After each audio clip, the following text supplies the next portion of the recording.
After a year of marrying into a wealthy family, I became the laughingstock of the entire city on the day of the martial soul awakening. My wife is a celestial talent of the Xian rank, yet I have only awakened the most inferior mortal-level martial soul. Little do they know, within me flows a river of deep-seated grievances. Last night, in my dreams, the devouring dragon of the abyss has awakened. My name is Qin Yuan, the son-in-law of the Su family in the city of Yuruan. Today, the Su family's martial arts arena is alive with fervent voices. As the annual martial soul awakening ceremony unfolds, countless gazes, whether curious, disdainful, or gleeful, pierce through me like needles. The reason is simple. 1 year ago, I wed the Su family's jewel, the illustrious Su Qingge, who awakened a first-grade Xian-level martial soul and has since become a celebrated disciple within the inner academy of the Xuanwu Academy. And I, merely a fortunate soul, orphaned and dependent on others. Next, Su Qi, the voice of the seventh elder booms. Instantly, all eyes converge upon a young man clad in white. He is Su Qi, the grandson of the Grand Elder. With a peak cultivation at the 9th level of body refinement, he radiates confidence. He strides confidently onto the pale blue altar at the center, with a hexagram formation hums, enveloping him in a mist of milky, spiritual energy. A deafening roar resounds through the air. The fiery phantom of an orange-red lion materializes behind Su Qi, exuding an aura as powerful as a volcanic eruption, shattering the constraints of the mortal realm in an instant. Spirit level 5. Beast martial soul, the fiery lion. The seventh elder's voice trembles with excitement. A profound silence engulfs the crowd, only to be shattered by a tsunami of astonished exclamations. Heavens! Spirit level 5. The Su family has produced another true dragon. Su Qi stands as a paragon of youth in Yuruan City. Bathed in admiration and reverence, Su Qi descends from the altar, his demeanor brimming with pride. As he strides through the parting crowd with an overwhelming presence, he halts directly before me, head held high and gaze piercing. Qin Yuan, do you submit? The challenge is blatant and unrestrained. I raise my gaze and calmly observe the tumultuous emotions of jealousy and pride swirling within his eyes. A year ago, the sensational wedding that captivated the entire city shattered the hearts of countless young souls in Yurong City, with Su Qi being the most unwilling among them. He regarded me as a stumbling block that had snatched away his dream goddess. Quite impressive. My tone remained indifferent, as if I were commenting on an affair that bore no relevance to me. This nonchalance utterly infuriated him. You. Su Qi's face flushed crimson, his fists clenched tightly. Just as he was about to erupt, next, Qin Yuan. The voice of the seventh elder resonated like a decree of clemency. I disregarded Su Qi's fiery glare and walked past him, step by step ascending to the altar that drew the gaze of the multitude. The air seemed to solidify. All murmurs ceased abruptly, leaving only countless eyes, scrutinizing, mocking, and with a trace of barely perceptible pity, fixated upon me. I settled into a cross-legged position and closed my eyes. The resonant hum of the altar's formation amplified in my ears, and pure spiritual energy surged into my body like a tidal wave, cleansing my limbs and bones, awakening the dormant essence of my martial soul. Here it comes. A deep rumble echoed within me, as if my blood were boiling. A cold, heavy aura, infused with a primal ferocity, began to emanate from within. Boom! A colossal, pitch-black shadow coalesced behind me. It was clad in fierce scales, its limbs as robust as columns, claws shimmering with an eerie luminescence, and a thick tail resembling a steel whip, appearing neither as a crocodile nor as a dragon. Most bizarrely, along the edges of its ebony scales, there flowed a barely discernible pattern of dark golden lines. The momentum soared. First rank of the ordinary level, 3rd rank, 5th rank, 7th rank. Finally, it stabilized firmly at Qin Yuan, 9th rank beast martial soul of the ordinary level, the Black Abyss Crocodile. The seventh elder's voice emerged, bearing a hint of formulaic calmness, yet unable to conceal a trace of barely detectable sigh. 9th rank of the ordinary level? Huh. As expected, TSK, TSK. Not too shabby, but alas, not worthy of Miss Qingge. Indeed, the disparity between a first rank of the mysterious level and a ninth rank of the ordinary level is akin to that of clouds and mud. His utmost potential will only lead him to become a grand martial master in this lifetime. A son-in-law of the Su family? I deem him rather a blemish upon the Su household. Whispers, fragmented yet crystal clear, slithered into my ears like venomous serpents. The scorn that had long lurked in the shadows now poured forth unabashedly, emboldened by the pretext of talent. On the high platform, my mother-in-law, Su, sat in the principal seat, her face still graceful, revealing no hint of joy or anger. Beside her, the grand elder Su Hong stroked his beard, his voice soft yet resonating throughout the assembly. Head of the family, young Master Qing's talent is acceptable. Among ordinary disciples, he is indeed remarkable. Yet, his tone shifted, imbued with a chilling edge. Compared to our Su family's Qilin daughter, Qingge, he is but a firefly against the full moon. An ordinary level martial soul has a limit of merely a grand martial master, with a lifespan of no more than a century. Do you truly wish for our Su family's heavenly pride to remain a widow in the future? The third elder immediately concurred. What the grand elder has said is quite right. Although young Master Qing possesses commendable character, martial talent is fundamental. Such a disparity renders him an unsuitable match. For the future of Qingge and for the dignity of the Su family, this matter requires the head of the family to make a decision post-haste. Several other elders nodded in agreement, their gazes burning intensely upon Su Yu. Pressure, akin to a cataclysmic landslide or a raging tsunami, bore down upon Su Yu and upon me as well. Su Yu's gaze suddenly turned icy, and an overwhelming aura, befitting a warrior of the ninth realm, erupted with a force that rendered the air itself stagnant. The expression of the grand elder, Su Hong, paled, cold sweat instantly beading on his brow. Enough. Su Yu's voice was resolute, imbued with an undeniable authority. I have stated that the matter of Qingge's marriage shall be determined by her alone. No one is permitted to interfere. Her eyes, sharp as lightning, swept across several elders, and, as for Qin Yuan, he had been a member of the Su family for a year without faltering.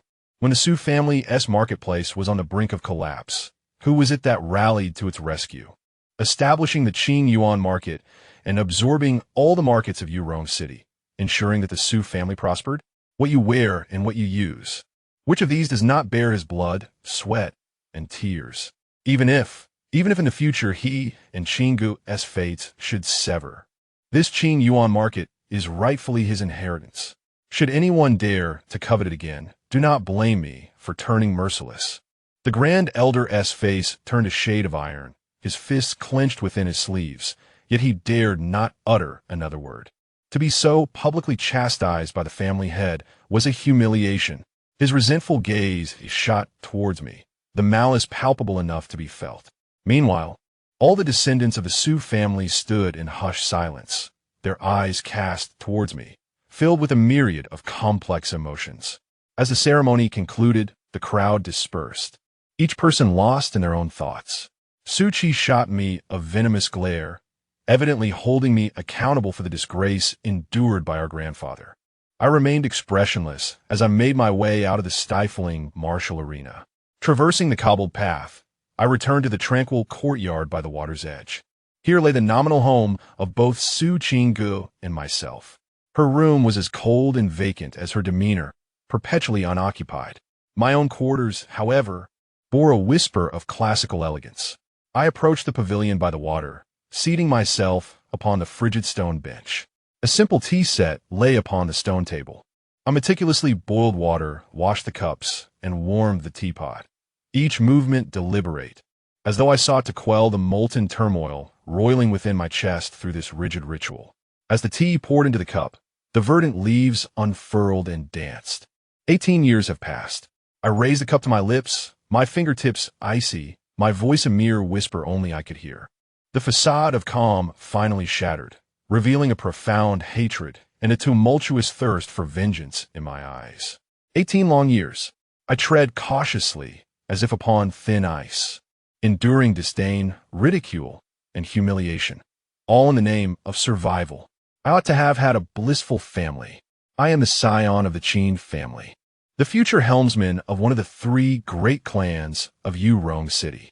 Yet, I clenched the teacup tightly, my knuckles whitening, the scalding liquid splashing upon my hand unnoticed, as thoughts of the Dai family, the ruling household of the city, consumed me. Those wretches, in a single night, they bloodied the Qin family, from the venerable elders to the infants in swaddling. Not a soul was spared. Only I escaped with the treasured artifact my father had sacrificed his life for. The floodgates of memory burst open, and the inferno, the heart-wrenching cries, the cloying scent of blood, haunted me like a relentless nightmare. Su Qin Ge, that marriage contract is my only lifeline. Joining the Su family is my sole chance to survive and gather strength. Any humiliation pales in comparison to the terror of death. Dai Tiang Xiao, the entire Dai family. Do you believe the Qin family has been extinguished? I sprang to my feet, hurling the teacup violently to the ground. The porcelain shattered into a myriad of shards. No, I'm still alive. The blood of the Qin family still flows. Today, have you witnessed the inferior ninth-grade black abyss crocodile? A cold, icy smile curled at the corner of my lips as I felt the dormant, dark, golden-patterned martial soul within me stir, a faint yet ancient and ferocious tremor. This is merely the beginning. Just wait. It won't be long. I directed my gaze towards the direction of the city lord's mansion, my eyes seemingly piercing through layers of buildings, locating my enemies, each word like a curse emerging from the depths of the abyss. I, Qin Yuan, hereby vow, by the blood of your entire Dai family, I shall honor the souls of the 371 deceased members of my Qin family. Blood debts must be repaid in blood. Not one shall escape. The frigid night wind swept through the pavilion, stirring fragments of broken porcelain on the ground. I slowly closed my eyes, inhaling deeply, suppressing the boiling intent to kill. No one knows. I, Qin Yuan, am not of this realm. My soul originates from a blue star known as Earth. An accident 18 years ago allowed me to return to my mother's womb, reborn as the young master of the Qin family. I had hoped for a tranquil life, yet I was met with the tragedy of annihilation. Even fewer are aware. Just moments ago, at the instant of awakening my martial soul deep within that dark consciousness, I beheld it, the terrifying figure lurking in the boundless chaos. Its enormity defies description, its entire form shrouded in scales darker than the abyss, each scale inscribed with ancient runes that devour stars. The dark golden vertical pupil, akin to a frigid sun, gazed down upon my insignificant self with indifference. A pulse of primal instinct surged through my veins, shaking my very soul. That was not the black abyss crocodile. That was a dragon, a demon dragon capable of devouring all realms.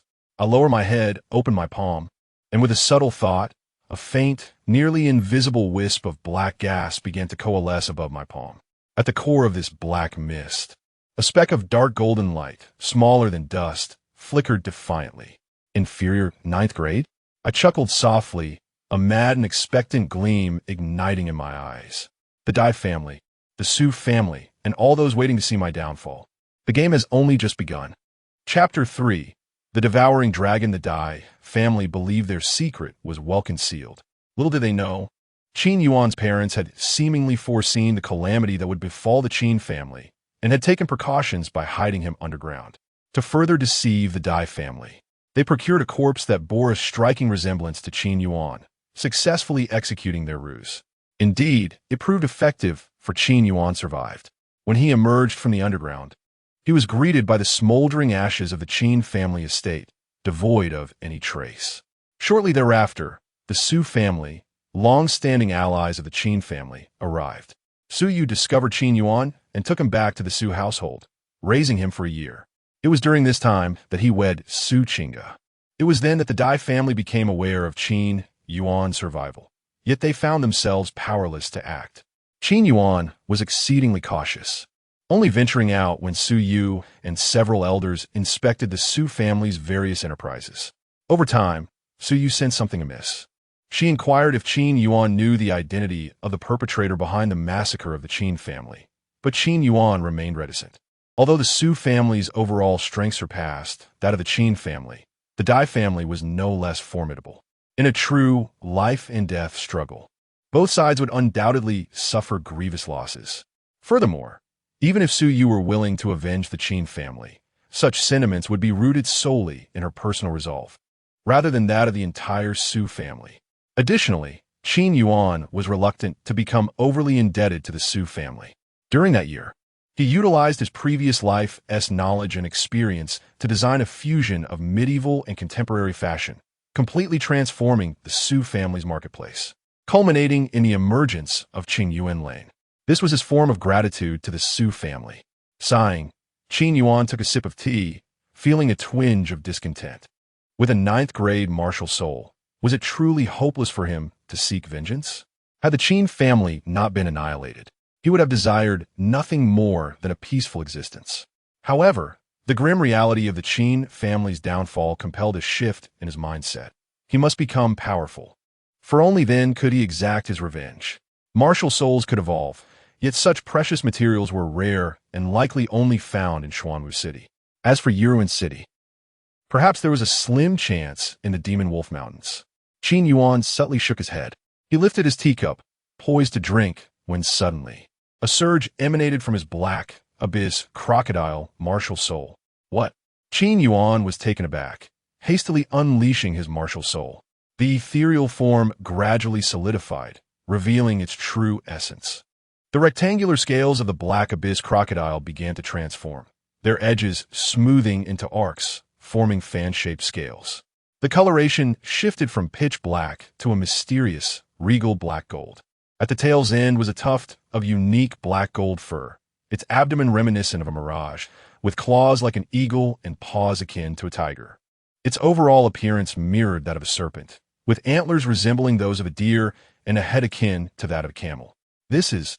Qin Yuan gazed in astonishment at the black gold creature, exclaiming, "A mutation of my martial soul."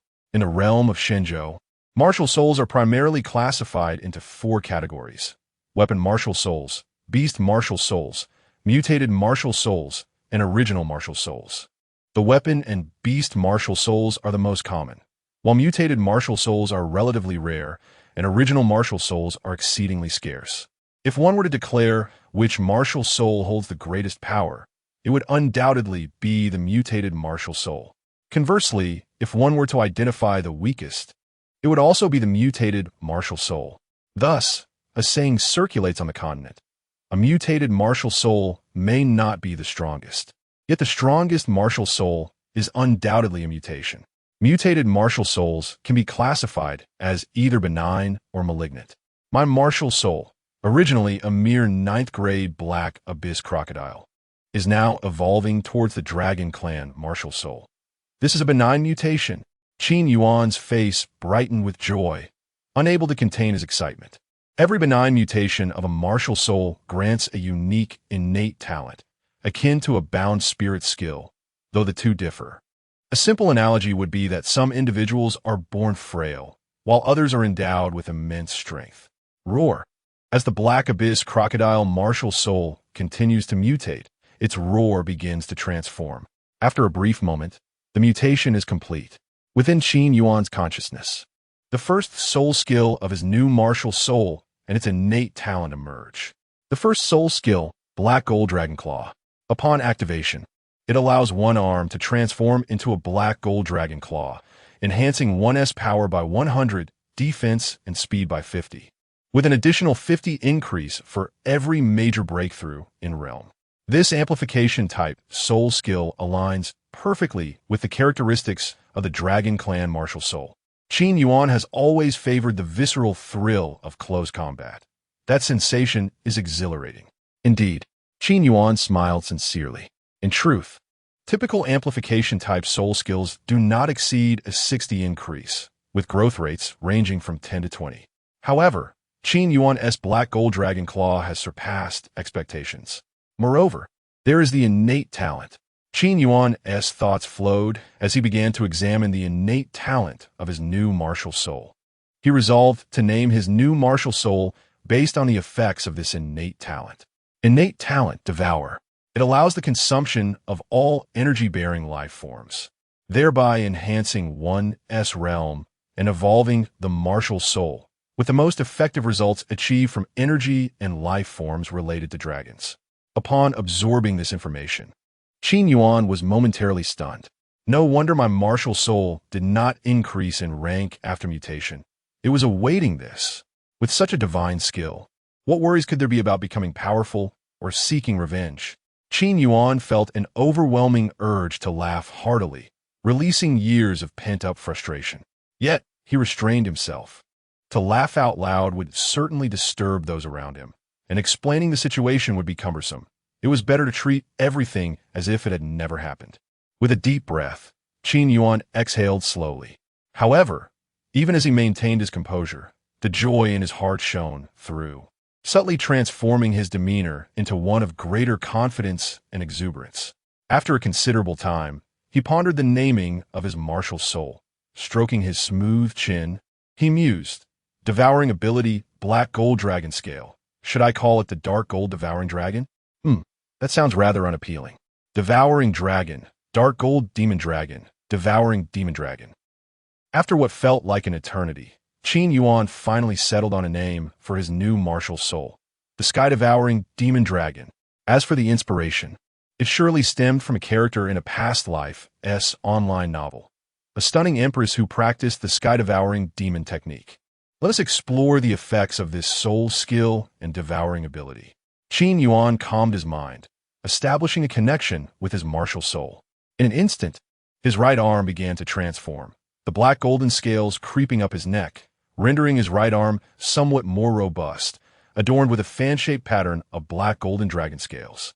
In this dragonized state, coupled with the unique texture of the black golden scales, Qin Yuan exuded an air of dominance, nobility, and mystery.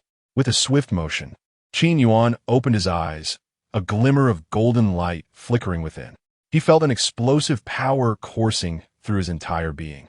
Casually, he seized a massive boulder and applied a slight force. Crack! The boulder shattered instantly into countless fragments scattered upon the ground.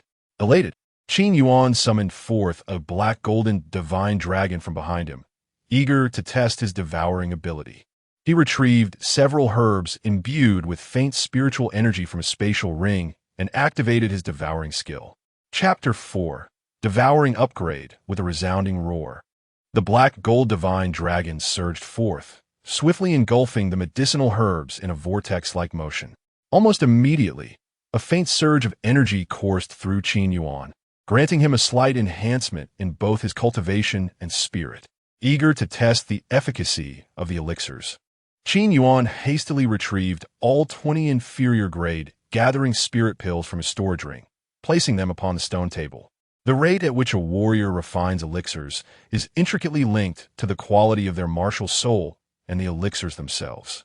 The spiritual essence contained within these 20 inferior-grade gathering spirit pills is sufficient to elevate a first-level martial artist to the 5th or 6th level. Once again, the black gold divine dragon behind Qin Yuan let out a mighty roar, spiraling upwards and drawing all the gathering spirit pills into its swirling form. However, to Qin Yuan's astonishment, as each pill vanished, an increasing quantity of gray residue materialized upon the table. Impurities? Qin Yuan was taken aback. Indeed, while elixirs can rapidly enhance one's realm, prolonged consumption can lead to adverse effects. Impure spiritual essence results in an unstable foundation, making cultivation arduous. Just as Qin Yuan was preparing to investigate further, a tremendous and pure wave of energy erupted within him, akin to a volcanic explosion. He dared not act carelessly, swiftly guiding this energy throughout his body to refine it. As he did so, a humming sound resonated, and his martial soul quality instantaneously ascended to the first rank of the spirit level. His cultivation realm also surged. 2nd level martial artist, 3rd level martial artist, breaking through 2 levels in quick succession. Among the Su family's disciples, even Su Qi, possessing a 5th rank martial soul, had only reached the 1st level of martial artist. Even with the assistance of inferior-grade gathering spirit pills to break through, it would require 2 days for refinement. The superior grade would demand even more time. When the martial soul levels are identical, the higher the quality of the elixir, the longer the refinement process. Is this truly the essence of devouring upgrades? It feels exhilarating. Qin Yuan chuckled heartily, his spirits soaring. Rapid upgrades and pure energy. This devouring talent is indeed more formidable than any divine skill. Perhaps the only aspect requiring Qin Yuan's attention is his combat prowess. After all, realm is merely a realm.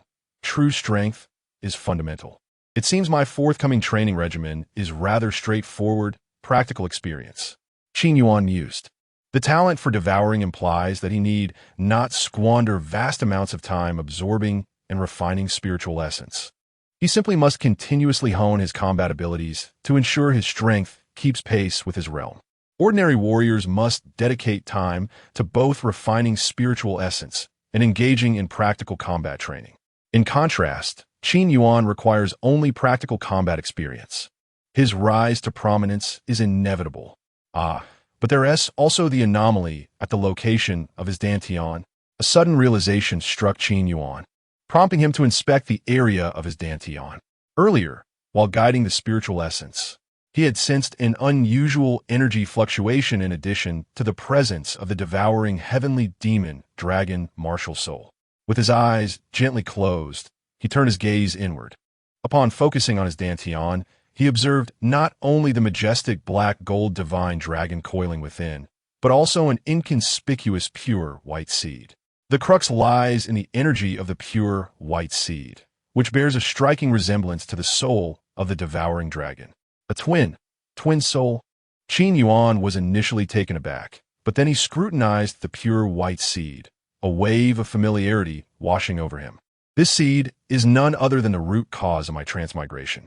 To Qin Yuan's astonishment, he realized that this very pure white seed was the true culprit that had led to his journey into this world after he inadvertently consumed it in his previous life. Strangely enough, Qin Yuan felt no aversion towards this so-called true culprit. After all, it had brought him to this realm, and although his current situation was somewhat challenging, he was undeniably faring better than in his past existence. Could it also be a soul? Qin Yuan attempted to communicate with the pure white seed, yearning to harness its potential. Yet, regardless of his efforts, the seed remained as inert as a lifeless object, showing no sign of response. Time passed. Qin Yuan was perplexed. He had no inkling regarding this enigmatic pure white seed. He had neither received any soul skills nor sensed its quality. It truly resembled an unremarkable ordinary seed. At the waterside pavilion, Qin Yuan opened his eyes, a flicker of confusion crossing his gaze. After a lengthy silence, he thought, what does it matter? Perhaps I will understand in due course. Why fret over it now? Qin Yuan shook his head with a smile and poured himself a cup of tea, taking a delicate sip. Just then, footsteps echoed from outside the courtyard. He set down his teacup and turned to see the family head, Su Yu, accompanied by 3 young maidservants. Each maidservant carried a platter of exquisite pastries and some spiritual fruits. Family head, Qin Yuan rose and called out. In the presence of outsiders, he addressed Su Yu as family head, but privately referred to her as mother. Xiao Yuan, please sit, Su Yu replied with a gentle smile, taking a seat opposite Qin Yuan. With a casual gesture, she signaled the maidservants to arrange the pastries and spiritual fruits on the stone table. Once everything was neatly set, the maidservants respectfully called out, family head and Master Qin, before departing from the courtyard. Mother, what brings you here? Qin Yuan poured Su Yu a cup of tea and inquired, why, am I not welcome? Is the mother-in-law unwelcome? Su Yu replied with a playful smile, sipping from her cup in return. Mother, how could you say that? I am delighted that you could come. Qin Yuan answered with a gentle smile, then shifted the topic. However, I recall that the alchemist from the Qi family recently broke through to the low-grade spiritual level, monopolizing the pill trade in Yulong City. During such times, you must have numerous matters to attend to. Indeed, Su Yu sighed, placing her teacup down. Originally, the Su, Qi, and Dai families coexisted peacefully. All 3 families had alchemists of the fine-grade level, but with the Qi family's alchemist achieving a breakthrough, the pill trade in Yulong City has been monopolized. Additionally, there is a low-grade spiritual-level weapon craftsman from the Dai family, which has led to a complete stranglehold on both the pill and soul weapon trades, leaving the Su family with no recourse. Most importantly, the Qi and Dai families have maintained a close relationship, with no fewer than 5 marriages between them. At this point, a trace of fatigue appeared on Su Yu's elegant and noble visage. The Qi family monopolizes the elixir business, while the Dai family dominates the soul tool trade. Currently, the Su family's only optimistic venture is Qingyuan Workshop. However, in terms of long-term development, Qingyuan Workshop ultimately pales in comparison to alchemy and artifact forging. Moreover, Su Yu is more concerned about the safety of the Su family than their business. Should the Qi and Dai families unite against the Su family, the consequences would be dire. Qin Yuan, naturally perceiving Su Yu's concerns, held a different perspective. While it is indeed possible for the Su family's business to face obstacles and limitations, the likelihood of suffering calamities is quite low. Mother, I believe both the Qi and Dai families are astute individuals. They wouldn't be foolish enough to act against the Su family. Let us not forget that Qin Ge is an inner disciple of the Xuanwu Academy, a title that is sufficient to intimidate them, Qin Yuan remarked. Xiao Yuan, your experience is still limited, Su Yu replied with a resigned smile. Under Qin Yuan's slightly puzzled gaze, she elaborated. The position of the City Lord's mansion in Yurong City is not something one can simply claim. The Dai family's ability to attain such a position must be significantly connected to an influential figure within Xuanwu City. Chapter 5. The Su family martial arts pavilion Qin Gu possesses remarkable talent. However, when considering the entirety of the Xuanwu Academy, she does not stand out as the most exceptional. Otherwise, she would not merely be an inner court disciple, but rather a core disciple. Thus, in a certain sense, the background of the Dai family is on par with, if not superior to, our Su family. After all, academy disciples are ultimately still disciples, and their connections cannot compare to those of the influential figures within Xuanwu City. Upon hearing this, Qin Yuan fell silent. Indeed, he had been somewhat sheltered. Before the Qin family met its demise, he lacked a strong ambition, merely wishing to lead a mundane life, which resulted in his ignorance of many matters. Once the Qin family was destroyed, it was too late for him to grasp the intricacies of the entire Yurong City. Su Yu's words rang true. The status of an inner court disciple at Xuanwu Academy may command respect throughout the Xuanwu Kingdom, but it is merely that, respect. Ultimately, everything hinges on strength. Strength equates to power. Each of the authorities within Xuanwu City is undoubtedly a formidable figure. The Dai family wields considerable influence. However, what of it? Once I attain great strength and vanquish you, I can simply depart from the Xuanwu Kingdom. Qin Yuan mused as he drained his cup of tea. He had resolved to make a name for himself on the Shenzhou continent. Otherwise, he would be failing the innate talent bestowed upon him by the celestial devouring demon dragon. Very well, Su Yu remarked with a smile, refilling Qin Yuan's teacup before shifting the topic. Xiao Yuan, in a month's time, Qin Ge will return. Following this, Qin Yuan engaged in various casual conversations with Su Yu. As the evening drew near, Su Yu took her leave. After watching her depart, Qin Yuan gazed up at the full moon in the night sky and sighed softly. Su Yu's words conveyed her satisfaction with Qin Yuan, hoping for a lasting relationship between him and Su Qingge. However, Qin Yuan did not provide a definitive response, uncertain of how to reply. He acknowledged his fondness for Su Qingge, albeit limited to a physical attraction, an expression of pure carnal desire. As for genuine feelings, there were none. After their marriage, Su Qingge would leave Xuanwu City to attend Xuanwu Academy.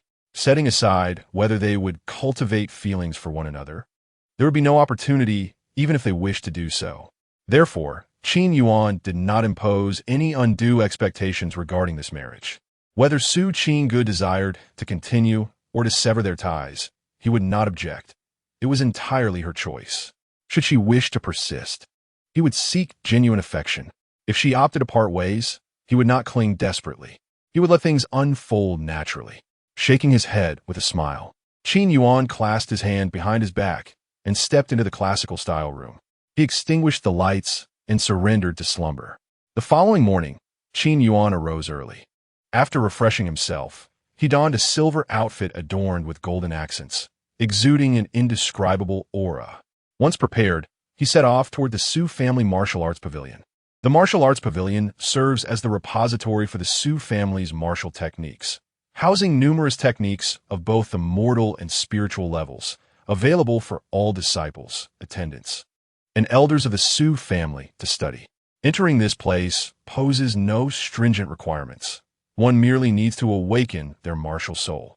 The martial arts techniques of the martial arts pavilion are strictly prohibited from being taken outside the Su family or being copied. Those who violate this rule will face consequences that vary in severity, from expulsion from the Su family to death. As Qin Yuan stepped into the martial arts pavilion, he was slightly taken aback by the sight before him. The place was bustling with Su family disciples, predominantly those who had awakened their martial spirits just yesterday. He had thought that arriving early would allow him to avoid the crowds and any unnecessary troubles. But he had underestimated the fervent desire that had ignited within the newly awakened to explore martial arts. Qin Yuan's presence naturally drew attention. Yet the onlookers merely murmured amongst themselves, refraining from causing any disturbance. Not only was fighting prohibited within the pavilion, but his status as a son-in-law also made him someone not to be trifled with by ordinary disciples. Navigating through the throng, Qin Yuan approached the second elder, the guardian of the martial arts pavilion, and bowed respectfully. The second elder was a middle-aged man in his 40s or 50s, notably younger than the first elder, and was currently engrossed in studying a martial arts manual. A glance from Qin Yuan revealed that the technique he was studying was of low-grade spiritual level, known as the broken wave blade technique, which was already the highest-ranking martial art in the Su family. "Ah, it's you, Qin Yuan," the second elder remarked, momentarily taken aback. Yet he quickly regained his composure and inquired, "What brings you here?" It was uncommon for disciples to approach him directly. Nodding, Qin Yuan articulated his purpose. "Second elder, I would like to inquire if the martial arts pavilion has any claw-type martial techniques." The second elder expressed surprise at the question before shaking his head. Claw-type martial arts are exceedingly rare. Our Su family's martial arts pavilion does not possess any. However, you might consider exploring fist-type martial techniques. As claws and fists share certain similarities, the only distinction lies in that claws tend to emphasize sharpness while fists embody strength. Upon concluding his explanation, the second elder scrutinized Qin Yuan thoughtfully, pondering the implications of Qin Yuan's Black Abyss crocodile martial spirit, particularly that its first soul skill was related to the hands. It was curious, he mused, that the first soul skill of a crocodilian spirit was not an enhancement of its scales. Unaware of the second elder's contemplations, Qin Yuan felt a tinge of disappointment. No claw-type techniques? The black gold dragon claw would undoubtedly align perfectly with claw techniques, while fist techniques seemed somewhat incompatible. Nonetheless, they were not entirely off the table, as a claw could be wielded like a fist. He decided to learn them as a transitional measure. "Second elder, may I ask which renowned fist and movement techniques are available in the martial arts pavilion?" He inquired further.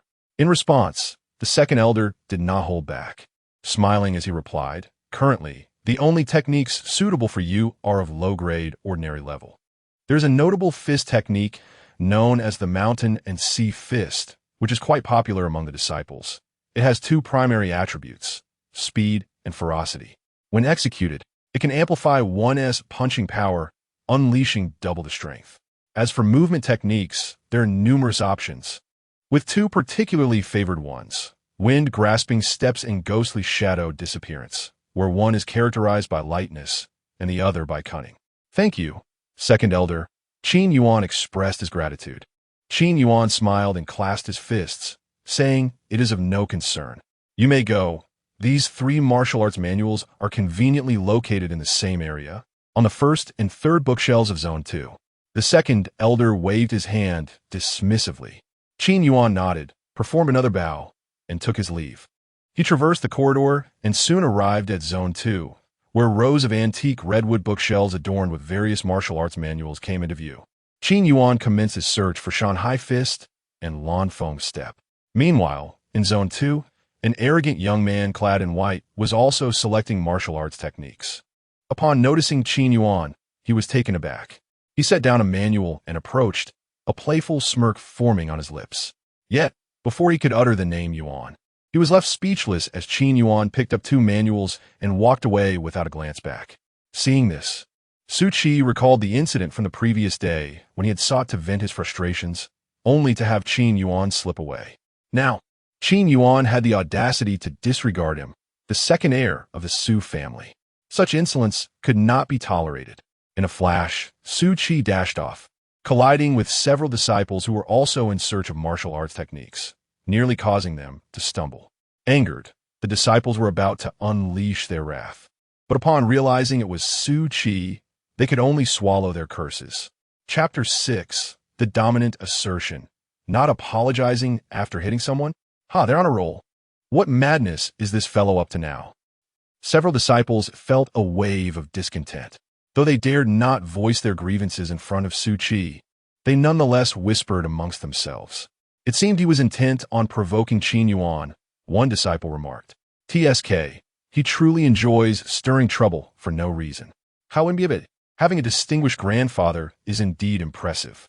Enough with the sarcastic remarks. This individual possesses genuine strength, spirit level, 5th rank martial soul, with undeniably high talent. Suddenly, one disciple suggested, why not go over and take a look? At this, the other's eyes lit up. Let us go. They excelled at enjoying the spectacle. At the entrance of the martial arts pavilion, Qin Yuan, just as Qin Yuan stepped outside, an infuriated voice rang from behind. Recognizing the familiar tone, Qin Yuan did not need to turn around to know it was Su Qi.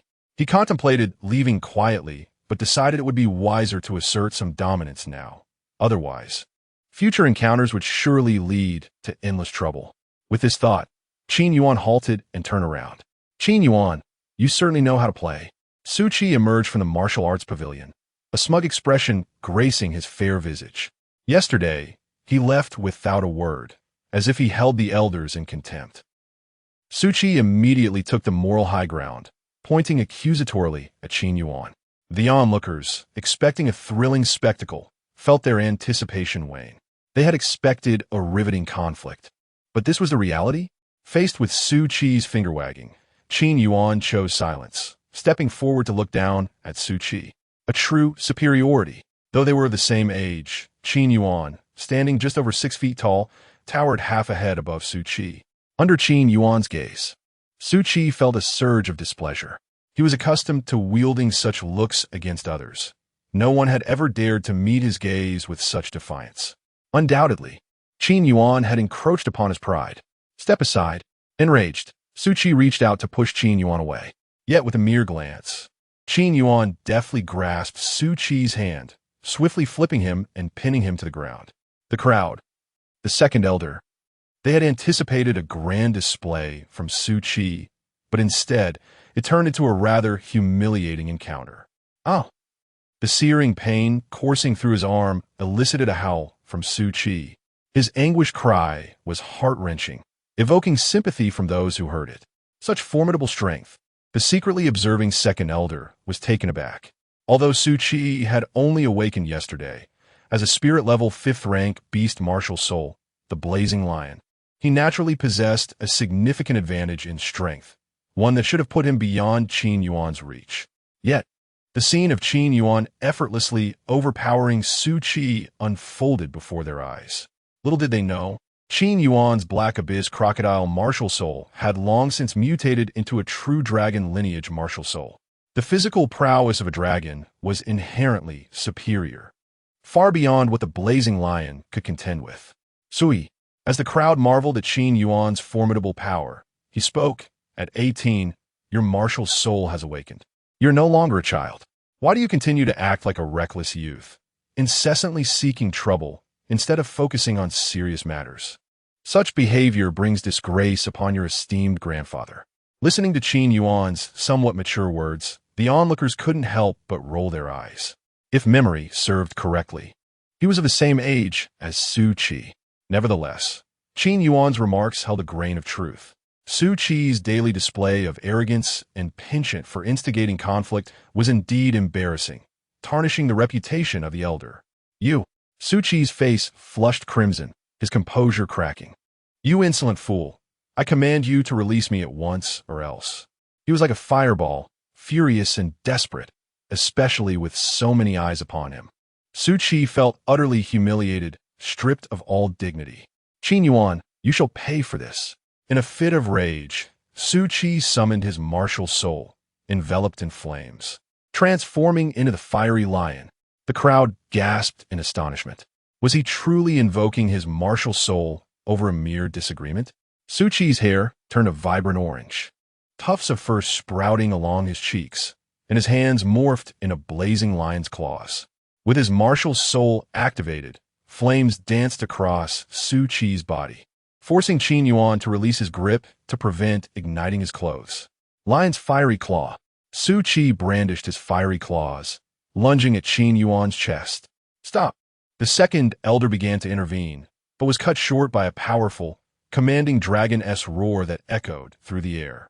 Dark golden dragon scales ascended upon Qin Yuan, his right arm transforming into a majestic black golden dragon claw, exuding both nobility and mystery. The second elder and the crowd were left speechless. For the sake of the elder's reputation, with a single swipe, Qin Yuan effortlessly tore through Su Qi's fiery claws, his grip gentle yet resolute. With a subtle exertion, a sharp crack echoed as bones shattered, sending chills down the spines of the onlookers. But for Su Qi, the pain was excruciating, far more intense than before. "Ah!" His eyes burned with fury and pain, his cries piercing the air, drawing the attention of everyone in the Su family. Seeing that the lesson had been sufficiently imparted, Qin Yuan casually tossed Su Qi aside. Su Qi landed awkwardly on the ground, groaning in agony. Qin Yuan approached him, stating coolly, "Do not presume that your grandfather's status grants you immunity. I will not hesitate to discipline you when necessary. Your fiery lion is indeed a commendable martial soul, but its wielder requires significant improvement." Having said this, Qin Yuan retracted his dragon scales and, without a backward glance, departed. Su Qi, overwhelmed by Qin Yuan's scathing remarks, coughed up blood and fell unconscious. The spectators remained in stunned silence, unable to comprehend the unfolding events. "Wow, incredible," murmured the disciples in awe, watching the figure of Su Qi fade into the distance, utterly defeated. The astonishment of the second elder was no less than that of the disciples.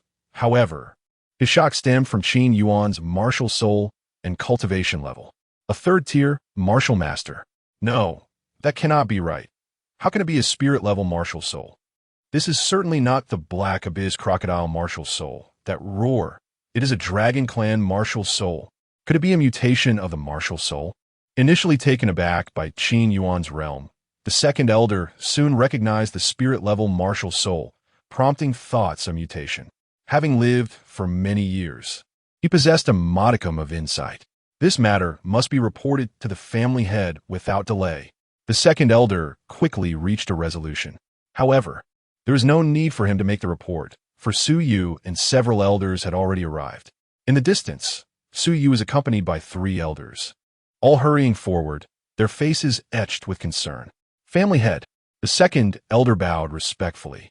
The disciples followed suit, exclaiming, "Family head." Su Yu waved her hand, turning to the second elder, and directly inquired, "What has happened?" "Family."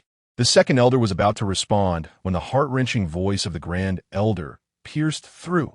"Cheer." As everyone turned to look, they discovered Su Qi collapsed behind a makeshift cover, her right hand bleeding profusely, revealing ghastly white bone. The grand elder, not pausing to think, immediately scooped up Su Qi and rushed to seek medical assistance. Chapter 7. The Study of Martial Arts. Second Elder. What has transpired? How could I, a prodigy of the Su family, sustain such grievous injuries? Inquired the third elder. The second elder offered a bitter smile and replied, "This matter must begin with young Master Qin Yuan." "Young Yuan?" Su Yu was momentarily taken aback, but refrained from interrupting. The second elder proceeded to elucidate the situation to Su Yu and the others. Meanwhile, in another courtyard, Qin Yuan sat upon a stone chair, perusing 2 volumes of martial techniques. Clearly, the recent events had not disrupted his composure. As for regret, that was out of the question. Qin Yuan harbored no inclination towards self-deprecation. Although he relished the art of subterfuge, he recognized the importance of context. A judicious display of weakness could provide amusement, yet excessive frailty merely offered entertainment to others. Having maintained a low profile within the Su family for so long, it was time for Qin Yuan to reveal his true potential. After all, the strength of one's fist remains obscure unless showcased. Relying solely on the title of son-in-law to intimidate others ultimately pales in comparison to genuine prowess. Qin Yuan was confident that, following this day, the doubts cast by the Su family regarding him would diminish significantly, and his troubles would lessen considerably. The only individual of concern remained Su Qi. Should he persist in his reckless provocations, Qin Yuan would undoubtedly devise a means to ensure his discreet disappearance. Despite outwardly presenting himself as a graceful and courteous figure within the Su family, Su Qi possessed an inherent pride that had become increasingly evident since the emergence of the devouring heaven demon dragon martial spirit. Qin Yuan's demeanor was gradually gravitating towards that of dominance and supremacy. At last, he had completed his reading. He closed the tomes and rose from the stone chair. The difficulty of low-tier martial techniques was not particularly formidable. Many could grasp the principles after a few hours of study, while complete mastery typically required 2 to 3 days. Qin Yuan's comprehension was neither extraordinary nor subpar. He had spent 2 hours deciphering the principles contained within the 2 volumes. Now, only practical application remained. With a faint smile, Qin Yuan felt a surge of energy. The demon dragon martial spirit enveloped him, and the black gold dragon scales manifested once more. In an instant, he exuded an indescribable aura of nobility. Mountain Sea Fist. Qin Yuan clenched his claw into a fist and executed a strike based on his newfound understanding of the martial technique. 1 second, 2 seconds, 3 seconds. Silence ensued. Qin Yuan mused, "Well, it appears I am not the rarest of prodigies." However, this was of no concern. Time was an abundant resource for Qin Yuan, and he could afford to practice diligently until he fully mastered the 2 martial techniques. This would grant him a modicum of capital to venture into the Demon Wolf Mountains for frenzied slaughter and leveling up. Taking a deep breath, Qin Yuan unleashed another punch. Mountain Sea Fist. A crack. This time, there was a hint of reaction, as the air resonated with a faint yet crisp sound. Witnessing this, Qin Yuan's heart leapt with joy, prompting him to practice once more. As the day swiftly passed, Qin Yuan tirelessly struck countless blows in the courtyard, his spiritual energy nearly depleted. Finally, he had grasped the fundamentals. With a sigh of relief, Qin Yuan collapsed onto the ground, gently wiping the sweat from his brow as he took a moment to rest. Not far from the courtyard, beneath a grand tree, stood an elegant middle-aged woman, gazing quietly at Qin Yuan. This individual was none other than Su Yu, the head of the Su family, a spirit-level martial soul. It appears that Xiao Yuan's martial soul has indeed undergone a mutation, and a benign one at that. Su Yu marvel de eternity. Yet, after her astonishment, a profound perplexity set in. Achieving the 3rd stage of the martial master realm in just 1 day. Such speed rivals that of Qin Ge in her prime. It seems likely that he has refined a spirit-gathering pill. If this is the case, Xiao Yuan's martial soul mutation must have reached the 7th, 8th, or even the 9th rank of the spirit level. Su Yu speculated. Without precise testing, most can only discern the quality level of a martial soul, while the specific rank remains elusive. Thus, it appears that Xiao Yuan and Qin Ge may indeed have the potential for a lasting relationship. Su Yu smiled gently and departed, intending to address the mess left by the Grand Elder. Although Su Qi brought this upon herself, she was nonetheless a talent with a spirit-level martial soul, and the family could not afford to turn a blind eye. This was only one aspect of her concerns. On another front, the family needed to quell the Grand Elder's fury, find someone to heal Su Qi, and offer a token of compensation. Su Yu had never considered asking Qin Yuan to apologize, as it was simply unreasonable. Su Qi instigated trouble and was subsequently punished by Qin Yuan. Why should he be the one to apologize? Anyone with a modicum of sense would not commit such folly. To do so would not only leave Qin Yuan with grievances against the Su family, but also dishearten the other disciples. Therefore, from any perspective, Su Qi must bear the consequences of her actions. Were it not for the Grand Elder's standing, Su Yu would have certainly summoned Su Qi to apologize to Qin Yuan. After Su Yu's departure, Qin Yuan had also rested sufficiently in the courtyard. With a sudden leap, he sprang to his feet. Onward, he murmured, resuming his practice of martial techniques. The ensuing days passed in this manner. He either practiced the mountain sea fist or refined the wind-catching step. Even once mastered, he sought to achieve complete proficiency. After all, in the treacherous expanse of the Demon Wolf Mountain Range, a moment's inattention could lead to disaster, injury at best, death at worst. Qin Yuan held his life in high regard. Without absolute confidence, he would refrain from recklessly placing himself in peril. 10 days later, Qin Yuan had thoroughly mastered the mountain sea fist and the wind-catching step. It was time to embark on a journey to the Demon Wolf Mountain Range to hunt monsters, level up, and enhance his cultivation and martial soul. He made his way to the conference hall, intending to inform Su Yu beforehand. After all, this time he was venturing out alone and felt it prudent to notify her in advance. Inside the conference hall, Su Yu and the elders were engaged in a heated discussion regarding strategies to counter the business oppression from the Qi and Dai families. The atmosphere was charged, with a plethora of ideas being exchanged. Underhanded tactics, cunning schemes, and clever maneuvers were all on the table for deliberation. Qin Yuan did not interrupt. Instead, he waited quietly outside the hall. While Su Yu and the elders acknowledged his presence, none ceased their discussions due to his standing, for in the face of family matters, individual identities held little significance unless they pertained to the family's overarching interests. Clearly, at this moment, Qin Yuan was not among them. Several hours later, the voices in the council chamber finally subsided, and the elders departed one by one, most of them casting amiable smiles at Qin Yuan, likely still shaken by previous events. Only the Grand Elder shot a fierce glare at Qin Yuan as he exited. Qin Yuan, however, chose to disregard it and stepped into the chamber. Xiao Yuan, is there something you wish to discuss? Su Yu inquired with a gentle smile. Qin Yuan returned her smile and replied, Mother, I intend to be away for a while.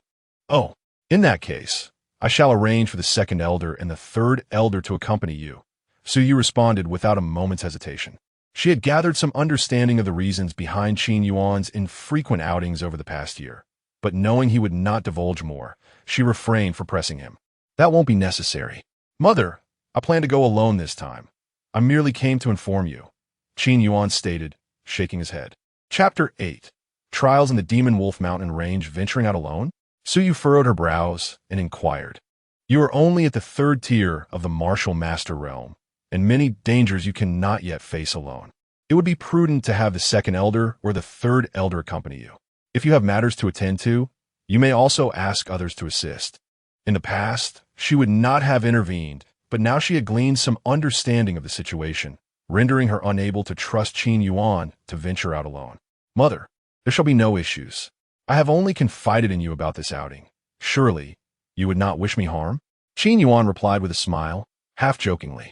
Upon hearing this, Su Yu shot him a glare before letting out a resigned sigh. Very well, if you are determined to go, then go. Remaining in the Su family is not a solution. Remember to stay vigilant while you are out. We shall not actively seek conflict, but if trouble finds us, we need not be courteous. Should you encounter insurmountable difficulties, return promptly. Although I cannot speak for the entire Su family, I will do my utmost to ensure your safety. Su Yu continued her lengthy admonition. Yet, Qin Yuan felt not a shred of impatience. Rather, warmth blossomed within him. If one were to inquire whom he held the closest relationship within the Su household, it would undoubtedly be Su Yu, who truly cared for him as a son. Since the annihilation of the Qin family, Su Yu had been the sole individual to extend familial affection towards him. In his heart, Qin Yuan had long regarded Su Yu as his own kin. The Demon Wolf Mountain Range stretched for over 1,000 miles. A vast expanse that spanned several regions, bordered by the Xuanwu Kingdom to the north and the Qinglong Kingdom to the east. The mountains were not characterized by towering peaks. Instead, they were a series of gently rolling hills, interspersed with countless ridges and valleys. It was said that this range was once known as the Dragon Mountain Range, home to a formidable dragon, but upon the dragon's demise, the wolf clan rose to prominence. Thus the name was changed to Demon Wolf. On the fringes of the mountain range, a young man clad in silver and black examined a map intently. Is the dragon truly real? Qin Yuan pondered as he read the description of the Demon Wolf mountain range, a mischievous thought sparking in his mind. If he could consume the bones of that dragon, his martial spirit-esque quality would undoubtedly elevate, and his cultivation would advance accordingly. However, over 2 decades have passed. Even if the dragon had left behind remnants, they were likely to have been thoroughly scavenged. Qin Yuan chuckled softly to himself, deciding to take a more measured approach. For anything associated with the Dragon Clan could be deemed a treasure and would not be easily obtained. His gaze shifted downward to the description of the Demon Wolf mountain range. The range was primarily divided into 3 major zones: the outer zone, the inner zone, and the core zone. The outer zone was home to a diverse array of beasts, most of which were at the first or second tier of power, while the inner zone served as the stronghold of the Demon Wolf clan, and the core zone harbored even more formidable creatures, including the 4th-tier Wolf Kings. The martial artists of the surrounding cities typically operated only within the outer zone. To traverse the inner zone, one would need to team up with 7 or 8 individuals, while the core zone was considered a forbidden area. First, he would hone his skills in the outer zone, and once his cultivation reached the martial general realm, he would delve deeper into the inner zone. Qin Yuan stroked his smooth chin deep in thought. He stowed away the map of the monsters and, with a flicker of movement, leaped into the outer zone of the Demon Wolf mountain range. Having mastered the wind-walking technique, Qin Yuan traversed the intricate terrain with the grace of a dancer upon a stage. The flora and rocks whizzed past him, his steps light as if he were floating, and his speed increased, propelling him deeper into the outskirts within mere moments. Here, the trees towered significantly taller than those outside, their massive trunks easily requiring several people to encircle, casting shadows that obscured the sunlight. The atmosphere was damp, the ground littered with decayed, yellowed leaves and the excrement of unknown beasts, while a foul odor permeated the air. Qin Yuan moved with agility, ensuring each landing was on relatively clean ground. After several minutes of swift movement, rustling noises emerged from the withered leaves, reminiscent of an unseen creature scuttling about. His ears perked up, attuned to the sounds. Suddenly, a faint but distinct noise sliced through the air. Without a moment's hesitation, he dodged to the side. A small glob of dark green liquid flew past, splattering onto a fragment of a carcass nearby. The liquid sizzled upon contact, corroding the scales at an alarming rate until nothing remained. Following the trail of the venom, Qin Yuan's gaze landed on a 2-meter-long red centipede, as thick as a grown man's arm. It reared up like a king cobra, its countless legs causing a shiver of dread, while a snake's tail, gradually retracting, dangled from its menacing jaws. A first-tier intermediate beast, the blood centipede. Qin Yuan's mind raced as he swiftly identified the creature before him. While the blood centipede itself was not particularly formidable, its corrosive venom was lethal. Even a martial artist at the 6th level would meet their demise if struck. "Let me take care of you," Qin Yuan grinned, summoning his martial spirit as the black golden dragon scales enveloped him. Aside from its venom, the blood centipede posed little threat. Its body could be effortlessly torn apart by his dragon claws. With a swift motion, the centipede swallowed its snake tail and expelled another glob of venom. Qin Yuan remained unperturbed, moving like a fleeting shadow, and in the blink of an eye, he was behind the creature.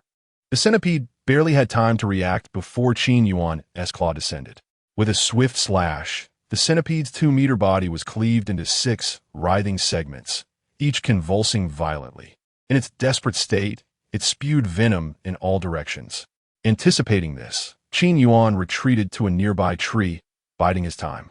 A few minutes later, he emerged from behind the trunk, casting a detached glance at the centipede's remains, which still housed a white demon core the size of a pigeon egg. This first-tier core was not particularly valuable, worth between 1 to 3 gold coins. "Devour," Qin Yuan commanded, activating his devouring talent. Instantly, a spectral black-golden dragon materialized behind him, coiling in a vortex that consumed the centipede's remains along with the demon core, leaving only some refuse behind. Pure spiritual energy surged into him, causing his martial spirit to grow slightly without breaking through. However, the constraints of his cultivation realm began to loosen. A hum resonated through the air as Qin Yuan's aura began to rise, the surrounding spiritual energy vibrating as if in response. Fourth level of the martial artist realm, he exclaimed, a smile spreading across his face, delighting in the exhilarating sensation of advancement through devouring. Qin Yuan contemplated the notion of elevating his realm to the ninth level of the martial master before honing his combat skills.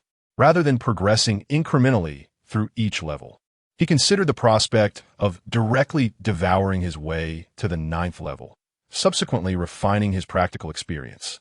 The concern of rapid advancement leading to an unstable foundation seemed unfounded.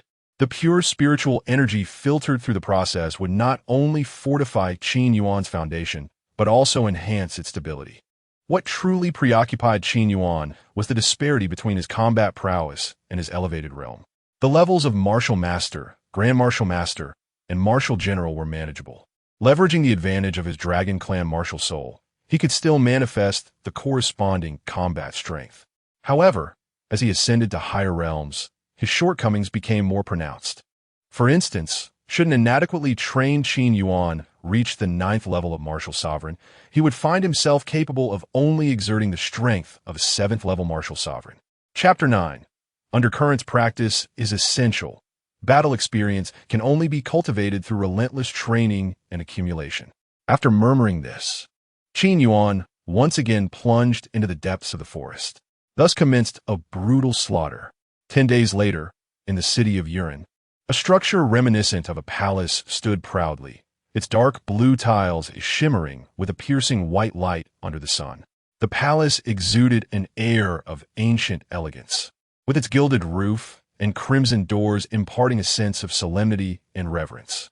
The grand entrance, a towering 5-zhang archway, bore the inscription Lord of the City's Residence. This was the residence of the city lord of Yuan, the Dai family. The conference hall was already filled to capacity. At the head of the table sat a robust middle-aged man, approximately 50 years of age, his right eye marred by a jagged scar that ran vertically down his face. In 2 orderly rows before him sat the 9 elders of the Dai family, each possessing a cultivation level of at least the 5th stage of the martial general realm. Here gathered the entirety of the Dai family's elite combat strength. Plans for the assassination of the Su family had been set in motion in conjunction with the Qi family, with specific timings to be discussed later. As Dai Chengfeng's indifferent voice echoed through the hall, he shifted the topic. Now, let us discuss another matter. A year ago, Qin Zhan acquired a Ziyang fruit, and we were willing to sever ties and annihilate the Qin family to obtain it. It has since been proven that our initial decision was indeed prudent. With the residual medicinal power of the Ziyang fruit, I will, within 6 months, break through to the Martial King realm and unify Yuan. Currently, the highest combat strength in Yuan was the 9th stage of the Martial General realm, yet all remained stagnated at this level. To transcend to a higher realm not only required corresponding heavenly materials, but also sustained absorption of their energy until a breakthrough was achieved. Otherwise, all efforts would be in vain. The Martial King realm required superior-grade spiritual materials, and the Ziyang fruit was precisely that. If memory serves, Yuan has not produced a Martial King in a decade. Once the family head breaks through to the Martial King, we will garner the attention of the Xuanwu Kingdom. Our Dai family has a promising future ahead. The elders buzzed with excitement, their faces reflecting visions of a hopeful tomorrow. Silence. Dai Chengfeng interrupted the elders, continuing, however, apart from the Su family, there exists another individual who poses a constant threat to the Dai family, the remnant of the Qin family, Qin Yuan, who possesses a positively mutated dragon martial soul. Upon hearing this, the 9 elders were taken aback. A positive mutation, a dragon martial soul. The remnant of the Qin family must be eradicated. Under the 3 grave charges, the elders unanimously agreed that Qin Yuan must be hunted down without mercy. In an instant, an icy aura of murderous intent permeated the entire conference hall. Oh, and where do you intend to carry out this assassination? Dai Chengfeng chuckled, posing a counter-question. The elders fell silent, knowing well that Qin Yuan had been hiding within the Su family, seldom venturing out, and that should he ever do so, he would undoubtedly be accompanied by Su Yu and others. Under such circumstances, the difficulty of assassination was monumental. Casting his gaze over the elders, Dai Chengfeng stated, "According to reports from our informants within the Dai family, Qin Yuan has not been seen at the Su family for several days. Thus, we can surmise that he has departed from their residence. However, I have dispatched individuals to scour the city in secret, digging 3 feet into the ground. Yet we still found nothing. Where has Qin Yuan gone?" Initially, the elders rejoiced at the news of Qin Yuan leaving the Su family, but the very next moment, they were met with the disheartening announcement that Qin Yuan has disappeared. This roller coaster of emotions was quite distressing. Can the city lord confirm whether Qin Yuan has indeed left Yuan City? Inquirit Abad Elda. The other elders remained silent, while Dai Chengfeng appeared exasperated. Isn't that just stating the obvious? A city-wide search has been conducted. We might as well be digging 3 feet underground. Could it be that Qin Yuan has truly vanished in a thin air? The bald elder, realizing he was being regarded as a fool, quickly gathered his thoughts and responded, "Head of the family, can we ascertain whether Qin Yuan has temporarily left Yuan City or has departed for good? If he has indeed left permanently, we have nowhere left to search. However, if it is only a temporary absence, we can certainly station individuals at the 4 exits, ready to take decisive action upon his return. In principle, martial arts should not be employed within Yuan City, but those are merely guidelines." The bald elder's words prompted discreet nods of agreement from Dai Chengfeng and the others. Indeed, this was the only viable course of action. However, the individuals dispatched must be unfamiliar faces. Otherwise, it would be too easy to deduce that the Dai family was behind it. The Dai family holds their reputation in high regard. Let us proceed, as the 6th elder suggested. With no other matters at hand, Dai Chengfeng's tone shifted. "Oh, by the way, in half a month, it will be Yuner and Tower's birthday celebration. Ensure proper preparations are made." A chorus of astonished exclamations arose from the elders, who in Yuan City could be unaware of the young masters, Dai Yun and Dai Tao. Not only are they twins, but their martial souls are also identical. Spirit level 5-grade weapon martial souls, the Shattered Rockhammer. Remarkably, both young masters have already achieved the 7th rank of Grand Martial Master at the tender age of 21. Indeed, a Grand Martial Master of such caliber at merely 21 years of age is a prodigious talent, nearly rivaling that of the family head. The existence of these 2 young masters is a tremendous fortune for the Dai family. The admiration from the 9 elders swelled Dai Chengfeng's pride. He harbors great expectations for his sons, and Dai Yun and Dai Tao have not disappointed him. Having already reached the 7th rank of Grand Martial Master at such a young age, in all of Yuan City, aside from Su Qingge, none could surpass his 2 sons. "Head of the family, why have we not seen the young masters recently?" an elder inquired. Dai Chengfeng, with a calm demeanor, replied, "Yuner and Tower have ventured to the Demon Wolf Mountain Range for training." The mention of the Demon Wolf Mountain Range sent a shock through the elders. To dare to train there at the 7th rank of Grand Martial Master is a testament to their audacity, clearly inheriting their father's bold spirit. However, Dai Chengfeng seemed rather unconcerned, sending his sons alone for training without any accompanying guards. Were they not afraid of encountering danger? The elders shook their heads, choosing not to dwell on the thought. As the bright moon hung high and the cool breeze whispered, the night in the Demon Wolf Mountain Range became particularly perilous.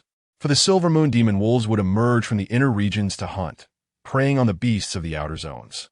Silver Moon Demon Wolves are intelligent, cunning, and exceedingly cautious. They choose to engage in nocturnal activities, for the moonlight enhances their prowess, and they never hunt alone, even when their prey is particularly feeble. It is precisely for this reason that they ascended to become the new rulers of the mountains following the fall of the Dragon of Magic. In a certain jungle of the peripheral region, a mournful roar echoed through the night. A colossal wild boar, nearly 3 meters in height, with its body covered in a reddish-brown hue and bristles resembling steel needles, lay on the ground, barely clinging to life amidst a pool of its own blood. This blood was solely a result of its own injuries. Though it appeared unscathed, its bones were shattered, and its internal organs were in ruins. The mortally wounded boar could only glare in resentment at the human figure standing before it. Gradually, its breath faded away. Before the carcass of the wild boar stood a warrior adorned with black and gold dragon scales.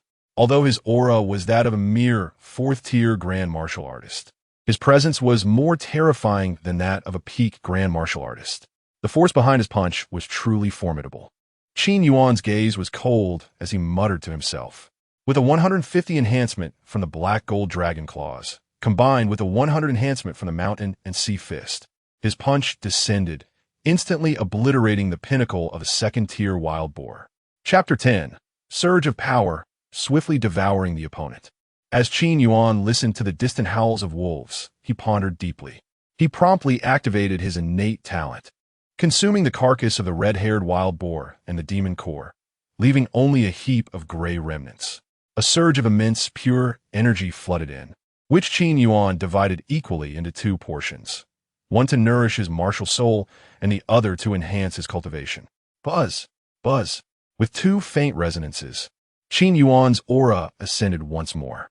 He had reached the 5th level of the great martial master. His sky-devouring demon dragon martial soul had finally broken through to the 5th rank of the spiritual level. Truly a challenging endeavor. Qin Yuan smiled faintly. Then in a flash, he vanished from his location. Not long after Qin Yuan's disappearance, 3 fearsome silver moon demon wolves emerged from the shadows. Each possessed a terrifying presence, comparable to Qin Yuan's own. Awu? The 3 massive wolf heads exchanged glances, each detecting a hint of confusion in the other's eyes. The scent of blood had just lingered, yet had suddenly vanished. Moments later, the 3 silver moon demon wolves once again melded into the darkness, seeking other prey. On the outskirts, atop a towering tree, the immense tree, which required several people to encircle, stood with a slick black-gray trunk, its branches carelessly discarded on the ground, ravaged by human hands. At the pinnacle of the tree, Qin Yuan sat cross-legged, his breathing steady and his gaze gradually clearing. With a sigh, Qin Yuan rubbed his brow and reflected. I had indeed taken things for granted. Relentless slaughter had evidently taken a toll on my mental state. A balance between work and rest is essential. In recent days of frenzied killings, Qin Yuan's cultivation and combat strength had surged dramatically. Yet he gradually realized that his mental state was deteriorating.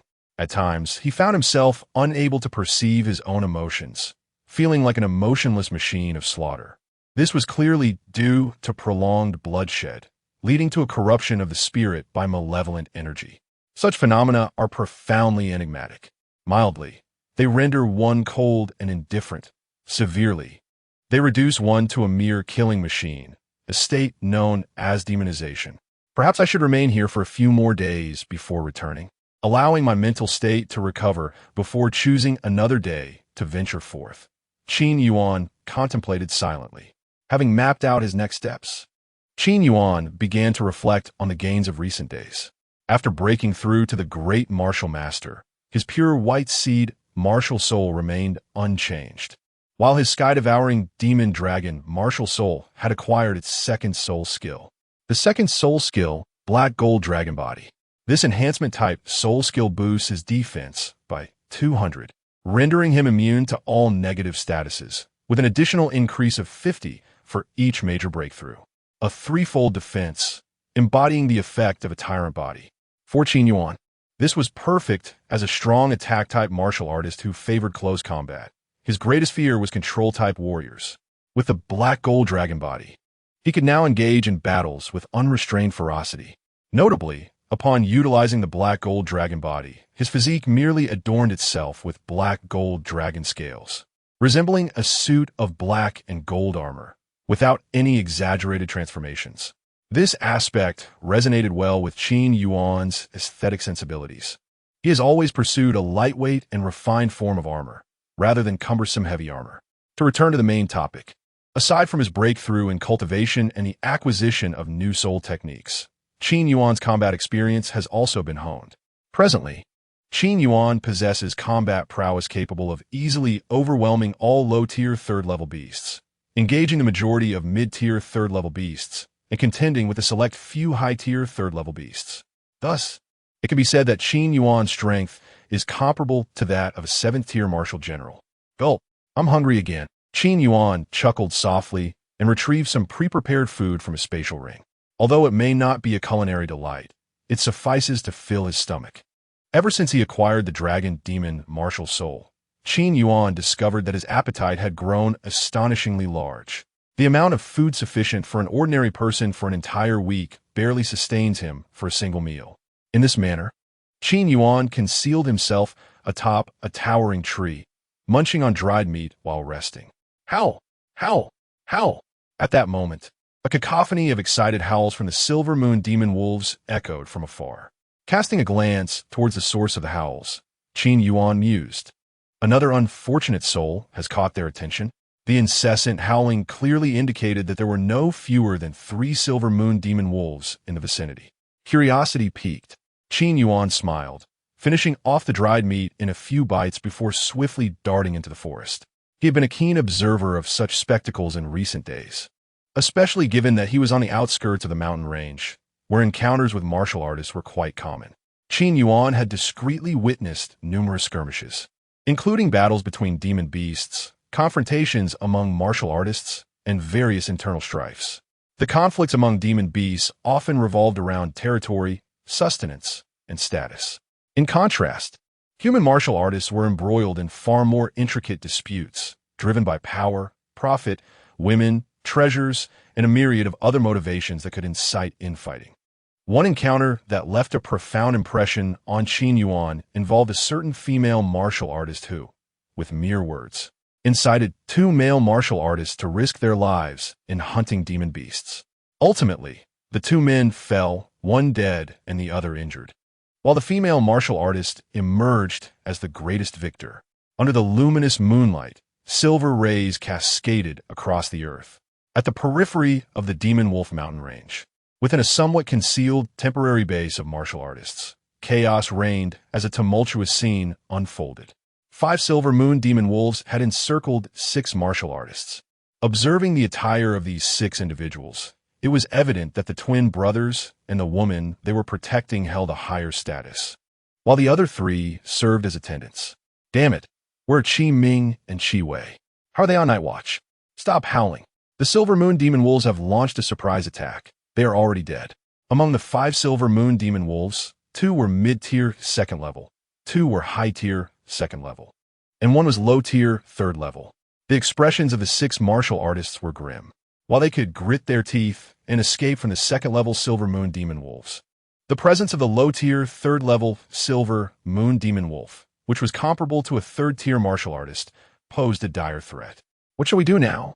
The woman in the center, possessing a curvaceous figure and a strikingly beautiful face, asked anxiously. She was Qi Wanrong, the eldest daughter of the Qi family, and at the tender age of 19, she had already attained the rank of a 3rd-tier grand martial artist. However, her level of cultivation was utterly insufficient in the presence of the Silver Moon demon wolf. Before her stood 3 companions, 2 formidable warriors at the 6th level and a martial general at the 1st level. Young Master Yun, young Master Tao, I can temporarily hold off that low-level 3rd-tier Silver Moon demon wolf, declared the middle-aged woman, a martial general. Sister Kui, we shall take on the 2 advanced 2nd-tier Silver Moon demon wolves. Once we have vanquished them, we will come to your aid, proclaimed the brothers Dai Yun and Dai Tao, each wielding a yellowish-brown hammer that shimmered with a soft yellow aura. Very well, Qi Chui nodded, her spirit soaring. Green scales emerged on either side of her cheeks. Her eyes transformed into deep green vertical slits, and her legs gradually fused into a serpentine tail. The trio, Dai Yun, Dai Tao, and Qi Chui, fixed their gaze intently on the Silver Moon demon wolf before them. Among the 5 Silver Moon demon wolves, 3 had already been accounted for, leaving the remaining 2 for Qi Wanrong and her other 2 companions to confront. Chapter 11. The Dai family twins, the 2nd-tier intermediate Silver Moon demon wolves, are comparable to 7th-level martial artists. Although Qi Wanrong and her 2 companions collectively possess insufficient strength to match the 2 2nd-tier intermediate Silver Moon demon wolves, they are not destined for swift defeat. As long as Chi Wanrong and her companions can endure until the Dai brothers slay the two second-tier advanced Silver Moon Demon Wolves, they will be able to escape their peril. Before long, the 6 individuals assigned their respective opponents. A howl erupted from the third-tier Silver Moon Demon Wolf, echoing through the air, seemingly issuing commands while also carrying an undercurrent of deeper meaning. However, the Dai brothers and the Chi family members remained oblivious, preoccupied with their immediate peril against 5 Silver Moon Demon Wolves, leaving no room for contemplation of the howl's significance. With a commanding growl, the 5 Silver Moon Demon Wolves lunged towards Chi Wanrong and her companions. The battle ignited instantaneously as an array of soul techniques and martial skills unfolded, sending powerful waves of energy reverberating through the forest. Meanwhile, 100 meters away, perched on a tree, a figure observed the unfolding chaos. Dai Yun and Dai Tao, the cherished sons of Dai Chengfeng. If they were to perish in this wolf-laden mountain range, what expression would Dai Chengfeng wear? Surely, it would be quite amusing. A smirk curled at Qin Yuan's lips, his tone devoid of warmth. Initially, he had merely intended to indulge in idle gossip, but with the involvement of his adversaries, the Dai family, the situation transcended mere entertainment. Yet, it seemed there was no need for him to add insult to injury. The earlier roar of the third-tier wolf had signaled a call for reinforcements. Leaning against the tree trunk, Qin Yuan observed the distant skirmish with a mocking gaze. Logically, upon realizing that the third-tier wolf was summoning allies, he should have departed immediately.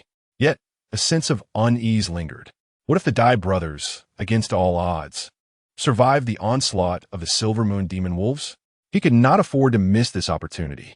Thus, Qin Yuan remained, his singular purpose being to deliver a decisive blow. In the forest, the battle raged on, with the 5 Silver Moon Demon Wolves clearly holding the upper hand. Each wound upon their bodies glimmered with a strange silvery luminescence under the moonlight, visibly knitting itself together before the eye. This represented the terrifying aspect of the Silver Moon Demon Wolves. By night, as long as their injuries were not grievous, even superficial wounds could heal rapidly under the moon's glow. With this advantage, they could engage in prolonged combat. The endurance of wolf-like beasts is already astonishing, and combined with this peculiar ability, it becomes exceedingly difficult for warriors and beasts of comparable rank to contend with them. Stone shatter. Dai Tao bellowed, a brown glow emanating from the rock hammer in his hand as he brought it crashing down towards the Silver Moon Demon Wolf. The wolf's reflexes were swifter, evading the attack almost instantaneously. Boom! The rock hammer struck the ground with a thunderous noise, scattering fragments of stone. Observing the wolf's evasion, Dai Tao sneered coldly, second tier. Stone circle. As the fragments sent flying from the hammer met the ground, they shimmered with a radiant aura, trembling violently. Aru? The Silver Moon Demon Wolf's alarm rang out, and without a moment's hesitation, retreated, yet it was ultimately a step too late. Crack! Crack! Crack! The radiant fragments erupted around the Silver Moon Demon Wolf, the shockwave sending it hurtling backward, fracturing its ribs. This strike, though it did not annihilate the beast, dealt it a severe blow. Such an injury rendered the Silver Moon Demon Wolf incapable of swiftly healing under the moonlight. Nevertheless, the wolf possessed its own pride, even as cunning as a fox. It would not display an ounce of cowardice in the face of life-and-death combat. Its cold gaze fixated on Dai Tao, and at that moment, it cast aside its previous caution, vowing to defend its dignity with Dai Tao's blood. Dai Tao's expression grew grave, realizing the perilous situation. The beast's ferocity had been ignited. His predicament was dire, and those around him fared little better, particularly Chi Chui, who was being relentlessly pressured by the third-tier Silver Moon Demon Wolf. Her body marked with numerous wounds, her breath shallow. They had all underestimated the terror of the Silver Moon Demon Wolf. To become the new dominant clan of the mountains was not something that could be resolved with mere punches and kicks. The Outer Zone, this is how human warriors referred to it. Yet, within the clan of demon wolves, the term Outer Zone simply indicated their penned food supply. Bang! At that moment, Dai Yun was swatted back by the Silver Moon Demon Wolf, sliding several meters across the ground until he landed beside Dai Tao. "Brother, what should we do?" Dai Yun inquired. Without a hint of hesitation, Dai Tao replied, "Find a chance to flee." "What?" Dai Yun exclaimed, his gaze drifting towards Qi Wanrong in the distance. "What about Ronger? She's my fiancée." The alliance between the Dai and Qi families had become customary. The intended union of this generation was between Dai Yun and Qi Wanrong. Although Qi Wanrong may have harbored discontent, she could not defy her family's orders and was compelled to force a strained smile at the unremarkable Dai Yun. As for Dai Yun, he naively believed that Qi Wanrong genuinely liked him. "How foolish!" Dai Tao scoffed, stating, "As long as you survive. With your status as the young master of the Dai family, what kind of woman can't you find?" But, Dai Yun hesitated. "There is no but." Dai Tao interrupted decisively. "We will lure these two Silver Moon demon wolves towards Qi Chui, and we will seize the opportunity to escape." Upon hearing this, Dai Yun's expression fluctuated between uncertainty and resolve. He neither agreed nor rejected the idea. However, the area of his confrontation with the Silver Moon demon wolf was gradually encroaching upon Qi Chui. Observing this development, Dai Tao nodded in satisfaction, wielding his shattered rock hammer with feigned retreats, inching closer to Qi Chui's direction. "Oh dear, these two wish to flee." Qin Yuan, observing from the shadows, felt a twinge of surprise.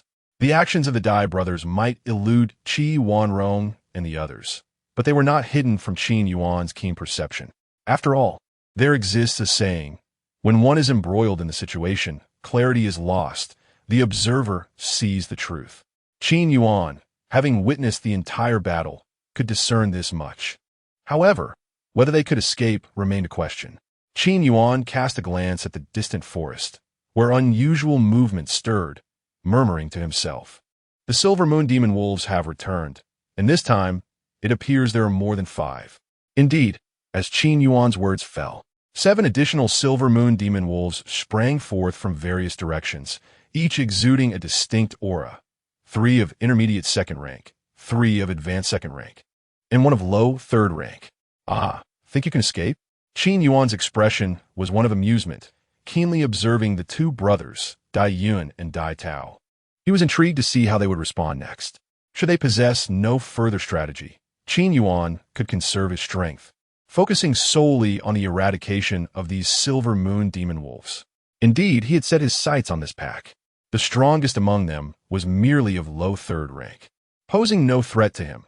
As for the others of second rank, they were no challenge at all. 1 claw or 1 punch would suffice. Previously, he refrained from actively hunting the Silver Moon demon wolves due to uncertainty regarding their behavioral traits. However, after several days of observation, he had acquired a substantial understanding of their nature and was now ready to take action. Chapter 12. The Massacre Breakthrough. 7 heads have returned. 5 heads. 7 heads. 12 Silver Moon demon wolves. It is over, utterly over. In the forest, despair etched upon the faces of Qi Wanrong and her companions. Qi Chui, along with 2 attendants, shielded Qi Wanrong, determined to protect her as much as possible, even knowing they stood no chance. But did they truly believe that 12 Silver Moon demon wolves could be trifled with? "Xiaoyan, wait." Dai Tao's gaze flashed with a hint of ruthlessness as he spoke softly. Despite her reluctance, Dai Yun resolutely nodded, her thoughts echoing, "Ronger, do not hold this against me. When I return to Yurong City, I shall certainly bring reinforcements to avenge you."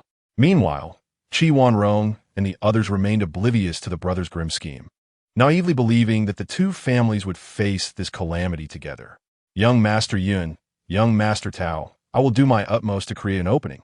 You must take the young lady away first," Qi Chui declared, determination glimmering in her eyes. "Ah und kui, you." Qi Wanrong's pupils constricted as she attempted to voice her concern. Qi Chui raised a hand to interrupt, stating, "Miss, my life was bestowed by the Qi family. Without the Qi family, there would be no Qi Chui today." At her words, Qi Wanrong trembled, tears streaming down her cheeks, her gaze filled with profound sorrow. In stark contrast, the Dai brothers breathed a sigh of relief. "Xiaoyan, since this woman has a backup plan, we shall wait and observe. Only when there is no choice left will we." "Brother, I understand." Their eyes exchanged unspoken understanding, a silent agreement forged in the face of peril. I entrust you both. Ensure the young lady's safe return. Chi Chui nodded resolutely before retrieving a blood-red spirit-grade pill from her spatial ring and swallowing it. The crowd gasped in astonishment. The name of the devouring life pill resonated throughout the entire Xuanwu kingdom. After all, its original form was the renowned Xian Shui pill, which bore no side effects. However, the devouring life pill exacted a terrible price. Upon consumption, it drained one's life force to grant peak martial general strength for a brief moment, after which death was inevitable. Boom! As Chi Chui consumed the devouring life pill, her aura surged dramatically, transcending the first realm of martial generals in an instant. By the time they realized it, Chi Chui had become a peak martial general. The 12 Silver Moon demon wolves fixed their gaze on her, beginning to retreat slowly. Chi Chui's presence was formidable and overwhelming, leaving them no choice but to evade her. Uru! Uru! 2 low-tier, 3rd-grade Silver Moon demon wolves howled fiercely, their cries more intense than before. They were rallying, oh no, rallying wolves. Misco! Chi Chui shouted, charging toward 3 2nd-grade Silver Moon demon wolves. The 3 wolves attempted to flee, but their speed paled in comparison to Chi Chui's swift green, serpent-like tail. Bang! With a sweeping motion, the 3 Silver Moon demon wolves were sent flying, gasping for breath before succumbing to silence. The encirclement was torn open, and without hesitation, Dai Yun and Dai Tao swiftly led Qi Wanrong to escape, with 2 attendants closely following behind. In this place, only Chi Chui remained, desperately intercepting the Silver Moon demon wolves. Though her strength was formidable, she was but one individual. Moreover, the Silver Moon demon wolves were exceedingly clever, opting not to engage in direct combat, but rather scattering in different directions. Seemingly dispersed, they were actually converging toward the direction Qi Wanrong had fled. Chi Chui spat out a mouthful of blood in frustration, cursing, damn it. In a flash, she darted towards 2 3rd-tier Silver Moon demon wolves. If she could not stop them all, she must ensure that the 2 strongest remained behind. Otherwise, if Qi Wanrong and her companions were caught by the 3rd-tier beasts, their demise would be inevitable. Meanwhile, on the other side, whoosh, whoosh, whoosh, Qi Wanrong and her party dashed swiftly through the forest, the leaves rustling incessantly in their wake. Dai Yun and Dai Tao blazed a trail ahead, while their 2 attendants guarded the rear, with Qi Wanrong safely nestled in the center for the moment. Suddenly, 2 attendants let out anguished screams. Qi Wanrong and the others turned back in alarm, only to feel a chill race down their spines in an instant. 4 2nd-tier giant pythons had ensnared them tightly, their gaping maws swallowing half a head in a blink. A true act of devouring. This was the outer area. After all, where the number of demonic beasts was considerable, their reckless flight inevitably drew the attention of certain creatures. Indeed, the 2 pythons were in the midst of breeding when Qi Wanrong and her party recklessly intruded, provoking their wrath. Thus, the 2 attendants sacrificed themselves. Once again, Qi Wanrong and her companions fled through the forest, now with heightened caution, refraining from reckless intrusions. However, unbeknownst to them, a shadow flitted silently in the dark. Moments later, howls echoed, woo, woo. 2 low-tier, 3rd-tier Silver Moon demon wolves sprang from the thicket, each clutching a prey in their jaws. Qi Wanrong and her companions were momentarily stunned, as were the 2 Silver Moon demon wolves. Then, in a sudden realization, Qi Wanrong and her companions were startled, while the wolves rejoiced. Having completed their hunt and hearing their kin's call to pursue humans, they turned to find their next targets unexpectedly before them. Indeed, there's a saying that timing is everything. Once more, 2 3rd-tier Silver Moon demon wolves appeared, despair etched across Qi Wanrong's face. Dai Yun and Dai Tao exchanged a glance, a fierce determination flashing in their eyes, as if they had made a resolute decision. Bang! The 2 Silver Moon demon wolves discarded their prey and lunged towards Qi Wanrong and her companions. Yin good Tao good, you need not, ah? Qi Wanrong had just begun to urge the Dai brothers to abandon her when, in the next moment, she felt a forceful push propelling her towards the 2 Silver Moon demon wolves. Turning back in disbelief, she could hardly fathom that her fiancé had thrust her towards certain death. Just as she prepared to voice her outrage at Dai Yun, she noticed that both Dai Yun and Dai Tao stood motionless, their bodies frozen in place. Where are Dai Yun and Dai Tao's heads? Without giving Qi Wanrong a moment to ponder, a colossal claw had already swung towards her. The glimmer of the claw sliced through the air, taking with it a considerable portion of flesh and blood. Agonizing pain surged through her as life ebbed away. Qi Wanrong's complexion turned ashen as she collapsed to the ground, clinging to her last breath. Her final gaze fell upon a man standing beside the lifeless bodies of Dai Yun and Dai Tao, a man adorned with half-black and gold dragon scales. This man's visage evoked a sense of familiarity within her. You are Qin." Before she could utter the last syllable, her pupils shattered. Devoid of life, Qin Yuan cast an impassive glance at Qi Wanrong's corpse before shifting his attention to the two silver moon demon wolves. This night was destined to be one of sleeplessness. A smile crept across Qin Yuan's face, his eyes flickering with a cold glint. The two silver moon demon wolves exchanged a glance, then lunged towards Qin Yuan, their bloodied claws shimmering with specks of white light. Howl! Howl! Sing! A brutal slaughter unfolded within the embrace of the mountains. The two lowly third-tier silver moon demon wolves stood no chance against Qin Yuan. Aside from their howls, they had no other recourse. Chapter 13. The unrest of the second martial soul. After a prolonged silence, the forest fell quiet, littered with corpses. Above the remains of the silver moon demon wolf, a black-gold divine dragon coiled upwards, forming a devouring vortex that drew the bodies into its depths, leaving only remnants behind. A surge of pure energy flowed forth, causing Qin Yuan's cultivation realm to stir. Although he did not achieve a breakthrough, he was tantalizingly close to reaching the 6th level of the Grand Martial Master. His martial soul remained at the 5th rank of the spirit level, and he pondered whether the devouring of martial artists would yield any changes to his martial soul. Casting a glance at the bodies of Dai Yun and Dai Tao, he stepped forward to initiate the devouring process. In a blink, the two corpses vanished, leaving only debris. With a subtle hum, Qin Yuan's realm surged once more, and he successfully ascended to the 6th level of the Grand Martial Master. Just as he prepared to retrace his steps to the site of the battle with Qi Chui and the demon wolf, an unusual sensation coursed through his body. Qin Yuan's body trembled, and his pupils dilated. His second martial soul was awakening. It had been nearly a month since it last stirred. Without a moment to ponder, he swiftly departed, his form flickering through the darkened forest until he vanished into a relatively concealed cave. The cave was once the lair of a second-tier high-level purple demon tiger, which Qin Yuan had slain. Yet, no other beasts dared to intrude, ensuring a semblance of safety within. After thoroughly inspecting the cave and confirming the absence of any beast tracks, he turned his focus to his second martial soul. Deep within his dantian, the celestial devouring demon dragon martial soul roared instinctively, glaring furiously at a plain white seed. This inconspicuous seed was audaciously attempting to seize the pure energy that it had just consumed. Of all energies to covet, it chose the refined essence derived from the devoured martial souls. Logically, the pure energy transformed from the devouring martial soul should significantly enhance its own capabilities.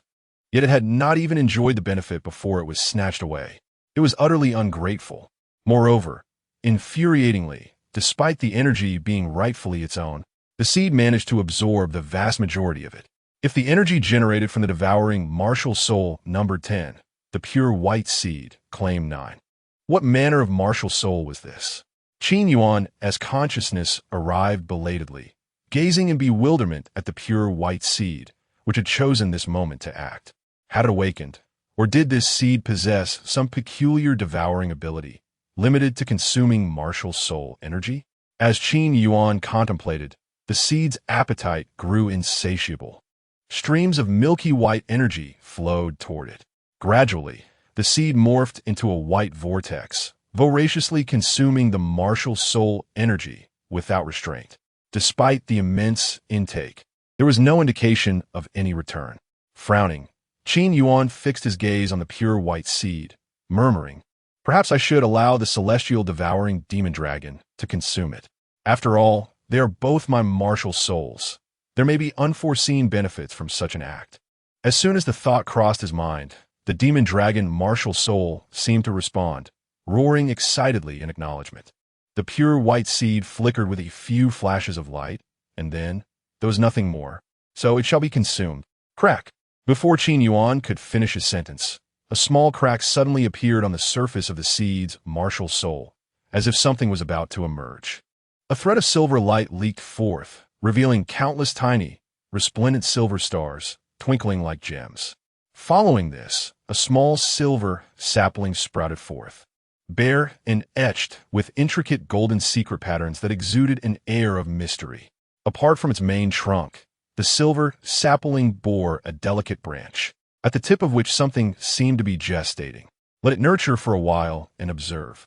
Since he had come this far, Qin Yuan would not abandon his endeavor halfway.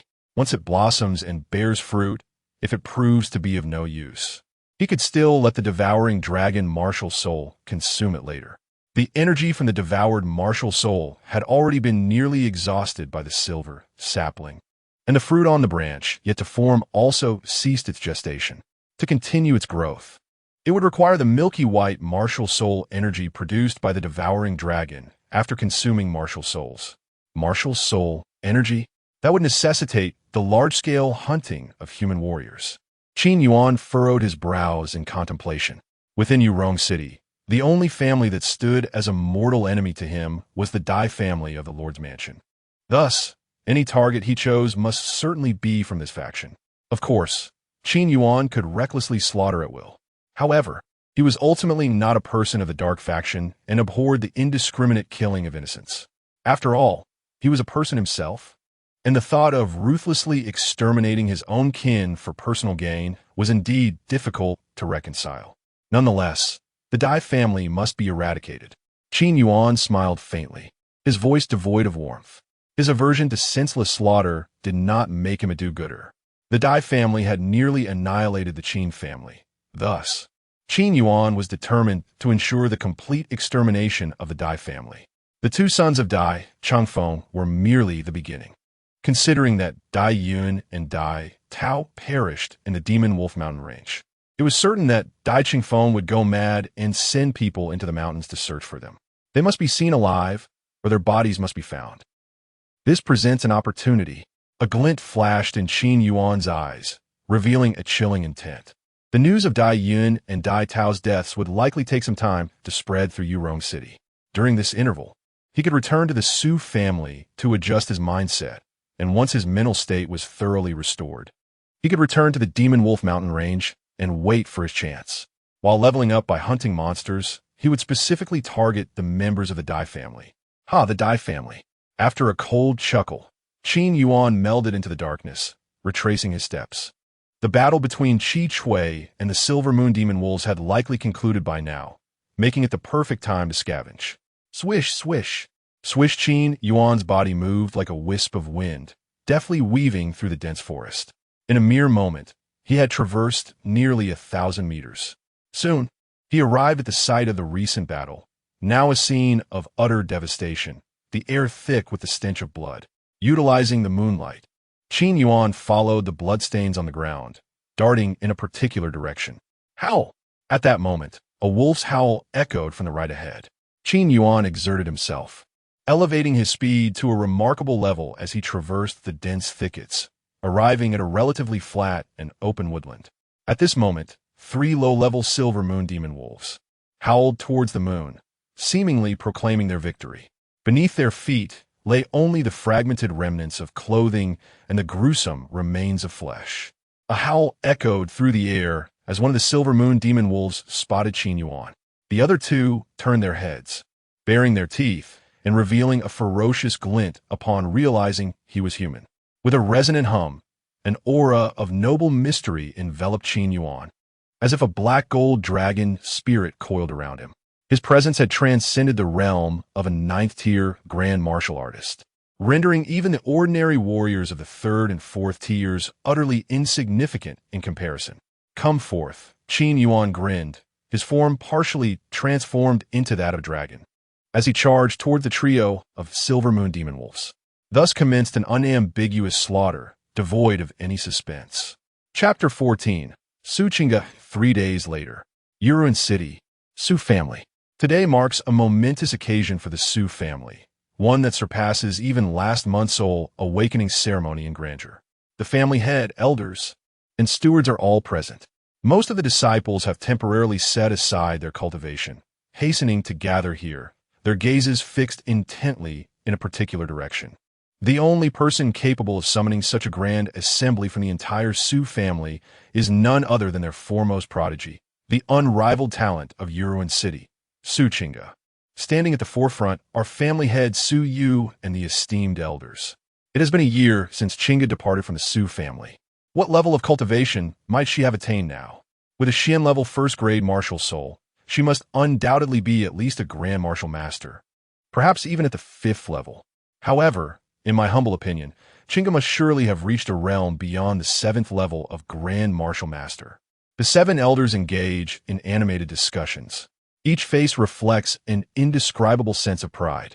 In recent days, the Su family has faced numerous setbacks in business, and the elders have been growing increasingly frustrated.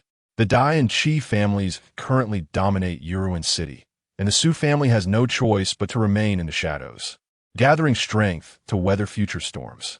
While they have managed to hold on for a month, 2 months, or even 3, as time stretches on, the Su family risks financial ruin and gradual decline. Thus, it is imperative to seize an opportunity that can extricate the family from its predicament. Clearly, Suchinga represents that crucial opportunity. 7 days prior, news arrived that Suchinga had excelled in the internal academy assessment, shining brilliantly, and had thus been accepted as a direct disciple under the vice president of the Xuanwu Academy. This revelation sent shockwaves through the Su family. Suyu was so elated that she could hardly sleep. The vice president of the Xuanwu Academy. In the entire Xuanwu kingdom, only 2 individuals hold a higher position than her: the Xuanwu king and the president of the Xuanwu Academy.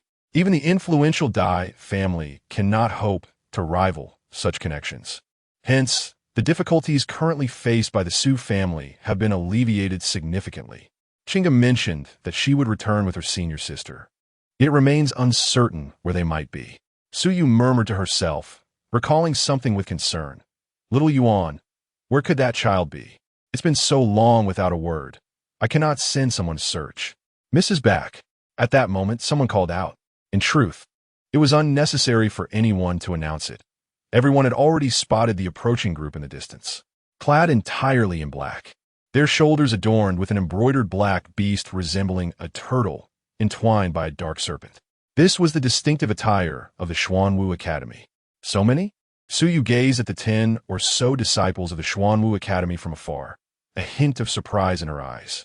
Upon closer inspection, she counted a total of 15 individuals, the majority being women, with 5 men among them. Of these 15, the most striking were the 2 breathtaking beauties at the forefront of the procession.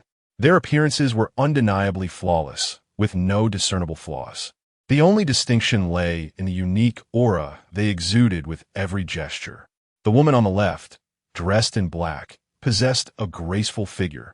Her long hair, cascading like a waterfall. Her face is exquisite, with a delicate nose, brows resembling distant green hills, lips akin to vermilion, and eyes that hold the essence of autumn waters, seemingly concealing infinite tenderness. She embodies the elegance of the water towns in the south and the purity of a clear, bright moon, while a hint of heroism in her brow reveals a trace of spirited grace. This is a gentle yet resolute woman. In contrast, the lady to her right exudes a serene coldness. Clad in black, she appears as if she has emerged from the depths of winter snow, radiating an aura that keeps others at bay. Her skin is as pale as icy jade. Her willow-like brows are slender and dark, and the slight arch of her brows conveys an air of detachment. Her captivating eyes are as profound as a chilly pond, and her frosty gaze sweeps over all, evoking the sensation of being ensnared in an ice cellar. Adorned with minimal jewelry, she accentuates her ethereal independence through simplicity. remaining indifferent to worldly matters and the clamor of the outside world.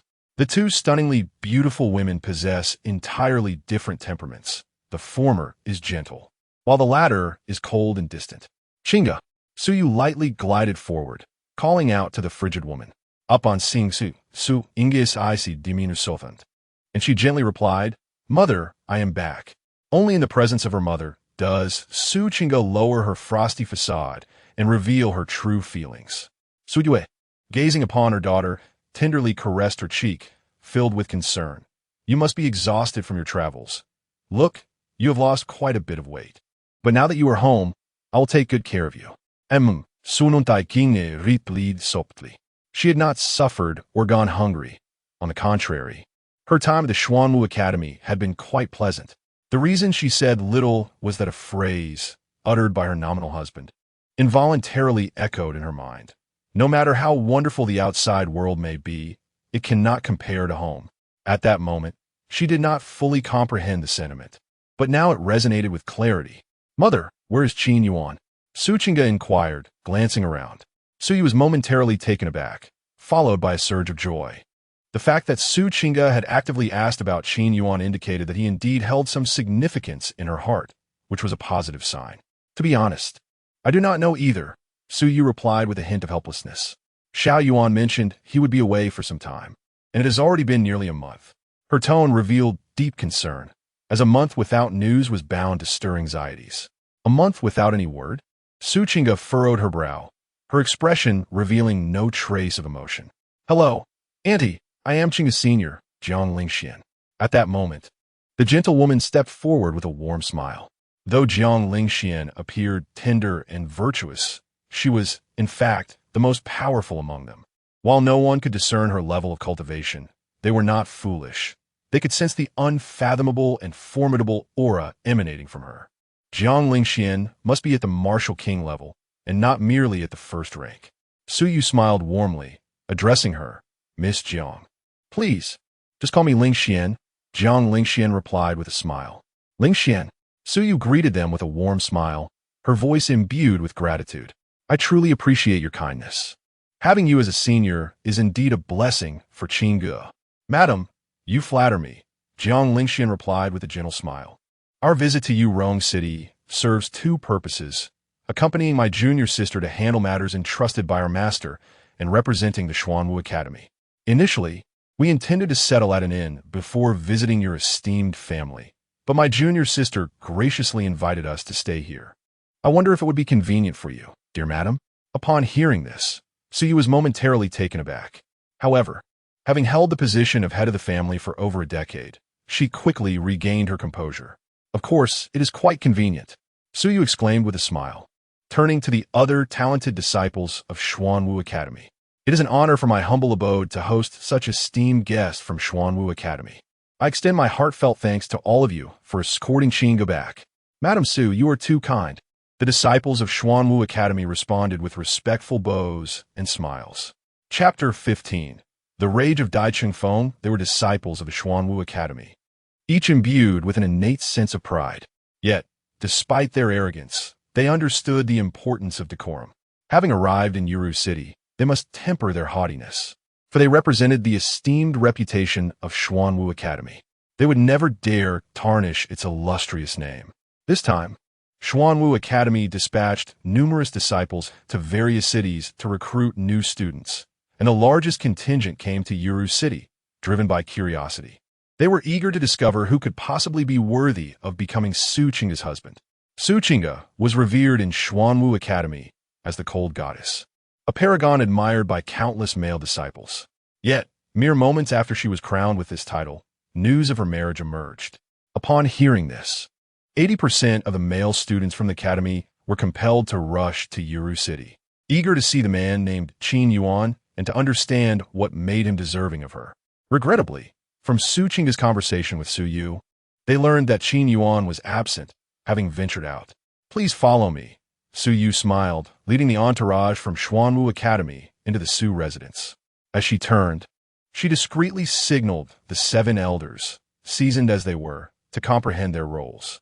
They had already arranged the finest accommodations for the academy's prodigies.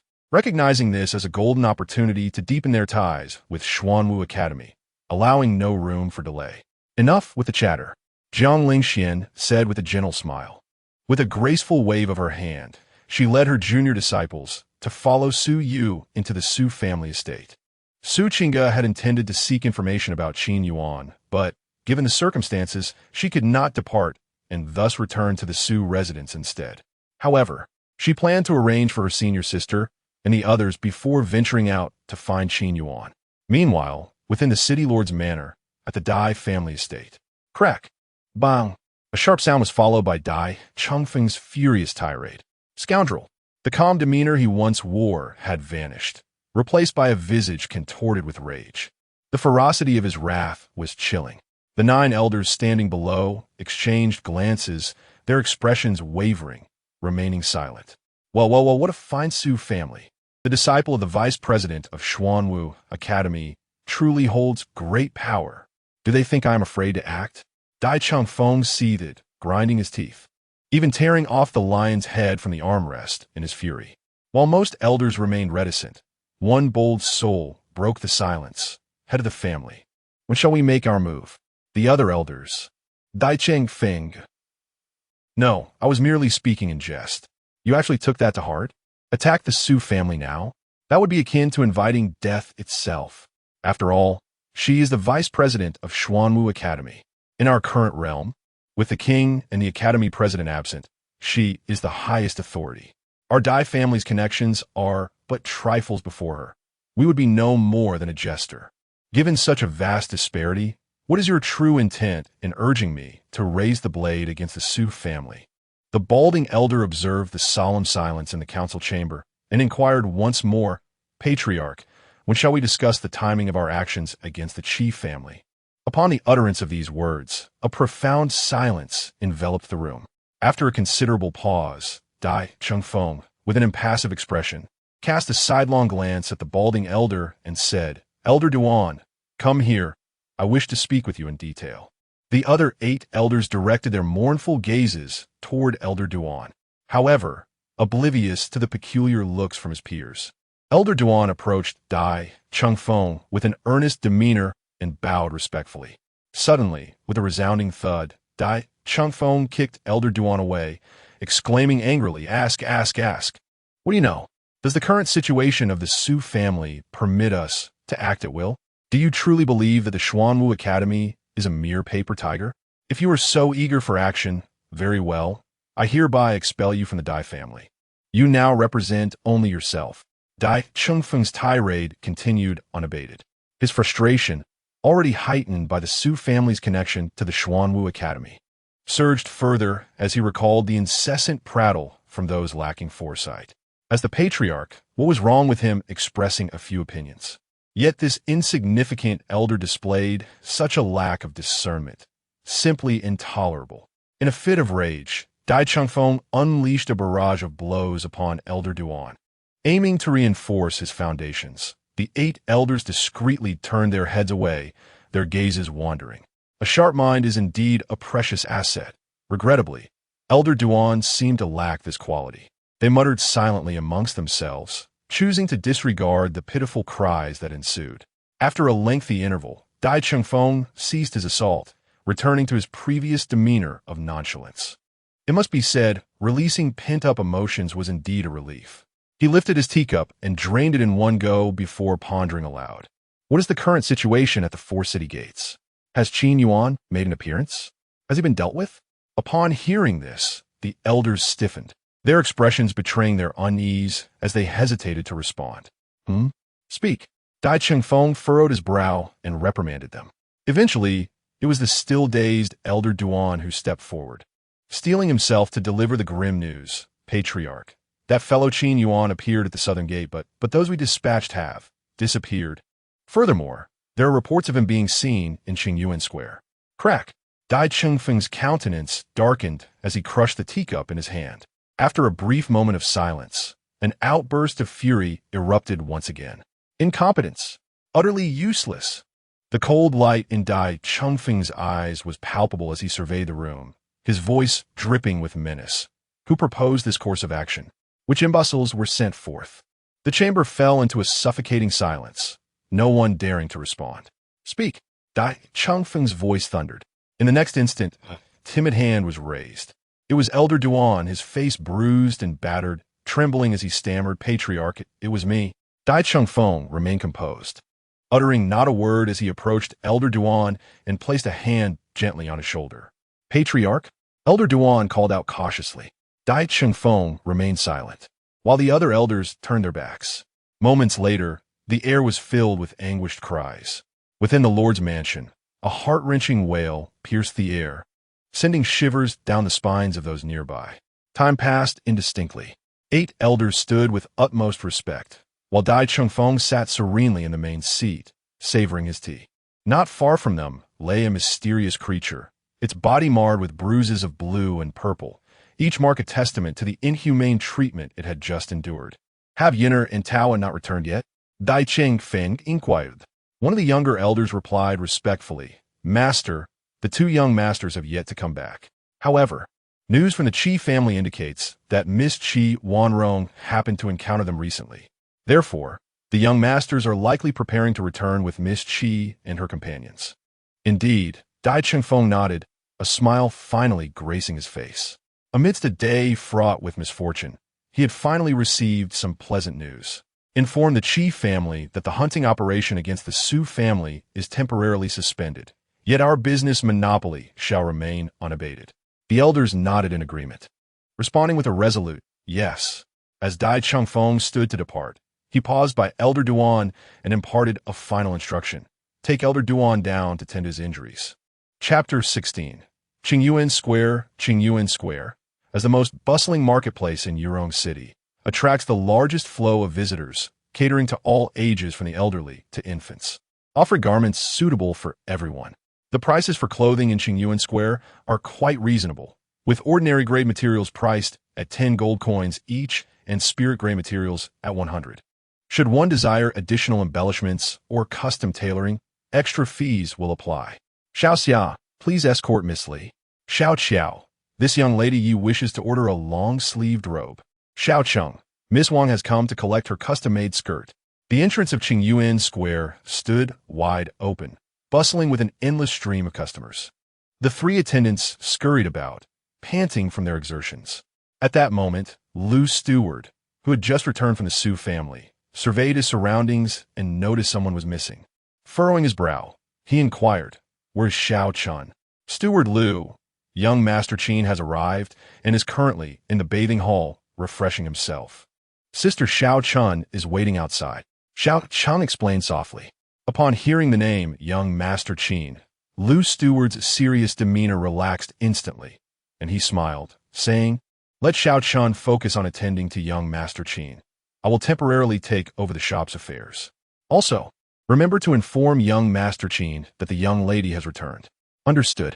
Outside the bathing hall, a young girl donned in a light green cross-collared skirt stood with flushed cheeks, shyly lowering her gaze. Before her stood a striking young man clad in a silver-white robe. He was tall, exceeding 6 feet, with brows like swords, long black hair cascading down his shoulders, and deep black eyes that seemed to pierce through the soul. His demeanor was cool and aloof, akin to stars in the night sky or the bright moon over the deep sea, distant yet captivating. The already handsome Qin Yuan appeared even more enchanting due to his ethereal presence. Why, young master, what style of robe is this? Xiao Chun inquired, her curiosity piqued. This, you may refer to it as a wind coat, Qin Yuan replied, brushing his hand over the silver garment, a hint of nostalgia crossing his face as he murmured, Wind coat? Xiao Chun was taken aback, utterly perplexed. Without further elaboration, Qin Yuan chuckled softly. Well, this embodies my personal style. I have grown accustomed to wearing such attire. His garments bore a distinct difference from those sold at Qingyuan Square. His fashion sense was rooted in his past life, complemented by the present, while the clothing available at Qingyuan Square primarily reflected the contemporary with a nod to the past. Oh, Xiao Chun nodded, still somewhat dazed. Before her expression brightened as she exclaimed, Young master, the young lady has returned. Oh, Qin Yuan replied, mildly surprised, but quickly recalling that he had been away for quite some time. Well, It seems the timing is just right. Xiao Chun, please bring the garments I asked you to prepare. They are perfect to take to Qingge. Xiao Chun nodded in affirmation. Certainly, please wait here, young master. With that, she darted away. Qin Yuan made his way to a tea room, brewing himself a pot of tea, savoring a delicate sip as he contemplated. The individuals who were following me earlier must be connected to the Dai family, he mused silently. Upon his return to Yurong City, he sensed that he was being followed. Therefore, Qin Yuan deliberately made his way into a secluded alley, where he judiciously dealt with the 3 pursuers, consuming them entirely. He also devoured 3 martial souls, causing his silver, sapling martial soul to flourish further, with the solidified fruits soon approaching maturity. The old fool, Dai Chengfeng, likely remained unaware that both of his sons had perished in the Demon Wolf Mountains. Otherwise, news of a sudden insurrection at the Lord's Manor would have already spread through the streets. It is fortunate, as it grants me time to adjust my state of mind. Qin Yuan smiled faintly, taking a delicate sip of tea. He had already devised a plan. Barring any unforeseen circumstances, his next return from the mountains would mark the auspicious day for the annihilation of the Dai family. After eradicating the Dai clan, it would be time to explore this realm. While Qin Yuan was lost in thought, hurried footsteps echoed from outside, signaling the return of Xiao Chun, who held a white spatial ring in her hand. Young master, the garments you requested last time have been prepared, she announced, presenting the ring to Qin Yuan. Qin Yuan nodded, a light smile gracing his lips. Thank you for your efforts. No, not at all. Xiao Chun shook her head vigorously. All right, I must return now. Work hard. Perhaps one day I shall venture to another land and whimsically establish a Qingyuan workshop, at which point I shall recruit you all. Qin Yuan said half-jokingly. The 4 young maidens, Chun, Xia, Qiao, and the like, were initially mere servants of the Su family, later elevated by Qin Yuan's hand. Young master, you jest. How could you ever leave for another land? Xiao Chun replied. Ha ha, perhaps. Qin Yuan laughed heartily, choosing not to elaborate further as he stood to depart. Young master, allow me to see you off. No need. You may attend to your duties. In the Su family courtyard, 3 women sat on stone chairs by the waterside pavilion, brewing and sipping tea while engaging in pleasant conversation. The trio consisted of Su Yu, Su Qingge, and Jiang Lingxian. Su Qingge was not particularly loquacious, contributing only sporadic remarks, while most of the dialogue flowed between Su Yu and Jiang Lingxian. Although this was Jiang Lingxuan's first visit to the Su residence, she hailed from a prominent family, well-versed in the decorum of scholarly households. Su Yu's initial impression of Jiang Lingxian was favorable, and as their conversation deepened, her fondness for the 3 years older woman grew. As they chatted unknowingly, their bond gradually strengthened. Jiang Lingxian consistently addressed Su Yu as aunt, while Su Yu's reference to Jiang Lingxian evolved from Lingxuan to Xiaoshuan. Meanwhile, Su Qingge quietly observed and listened, refraining from interrupting the exchange between her mother and senior sister as she awaited someone. Mother mentioned that this Qingyuan workshop was established by Qin Yuan over 6 months ago. No wonder I noticed various styles of garments on my way back, Su Qingge mused, taking a sip of her tea. After ensuring her senior sister and the others were settled, she prepared to venture out in search of Qin Yuan, only to receive word from her subordinates that he was at the Qingyuan workshop. Upon inquiring with Su Yu, she learned the particulars regarding the Qingyuan workshop. Indeed, I could prepare a few gifts for my senior sister, Su Qingge pondered. Jiang Lingxian had always treated her with great kindness, so she wished to express her gratitude with a token of appreciation. The myriad styles of garments available in Qingyuan Square presented an excellent choice. Xiaoxian, I recall you mentioned you had important matters to attend to in your own city. Would you be so kind as to share the details? Perhaps the Su family could be of assistance, Su Yu said with a gentle smile. She remained oblivious to the slight unease that flickered across Su Qingge's face upon hearing these words. Aunt, the situation is as follows. Jiang Lingxian replied with a subtle smile. The enrollment regulations at Xuanwu Academy have recently undergone a revision, shifting from a triannual admission process to an annual one. We have accompanied Qingge back to Yurong City also to recruit new students. I wish to propose the Su family as a potential location for this recruitment. I wonder if it would be convenient for you. At this revelation, Su Yu's pupils constricted slightly. Chapter 17. Qin Yuan returns to the Su family. How could it not be convenient? Xiao Xian, Annie will not hide it from you. Your selection of the Su family as a recruitment point brings immense benefits to us, rather than being a bother to you. It seems we're the ones imposing on you. Su Yu's beautiful eyes flickered as she spoke. Although she may not be particularly astute, she understood some basic relationships of interest. Jiang Lingxian, as the person in charge of this recruitment, held absolute authority. Many places within Yuan City are more suitable than the Su family for recruitment points. Yet, Jiang Lingxian deliberately chose the Su family. The underlying significance is evident. If Su Qingge being accepted as a direct disciple ensures the safety of the Su family, then being selected as a recruitment point represents an opportunity for the Su family's rise. Su Yu seemed to glimpse a fragment of the future, envisioning the Su family becoming the most powerful clan in Yuan City.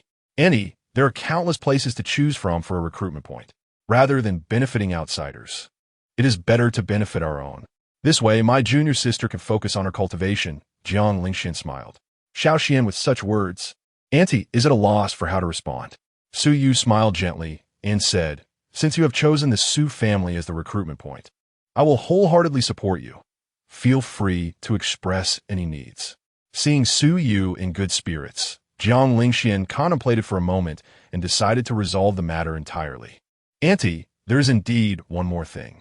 Jiang Lingxian glanced at Su Qingge, and noticing her somewhat unnatural expression, returned her gaze and said, I have heard that my junior sister has married, and her husband, Qin Yuan, is a genius. When young Master Qin returns to the Su family, could we invite him for a visit? Su Yu was taken aback and asked, is this matter related to Xiao Yuan? Yes, it concerns young Master Qin. Jiang Lingxian nodded. Upon receiving Jiang Lingxuan's confirmation, Su Yu shifted her gaze to her daughter and inquired, Qingge, are you aware of this matter?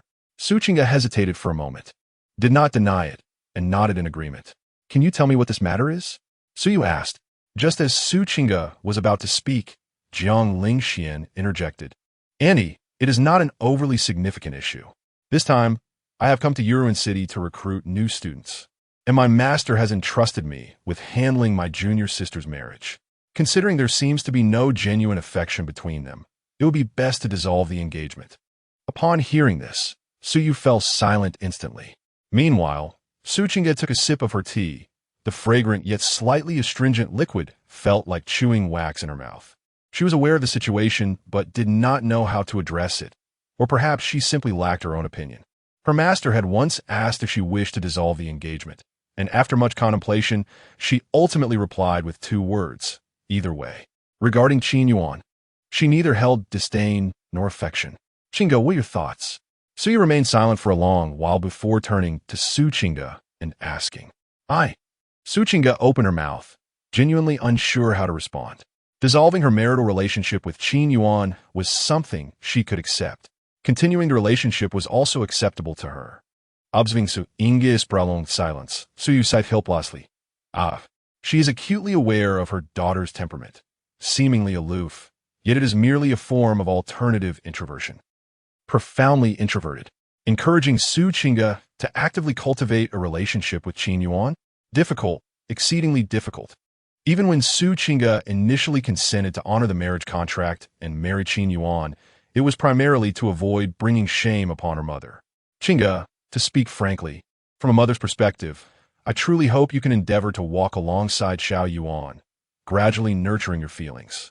Of course, I shall not impose, as this is ultimately a matter between the two of you.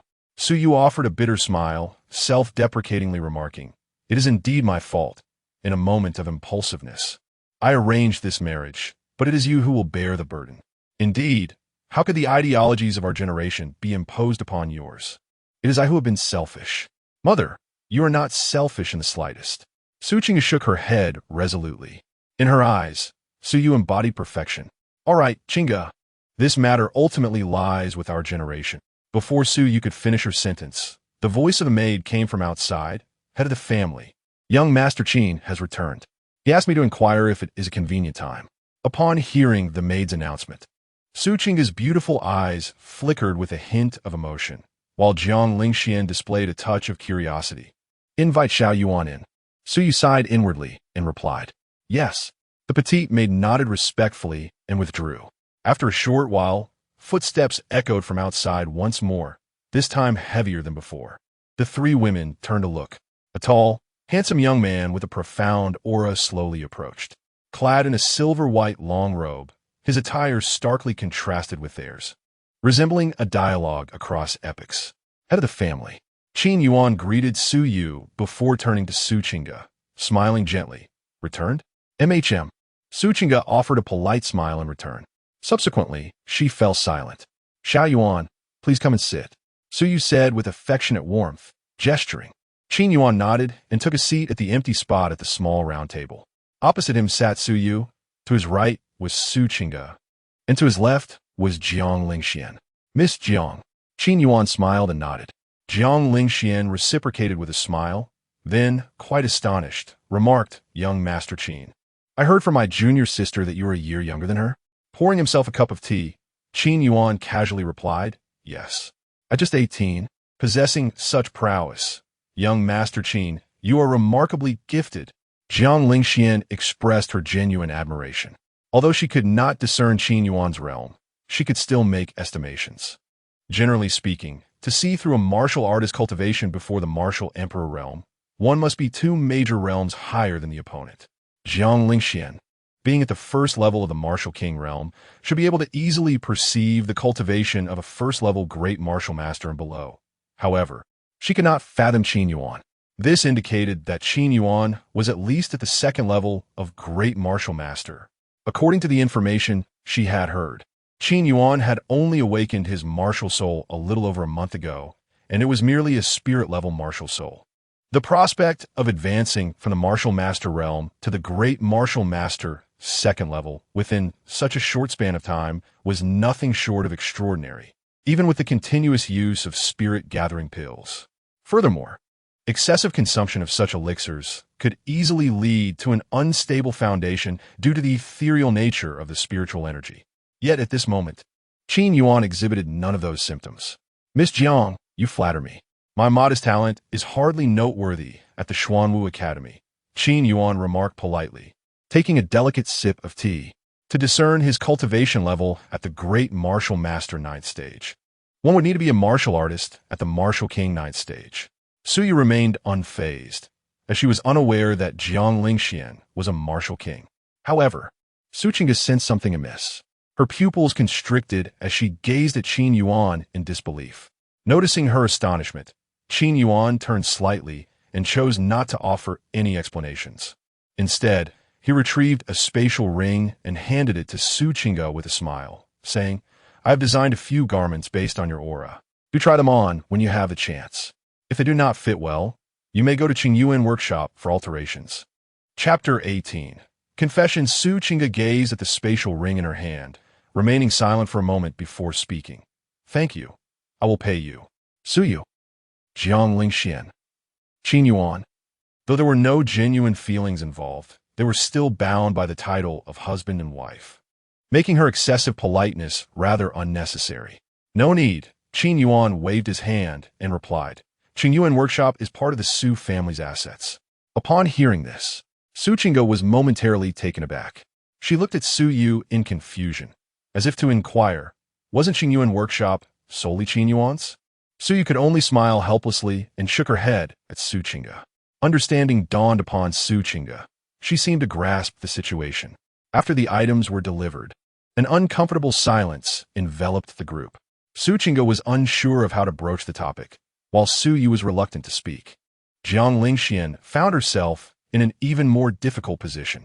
She had intended to play the role of the villain, but it felt excessive to ask Qin Yuan and Su Qingge to annul their engagement immediately after receiving a gift. Time passed. Within the pavilion, the atmosphere grew increasingly peculiar, and even Qin Yuan, though somewhat naive, could sense something amiss. He turned to Su Yu and inquired, Master, is there something going on? Su Yu's hand, which was pouring tea, hesitated. After a prolonged internal struggle, she sighed and said, Xiao Yuan, it's better for Qingge to tell you. After all, this concerns both of you. Qin Yuan had a faint inkling of what was happening, yet he remained uncertain. He looked at Su Qingge and noticed her somewhat unnatural expression. He spoke gently. We are all young.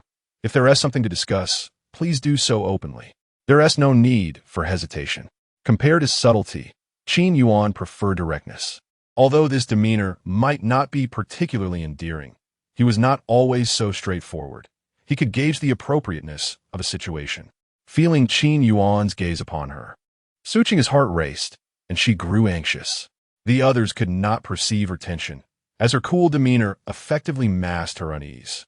Su Qingge paused for quite some time, under the scrutiny of the 3 pairs of eyes, before finally asking, I want to know, how have you been during your time with the Su family? The 3. Sensing the peculiar looks from the trio, Su Qingge's anxiety intensified, yet her composed aura continued to veil her nervousness.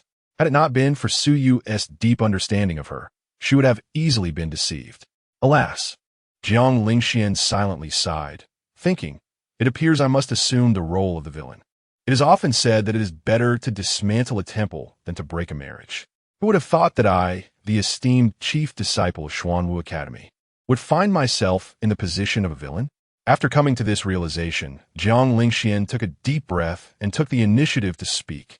Young Master Qin, allow me to address this matter. Due to her diligent practice, Qingge has distinguished herself during assessments and has been accepted as a direct disciple by the vice president of Xuanwu Academy, who is also my master. This time, my junior and I have come to Yuan City not only to recruit new students, but also to discuss the marriage between young Master Qin and my junior. From what we understand, your union is based solely on a written agreement, and there are no genuine feelings between you. Therefore, an annulment? Qin Yuan's gaze remained tranquil, his expression neither joyful nor sorrowful. Jiang Lingxian believed that Qin Yuan harbored grievances, and thus spoke again. Rest assured, young Master Qin, my master has instructed me to bring compensation, which can enhance your martial spirit. Before she could finish, Qin Yuan interjected, May I inquire, was the reasoning of lack of true feelings proposed by your master, or was it a spontaneous thought of yours? Jiang Lingxian was momentarily taken aback, unprepared for such a question from Qin Yuan. After a moment's contemplation, she resolved not to conceal the truth. Indeed, it was not her master's reasoning, but rather her own impromptu fabrication. Jiang Lingxian hesitated to recount her master's exact words, uncertain of Qin Yuan's reaction.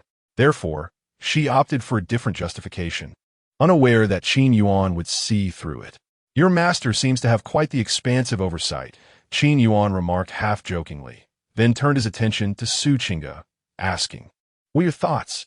I am agreeable to anything, Su Qingge replied, her response somewhat disjointed. Qin Yuan, taken aback, felt he was beginning to discern Su Qingge's true nature. Her previous aloof demeanor had merely been a fade, and her genuine self was an intriguing blend of introversion. Observing this exchange, Su Yu felt a pang of discomfort in her heart, caught between her daughter Su Qingge and Qin Yuan, whom she had come to regard as a son. Had she not previously vowed never to meddle in their affairs, she might have intervened by now. Not just anything. Qin Yuan shook his head, earnestly asking, Do you wish to maintain our relationship, or would you prefer to dissolve it? A heavy silence ensued. Su Qingge pondered for a considerable time, ultimately whispering, I am fine with either. She cast a cautious glance at Qin Yuan as she spoke. Qin Yuan's expression stiffened for a moment. Even with his adept composure, he felt a wave of frustration rising within him. Taking a deep breath, he endeavored to speak calmly. We are united by a marriage contract, yet your initial intention was to honor that promise, which remains unchanged. However, I must be candid with you. My motivations for marrying you were not entirely noble, primarily seeking the protection of the Su family. Upon hearing this, both Su Yu and Jiang Lingxian stared at Qin Yuan in astonishment. Su Yu, particularly, had always believed that Qin Yuan genuinely cared for Su Qingge, which made his admission that he sought refuge within the Su family all the more shocking. What did he take her daughter for? Despite her favorable view of Qin Yuan, a flicker of discontent arose within Su Yu. Yet, this sentiment dissipated as quickly as it had emerged. If Qin Yuan's intentions were not pure, how could Su Qingge's be any different? Perhaps their marriage had been a farce from the very beginning. Su Yu sighed quietly to herself. After her sigh, Su Yu felt a renewed sense of dissatisfaction, this time not due to the absurd marriage, but rather regarding Qin Yuan's lack of trust. Little Yuan, if that is the case, why did you not confide in me from the start? Do you believe I would stand by and let you face everything alone?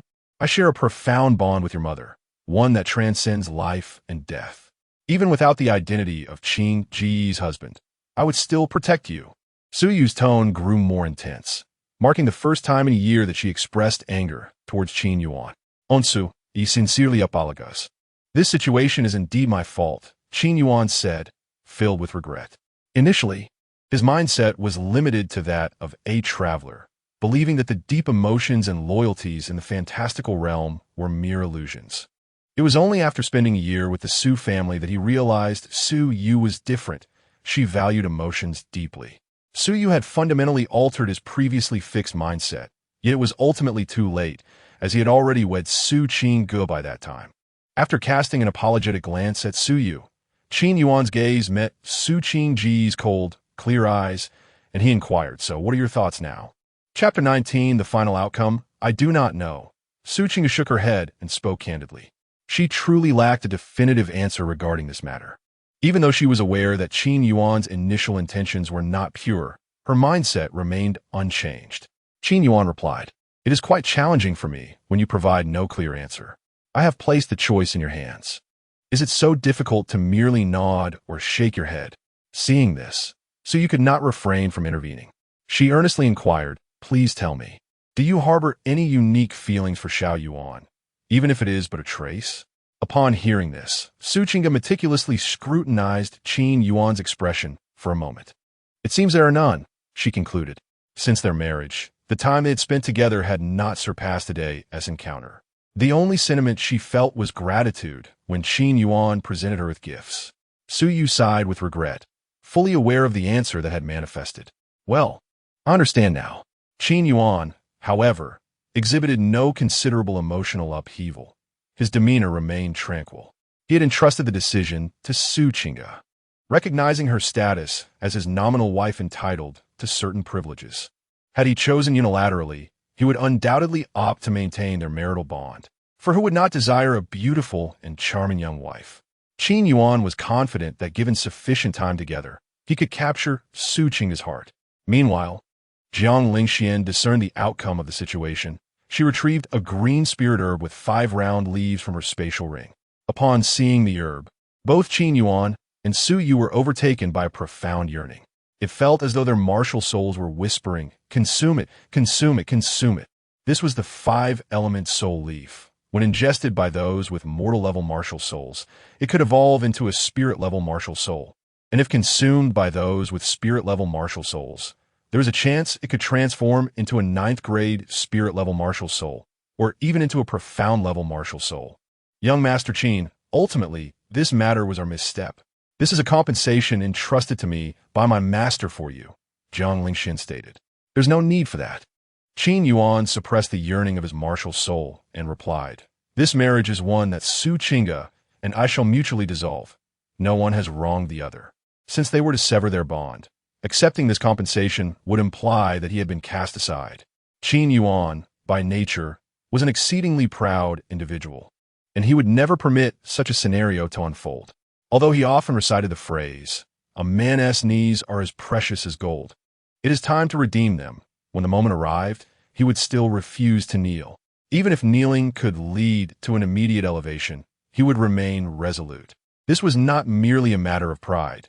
It was intrinsic to his character. Perhaps such behavior was foolish and naive, yet Qin Yuan remained indifferent. He lived for himself, not for others.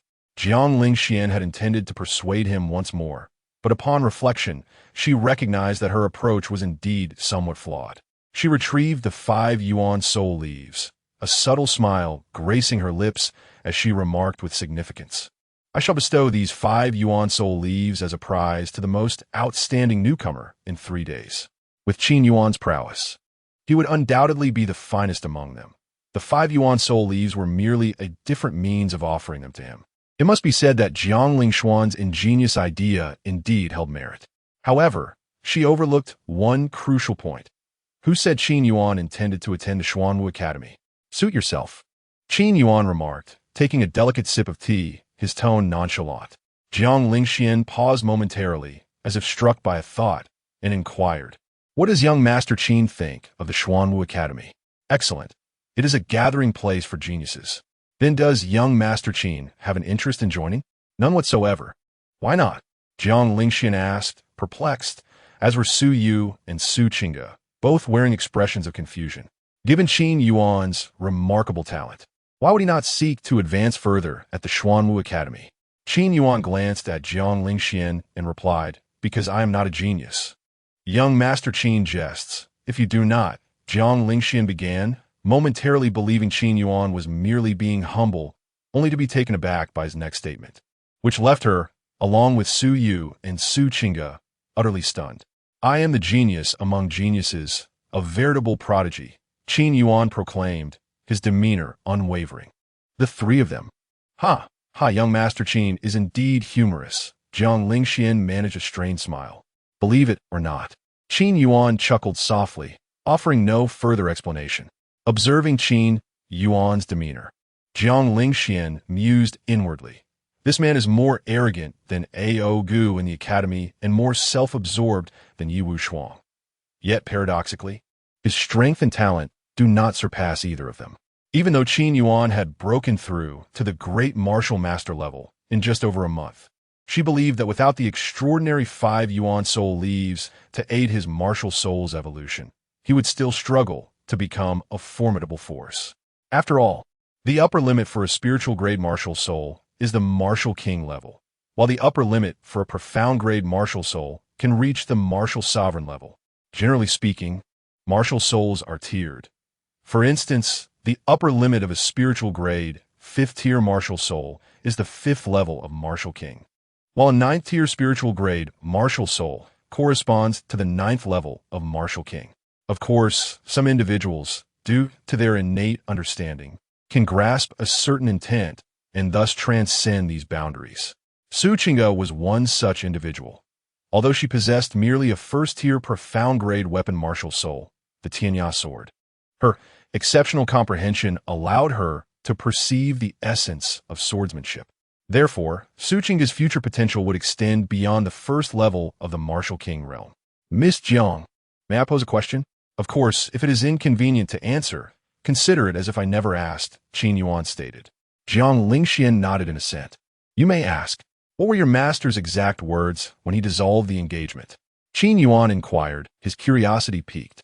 If the reasoning was akin to waste, insect, unworthy, then surely it would have sufficed to exchange the 5 Yuan soul leaves for other treasures of lesser value.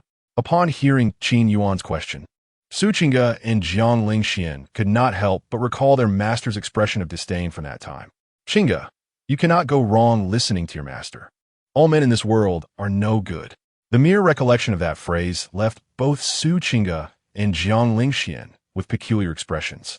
It seemed their master had a tale of her own. Jiang Lingxian pondered deeply before ultimately shaking her head, opting not to divulge the information. This statement, upon reflection, could easily encroach upon her master's privacy, rendering it inappropriate to share with Qin Yuan. Observing her hesitation, Qin Yuan merely smiled and refrained from pressing further. After finishing his tea, he rose and said, "Aunt Su, you may continue your conversation. The marriage certificate is in the cabinet of my room. Feel free to retrieve it. I must make another trip to King Yuanfang to attend to some matters." "Ah, Xiao Yuan," Su Yu interjected as she noticed Qin Yuan preparing to leave. "Isn't it better to handle that tomorrow? You're weary. Take some time to rest today." "No worries, Aunt Su. I feel quite invigorated. I shall take my leave now." Qin Yuan chuckled softly and departed. Su Yu watched as Qin Yuan's figure faded from view, momentarily a loss for words. She glanced at the impassive Su Qingge beside her, feeling a multitude of unsaid thoughts welling up within her, yet unable to articulate them. Qin Yuan sought refuge, while Su Qingge was reluctant to break her promise. Though they were the protagonists of this matrimonial affair, their relationship resembled that of strangers. Perhaps only she still harbored hopes of their union. Chapter 20. The Arena of Martial Arts, the Dragon and the True Dragon Alien. It seems we have indeed erred. Such an institution as a betrothal ought not to exist. The younger generation possesses their own ideologies, and we have ultimately overstepped our bounds. With a soft sigh, Suyu rose from her seat. Turning her gaze towards Jiang Lingxian, she smiled and said, Lingxian, I shall expedite the arrangements for the admissions to Xuanwu Academy. Should there be any shortcomings, I kindly ask you to speak candidly. Upon hearing this, Jiang Lingxian paused in surprise, then offered a wry smile as she replied, Aunt, I appreciate your efforts. Although Suyu maintained a semblance of smile, the shift in her emotions was palpably evident. The alteration in address from Xiaoshuan to Lingshuan signified a change. However, Jiang Lingxian bore no resentment, for she understood that had no one broached the subject of dissolving the engagement, Qin Yuan and Su Qingge would likely continue on their path, potentially cultivating genuine feelings in the future. They had, after all, been somewhat in the wrong. No trouble at all. Suyu shook her head and continued, Ultimately, it is our Su family that has benefited. Allow Qingge to accompany you for a conversation. I have some matters to attend to. Very well, Jiang Lingxian acquiesced. Suyu nodded in acknowledgement, offering a few words of instruction to Su Qingge before departing. Thus, only Su Qingge and Jiang Lingxian remained in the room. Su Qingge, not particularly eloquent and uncertain of what to discuss, could only sip her tea in silence. Observing the increasingly awkward atmosphere, it was Jiang Lingxian who first broke the silence, saying, Junior sister, I recall that Qin Yuan gifted you some garments from Qingyuan workshop. Why not try them on? In truth, she herself had contemplated commissioning a few outfits from Qingyuan workshop, as the fashion observed in Yurong City had stirred her interest. Alright, Su Qingge responded, somewhat intrigued. The two then entered a room to meticulously examine the garments that Qin Yuan had sent for Su Qingge. As she beheld the styles, Jiang Lingxian became ever more resolute in her intentions, thinking that before her departure, she must commission a dozen or 20 outfits. As the saying goes, women have always possessed a penchant for beauty. Meanwhile, at the Su family's martial arts arena, the disciples of Xuanwu Academy, having been granted an opportunity to explore the Su residence, were led through the premises by appointed members of the Su family. Except for the restricted courtyard, the disciples enjoyed privileges throughout the estate. While the Su family may not boast breathtaking vistas, the disciples of Xuanwu Academy were nonetheless gracious, expressing their admiration with remarks of not bad. Upon concluding their tour of the Su residence, the disciples made their way to the martial arts arena, engaging in amicable sparring with keen interest. The female disciples of Xuanwu Academy displayed little enthusiasm for combat. They were engrossed in conversation with the female disciples of the Su family, their curiosity piqued by the garments from Qingyuan workshop. In contrast, the male disciples were animated, eager for battle, passion, and fervor. This was the essence of their engagement. At this moment, the arena was alive with fierce competition, the air filled with cheers and shouts. Wow, is this what it means to be a grand martial artist? How impressive! When will I ever become a grand martial artist? The prowess of the grand martial artists from Xuanwu Academy is truly formidable. The disciples of the Su family were abuzz with discussion, their faces marked with envy and astonishment as they observed two male disciples from the Xuanwu Academy engaged in a spirited spar in the center of the training ground. The robust young man was named Mo Shang, while the tall and slender one was Zhao Yi. Both were 19 years of age, having been students of the previous cohort at the Xuanwu Academy. Mo Shang possessed a fifth-tier spiritual beast martial soul, the Rocky Armored Bear, whereas Zhao Yi wielded a sixth-tier weapon martial soul, the Golden Blade Scythe. Each had attained the third level of the Great Martial Master realm. Mo Shang's Rocky Armored Bear primarily excelled in strength and defense, while Zhao Yi's Golden Blade Scythe emphasized speed and cunning. In a head-on confrontation, Mo Shang held the advantage. However, in a contest of agility, Zhao Yi proved more adept. The two engaged in a fierce struggle, neither willing to yield. And though the battle appeared to be a stalemate, Mo Shang's bear-like defense rendered Zhao Yi's strikes ineffective for the moment. Observing the spirited display in the training ground, many Su family disciples wore expressions of envy, particularly Su Qi, who had recently recovered from his injuries. Watching Mo Shang, he mused, if only I possessed such strength. Would Qin Yuan have dared to insult me? Though his wounds had healed, the pain lingered in his heart. Despite being warned by his clan to refrain from seeking further conflict with Qin Yuan, resentment still simmered within him. Fueled by this bitterness, he dedicated himself to rigorous training, consuming numerous medicinal pills. In just over a month, he had advanced to the 5th level of the Martial Master realm, a remarkably swift progression. However, this reckless pursuit of rapid growth had evident side effects. Su Qi's spiritual energy had become somewhat unstable, and his foundation had suffered. The elders of the clan recognized this, yet felt powerless to intervene. Even the words of the Grand Elder, his grandfather, fell on deaf ears, let alone those of the other elders. In another section of the training ground, 3 male disciples from the Xuanwu Academy, each a year older than Mo Shang and Zhao Yi and possessing greater strength, stood with their hands clasped behind their backs, observing the duel with detached interest, occasionally offering their commentary. While the quality of their martial souls was comparable, Mo Shang's greater combat experience made his victory over Zhao merely a matter of time. The elegant man at the forefront of the trio, Chun Sheng, remarked softly, indeed, Mo Shang is stronger overall. This was true, yet Zhao Yi was no slouch. His ability to adapt swiftly in combat was remarkable. The other 2 young men, Mo Yuqian and Gao Sheng, nodded in agreement. After a moment of watching the spar, Mo Yuqian suddenly spoke up, Chun Sheng, I heard that Qin Yuan has returned to the Su family. Returned? Gao Sheng responded with mild surprise, glancing at Chun Sheng beside him. I've heard from his Su family disciples that Qin Yuan is now regarded as the foremost genius of the Su family, possessing a mutated dragon martial soul of spiritual quality. That can only be considered average, Chun Sheng replied calmly, his expression unfazed. A dragon martial soul of spiritual quality merely indicates it contains a trace of dragon bloodline. A true dragon martial soul would be at least of profound quality. Indeed, especially since you possess a first-tier profound quality purple-winged dragon martial soul, Gao Sheng added. What if Qin Yuan's martial soul harbors a trace of true dragon blood? Montauk Yuqian jested. Impossible. Chun Sheng shook his head and remarked, a trace of true dragon bloodline. That is at least in Earth-level martial spirit. The Dragon Clan's martial spirits are divided into giant dragons and true dragons. However, when it comes to noble lineage, the true dragon is undoubtedly pure. The giant dragon is ultimately a branch of the demon race, while the true dragon has already established its own lineage. A pure true dragon martial spirit is at least of heavenly grade.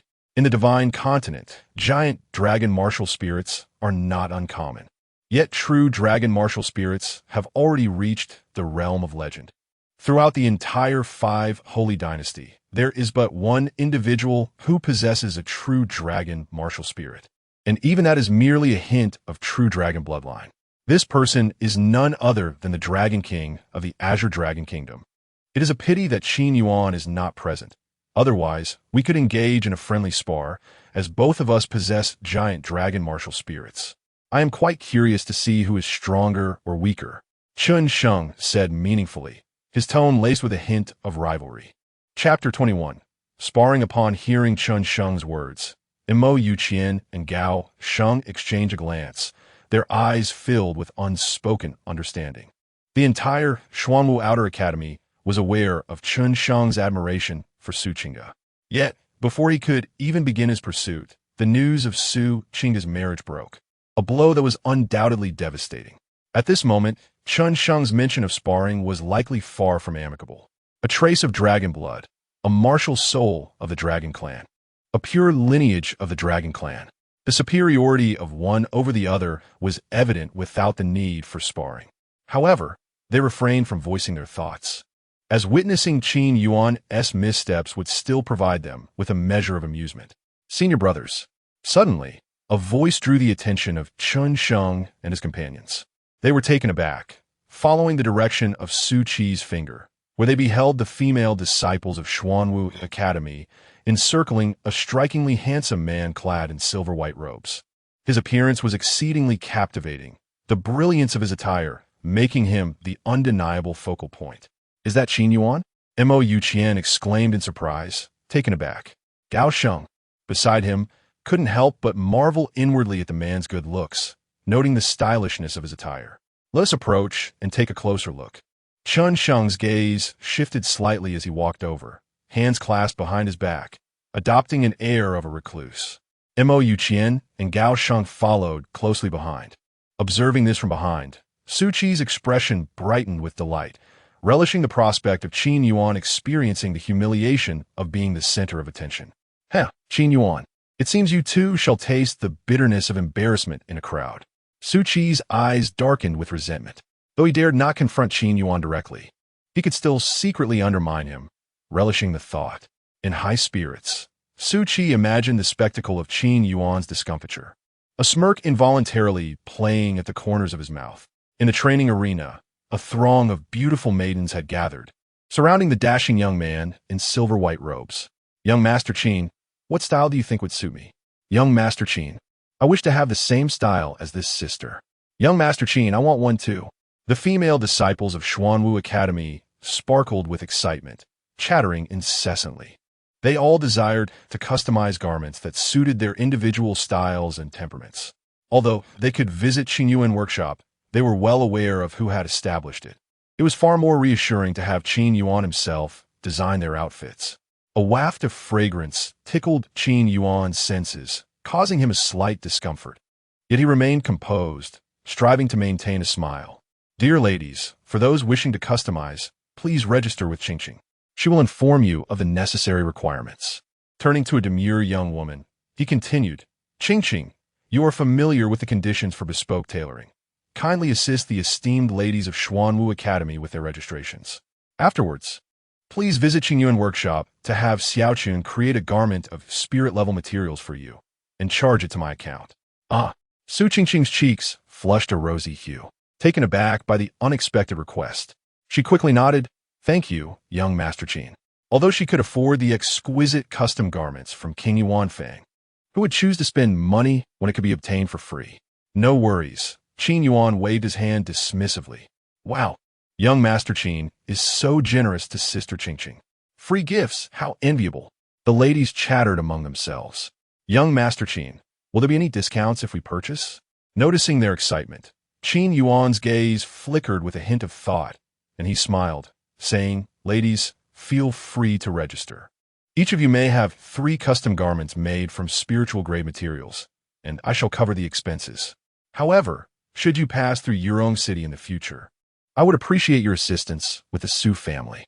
The disciples of the Xuanwu Academy were predominantly from affluent backgrounds, and nurturing favorable connections would ultimately yield greater benefits than drawbacks. Assisting King Yuan Fang and strengthening ties with certain individuals would also serve to repay the Su family's kindness. Qin Yuan was always clear about his debts and did not wish to owe too much to others. Thank you, young Master Qin, they exclaimed. We wish for young Master Qin and Sister Su a harmonious union for 100 years. I also wish for you to bear precious children soon. Faced with the lady's blessings, Qin Yuan merely smiled in silence, offering no further explanation. There was no need for it, and it would only complicate matters. Thus, Qingqing led them away, measuring their sizes and registering their orders. Young Master Qin, I have long admired your reputation. At that moment, Chun Sheng and his 2 companions approached, all wearing smiles. I do not deserve such praise. I can only claim to be somewhat well-known, Qin Yuan replied, nodding and presenting the same smile he had shown the ladies. Chun Sheng chuckled, a trace of barely perceptible hostility flashing in his eyes, and calmly said, Allow me to introduce them to you. This is Mo Yuqian and Gao Sheng, disciple from the outer court of the Xuanwu Academy. I am Qin Sheng, currently a disciple of the outer court, and will soon be promoted to the inner court upon my return. It is a pleasure to meet the 3 of you. Qin Yuan replied, maintaining his composure. Is there something you require, young Master Qin? If you wish to explore your own city, I can arrange for someone to guide you. No need, Chun Sheng interjected. We came primarily to hear about your esteemed reputation as the Su family's top talent and your dragon lineage martial soul. Therefore, we would like to spar with you. Chun Sheng's expression shifted to one of arrogance as he revealed his intentions. Fearing that Qin Yuan might refuse, he added a condition. Rest assured, young Master Qin, it is merely a friendly spar. We shall all suppress our realms to the third level of the martial master stage. How does that sound? Very well, Qin Yuan agreed. Then, he suggested, since it is a spar, there will inevitably be a victor and a vanquished. Shall we introduce a wager? At this, Chun Sheng and his companions were taken aback. Wait, you truly dare? A wager? That sounds like you are offering money. Seeing Chun Sheng silent, Qin Yuan assumed he was reluctant. If young Master Chun finds the wager inappropriate, then let us disregard it. What could be inappropriate? Let us proceed with your suggestion. But what shall the wager be? Chun Sheng inquired. With a calm smile, Qin Yuan replied, how about 20 lower-grade spiritual gathering pills? 20 gathering pills, lower-grade spiritual ones. Chun Sheng had yet to react when Mo Yuqian and Gao Sheng both inhaled sharply. The disciples of the Su family, who had been closely observing the situation, also gasped in disbelief as they gazed at Qin Yuan. 20 low-grade spirit gathering pills. Each pill is worth 10,000 gold coins. So 20, that's 200,000. Huh. Just imagine, the profits from Qing Yuan workshop last year reached an astounding 250,000. Huh. Everyone in the Su family knows that 70% of Qing Yuan workshop's profits are allocated to the family. The money for the elixirs you've received this month has already been deducted from that. I was just mentioning it, merely mentioning it. Hearing the discussions around him, Chun Sheng furrowed his brow and stated, I have no issue with offering 20 low-grade spirit gathering pills. But can you truly represent the Su family? He possessed 37 low-grade spirit gathering pills in total, and he could afford to put 20 on the line as a wager, especially since he was confident of his victory. Chapter 22, An Uncontested Domination in Contrast. Qin Yuan listened to the discussions of those around him and discerned that the profits of Qingyuan Square were not solely attributed to him, but largely to the Su family. Thus, he surmised that Qin Yuan was leveraging the interests of the Su family as a wager. Representing only my personal view, Qin Yuan shook his head and retrieved several vials of elixirs from his spatial ring, stating 20 low-grade spirit gathering pills. As the glimmering elixirs rested in Qin Yuan's hands, a collective gasp arose from the onlookers. What sparkled before them was not merely elixirs, but a fortune of 200,000 gold coins. Truly wealthy. The thought echoed in the minds of all present in unison. Ignoring the gazes of those around him, Qin Yuan returned the elixirs to his spatial ring. These elixirs were certainly not his own, but rather a fortunate find from the depths of the Magic Wolf Mountains. The individuals present were of considerable status, each possessing thousands of gold coins and several low-grade spirit gathering pills within their spatial rings, a logical inference. To kill and to plunder. Gold is the belt of the ancient, Qin Yuan mused. Naturally, he would not engage in such illicit activities without reason. Since that is settled, shall we begin? Chun Sheng inquired. Qin Yuan nodded affirmatively.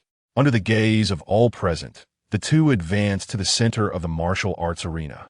The previous duel between Mo Shang and Zhao Yi had concluded, and they were now resting off to the side. Upon spotting Chun Sheng, they momentarily froze, only to learn the circumstances from Mo Yuqian. Soon, they regarded Qin Yuan with solemnity. If Qin Yuan were not a Dragon Clan martial spirit, his battle against Chun Sheng, who was at the third level of the martial master realm, would not likely result in a humiliating defeat. Yet, Qin Yuan was indeed a Dragon Clan martial spirit, albeit only possessing a trace of dragon bloodline, which paled in comparison to Chun Sheng's pure dragon martial spirit. The Dragon Clan martial spirit inherently suppressed beast martial spirits, and among those of the same clan, the dominance of the superior over the inferior was even more formidable. This battle would not hinge on combat experience, but rather on the bloodline of the dragon.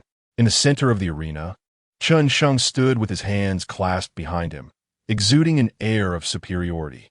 Qin Yuan, by contrast, had one hand casually tucked in his pocket, the other hanging loosely at his side, embodying an indescribable nonchalance. Boom! Boom! The fluctuations in their auras revealed both were at the third level of the martial master realm.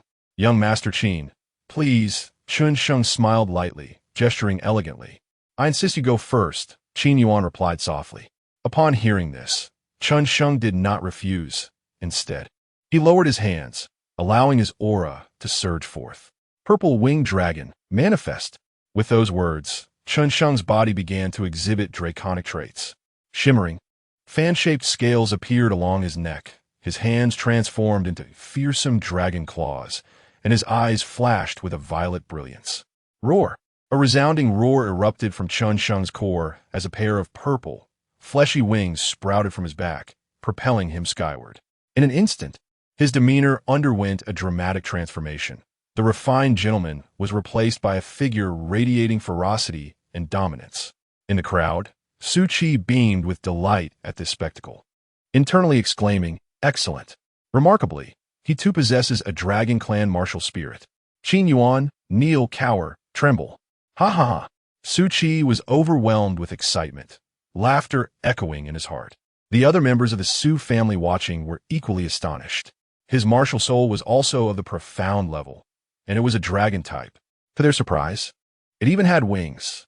This turned out to be quite entertaining. Qin Yuan also possessed a dragon martial soul, but his was merely of the spirit level. Chuckle. The crowd buzzed with chatter, yet most held little hope for Qin Yuan, for the illustrious reputation of the dragon martial soul was well known to all, especially among dragons. Bloodline superiority reigned supreme.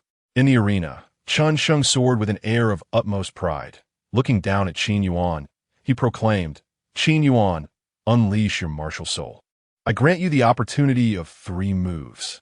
Upon hearing this, a few members of the Su family regarded Qin Yuan with mockery, while the majority cast disapproving glances at Chun Sheng. To release one's dragon martial soul before another of higher lineage? If the disparity in strength and bloodline were too vast, the superior could easily subjugate the inferior, leaving them utterly immobile. Chun Sheng had already begun to exert pressure on Qin Yuan. Did he not harbor such intentions? This duel seemed far from amicable. All eyes fixated on Qin Yuan, eager to see how he would respond. If he refrained from releasing his martial soul, defeat was inevitable. Yet, should he unleash it, the loss might be even more resounding. In the center of the training ground, as Chun Sheng's voice faded and the crowd's attention intensified, Qin Yuan smiled casually. "If you were a true winged creature, I might regard you with more esteem. Alas, you are merely a fleshly wing." Qin Yuan uttered words that left the audience perplexed. Upon hearing this, Chun Sheng felt an involuntary chill run down his spine, an ominous premonition swelling within him. Strangely, his purple-winged dragon martial soul began to tremble. As Chun Sheng stood bewildered, a commanding and authoritative voice resonated throughout the arena. "Descend."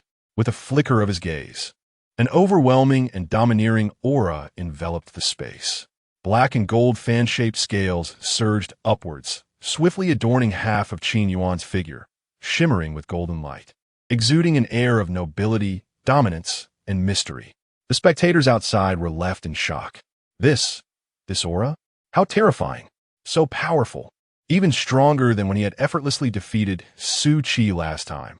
Upon hearing this, Su Qi's expression darkened instantly as he scanned the crowd, attempting to identify the source of such absurdity.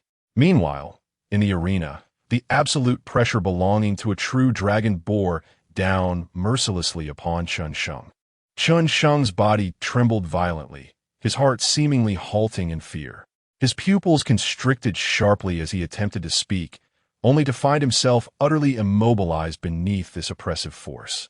It was the weight of authority and absolute suppression of the higher lineage over the lower. But why was it Qin Yuan? His gaze towards Qin Yuan lost its previous arrogance, replaced by instinctual reverence. With a whoosh followed by a thud, Chun Sheng plummeted like a bird with broken wings, crashing onto the training ground, rendered motionless. Thus, the sparring session concluded. This highly anticipated match, which had sparked immense curiosity among the onlookers, had unfolded without a single exchange of blows, showcasing only the stark contrast of bloodlines. Qin Yuan was a true dragon, while Chun Sheng was merely a giant dragon. Therefore, Qin Yuan emerged victorious. Step, step, step. In Chun Sheng's ears, the sound of Qin Yuan's footsteps resonated with clarity. He approached the despondent Chun Sheng, whose eyes reflected a dullness, and softly stated, "You have lost the items?" Chun Sheng's gaze remained bleak, Yet he retrieved from his spatial ring not merely 20, but all the low-grade spirit-gathering pills. You have won, Chun Sheng uttered with a self-deprecating smile, struggling to articulate the words. In response, Qin Yuan offered no remarks, his demeanor remaining indifferent. He took 20 of the low-grade spirit-gathering pills, left the remainder on the ground, and departed without a backward glance. Chun Sheng and Mo Yuqian and his companions hurried forward, lifting Chun Sheng from the ground. Chun Sheng, are you all right? Gao Sheng inquired. The three of Mo Yuqian gazing at Chun Sheng with concern. I am fine, Chun Sheng replied, shaking his head as he too began to leave. Yet his silhouette no longer exuded the self-assured composure of yesteryears, nor did it carry the vigor of his earlier days. It was instead enveloped in solitude. Chapter 23. The Sensation in Yulong City. Chun Sheng, your spirit-gathering pill. Mo Yuqian and his companions exclaimed as they picked up the spirit-gathering pills from the ground. Watching Mo Yuqian and the others depart, the disciples of the Su family exchanged glances, enveloped in a heavy silence. Then, a gasp escaped their lips. What on earth is Qin Yuan's martial soul? This cannot be a spirit-level martial soul. I would believe it to be earth-level, regardless of what martial soul it is. I can only deduce that Qin Yuan's dragon martial soul is at the very least a pure blood dragon. Everyone wore expressions of disbelief. The scene they had just witnessed was utterly shocking. They had anticipated a decisive crushing victory, yet the roles seemed to have reversed. The two parties merely unleashed their martial souls in a contest of momentum, yet the highly regarded Chun Sheng was defeated in an instant, and quite miserably at that. In today's battle, Chun Sheng had no means of retaliation, while Qin Yuan surged forth with renewed vigor. For the first time, he had trampled upon Su Qi to ascend, and now he stood triumphant over Chun Sheng of the Xuanwu Academy. The significance of this second victory was evidently greater than the first.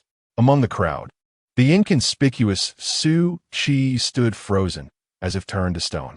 His body trembled, and his lips quivered. How is this possible? How could Qin Yuan actually win, and win so overwhelmingly? Su Qi murmured, his eyes brimming with profound fear. If Qin Yuan harbors resentment and dwells on the past, then I'm surely doomed. Panic-stricken, Su Qi's mind sparked with a thought, his gaze growing increasingly fierce, his eyes glinting with a predatory desire. The only chance I have for survival is to collaborate with them. Qin Yuan, you have forced my hand. Meanwhile, Chun Sheng, reeling from a massive blow, wandered aimlessly down the street. The shouts of the vendors around him felt unbearably irritating. A dragon, a dragon. What a farce. For the first time, Chun Sheng questioned the dragon martial soul that he had always taken pride in. Why is there such a disparity, despite both being dragon martial souls? Chun Sheng. At that moment, Mo Yuqian and his three companions rushed over. They observed the pallor of Chun Sheng's face, his spirit seemingly shattered, and a flicker of pity crossed their faces. What a promising and spirited genius he once was, now reduced to a state devoid of any pride. This Qin Yuan has gone too far, Zhao Yi could not help but exclaim. However, Mo Shang held a different opinion. He believed Qin Yuan was justified. After all, it seemed that Chun Sheng's initial intent had been to make Qin Yuan submit.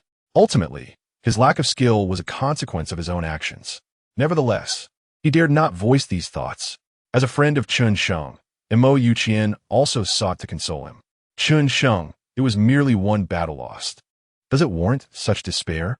The Chun Sheng I know is a brilliant talent filled with vigor. Yes, Qin Yuan emerged victorious, but he is still just a spirit-level martial soul. His innate talent for cultivation cannot compare to yours. You are already at the 9th level of the Grand Martial Master realm, while he has only just awakened a month ago and is not even a Grand Martial Master yet. Indeed, beside him, Gao Sheng echoed, moreover. You were merely defeated by the martial spirit, not by Qin Yuan.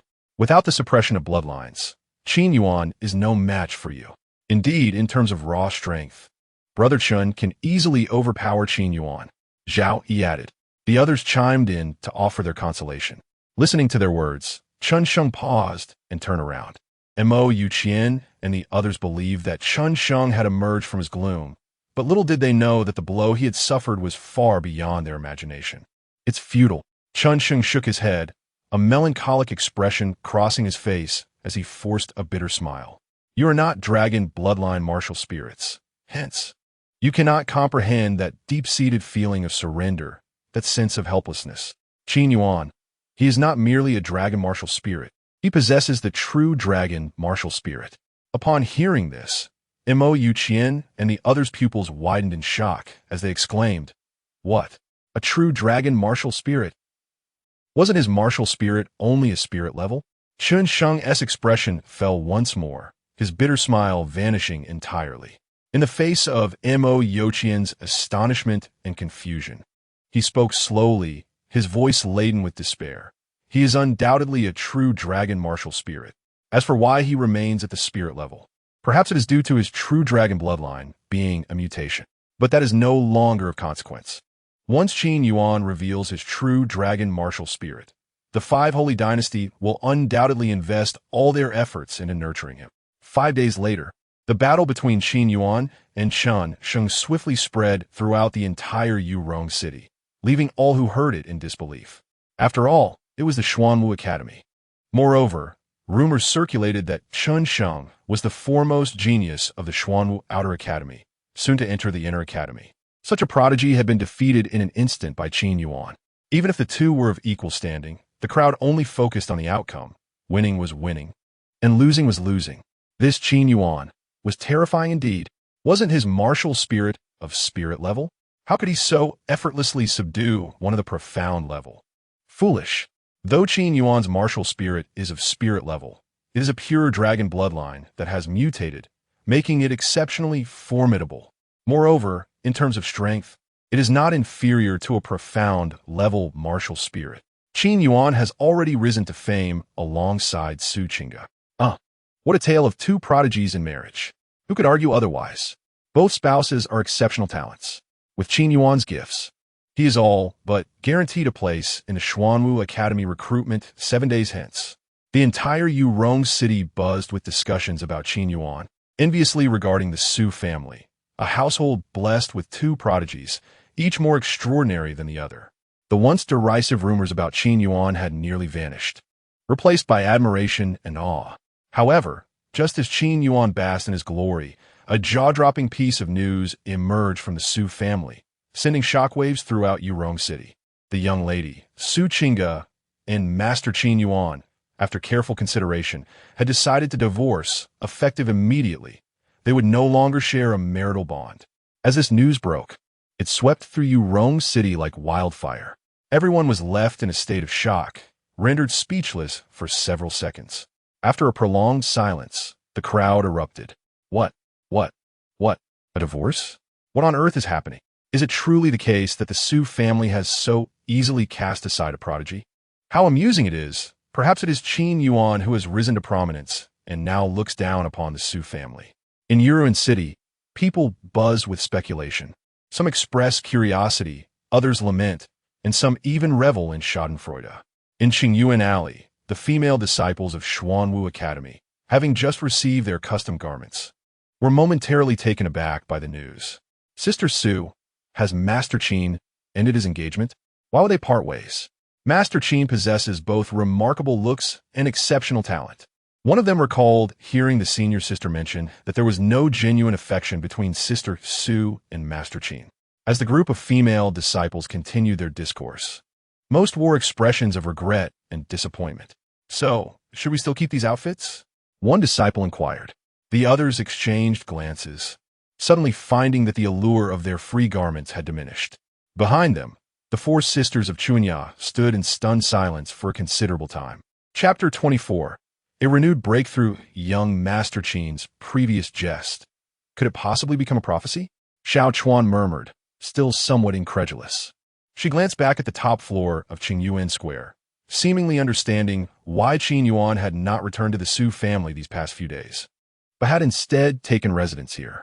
As they were lost in thought, three figures approached from a distance. Senior sister, the female disciples of Xuanwu Academy respectfully addressed Jiang Lingxian upon seeing her. Jiang Lingxian nodded and advised, make sure to rest early these days. The recruitment of new students is imminent. Let us exhibit the spirit of Xuanwu Academy and not invite ridicule. Understood, the girls responded in unison. Meanwhile, Chuan Xiaqiu and the others respectfully called out to the two, head of the family. Mississippi, Su Yu stepped forward with a gentle smile, saying, "It's nothing. We are here to find Xiao Yuan. You may continue with your tasks. Also, please assist Qing Gu in adjusting her measurements. Xiao Yuan made them too small." "Of course," Chuan Xiaqiu and the others replied. Soon, Xiao Chuan led Su Qing Gu towards the backyard for fittings, while Su Yu accompanied Jiang Lingxian to the top floor of Qingyuan Square. At the center of Qingyuan Square stood a classical redwood pavilion, with the lower two levels serving as storage and dormitories, while the top floor was designated for meetings and tea tasting. On the rooftop terrace sat a handsome man clad in black robes, leisurely sipping tea, utterly at ease. From this vantage point, he could survey the entirety of Qingyuan Square, taking in the diverse scenery that surrounded him. He was aware of the arrival of Su Yu, Su Qinggu, and Jiang Lingxian. He had heard that the Dai family had suddenly canceled the birthday banquet for the young masters Dai Yun and Dai Tao yesterday, likely having discovered something. My mental state has nearly stabilized, and my cultivation has once again broken through to the first level of the martial general realm. It is time to set off for the Demon Wolf Mountain Range, Qin Yuan thought as he took a sip of the emerald green tea. During these days, although Qin Yuan had refrained from further slaughter and the consumption of flesh and blood, he had devoured numerous elixirs and heavenly materials. Consequently, his cultivation had ascended to the martial general realm. The devouring dragon martial soul had once again manifested a new accompanying soul skill, which was no longer an enhancement type skill, but rather a pure offensive one. Qin Yuan named it Tearing Claw. He truly struggled with naming. Even when attempting to choose a more sophisticated name, he unconsciously associated it with heaven. Perhaps this was the extent of his perspective. Whether it's devouring heaven or tearing heaven, it seems the heavens have spared me from a lightning strike, which is quite benevolent. Qin Yuan chuckled to himself. The tearing claw possesses formidable offensive power, and when paired with the black gold dragon claw, it can effortlessly rend a high-tier third-level beast into several pieces. In other words, any defensive measures below the martial king realm cannot withstand the terrifying might of the tearing claw. With my current strength, I am no longer afraid of the Dai family. Yet I have not achieved the ability to truly crush them all. A flicker of cold light passed through Qin Yuan's gaze. Presently, he possessed the capability to create chaos within the Lord's residence of the Dai family. Yet it would only be chaos and not annihilation.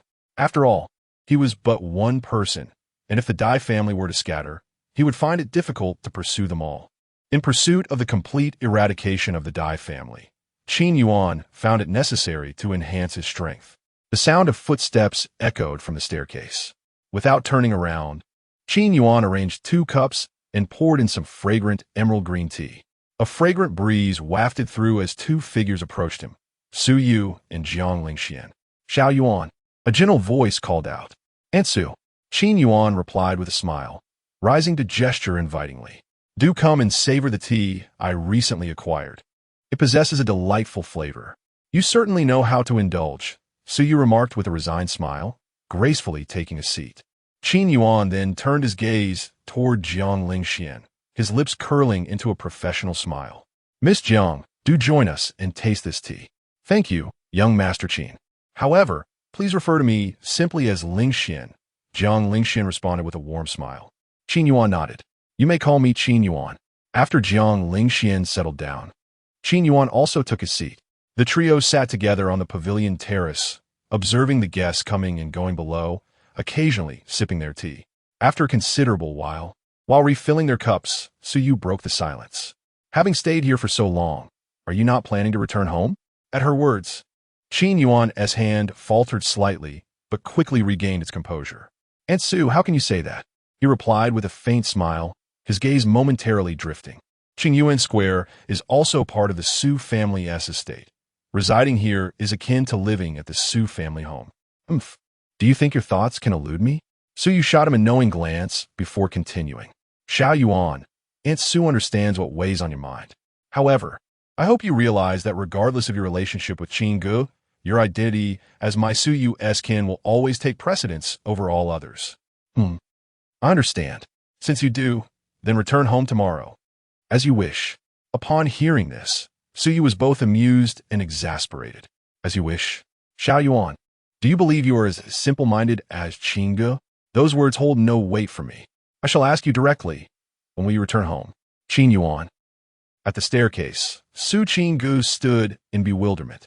She had just finished taking her measurements and intended to inform Su Yu that she was heading back, only to overhear her being called simple-minded. Su Yu noticed Su Qinggu's arrival, but maintained her composure. Qin Yuan avoided meeting Su Yu's gaze, instead gesturing toward a cushion and saying to Su Qinggu, "Do sit down." Just as Su Qinggu was about to decline, she saw Qin Yuan already retrieving a cup. Reluctantly, she advanced and sat down, feeling somewhat awkward, as Qin Yuan poured tea for her. Su Qinggu softly expressed her gratitude. Qin Yuan paid little mind to it. Su Yu pressed on, "Xiao Yuan, when will you return home?" Aunt Su, knowing he could not evade the question, Qin Yuan explained, "It is not that I do not wish to return. Rather, I must embark on a journey for some time and will not be in your city." At this, Su Yu was taken aback. Beside them, Su Qingge and Jiang Lingxian instinctively turned their gazes towards Qin Yuan. Another outing. Where to, and for what purpose? A journey to the Demon Wolf Mountains for training. Upon hearing this, Su Yu furrowed her brows, intending to express her concerns about the dangers involved. However, she quickly reconsidered and asked Xiao Yuan, "Did you not venture into the Demon Wolf Mountains last time as well?" "Indeed." Qin Yuan nodded, offering no concealment. "You audacious young man, how bold you are! At that time, you were merely at the 3rd level of the Martial Master realm and dared to enter the Demon Wolf Mountains alone. What am I to say about you?" Su Yu's habitual tendency to lecture resurfaced, and she began to ramble on. As before, Qin Yuan remained silent, not interrupting her. After approximately 10 minutes of her discourse, she finally paused, took a sip of her tea, and inquired, "How long do you plan to be away this time?" "Uncertain, but I will certainly return within 3 months." Chapter 25. The invitation from Xuanwu Academy. Upon hearing a rough timeline, Su Yu nodded and advised, "Hurry back and be cautious on your own." "Of course," Qin Yuan replied with a smile. Just as he was about to pour himself some tea, a melodious voice interrupted his thoughts. "Come back early." It was the voice of Su Qingge. Qin Yuan glanced at Su Qingge in surprise. Noticing his gaze, she hastily clarified, "Don't misunderstand. It's just that mother will worry if you return too late." "Not at all." Qin Yuan shook his head, adding, "I was merely surprised that you would initiate a conversation." "That's quite good. Keep it up." Hearing this, Su Qingge momentarily froze, soon falling silent again. Qin Yuan redirected his attention to Jiang Lingxian and remarked casually, "Miss Lingxian, it seems you had something to share. If there is something to discuss, feel free to speak." "There is indeed," Jiang Lingxian began.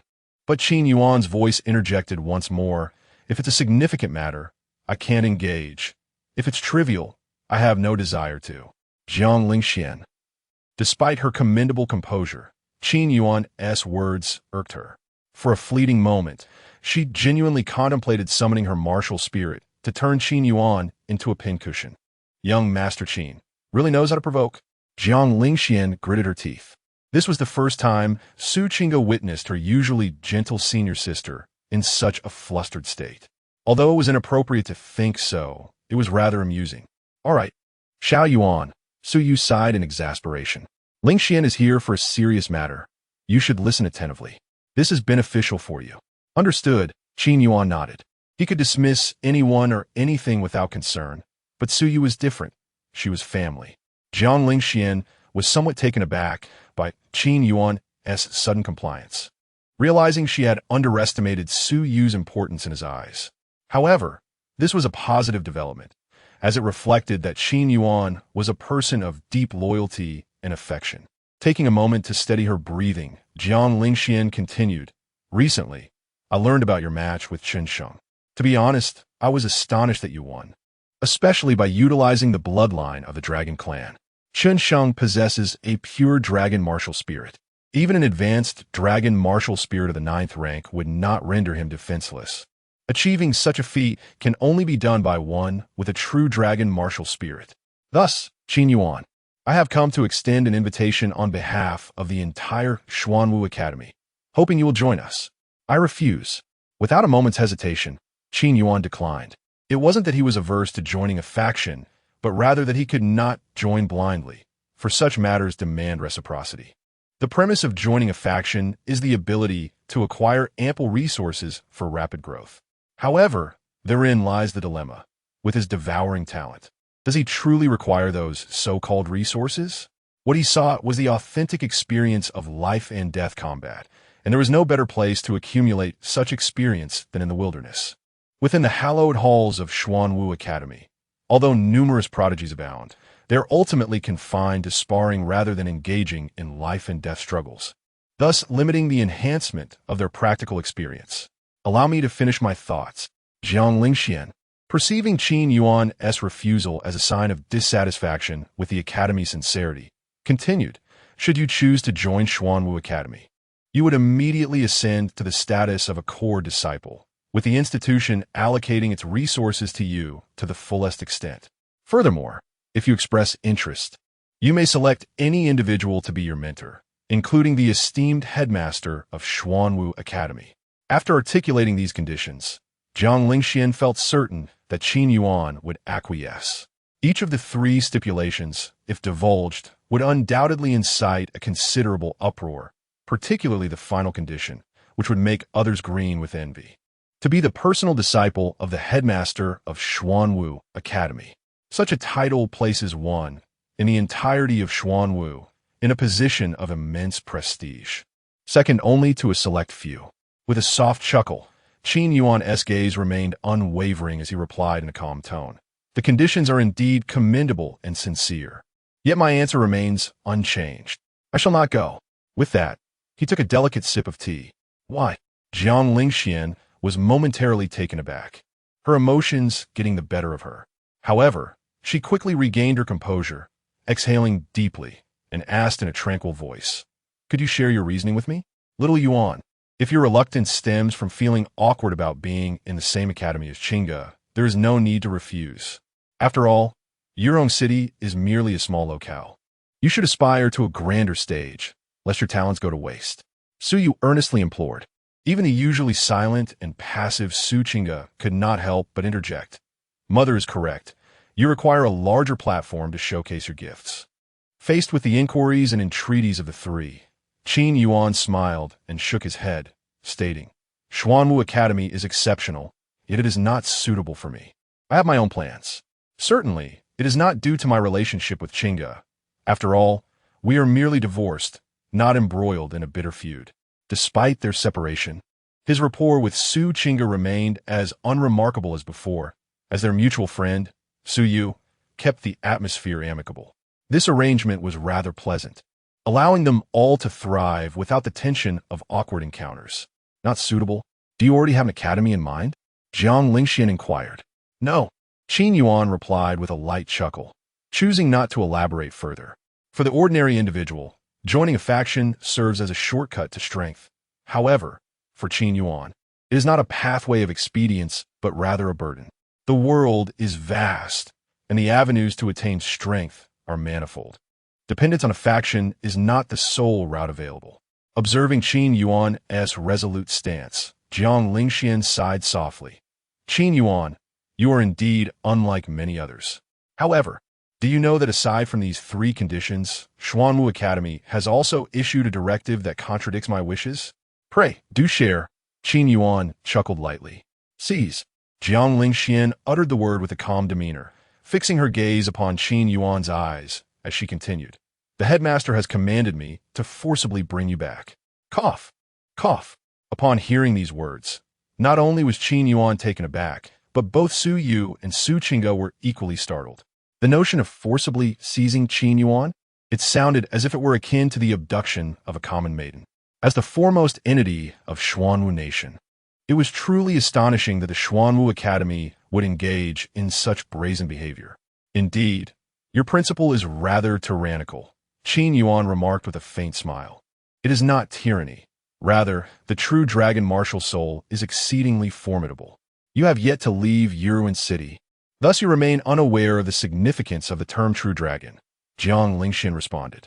In light of her words, Qin Yuan refrained from contesting. He took a contemplative sip of tea, his gaze lingering on Jiang Lingxian as he inquired, "What do you intend to do? Will you contravene the will of the man?" "Su Yue? Su King?" Jiang Lingxian. "Not at all." Jiang Lingxian shook her head and replied, "After receiving this news a few days ago, I did indeed entertain such thoughts, but upon this encounter, I have relinquished them." "Why?" Chapter 26. The breaking point of Jiang Lingxian. By instinct, I sensed danger emanating from you, Jiang Lingxian stated earnestly.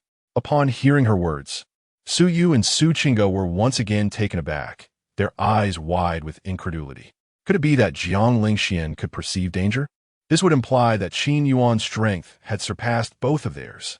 After the initial shock, Su Yu wore a look of satisfaction. Her gaze towards Qin Yuan filled with pride. Having awakened his martial soul for less than half a year, he had already achieved such remarkable prowess. He truly was a prodigy of his generation. In contrast, Su Qingge's emotions were more complex. It was not regret, but rather a sense of loss. She had always taken pride in her first-level martial general cultivation, yet now she found herself inferior to the younger Qin Yuan. Such a blow was somewhat disheartening. However, she quickly adjusted her mindset, the gloom within her dissipating rapidly, replaced by a strong sense of determination. Her talent was not lacking, and with her comprehension of sword intent, she believed that with diligent practice, she would undoubtedly surpass Qin Yuan once more. At this moment, Su Qingge had already set her sights on Qin Yuan as her target for surpassing. Though she was somewhat introverted, a spark of pride in her talent remained. Her competitive spirit, in certain respects, even eclipsed that of Qin Yuan. "Your intuition as women seems quite accurate," Qin Yuan chuckled softly, remarking, "You have indeed made a wise choice. If you had followed the instructions of Xuanwu Academy, I assure you, you would not return in one piece." His tone was calm, yet it exuded an undeniable confidence. Master Qin Yuan possesses quite a deadly aura." Jiang Lingxian laughed lightly. "Deadly aura? No. Such a thing. In general, I only direct towards those who harbor ill intentions against me." "You do not fall within that category," Qin Yuan replied nonchalantly. Upon hearing this, Jiang Lingxian paused, curiosity flickering in her gaze. "What did you mean by not returning in one piece?" Qin Yuan's hand, which had been holding tea, momentarily halted as he scrutinized Jiang Lingxian's delicate figure, casually stating, "Is it difficult to comprehend? I meant leaving your body behind." Cough, cough, cough. Su Yu choked on her tea, caught off guard, and began to cough uncontrollably. Even the composed Su Qingge felt a faint blush creep across her cheeks upon hearing Qin Yuan's crude words. "You!" Jiang Lingxian, furious, leapt to her feet, the moon spirit bow materializing in her hand. In an instant, her martial king aura erupted without restraint, sending a wave of trepidation through the guests below. "Qin Yuan, you scoundrel!" Jiang Lingxian clenched her silver teeth, her tone icy yet tinged with a hint of grievance. She had come with good intentions to invite Qin Yuan, only to be met with such humiliation. It was utterly intolerable. Moreover, the indifference in his demeanor, coupled with the phrase "leaving your body behind," what did that imply? Did he look down upon her? The esteemed chief disciple of the Xuanwu Academy, an object of admiration for countless individuals, reduced to what seemed like mere disposable merchandise in Qin Yuan's eyes? Even with Jiang Lingxian's typically good temper, her anger was now fully unleashed. "Am I the scoundrel? Is it not more despicable for your Xuanwu Academy to arbitrarily decide on an individual?" Qin Yuan remarked, dismissing the oppressive aura of the martial king. "That is the decision of Xuanwu Academy, not mine." "Aha! Did you not just say that your original intention was to forcibly take me back?" Jiang Lingxian retorted, momentarily speechless. Indeed, her initial plan had been to compel Qin Yuan's return, but now, due to his formidable strength, she found herself unable to do so. After a prolonged silence, filled with frustration, Jiang Lingxian finally managed to express her indignation. "Setting these matters aside, how dare you humiliate me?" Qin Yuan responded with a familiar tone, such familiar words, such familiar phrases. "Since you have chosen to disregard these matters, what more can I say?" Seeing Qin Yuan's silence, Jiang Lingxian began to sense a flicker of anger rising within her. "Apologize to me," she demanded. Upon hearing this, Qin Yuan raised an eyebrow and replied, "Sure. But first let the one from your Xuanwu Academy who proposed this foul idea come forward to apologize." "The dean apologizing to you? What a joke. You were the one who made the first jest." You, Jiang Lingxian, now thoroughly enraged, felt her earlier restraint slipping away. Just as the situation threatened to spiral out of control, so you interjected, "All right, Xiaoyuan, Lingxian is still a girl. Be a bit more accommodating." "Suani, I'm only 4 years younger than her. Why should she not be accommodating to me?" Qin Yuan countered. This remark only served to aggravate Jiang Lingxian further. Did he not know that a woman's age is a taboo topic? How dare he retort so bluntly? Jiang Lingxian swore that she had never endured as much humiliation as she had during her time in Yurong City. "Do I not know you? If Lingxian had genuinely angered you, would you not have taken the opportunity to bully her relentlessly?" Suyu rolled her eyes, exasperated. During their time together, she had come to understand Qin Yuan's temperament. If someone truly provoked him, he would either deal with them decisively or ignore them altogether, rather than engaging in petty banter as he was now. "Suani, I've laid bare all my card before you." Qin Yuan chuckled softly. "Huh."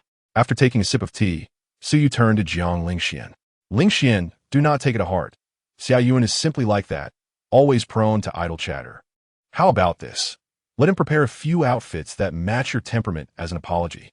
"No need," Jiang Lingxian began to protest, but Qin Yuan preempted her, saying, "Suani, I must be leaving shortly and am currently quite occupied. Let Xiaochun and the others assist you. Their taste is also commendable." Jiang Lingxuan's brows arched slightly as she contemplated. "Auntie, I believe that Master Qin Yuan's discerning I would surely craft garments that are far superior and more suited to my character." "Oh, I could do that too." Qin Yuan replied with a knowing smile. "Come, follow me to the dressing room. I shall take your measurements." Jiang Lingxuan's expression froze. A solitary man and woman, confined in a room, taking measurements together. She could hardly believe that Qin Yuan, that rogue, would genuinely take the time to tailor clothing. He was likely to seize every opportunity to exploit the situation. No way, she absolutely cannot go. Noticing Jiang Lingxian's immobility, Qin Yuan smiled mischievously. "What is the matter? Are you afraid? What could possibly?" Jiang Lingxian instinctively wanted to retort, but soon her spirit waned. Indeed, she was afraid. He chuckled lightly and chose to disregard her, turning his attention to Suyu instead. "Aunt Su, it's almost time for me to take my leave." "Be careful in all matters," Suyu advised. Qin Yuan nodded, his gaze lingering on Su Qingge for a moment. "You should go out more often. Don't keep to yourself." "Okay." Su Qingge felt a bit taken aback, but still nodded softly in agreement. With a calm smile, Qin Yuan took his leave. The three watched him depart, each lost in their own thoughts. Chapter 27. The Dai family moves towards the mountains alien. Xiao Yuan has grown up. He is now capable of standing on his own. Suyu felt a wave of emotion. The once disheveled boy amidst the ruins has now matured into a young man. Though his demeanor remains somewhat capricious, he ultimately exhibits a commendable steadiness. "Alien, though Xiao Yuan does not speak of it, I know that the mastermind behind the massacre of the Qin family must be connected to the Dai family." Suyu's gaze flickered, a glimmer of cold light passing through. She murmured to herself, "Alien, I am sorry, I can only represent myself. But rest assured, should the opportunity arise, I shall avenge you." Lost in her thoughts, Suyu was accompanied by Su Qingge and Jiang Lingxian, each harboring their own contemplations. "Go out for a walk. I've been at Xuanwu Academy for a year. Isn't that considered going out?" Su Qingge expressed her confusion. In contrast to Suyu and Su Qingge, a fleeting expression of anger crossed Jiang Lingxian's gentle visage. "This scoundrel is utterly infuriating." Jiang Lingxian seethed internally. The three of them, each absorbed in their own thoughts, remained oblivious to their surroundings. After a considerable time, Xiao Chun approached, first respectfully addressing them as Master and Miss. Then she turned to Jiang Lingxian, saying, "Miss Jiang, young Master Qin has instructed me to take you to the dressing room for measurements. He mentioned that your personality and temperament are more suited to simpler garments." Upon hearing this, Jiang Lingxian was momentarily taken aback. Su Qingge remained expressionless, while Suyu smiled knowingly, as if she had anticipated this. Ling Xian, though Xiao Yuan enjoys teasing others, he does take certain matters seriously, so you remarked.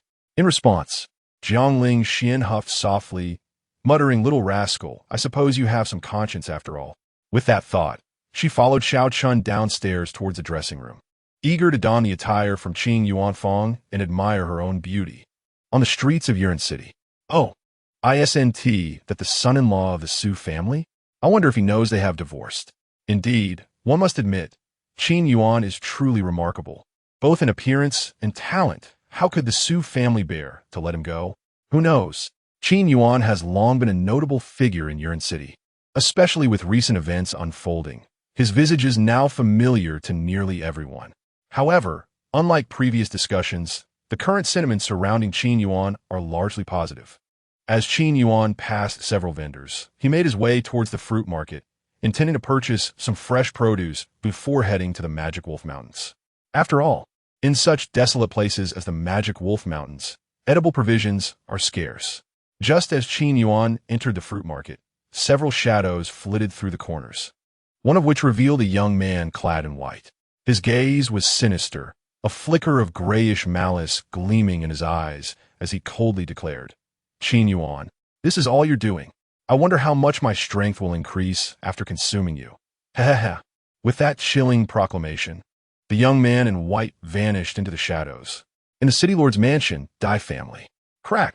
A crisp sound of shattering echoed through the air as a porcelain teacup was ruthlessly crushed, its shards scattering across the floor. Dai Chengfeng sat in the main seat, his expression dark and foreboding, resembling a lion poised to unleash its wrath. "Have you not found them in 3 days?" He scanned the assembly with icy disdain. Before him, 2 rows of elders sat in silence, while 5 trembling stewards of the Dai family knelt in the center of the hall. These 5 stewards have been dispatched under Dai Chengfeng's orders to search for Dai Yun and Dai Tao in the Mo Wolf Mountain Range. They had scoured the entire outer region and even ventured into parts of the inner area, yet still found no trace of the 2. In their pursuit, they had suffered considerable losses. Back to the family head, we have combed through half of the outer region within the Xuanwu Kingdom, leaving no stone unturned. Yet we still have no news of the 2 young masters, one steward reported, his voice shaky. Useless. Keep searching. We must find them alive or dead. Dai Chengfeng's expression darkened further, his voice cold and commanding. Igriagis. The 5 stewards scrambled to retreat, preparing to regroup the Dai family's disciples for another expedition to the Mo Wolf Mountain Range. The elders observed this scene, wishing to speak, but the sheer fury radiating from Dai Chengfeng rendered them silent. 3 days had passed since the Qi family discovered the remains of Qi Wanrong and her companions. In that time, the notion of finding intact bodies was a mere fantasy. They might have already been reduced to nothing more than the refuse of beasts. Dai Chengfeng was painfully aware that Dai Yun and Dai Tao had likely perished in the Mo Wolf Mountain Range. All his endeavors were futile. Alas, who would have predicted that a joyous occasion would turn to tragedy? The elders silently lamented, lacking the courage to voice their thoughts to Dai Chengfeng. After casting a cold glance over the elders, Dai Chengfeng's expression twisted with rage as he gazed into the distance, eyes glinting with malice. "Damn those beasts! If anything happens to Yun or Tao, I will annihilate the entire Mo Wolf Mountain Range." He began to issue threats once more. The outer and inner regions of the Mo Wolf Mountain Range were not particularly fearsome. True terror lay in the core area, where even powerful warriors might not return alive. Not to mention, Dai Chengfeng himself was not yet at that level. The elders exchanged glances, remaining silent. The previous foolish elder Duan having learned his lesson after a harsh reprimand. Report to the family head. Suddenly, a steward of the Dai family rushed in, urgency evident in his demeanor. "What is it?" Dai Chengfeng's voice was frosty. The steward knelt, speaking with respect. "Family head. Qin Yuan has left Qingyuan Square and has been spotted in the southern fruit market. We followed him and discovered that he is heading alone toward the Mo Wolf Mountain Range." As the steward finished, he cautiously glanced at Dai Chengfeng. "Another venture to the Mo Wolf Mountain Range." Dai Chengfeng's expression darkened once more, a glimmer of intrigue flashing in his cold eyes as he scoffed. "He dares to go alone? seeking death. Not only he, but several other elders also glimmered with intensity, an aura of murderous intent enveloping them. Since Qin Yuan's formidable rise, empowered by the Dragon Clan's martial spirit, at the Xuanwu Academy, the Dai family's intent to eliminate him has intensified. After all, allowing a genius with the potential to threaten the future of the Dai family to flourish is far from prudent. Nevertheless, the Su family has established significant ties with the Xuanwu Academy. Thus, despite their murderous intentions, they are compelled to exercise restraint. As for the separation between Qin Yuan and Su Qingge, it is evident to any discerning observer that it does not diminish the close relationship between Qin Yuan and the Su family. Consequently, Dai Chengfeng and his associates find themselves in a precarious position regarding any direct action. However, an opportune moment has presented itself, and they cannot afford to let it slip away. The window of opportunity is fleeting and must be seized with utmost determination. Elders Dai Chengbin, Dai Heng, and Duan Yi, you are to depart immediately for the Demon Wolf Mountain Range to eliminate Qin Yuan.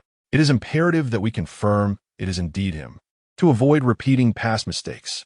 To ensure absolute certainty, Dai Chengfeng has dispatched 3 elders, each of whom possesses martial prowess beyond the 5th level. Yes, the 3 elders clasped their hands in acknowledgement and responded affirmatively. They moved with great haste, departing the council chamber and making their way toward the Demon Wolf Mountain Range without delay. Rising from his seat, Dai Chengfeng approached the entrance of the chamber, his gaze coldly fixed upon the distant peaks of the Demon Wolf Mountain Range. After a brief moment, he snorted in disdain, clasped his hands behind his back, and departed. Chapter 28. The hunt for the Dai family in the outskirts of the Magic Wolf Mountain Range. Qin Yuan strolled leisurely through the forest. The rugged terrain felt as smooth as a flat surface beneath his feet. Light as a swallow, each time he propelled himself forward and landed, he made no sound whatsoever. Indeed, his lower-grade spiritual body technique, skyward steps, far surpassed the mundane wind-grasping steps in speed. Furthermore, when mastered, it allowed for brief moments of suspension in the air. A satisfied smile played on Qin Yuan's lips. Upon returning to the Su family, he had promptly visited the martial arts pavilion to peruse spiritual-grade martial techniques, preparing himself for the ascension to martial general. The correctness of his choice had been affirmed, although he had initially lacked the prowess to learn spiritual-grade techniques. He was still capable of simple practice and imitation. Thus, after breaking through to the martial general realm, he quickly progressed to a minor mastery of skyward steps. With an additional 10 days of practice, he anticipated achieving full mastery. The thought of moving through the air was undeniably exhilarating, he mused. While skyward steps may not be the finest technique of the Su family, it was undoubtedly the most aesthetically pleasing. Strength was secondary. Elegance was a lifelong pursuit. Aside from skyward steps, Qin Yuan refrained from selecting any other spiritual grade techniques, as none suited his preferences. He had always desired claw-based martial techniques.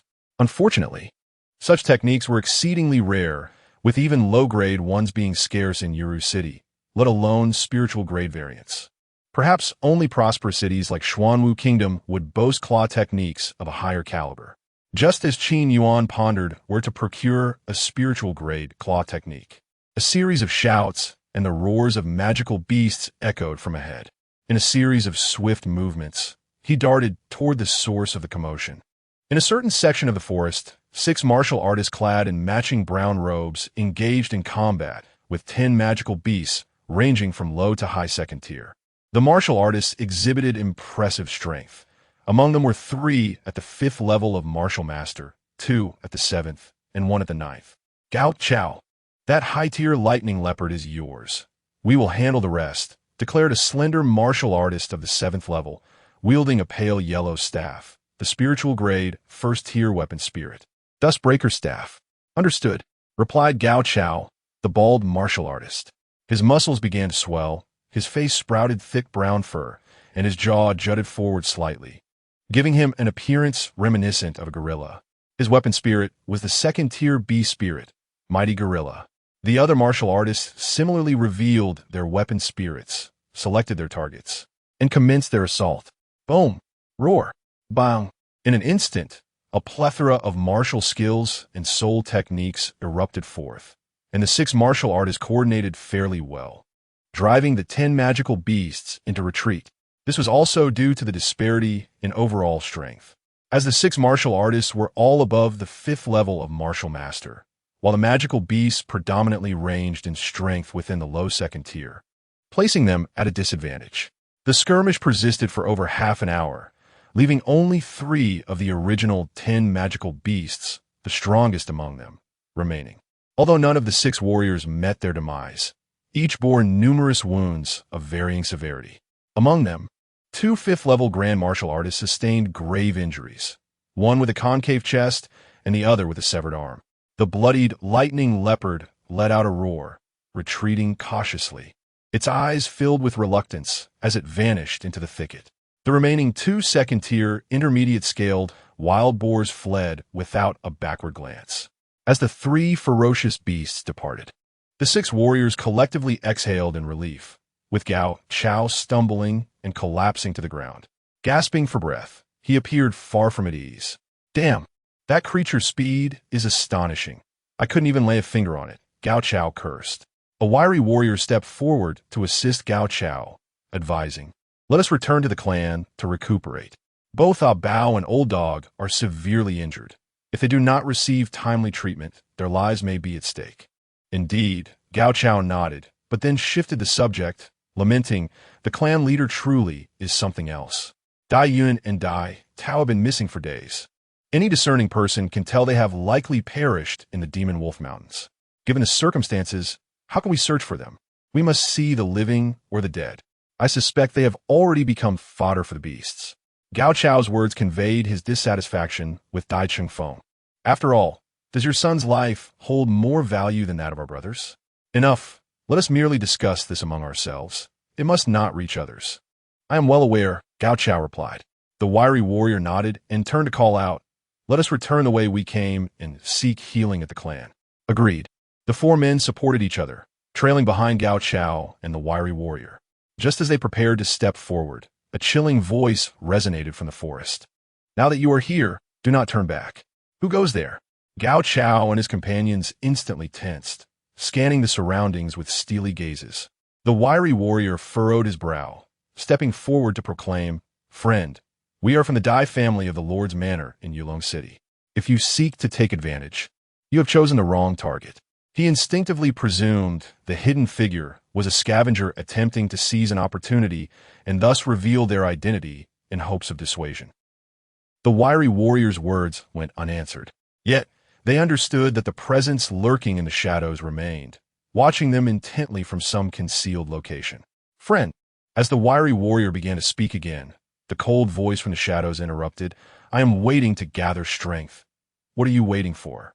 With a swift motion, a black golden claw struck from the right side of the thicket, severing numerous plants in its path. In the blink of an eye, the claw was upon them.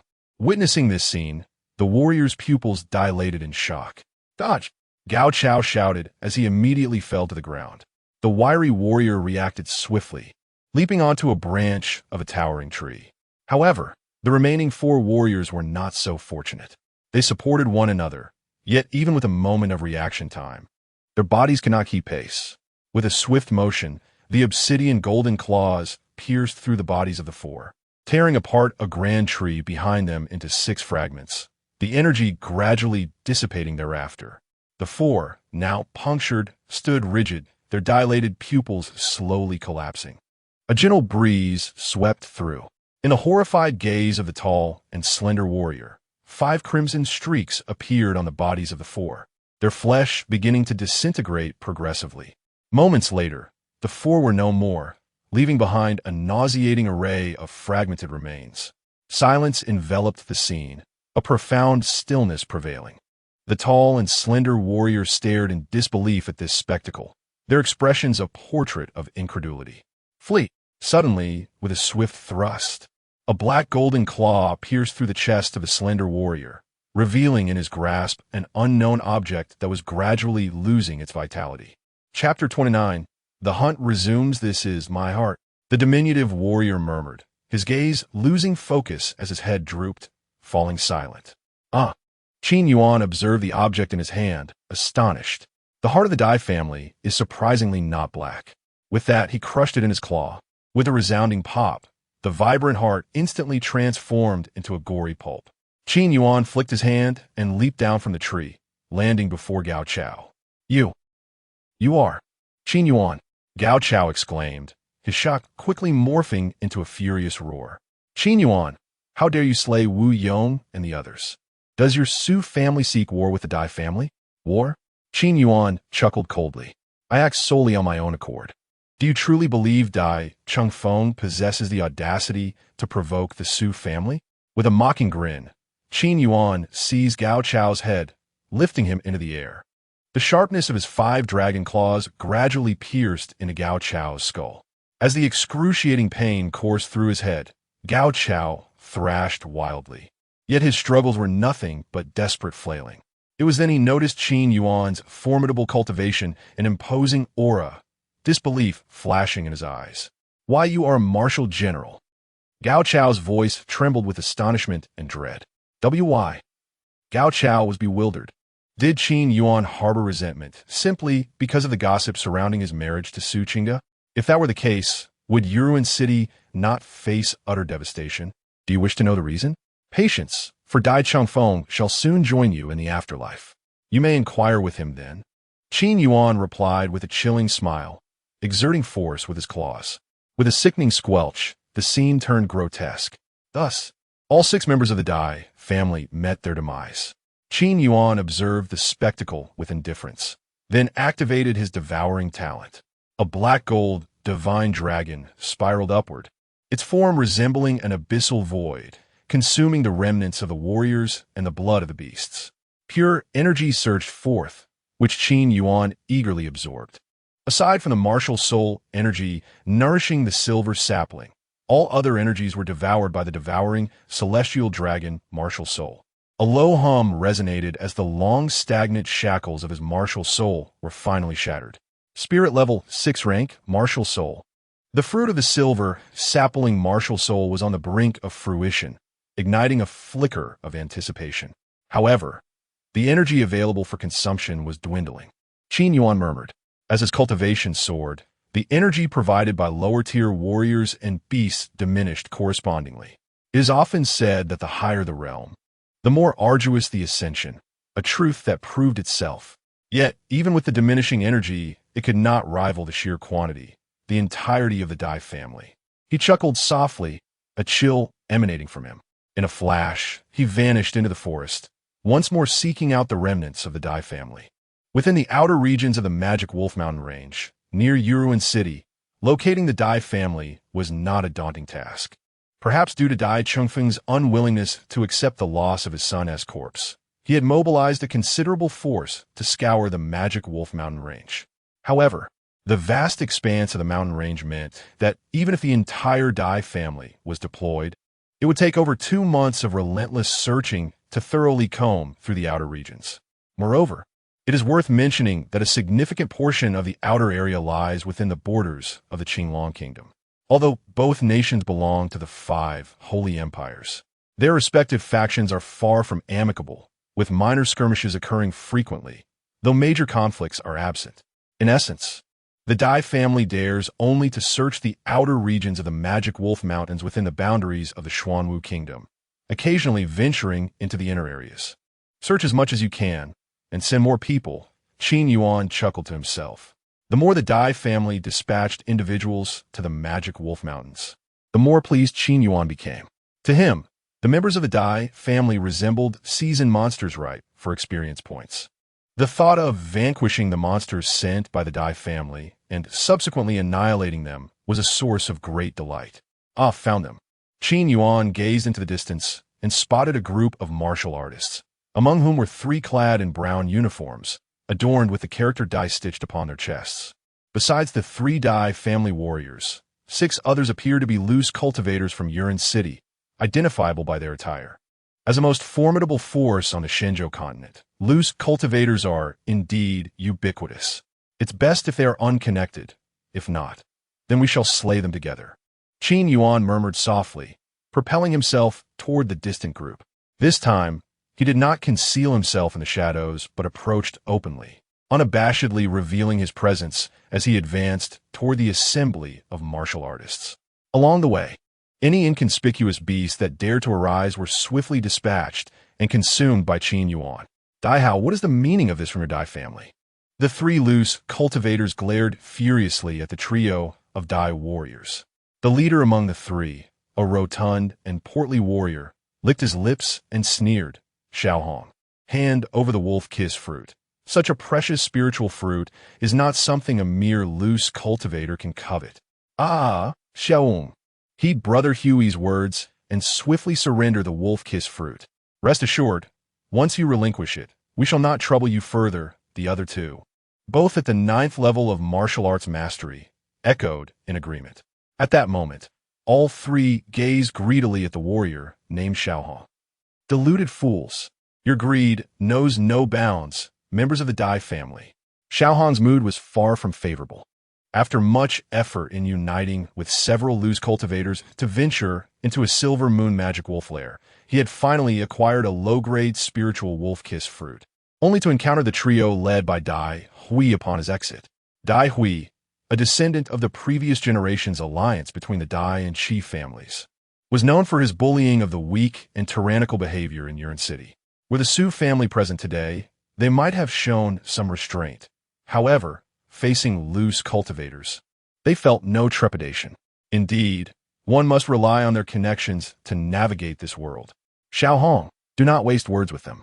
A loose cultivator allied with Xiao Hong, wielding a common grade 9th-tier broad sword martial soul, pointed it directly at Dai Hui and coldly declared, Dai Hui, if you desire the wolf-kiss fruit, let us see if you possess the capability to obtain it. With that, he raised his sword and charged forward, bringing it down in a sweeping arc, unleashing a wave of sword energy toward Dai Hui and his companions. The rotund Dai Hui, with a glint of coldness in his eyes, possessed a spirit rank 1 beast martial soul.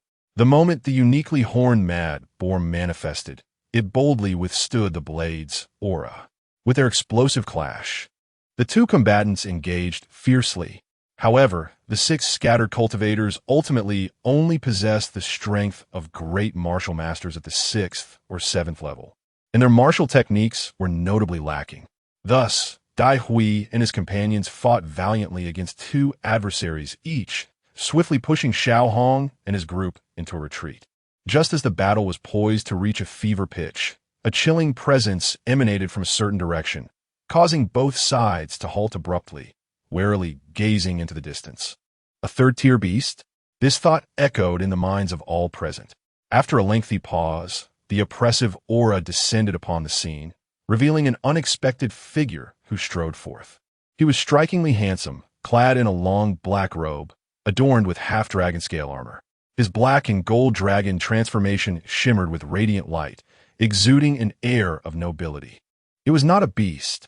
It was a human warrior, his aura unmistakably that of a martial general. It was Qin Yuan. Upon recognizing the newcomer, Dai Hui was taken aback, not only astonished by Qin Yuan's identity, but also by the formidable level of his cultivation. Chapter 30. Renowned in Yuan City under the watchful gaze of several onlookers, Qin Yuan stepped forward, positioning himself approximately 3 meters in front of Dai Hui. With a calm demeanor, he cast a fleeting glance at Xiao Hong and the others before fixing his gaze on Dai Hui, uttering indifferently, "You appear quite astonished to see me." I. Dai Hui stammered, cold sweat trickling down his forehead. His status within the Dai family was not ordinary, and he was privy to the truth behind the annihilation of the Qin clan, as well as the family's relentless pursuit to eliminate Qin Yuan. In the past, those who knew the truth had sought to slay Qin Yuan to bring honor to their family. Now, the opportunity had presented itself, yet fear gripped him. For Qin Yuan had achieved the rank of a martial general, exuding an aura more formidable than that of the elders within the family. Oh, it seems you are aware that your standing within the Dai family is rather significant. I wonder how the Dai family would react should I take your life. Qin Yuan remarked with a grin, his dragon claws glinting ominously. Run. Dai Hui decisively turned on his heel and fled. The 2 martial practitioners from the Dai family who accompanied him, witnessing Dai Hui's retreat, dared not linger and hastily followed suit. Qin Yuan merely smiled, for he was untroubled by the prospect of their escape, having boldly approached them in the first place. Skyrending Claw. Qin Yuan uttered these 3 words, sweeping his dragon claw forward, sending forth a black-golden claw strike directly towards the fleeing trio. Its speed far surpassed that of any ordinary technique. Swish! The black-golden claw swept through the air, effortlessly cleaving the bodies of Dai Hui and his companions into 6 segments, as if they were mere blocks of tofu. Their consciousness shattered, their bodies stiffened momentarily before transforming into a grotesque mass of flesh, evoking a sense of revulsion. Hiss! Witnessing the gruesome scene unfold, Xiao Hong and the others collectively gasped in horror. They had some knowledge of Qin Yuan, but only knew of him as the son-in-law of the Su family, who could vanquish Chun Sheng in an instant, and the incident of his divorce. Rumors had not mentioned that Qin Yuan was a martial general. At this moment, they stood frozen, scarcely daring to breathe, fearful that any slight provocation might incite Qin Yuan to rend them to pieces as well. Qin Yuan regarded the remnants scattered across the ground, intending to utilize his devouring talent, but hesitated, recalling the presence of onlookers. He turned toward Xiao Hong and the others, his voice calm yet chilling. If you do not depart, do you wish to share the same fate as them? At his words, Xiao Hong and the others were momentarily stunned. Quickly regaining their composure, they hastily exclaimed, we'll leave right away." In a flurry, they scrambled to depart, with Xiao Hong, at the last moment, cupping his hands in gratitude. "Thank you, young Master Qin, for your assistance. We are immensely grateful. Rest assured, I shall not breathe a word of your status as a martial general." Qin Yuan offered no reply, instead advancing towards the remains of Dai Hui and his companions. Xiao Hong observed this and felt no discontent. Instead, he hurriedly exited the scene. Soon, only Qin Yuan remained. With a low rumble, a majestic and mysterious black golden divine dragon emerged from within him, consuming the scattered remains, leaving behind only refuse. Having completed this task, Qin Yuan once again plunged into the forest, embarking on the next phase of his hunting journey. In the days that followed, Qin Yuan was either hunting members of the Dai family or traversing the paths in search of them. The death toll of the Dai family at the hands of Qin Yuan is nearing 100. Such targeted carnage has not only captured the attention of all martial artists within the Magic Wolf Mountain range, but has also stirred the entire Yuan city. What could have prompted the Dai family to offend Qin Yuan? Who knows? Qin Yuan simply seizes any member of the Dai family to slay. Your focus is misplaced. Have you not noticed that Qin Yuan is a martial general? Speaking of this, it occurs to me that Qin Yuan is merely 18. In the Su family estate of Yuan City, the Xuanwu Academy had completed its enrollment days prior and returned to Xuanwu City, thus remaining oblivious to the recent tales of Qin Yuan's exploits that have swept the city. Otherwise, Jiang Lingxian might have forcibly dragged Qin Yuan back to the Xuanwu Academy. After all, the title of martial general at the tender age of 18 is an extraordinary achievement that may not be matched by anyone across the 5 holy dynasties. In the conference hall, Su Yu and 7 elders convened to deliberate. Young Master Qin is indeed a marvel, a martial general at merely 18. It is simply inconceivable, sighed one elder. Alas, such a prodigy should have been a perfect match for Miss Qingge. How did they end up divorced? Another elder lamented, his words silencing the rest, who collectively adopted expressions of regret. "Esteemed elders, you were not so supportive at the outset," Su Yu remarked meaningfully.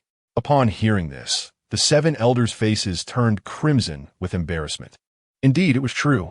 A year before Qin Yuan's martial soul awakened, they were opposed. When the Qin Yuan Martial Arts Pavilion rose, they neither supported nor opposed. As Qin Yuan's aura suppressed Chen Sheng, they began to waver and eventually lent their support. However, with the recent revelation of Qin Yuan being a mere 18 martial general, their stance shifted entirely, and they fervently advocated for the union of Qin Yuan and Su Qingge. Yet, ironically, the two had already divorced. Although Qin Yuan still maintains contact with the Su family, it is solely through Su Yu and not the family as a whole. From Su Yu's perspective, Qin Yuan remains family, yet from the broader view of the Su clan.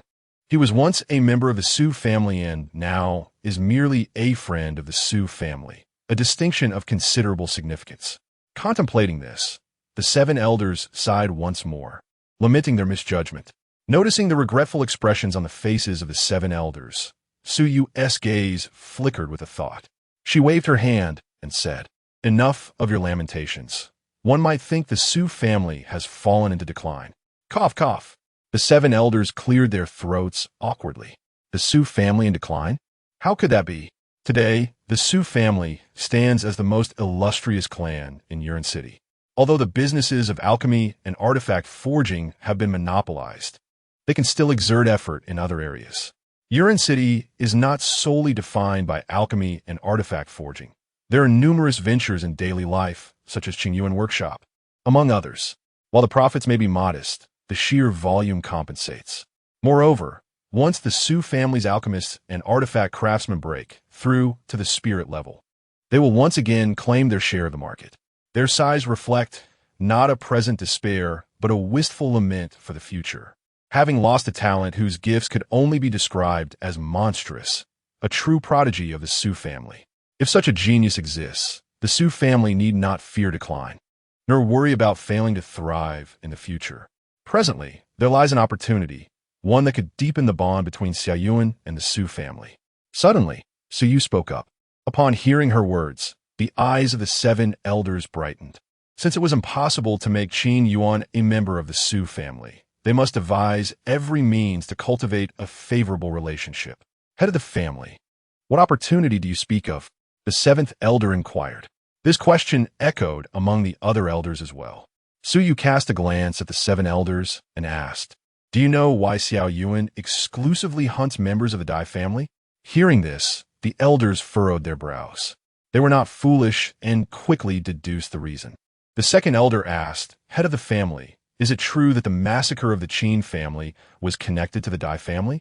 Indeed, Su Yuan nodded, revealing no concealment. Observing this, the elders began to grasp what Su Yu referred to as the opportunity.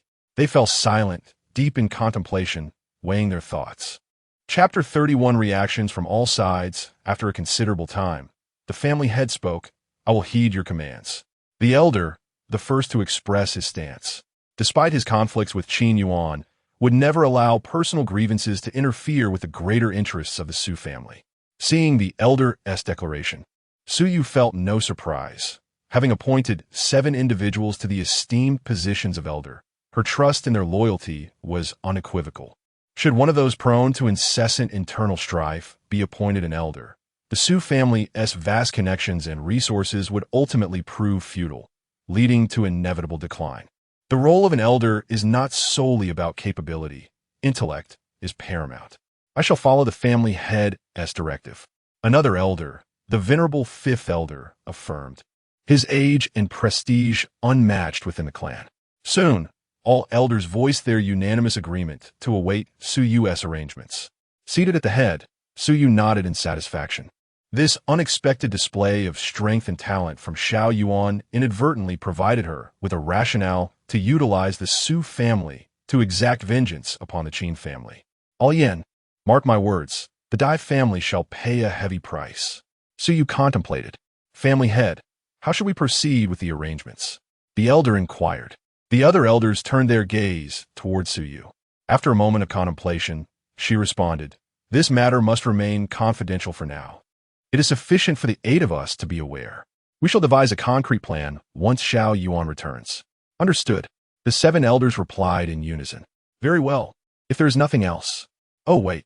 Su Yu recalled something and turned her gaze to the elder, asking, "Elder, why did Su Qi not participate in the recent enrollment at the Xuanwu Academy? Moreover, according to reports from our disciples and stewards, Su Qi has been frequently absent at night, often for an entire evening. Is this true?" Generally, the Su family refrains from monitoring their disciples' outings. Yet Su Qi's recent behavior was too peculiar to overlook. Furthermore, given Su Qi's status as a genius with a 5th-grade spirit, the family could not afford to remain oblivious. Indeed, family head, this is the case. However, I am unclear why Qi has been so often absent during the night. Whenever I inquire, He deflects my questions. I even dispatched someone to follow him discreetly, but they were discovered. To avoid upsetting Chi, I had no choice but to abandon the pursuit. The elder appeared equally perplexed.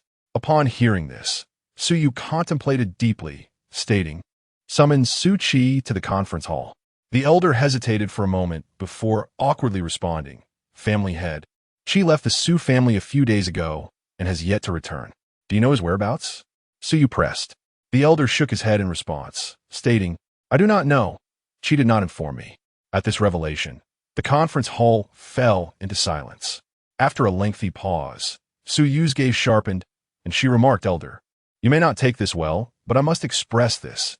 You are excessively indulgent towards Su Chi. Such indulgence, if not properly managed, will inevitably lead him astray, causing harm to himself and others." Su Yu's words caused the Grand Elder to furrow his brow, yet the other 6 elders nodded in agreement. "Old Hong, the family head's words are not without merit. Indeed, Old Hong, Su Chi has grown up under our watchful eyes. However, it must be said that he has become somewhat arrogant due to the favoritism he receives. Old Hong, you can no longer treat Su Chi as a child to coddle. He is already 18. The elders spoke up in unison. Su Chi's parents had passed away at a young age, and thus, Su Hong wished to provide the best for Su Chi, which was understandable. However, excessive indulgence verges on pampering. Take, for instance, Su Chi's reckless decision to harm his own foundation in pursuit of a breakthrough. Had it been their grandchildren, they would have scolded them mercilessly, unlike Su Hong, who refrained from rebuke. Listening to the family head and the 6 elders, Su Hong fell silent. If it were only Su Yu speaking, he would not have paid it much mind. Yet, with everyone expressing the same sentiment, he felt compelled to reflect. Could it be that I have truly spoiled Chi too much? Su Hong pondered silently. After much contemplation, he rose and clasped his fists, saying, "I understand now. When Chi returns, I shall certainly impose stricter guidance." Upon witnessing this scene, Su Yu and the 6 elders nodded in satisfaction. The fact that he could take their words to heart offered hope. As the upper echelons of the Su family, they genuinely did not wish to see a talent stray from the righteous path. "Very well, if there is nothing else, we shall disperse," Su Yu declared. Indeed, the 7 elders rose, offered a bow, and took their leave. At the city lord's residence, the Dai family. Crack! The teacup and Dai Changfeng's hand shattered once again. His face was a dark storm, his seething gaze sweeping over those below as he coldly demanded, "Give me an explanation. I sent Dai Qingbin, Dai Heng, and Duan Yi to slay Qin Yuan.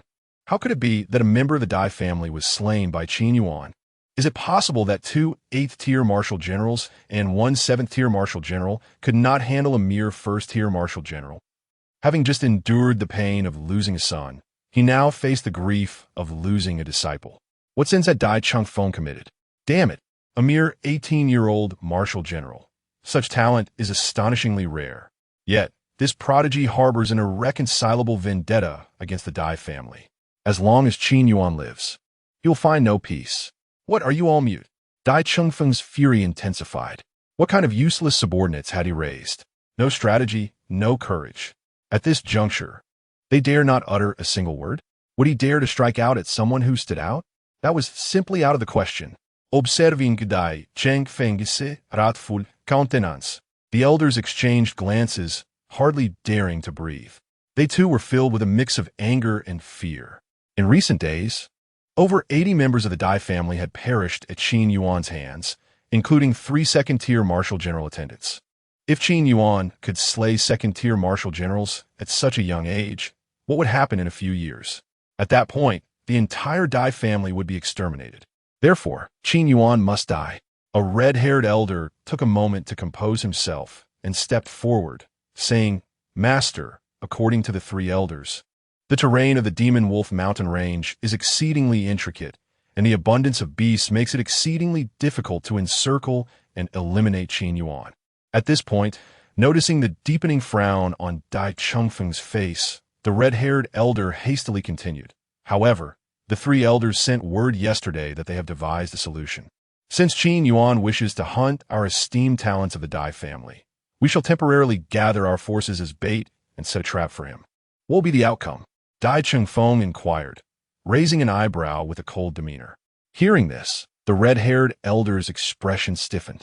The outcome? We only just set the plan yesterday. How could we expect results so swiftly?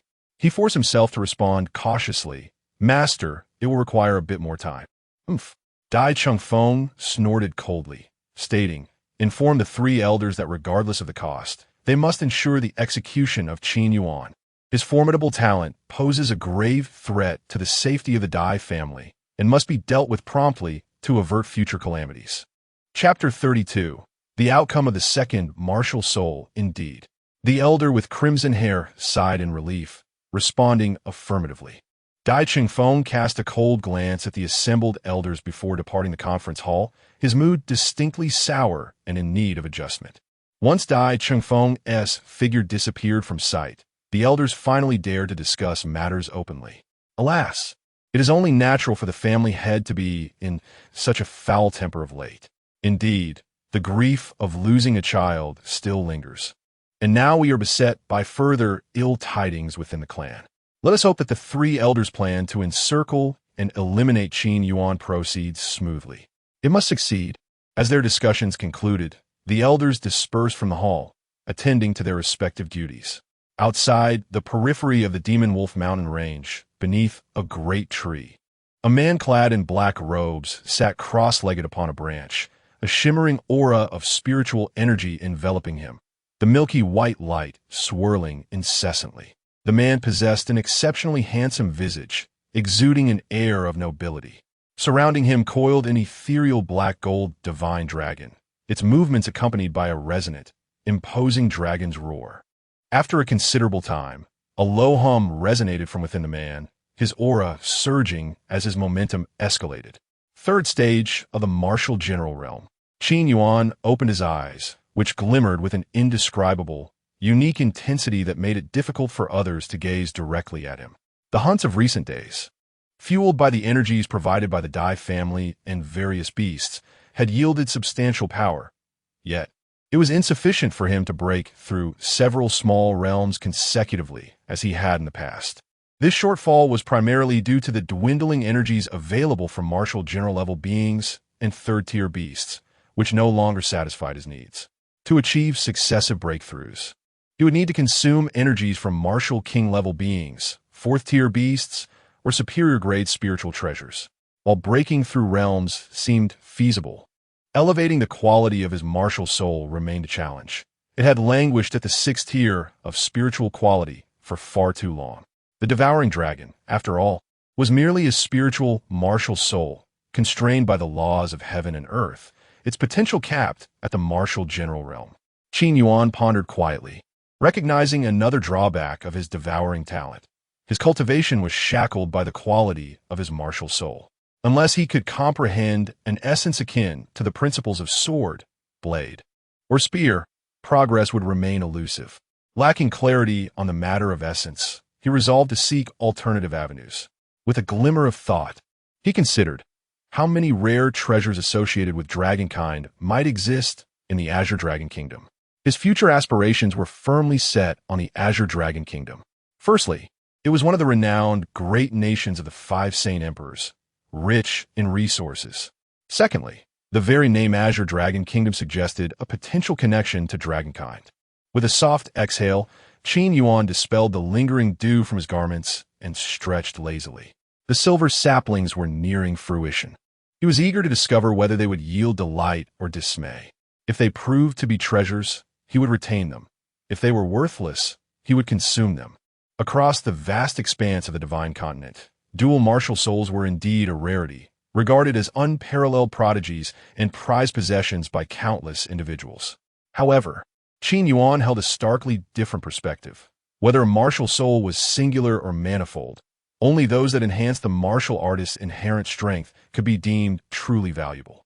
The presence of overly ostentatious martial souls is of little consequence if one's strength remains unenhanced. Should the silver sapling fail to satisfy Qin Yuan, he would decisively command the devouring dragon to consume it. With his eyes slightly closed, Qin Yuan turned his focus inward towards his dantian. The silver sapling remained unchanged in size, save for a singular branch that bore fruit.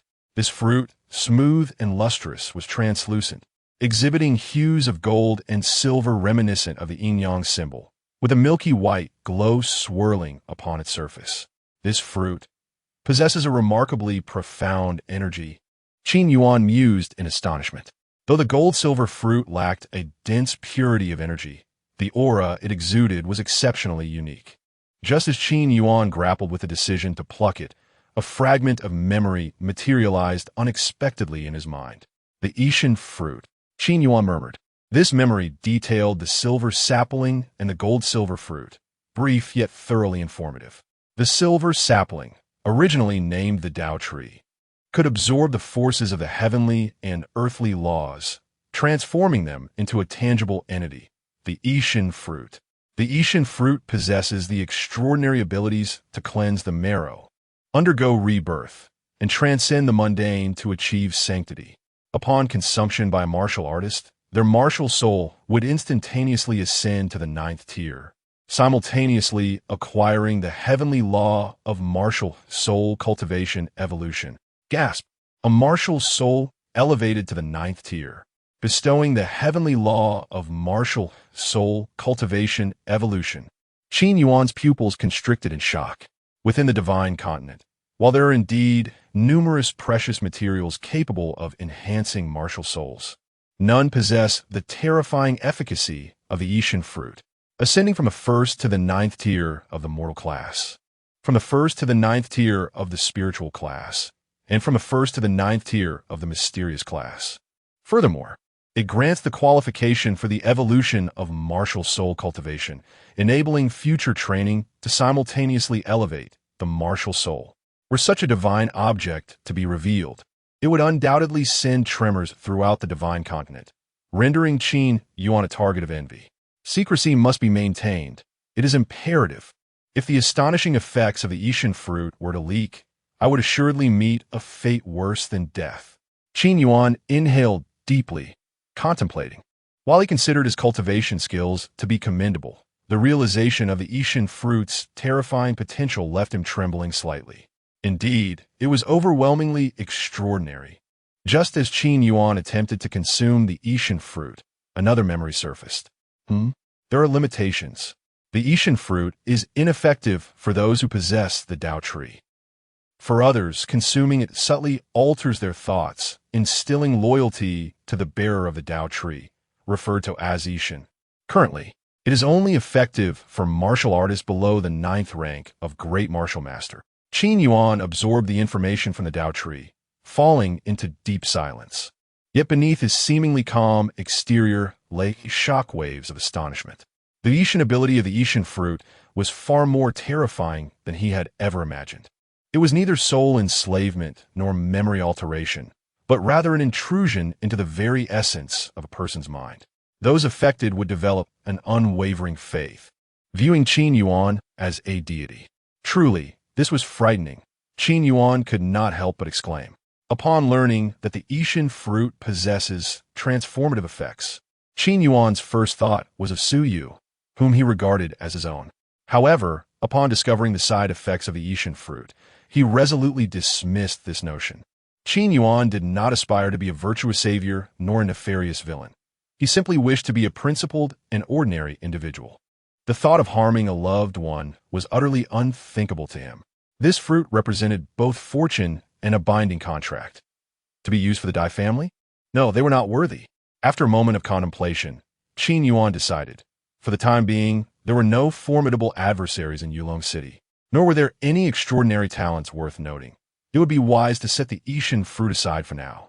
Although the Tao tree could continuously cultivate the Ishan fruit, it required both time and effort, and Qin Yuan was not inclined to choose just anyone to become the Ishan.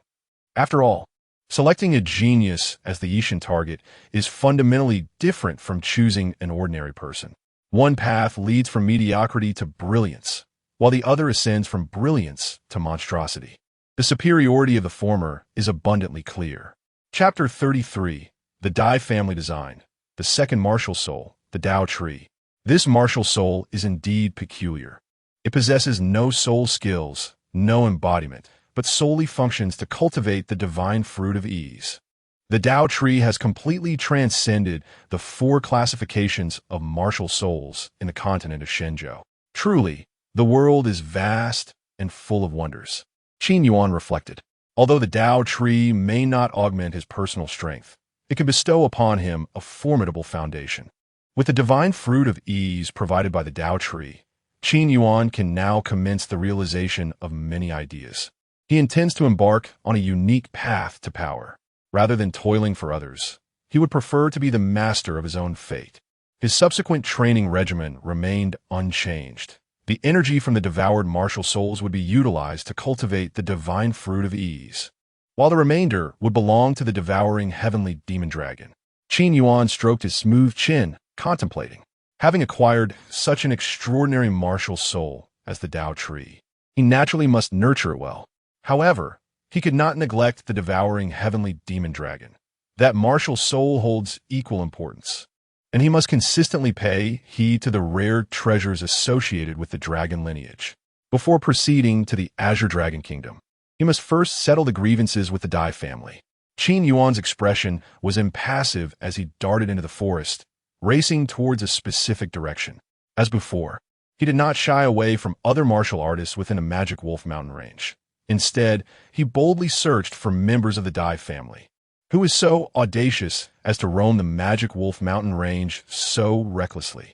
Wait, that figure seems familiar. It is, gasped Qin Yuan. What a handsome man. Upon seeing Qin Yuan, the nearby martial artists were struck with awe. In the present day, the residents of Yulong City, anyone with even a modicum of discernment, could not be unfamiliar with Qin Yuan's visage. Men marveled at his talent and strength, while women were captivated by his looks and demeanor. In the heart of the forest, after searching for over half an hour without encountering a single member of the Dai family, Qin Yuan fell into contemplation. Could it be that the Dai family has fled, fearing him, and vacated the Magic Wolf mountain range? He pondered silently. He navigated through the woods and paused atop a towering tree, observing three martial artists engaged in a fierce battle with a second-tier advanced Xuanjiameng Niu. The three were all female, approximately 28 or 29 years of age. One was a Grand Martial Master of the 6th level, and the other two were Grand Martial Masters of the 5th level. Given their prowess, capturing the Xuanjiameng Niu would require considerable time and was not guaranteed. Perhaps I should inquire, Qin Yuan murmured gently, leaping down from the tree. Who? The three exclaimed in astonishment, intending to retreat from the battle, only to witness a scene that left them in shock. With a swift motion, Qin Yuan's claw penetrated the defenses of the Xuanjiameng Niu, effortlessly ending its life. Retrieving his claw, he turned and smiled lightly. Ladies, I have a matter to discuss. Consider the Xuanjiameng Niu as. Before Qin Yuan could finish his sentence, the three women exclaimed in disbelief. You are Qin Yuan. The wary expressions on their faces vanished, replaced by an intense curiosity reflected in their eyes. They were aware of Qin Yuan, had seen him before, but had never had such close proximity to him. Upon closer inspection, they discovered that Qin Yuan's appearance was far more handsome than the rumor suggested, and his noble yet slightly domineering demeanor was utterly captivating. In an instant, their minds were filled with fanciful thoughts. Indeed, Qin Yuan nodded, continuing to inquire. Do the three young ladies have knowledge of the Dai family's whereabouts? The eldest woman was the first to respond, eagerly asserting, Yes, yes. The Dai family has been gathering since yesterday. It seems they are about to take collective action. Her lack of fear stemmed from the fact that Qin Yuan had only targeted members of the Dai family in recent days, never actively pursuing other martial artists. Had he truly been a merciless fiend, they would now be gripped by terror rather than infatuation. They have gathered. Qin Yuan's mind raced, thoughts expanding rapidly as numerous ideas surfaced. Do you know where they are? He asked once more. Approximately an hour ago, we saw the Dai family's team over there. The woman gestured in a particular direction. Such matters were hardly secrets. Many were aware, and thus she felt no trepidation in divulging this information to Qin Yuan, even at the risk of offending the Dai family. Thank you. Qin Yuan smiled faintly before departing. The woman gazed in the direction he had taken, suddenly startled. Could it be that young Master Qin intends to single-handedly annihilate the entire Dai family team? Surely that cannot be the case. After all, young Master Qin was merely at the first level of martial generals, while the Dai team boasted 2 third-level martial generals and numerous formidable warriors, creating a stark disparity in strength. Perhaps we should take a look? The woman was struck by a surge of curiosity and turned to her companions, saying, Xiao Xin. Xiao Yu, let's go together, huh? Mid-sentence, she observed Xiao Xin and Xiao Yu lost in thought. The two seemed to be contemplating something, their cheeks unexpectedly flushed with a rosy hue. Hey, snap out of it, the woman called out loudly. Huh? Xiao Xin and Xiao Yu were startled, quickly regaining their composure. After a moment of bewilderment, they asked, Lu Jia, what is it? Seeing their reaction, Lu Fei could not help but tease. What are you two love-struck fools daydreaming about? At her words, Xiao Xin and Xiao Yu's faces reddened, their gazes evasive. Lu Fei sighed lightly, choosing not to dwell on the topic but instead expressing her earlier thought and seeking their opinions. Let us go. Yes, it would be good to take a look. Then let us depart. Meanwhile, Qin Yuan sprinted towards the direction Lu Fei had indicated. Could it be that those 3 old geezers intend to use this as bait to draw me out? He pondered. A few days prior, he had encountered the 3 elders of the Dai family. Although he had the capability to slay them, Qin Yuan opted not to, choosing instead to feign weakness temporarily, thus lulling the Dai family into complacency. Had he showcased excessive strength and eliminated the 3 elders, it would undoubtedly have alerted Dai Chengfeng. While Qin Yuan was unafraid of a confrontation with Dai Chengfeng, he feared the possibility of Dai Chengfeng fleeing. Thus, he must play the fool for a while, feigning weakness against the elder of the Dai family, consistently evading capture from the 3, deliberately targeting disciples of the martial general realm, particularly those of the 3rd level and below, as well as the deacons for extermination. With everyone gathered, is it not convenient for me to enact my slaughter? This occasion has indeed turned out to be a fortuitous accident. Qin Yuan smiled, elevating his speed to a higher echelon, racing toward a specific direction. In a certain valley amidst the mountains, the dim surroundings and humid atmosphere are precisely where snakes, insects, and beasts thrive. Predominantly, this place is inhabited by 1st and 2nd-tier insect-type demonic beasts. The squelching sound of feet treading through the mud resonates as several figures weave through the dark. Damp marshland. A total of 5 individuals, adorned with black masks and cloaked in flowing black robes, exude an aura of eerie mystery. Among them, one particularly robust figure clutches a yellowish 1st-tier horned viper, occasionally bringing it to his mouth. The sound of tearing flesh is followed by a chilling cacophony of crunching and slurping. Chapter 34. The Resurgence of Slaughter After a Week of Feasting on Demonic Entities. I trust you have garnered a preliminary understanding of the gourmand scripture. It is now time to attempt cannibalism, for the energy of our kin is most compatible. The shortest among the 5, clad in a black robe, spoke. As he began to articulate his thoughts, the other robed figures displayed a newfound reverence. Even the robust one, who had been indulging in his meal, paused to listen intently. They could not afford to be disrespectful. On one hand, all 4 had been introduced to this path by the diminutive figure. On the other hand, his terrifying prowess was conservatively estimated to be at the martial king level.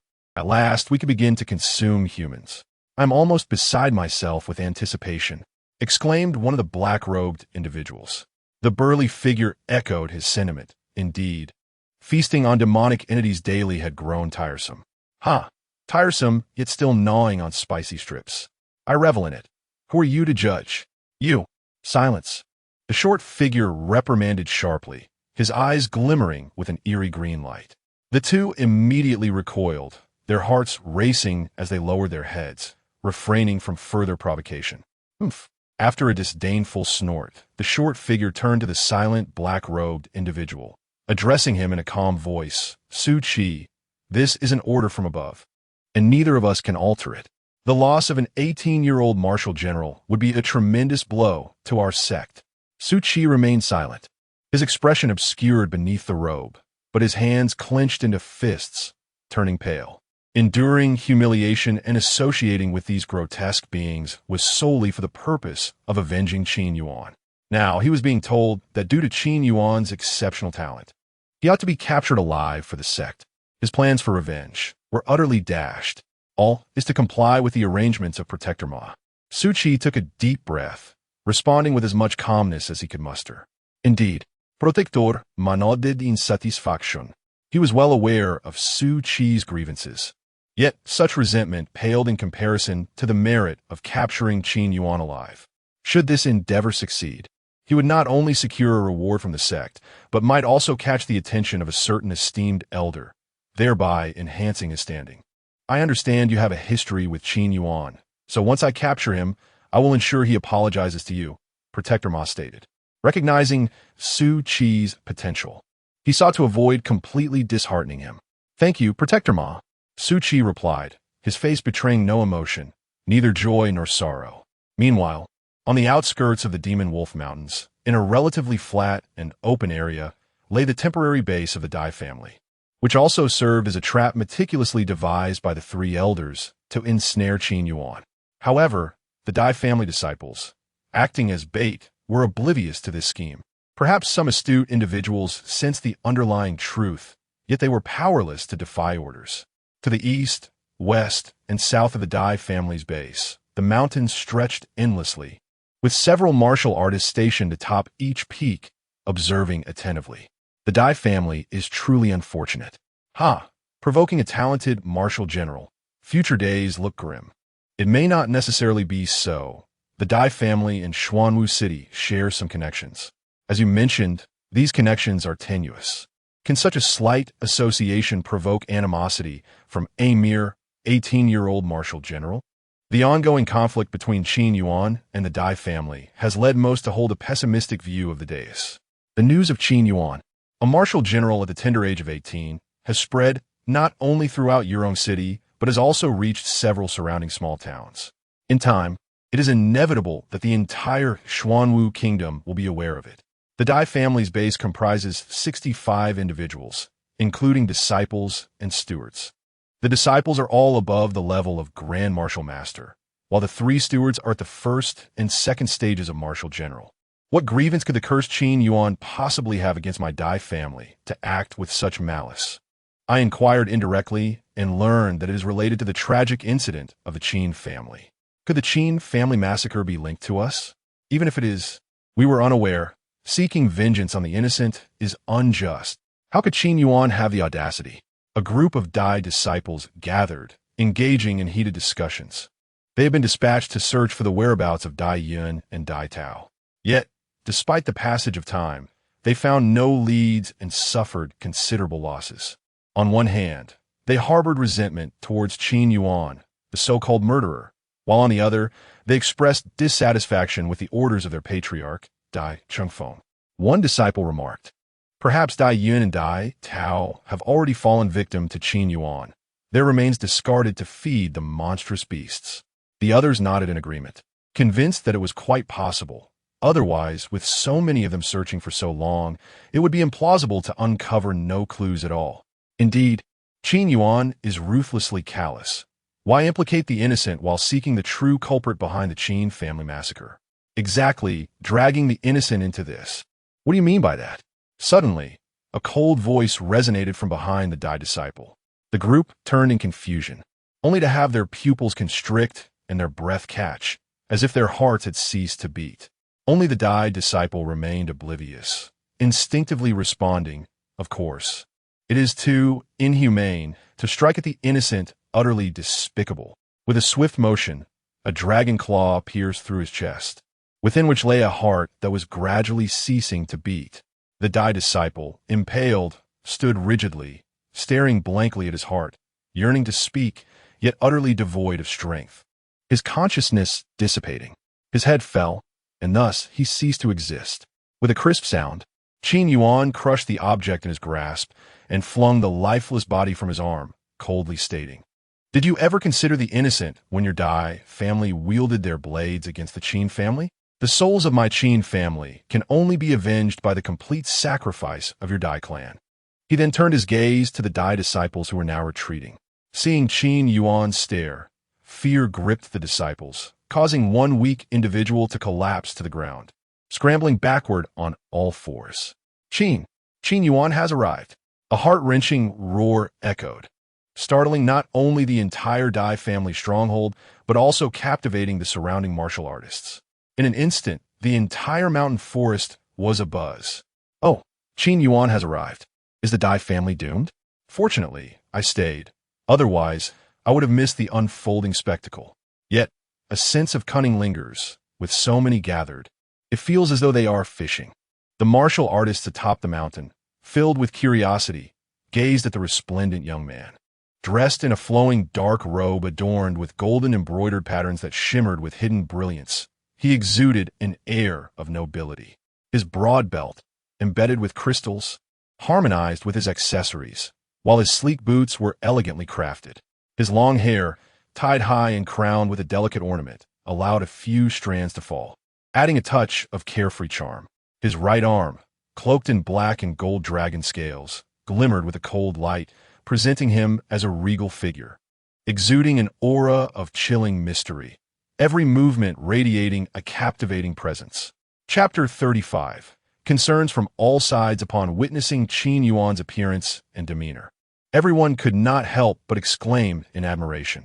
What a handsome man! The women were captivated by his looks and charm, while the men admired his strength and talent. On the western hillside, Lu Fei nudged the two women beside her and remarked with a hint of annoyance, "You two are swooning again." Huh? The two women snapped back to reality, their faces flushing crimson. Yet, they did not deny it. Instead, their eyes remained fixated on the figure below, lost in daydreams. Lu Fei sighed helplessly at this scene. However, she too had to concede that at this moment, the imposing and regal Qin Yuan was even more enchanting. She had also been momentarily entranced. On the eastern hillside, a group of 5 martial artists clad in matching sky-blue robes stood atop a slope, keenly observing the striking young man below. Among them were 3 women and 2 men, all in their 20s. The 2 male disciples narrowed their eyes in astonishment at Qin Yuan's martial general-level cultivation and the formidable aura he exuded.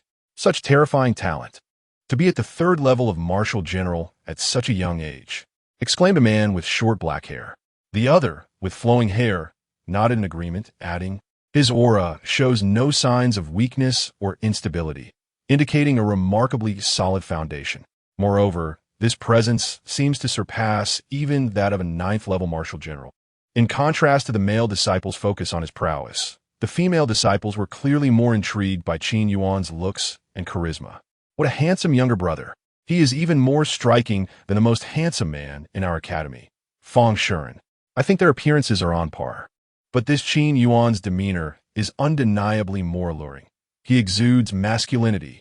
Ching, are you smitten? Why not go and bring him back for some fun? Stop it, rower. What nonsense are you talking about? The 2 women continued to tease and chatter, but soon they noticed another person staring blankly at Qin Yuan. In disbelief, the 2 exchanged astonished glances. Could be that Meng Shimi was also taken by him? On the southern hillside, the atmosphere was notably more oppressive, being in close proximity to the dark and damp marshlands, which deterred martial artists from approaching. Yet, at this moment, 5 uninvited guests clad in black robes had appeared, each gnawing on a piece of raw flesh while occasionally glancing downward. How could this be? How could Qin Yuan already be a 3rd-level martial general? Su Qi's face twisted in a grimace, his eyes ablaze with jealousy.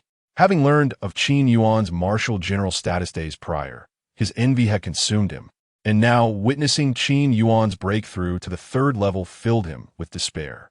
He had recklessly consumed raw flesh, his cultivation advancing rapidly at the cost of his foundation, and yet he had only reached the 3rd level of martial master. Meanwhile, Qin Yuan stood a whole realm above him. Why? What could possibly account for this? Su Qi's inner fury ignited, leaving him in a state of agitation. What a formidable aura! It was already comparable to that of a martial king. Ma Hufan narrowed his eyes, a flicker of apprehension crossing his face. He was at the 3rd level of the martial king realm, yet upon encountering Qin Yuan, he inexplicably sensed a hint of peril. If he could not capture him alive, he could not allow him to grow unchecked, thought the guardian. Qin Yuan's potential was astonishingly formidable, and despite his own considerable strength, he had no absolute confidence in successfully capturing him. If he could not possess him, he must ensure his destruction. At the Dai family's stronghold, chaos erupted. Run, run! Qin Yuan, you shall not. Before the words could fully escape his lips, a claw from Qin Yuan pierced through his chest, the obsidian golden talon tightening to crush his heart. Since Qin Yuan's emergence, 5 disciples of the Dai family had already perished at his hands, just as he aimed for the next target among the Dai family disciples. A voice imbued with overwhelming rage resounded. Qin Yuan, you. The word dare had barely left his mouth when yet another disciple met his demise at Qin Yuan's hand. Scoundrel! Such audacity! 2 more furious roars reverberated. However, Qin Yuan paid them no mind, continuing to claim one life after another with each claw and fist strike. Qin Yuan swiftly pursued a 7th-level great martial master from the Dai family, shattering his skull with a single claw and sending him sprawling aside. Then, he set his sights on a 2nd-level martial general among the Dai family's attendants. The attendant, startled, immediately retracted his limbs and head, leaving behind a green, oval turtle shell as he summoned his spirit, the Azure Armor Turtle. This spirit, ranked as a 2nd-grade spiritual weapon, possessed decent defensive capabilities, yet it was inadequate against Qin Yuan's dragon claw. With a swift motion, Qin Yuan brought down his claw. A resounding impact echoed.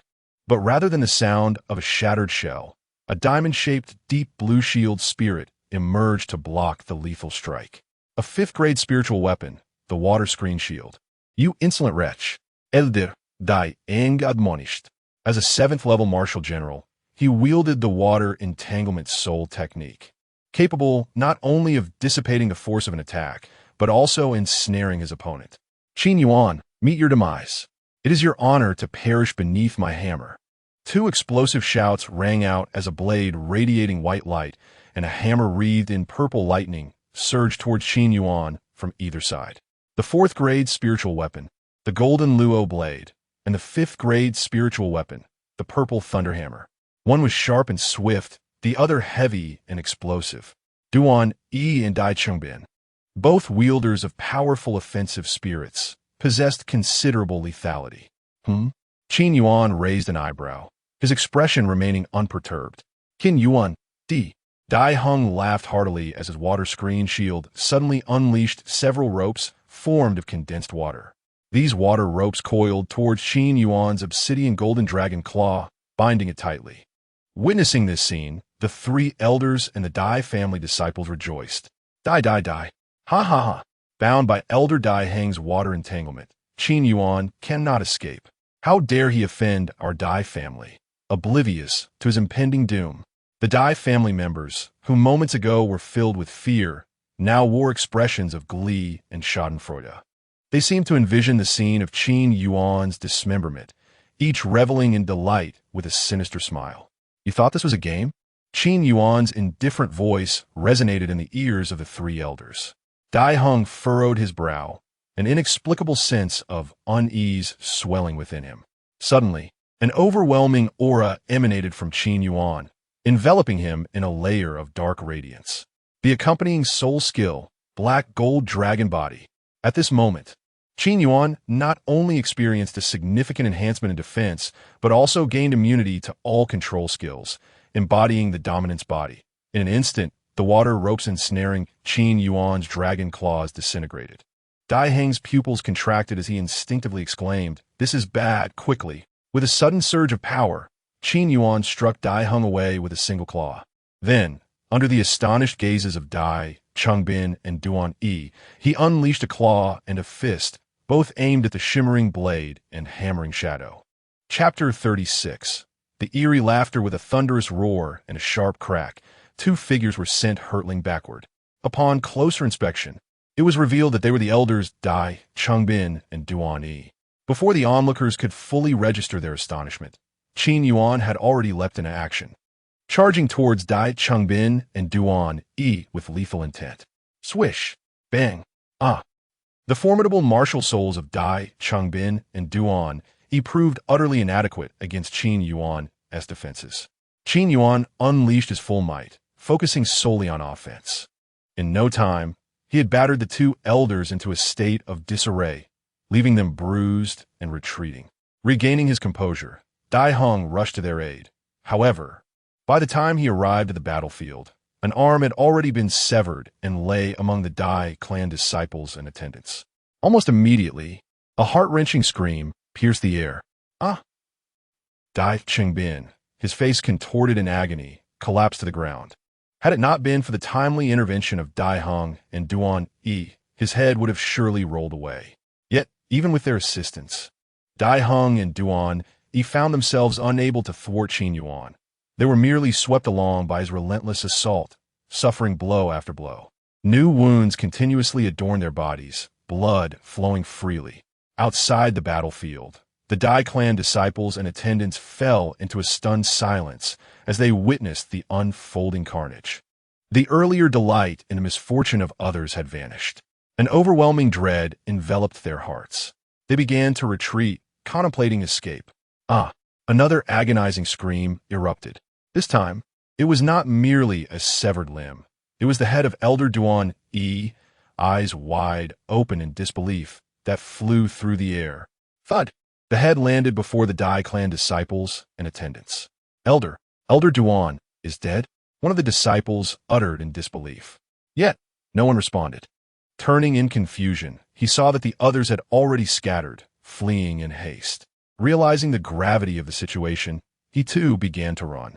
But, Again, two cries of despair echoed as Dai Qingbin and Dai Hung met their gruesome demise, their blood pooling around them in a horrific spectacle. Qin Yuan cast a glance at the fallen bodies, decisively collecting them into his spatial ring, before swiftly pursuing the remaining Dai clan disciples and attendants. Those who had reveled in their misfortune, had they chosen to flee earlier, might have escaped unscathed, but now it was too late. Qin Yuan moved with astonishing speed. Even a martial general of the 5th rank was no match for him, let alone these grand martial masters. They stood no chance against his lethal strike. Qin Yuan, spare me, Qin Yuan, you shall not, do not kill me, I can be your woman. A brutal slaughter commenced, with the Dai clan's stronghold strewn with corpses, reeking of blood. After approximately 10 minutes, a total of 68 individuals, including the 3 Dai elders, fell victim to Qin Yuan's onslaught, their bodies likewise absorbed into his spatial ring. This scene struck the other martial artists as peculiar, yet none dared to voice their thoughts. Did they not witness the fate of the Dai clan? Could it be he truly is a martial general of the 3rd rank? My goodness, if one were to claim that this individual is the martial king, I would not doubt it. The situation is utterly absurd. The formidable warriors Dai, Qingbin, and Duan Yi of the 8th stage have been utterly crushed. Could it be that Qin Yuan's strength has already ascended to the level of a martial king? A martial king! The crowd collectively gasped in disbelief, their eyes fixated upon the figure standing amidst the pool of blood, resembling a demon emerging from the depths of hell. At a mere 18 years of age, a martial king realm? Each character is familiar, yet when strung together, they form an utterly fantastical statement. In an instant, the female warriors atop the mountain brimmed with admiration, their infatuation unmistakable. With striking good looks, enchanting demeanor, formidable strength, and currently single, he is the epitome of an ideal partner. On the eastern peak, the 5 disciples of the Qinglong Academy were once again astounded. How powerful! Such strength could likely surpass that of the Academy's chief senior brother. It is difficult to say.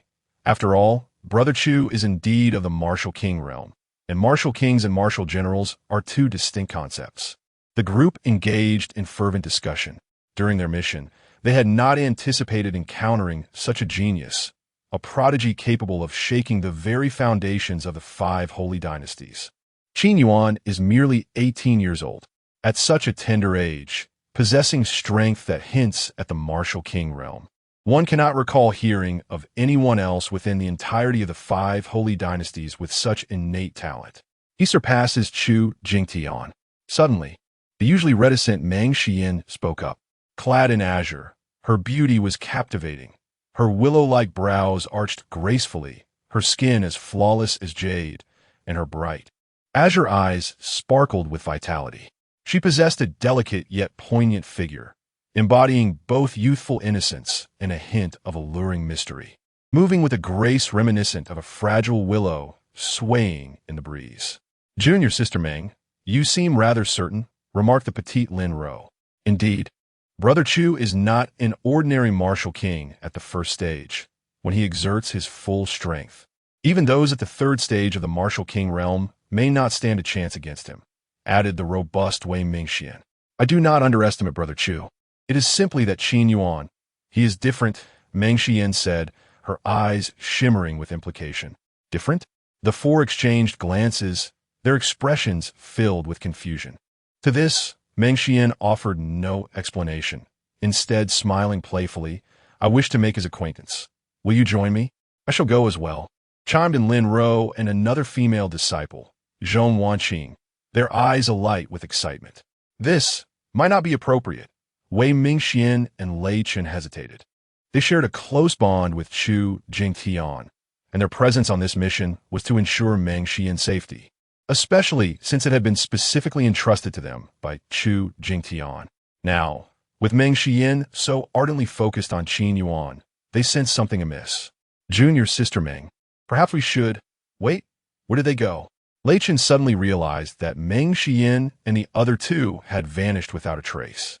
The two were left bewildered, their minds clouded. What does this mean for Brother Chu, who has long pursued Junior Sister Meng? The silver lining is that Junior Sister Meng has finally shown interest. But the unfortunate news is that the object of her affections is not Brother Chu.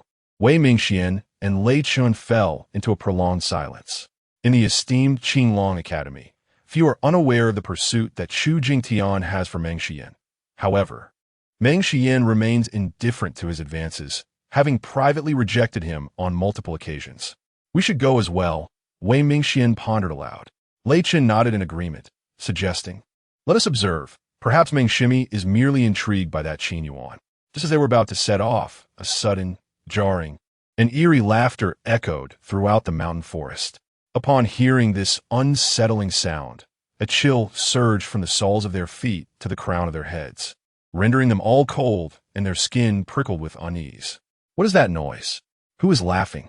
Damn it, which fool is laughing so horrifically? Come out. If your laughter is so ghastly, I shall tear your mouth apart. Who dares to play tricks?" The majority of the martial artists were initially bewildered, only to soon erupt in furious curses. Yet, it was only the disciples of Qinglong Academy and a few select martial artists who felt a profound dread rise from the depths of their hearts. Wei Mingxian and Lei Chun exchanged a glance, each reflecting the astonishment that had taken hold of them. Chapter 37. The reversal of the celestial talisman. How could they be here? "We must hasten to lead Meng Shimi and the others away." The two figures swiftly darted into the forest, racing down the mountainside. Meanwhile, Meng Xian and her companions, who had descended to the mountainside, halted abruptly upon hearing the eerie laughter. "The evil spirit sect," Lin Ro and Zhong Wanqing exclaimed in unison. The two women stopped, fear etched upon their faces, hesitant to proceed further.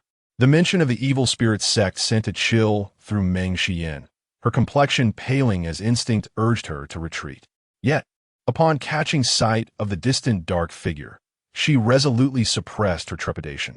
"No, after enduring so much hope, I cannot allow him to perish." With that thought, Meng Xian flickered and accelerated once more. "Meng Shimi," Lin Ro and Zhong Wanqing shouted, attempting to call her back. However, Meng Xian seemed oblivious, her form gradually vanishing into the dense woods. A few minutes later, Wei Mingxian and Lei Chen arrived, their hearts sinking as they noticed Meng Xian's absence. "Where's Meng Shimi?" The two women pointed toward the distant silhouette of Qin Yuan. "Curse be!"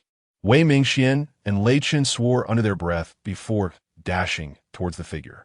Lin Ro and Zhong Wanqing, after much deliberation, followed suit. Meng Xian's identity within the Azure Dragon Academy was shrouded in mystery. Even the dean treated her with utmost courtesy and caution. Therefore, she must not come to harm. At the Dai family stronghold, hey! Accompanied by a chilling laughter, 5 dark figures gradually emerged from the southern mountain peak. Qin Yuan stood amidst the blood and ruins, observing the 5 black-robed figures racing toward him, his brow furrowing slightly. The first among them was clearly at the 3rd level of the martial king realm, not attempting to conceal his aura, allowing Qin Yuan to discern his strength at a glance. Clearly, the opponent was not merely a martial general, but rather a being of a higher caliber, the martial king. When everyone realized the black-robed figure was a martial king, they collectively gasped in shock. This person is actually a martial king. It's over, I just insulted. The martial king realm. Qin Yuan was in dire straits. TSK, his arrogance has attracted the ire of a martial king. While the unaware warriors continued to chatter boisterously, those who knew the identity of the figure promptly fell silent. The law enforcer Ma scanned the surroundings, mentally noting those who had disrespected him, promising to settle the score later. The warriors under his scrutiny turned pale, their legs trembling. They began to retreat subtly, then bolted in panic. Is running truly effective? Malafde, cruelli, imperturbed. His memory was astonishingly sharp. Locating those who had insulted him would be a trivial task. Rather than swiftly annihilating them, he preferred to savor the delightful game of cat and mouse to satisfy his inner cravings. Ma's gaze shifted to Qin Yuan as he grinned maliciously. So, you are Qin Yuan. My surname is Ma. You may refer to me as. I have no interest in those who are about to meet their demise. Qin Yuan calmly interjected, cutting him off. The words of Qin Yuan not only left the 5 guardians of the horse stunned, but also rendered the surrounding martial artists, who were preparing to flee, momentarily speechless. Such audacity! Those with discernment admired Qin Yuan's courage to speak so boldly to the evil spirit sect, while those lacking insight were equally impressed by his temerity in addressing a martial king. In the eyes of all, Qin Yuan's fate seemed sealed, destined for grievous injury or death. Yet their interest in the spectacle waned, and one by one, they scattered in flight, realizing that lingering could jeopardize their own safety. In the face of a martial king, the small town of Yulong City appeared minuscule, akin to a behemoth in comparison. In an instant, few martial artists remained in that place. How bold you are to address me in such a manner. The horse guardian's gaze hardened, a flicker of murderous intent rising within him. Nevertheless, he extended an invitation, saying, Qin Yuan, our sect values your talent and offers you the opportunity to join us. Is your choice, life or death? The horse guardian fixed his gaze upon Qin Yuan, and the 4 behind him mirrored his scrutiny. Su Qi hoped to hear Qin Yuan decline, thus providing the horse guardian justification to strike him down. Under their collective gaze, Qin Yuan smiled faintly and replied, If I were to join you, what guarantees can you provide regarding your sincerity? Upon hearing this, despair washed over Su Qi's face. Even Meng Xian, who had just emerged from the woods, felt her heart tremble, biting her lip as she gazed at the distant Qin Yuan, lost in thought. Such spirit. The horse guardian chuckled, stating, I assure you, my invitation is made with utmost sincerity.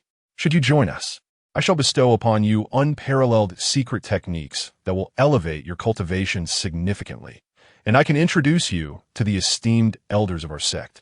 With your talent, you are destined to attain the rank of elder, garnering the attention of the celestial lord. Even vying for the exalted position of evil child is within your grasp. After a moment of silence, Qin Yuan's expression remained serene, neither joyful nor sorrowful, as he inquired, Is that all? The horse guardian furrowed his brow, pondering the implications of Qin Yuan's words. It seemed that after all that grandiloquence, there was no substance to the benefits presented. Qin Yuan chuckled softly and continued, Allow me to extend an opportunity to you as well. Come and serve under me. I too shall grant you an unparalleled secret technique that will elevate your cultivation, placing you on the path to becoming an elder, and even the celestial lord position is not beyond reach. As for that so-called evil child, you wouldn't even be worthy of carrying my shoes. Qin Yuan boldly reversed the narrative. While he lacked comprehensive knowledge of the evil spirit sect, he could infer enough from the horse guardian's revelations to craft an enticing proposition. Preposterous! Upon hearing Qin Yuan's audacious claims, the horse guardian momentarily fell into a daze, only to recover swiftly, Exclaiming in fury, I extend a sincere invitation. Yet you fail to recognize the opportunity. This is your final chance. Will you join us? Huh. Qin Yuan spread his hands and casually responded. I offer you a final opportunity as well. Will you come to serve under me? You dare. The horse guardian seethed with anger, ready to take action, but was interrupted by a melodious laugh that rang out. In the distance, Meng Xian could no longer contain her amusement. She was genuinely amused by Qin Yuan's maneuver of inverted heavenly gang, daring to engage with the members of the evil spirit sect. Such audacity. Just as her curiosity towards Qin Yuan deepened, she realized that the situation was amiss. Noticing that Qin Yuan and the others were gazing at her, Meng Xian awkwardly smiled, urging them to continue. Qin Yuan cast a surprised glance at Meng Xian. She appeared to be only slightly older than Su Qingge, yet she had already attained the 6th level of martial general. However, what captivated him even more was her appearance and demeanor, exquisite and enchanting, radiating a captivating charm. Qin Yuan, not being a paragon of virtue, lingered his gaze on Meng Xian for several seconds before diverting his attention. Cackling with delight, the guardian Ma's eyes sparkled as he licked his lips, remarking, if I were to consume her, I wonder how tender she would be. In that moment, Meng Xian appeared to him as a prime cut of succulent meat. Even the 4 companions behind him, Su Qi included, were gazing intently at Meng Xian. Chapter 38. The apprehension of the Protector Ma. They all shared a commonality. They had cultivated different levels of the Devouring Sutra. This secret technique would infinitely amplify one's gluttonous desires, compelling them to consume anything brimming with vitality. Particularly, the fact that Meng Xian was human intensified their cravings. Observing the eyes of the 5 protectors, a wave of revulsion surged within Meng Xian. Those gazes filled her with nausea. He, Protector Ma, let out a sinister chuckle as a grayish-white martial spirit enveloped him. In an instant, his eyes turned a ghostly hue, dominating much of his visage, while his lips protruded in a trumpet-like form, and a pair of translucent dark wings sprouted from his back. His spirit, the ghost wing fly, had ascended to the 9th rank of the spiritual level under the nurturing of his gluttonous appetite. The Devouring Sutra of the evil spirit sect bore some resemblance to Qin Yuan's devouring talent, yet they ultimately differed. Although the Devouring Sutra could consume anything, its effects were significantly enhanced only when the energy consumed matched the host. Furthermore, it lacked the ability to filter out impurities. Let us start with a tender morsel. Buzz, buzz, buzz. Countless grayish-white, malevolent energies surged from Protector Ma, and a swarm of ghost flies emerged, darting toward Meng Xian. Each ghost fly was the size of a thumb, coated in a repulsive dark green, viscous fluid. Meng Xian furrowed her brows, and her martial spirit instantly manifested. With a delicate command, she declared, Azure Light, protect me. A blue, oval shield enveloped her, with a serpentine azure creature coiling upon it. Qin Yuan, witnessing this, was once again astonished. Portions of Meng Xian's skin bore fan-shaped azure scales, and her temples exhibited slight protrusions. A mysterious martial spirit, of variant dragon lineage? No, this spirit lacks the inherent dragon majesty. Qin Yuan mused silently. Buzz, buzz, buzz. At that moment, countless ghost flies collided with the azure shield, creating ripples akin to undulating water. What of a mysterious martial spirit. The 1,000 ghost fly soul technique of this protector is not so easily withstood. Protector Ma sneered. Crack. A sharp sound echoed as the azure shield teetered on the brink of collapse. Meng Xian's fair complexion paled, and she instinctively reached for something, only to catch sight of Qin Yuan's smirking face in the distance. Anger flared within her. Hey, are you just going to stand there? Meng Xian exclaimed in a huff. Am I acquainted with you? Qin Yuan replied with a light chuckle. You, scoundrel. Meng Xian's small face flushed with indignation. Hey, do you have no conscience? I came to rescue you, and you're making sarcastic remarks. Little girl, do clarify who is in need of help at this moment, Qin Yuan remarked calmly.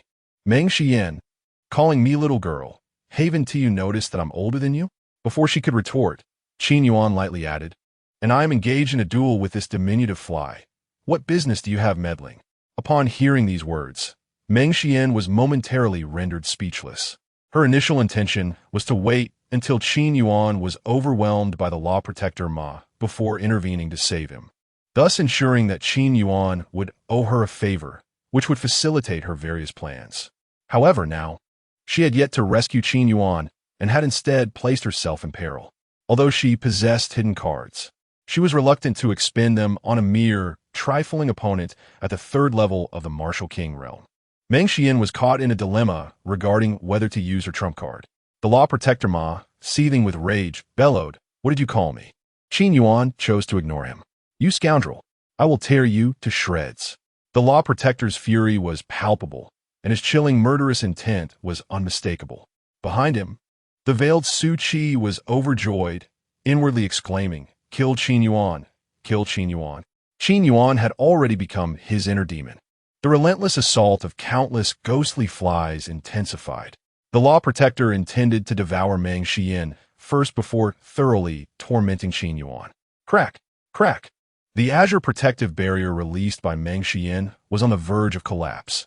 No matter how much spiritual energy she infused amid it, it could not keep pace with the destruction wrought by the ghostly flies. "Are you truly going to stand by and watch me die?" Meng Xian called out to Qin Yuan once more. In response, Qin Yuan merely smiled faintly, neither rejecting her nor taking the initiative to speak. "You, damn you. You have no sense of compassion at all." Meng Xian glared furiously at Qin Yuan. Here she was a stunning beauty in peril, and he could extend a helping hand. Yet he remained unmoved, acting like a callous man. Crack! The azure barrier shattered completely. Meng Xian retrieved a jade token from her spatial ring, gripping it tightly as she summoned her strength. Just as the azure jade token was about to break, four figures sped in, unleashing their martial spirits to fend off the myriad ghostly flies from the law protector. As the dust settled, four warriors clad in identical azure robes stood before Meng Xian. All four were at the 8th level of the martial general realm, and their martial spirits surpassed the 7th rank of the spirit level. "Junior Sister Meng, are you all right?" Lin Ro and Zhong Wanqing turned to inquire. "I'm fine." Meng Xian breathed a sigh of relief in response. She did not retract the azure jade token, but continued to hold it firmly in her grasp. While she had previously wrestled with the decision to unleash her trump card on a mere mosquito, she could no longer afford such indecision now that she was not alone. She could not allow her own predicament to endanger the lives of her four seniors. Should the law protector dare to strike again, she would shatter the jade token immediately. "This attire. You are from the Azure Dragon Academy," the law protector Ma uttered coldly. Earlier, when it was only Meng Xian, he had not discerned much. Now, with the addition of four warriors in identical azure robes, he recognized the affiliation. "Evil Spirit Protector, do you not fear the repercussions from the Azure Dragon Academy for attacking us?" Wei Mingxian spoke with a cold tone. Though he too feared the evil spirit sect, he understood their nature. The more dire the situation, the more one must maintain their momentum. One must shed the name of the Qinglong Academy to subdue this guardian. Ha ha ha. Does the Qinglong Academy truly believe it can be compared to our sect? The guardian Ma sneered. "It is indeed unworthy. Yet it would be more than sufficient to crush you. After I eliminate you, I can easily depart from the Five Saints dynasty. Then do give a try, and see if we possess any hidden cards bestowed upon us by the Qinglong Academy." Ma fell silent. He wavered, or perhaps he was simply afraid. Among the many guardians of the evil spirit sect, he was the least conspicuous. Should he truly perish in this demon wolf mountain range, the higher-ups might not take notice. One's life must be grasped firmly in one's own hands.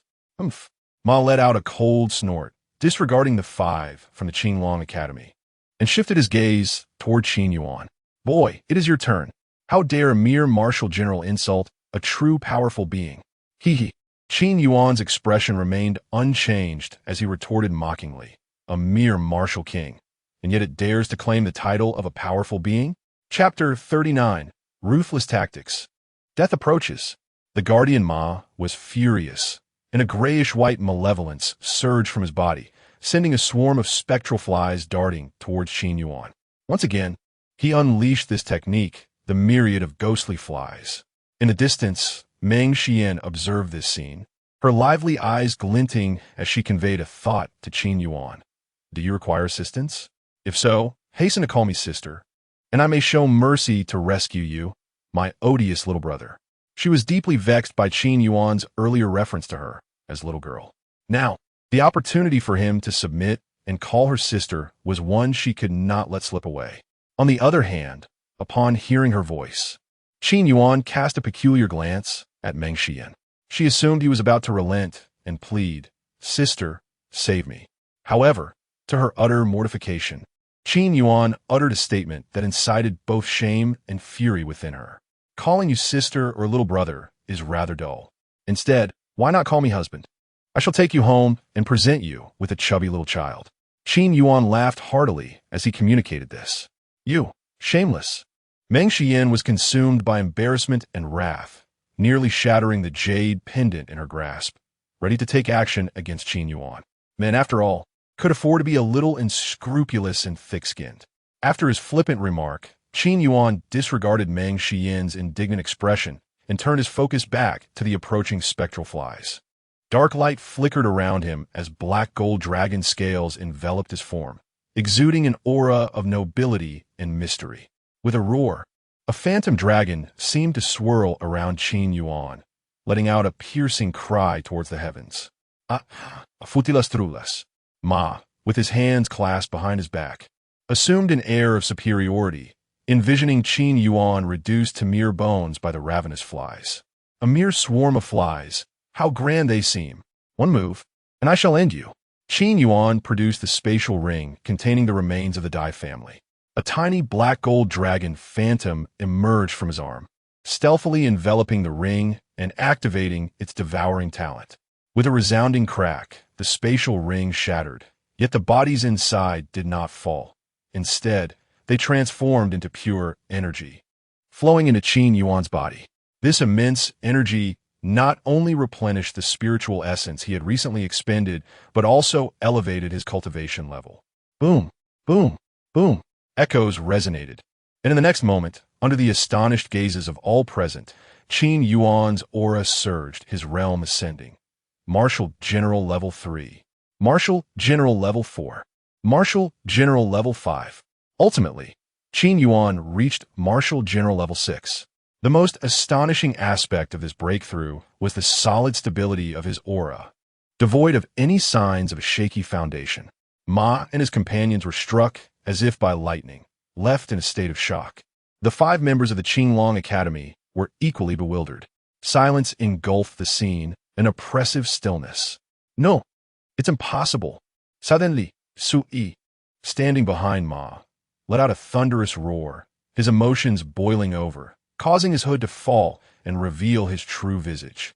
Su-chi's expression twisted with rage, his eyes filled with intense jealousy. Why has Qin Yuan managed to break through to the 6th level of the martial general realm at such a young age? Why can't that person be me? Why is it so? Su-chi was driven nearly to madness by jealousy. Meanwhile, Qin Yuan was somewhat taken aback to discover that among the figures cloaked in black, one was Su-chi, with whom he had a past grievance. However, his surprise was fleeting, and he quickly regained his composure. He held no interest in those destined to meet their demise. With a swift motion, Qin Yuan raised his black gold dragon claw, radiant light swirling around it, a tremendous sharpness emanating forth. Whoosh! The colossal black gold claw struck, instantly obliterating countless ghostly flies. Yet, this was not the end. Qin Yuan aimed this devastating claw at the Law Protector Ma, intent on cleaving him into 6 segments, ensuring his complete annihilation. The Law Protector Ma felt a chill run through his entire being, sensing that death was imminent, lurking just behind him. This claw would surely be fatal. It truly would. He bit down hard on his tongue, forcing himself to awaken from the impending dread. In a moment of desperation, he unleashed an astonishing aura, the oppressive presence of the martial king realm fully unfurling in that instant. Boom! The 5 members of the Azure Dragon Academy felt a tremendous pressure descend upon them. Although it was not enough to force them to their knees, discomfort coursed through them nonetheless. Just as everyone expected Law Protector Ma to withstand Qin Yuan's claw, He shocked them all with an unexpected maneuver. His aura surged violently, but instead of confronting the attack, he chose to evade in a frantic scramble. Channeling all his energy to shield himself, he turned sideways to avoid the blow. However, at that moment, the black gold claw had already arrived. The sharp strike descended with such ease that it severed Ma's legs as if they were mere blocks of tofu. Ah! The agonizing howl that erupted from Ma was heart-wrenching, sending chills down the spines of all who heard it. Su Chi and her companions trembled uncontrollably. The members of the Azure Dragon Academy gazed in shock at the imposing black figure. What a terrifying claw! What a formidable soul technique! How impressive! All five were in a state of astonishment, their thoughts diverging in various directions. Meng Xian stared blankly at the jade pendant in her hand, then glanced at the exuberant Qin Yuan. After a moment of contemplation, she stored the pendant in her spatial ring, muttering to herself about the unnecessary worry she had endured. Law Protector Ma continued to wail in agony, his lower limbs drenched in crimson, blood gushing forth uncontrollably, staining the verdant grass beneath him. What were you thinking? Why evade when it could have been over in an instant? Now look, you've only succeeded in tormenting yourself. Qin Yuan chuckled lightly as he strolled forward. Upon hearing this, the others looked at Qin Yuan with bewildered expressions. You intend to kill him. Do you want to allow him to avoid it? You. Law Protector Ma was infuriated to the point of nearly spitting blood. Gazing at Qin Yuan felt akin to facing a demon approaching him. He stifled his pain and crawled backward with all his might. As Qin Yuan advanced, Law Protector Ma scrambled away in distress. The increasingly desperate Law Protector Ma watched as Qin Yuan drew nearer, his heart racing with terror as he frantically pondered how to escape, until they saw in the distance the gradual retreat of Su Chi and the others, who dare not make a sound. Qin Yuan, I shall return. After delivering his resolute proclamation, the Protector Ma formed a series of intricate seals with his hands. Upon witnessing this scene, the four individuals of Su Chi trembled, a profound sense of unease surging within their hearts. The martial souls of Su Chi's quartet seemed to be manipulated, instantly becoming larger, akin to an inflating balloon. This is not good. It's a martial soul self-detonation. The five members of the Qinglong Academy exclaimed in alarm. The self-detonation of a martial soul triggers the pressure of spiritual energy throughout the body, causing the martial soul to explode.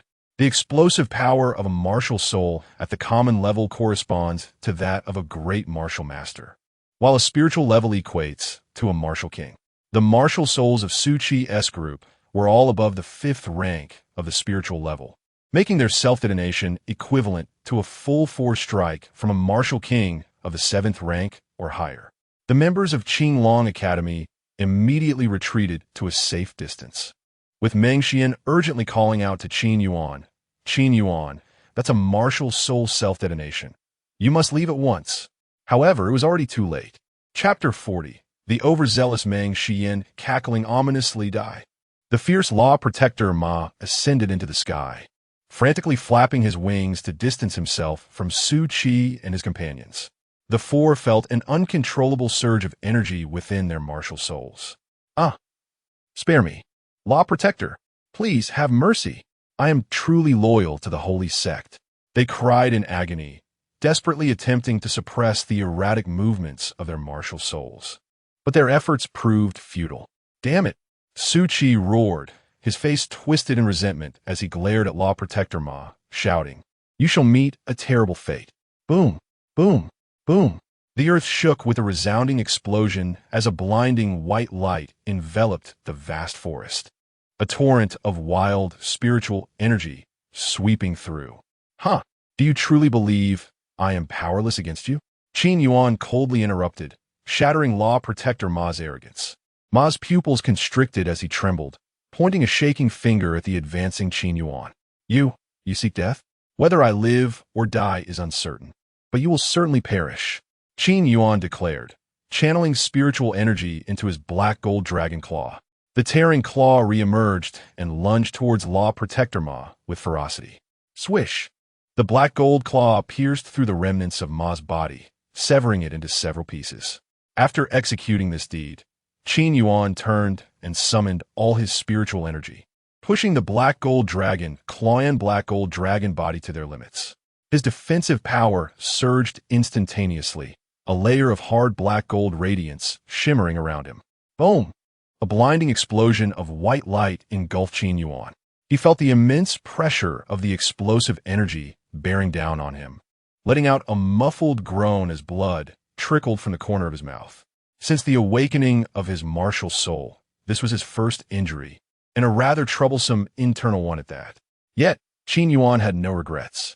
The cost of injuring himself to eliminate a rival of the Martial King realm was a profitable exchange.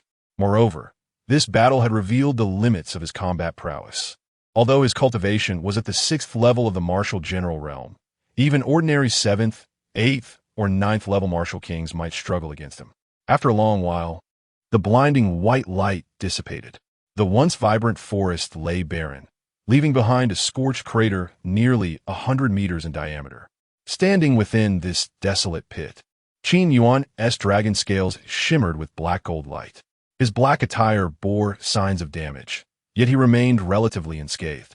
The self-detonation of a martial soul, akin to a bomb from my past life, he murmured, wiping the blood from his lips. Glancing at the lifeless crater, a flicker of regret crossed his face. He should have consumed Law Protector Ma's body first. For now, not a trace remained. The energy from a 3rd-level Martial King was sufficient to facilitate another breakthrough in his cultivation, and perhaps allow his 2 martial souls to progress further. The heavenly devouring demon dragon martial soul, still at the 6th grade of the spiritual level, was on the verge of breaking into the 7th grade. Meanwhile, the Dao Tree martial soul, having devoured over 30 members of the Dai family, had borne its 2nd divine fruit and was nurturing a 3rd. Dai Cheng Fing. Your time will soon come. Qin Yuan retrieved a dozen or so ordinary grade spirit recovery pills and consumed them, replenishing the spiritual energy within his body. 100 meters away, 5 members of the Qinglong Academy emerged from behind a large tree, their eyes wide in astonishment as they beheld the charred crater that was about to engulf them. Goodness! The power of this strike rivals that of a 7th-level Martial King. Lei Chun gasped, overwhelmed by the display. Wei Mingxian, Lin Ro, and Zhong Wanqing, standing nearby, nodded in stunned silence, still reeling from the shock. Qin Yuan, a crisp voice laced with concern broke through their daze, startling them. They then realized that Meng Xian had somehow dashed to Qin Yuan's side. The 4 of them exchanged glances, solemnly mourning for their senior brother, Chu Jing Tian, for a moment. Hey, Qin Yuan, are you all right? Meng Xian inquired without any formality, circling around him to inspect. Upon confirming that he was not missing any limbs, she sighed in relief, thinking, this rascal, if he had truly perished in that explosion, I would have wept uncontrollably. After all, it took so long to find a true dragon martial soul. Yet, she couldn't help but marvel at his prowess, able to withstand a blow akin to that of a 9th-level Martial King and emerge merely wounded. Qin Yuan took a deep breath, surprised to find a lively young girl beside him. Little girl, you're quite concerned for me on our first meeting, he chuckled playfully. What, do you wish to return with me to become my little wife and bear children? You, Meng Xian exclaimed, her cheeks flushing with indignation. What nonsense are you spouting? Who is your wife? And don't call me a little girl. Are you older than me? Older? I don't see any evidence of that. Qin Yuan replied with a laugh. Meng Xian paused, momentarily taken aback, but then noticed Qin Yuan's suggestive gaze sweeping over her chest. Suddenly, she understood. Qin Yuan. Her cheeks turned crimson, flaring with embarrassment. She took a few steps forward, instinctively raising her hand to throttle him. Qin Yuan pressed a finger gently against her forehead. His tone calm.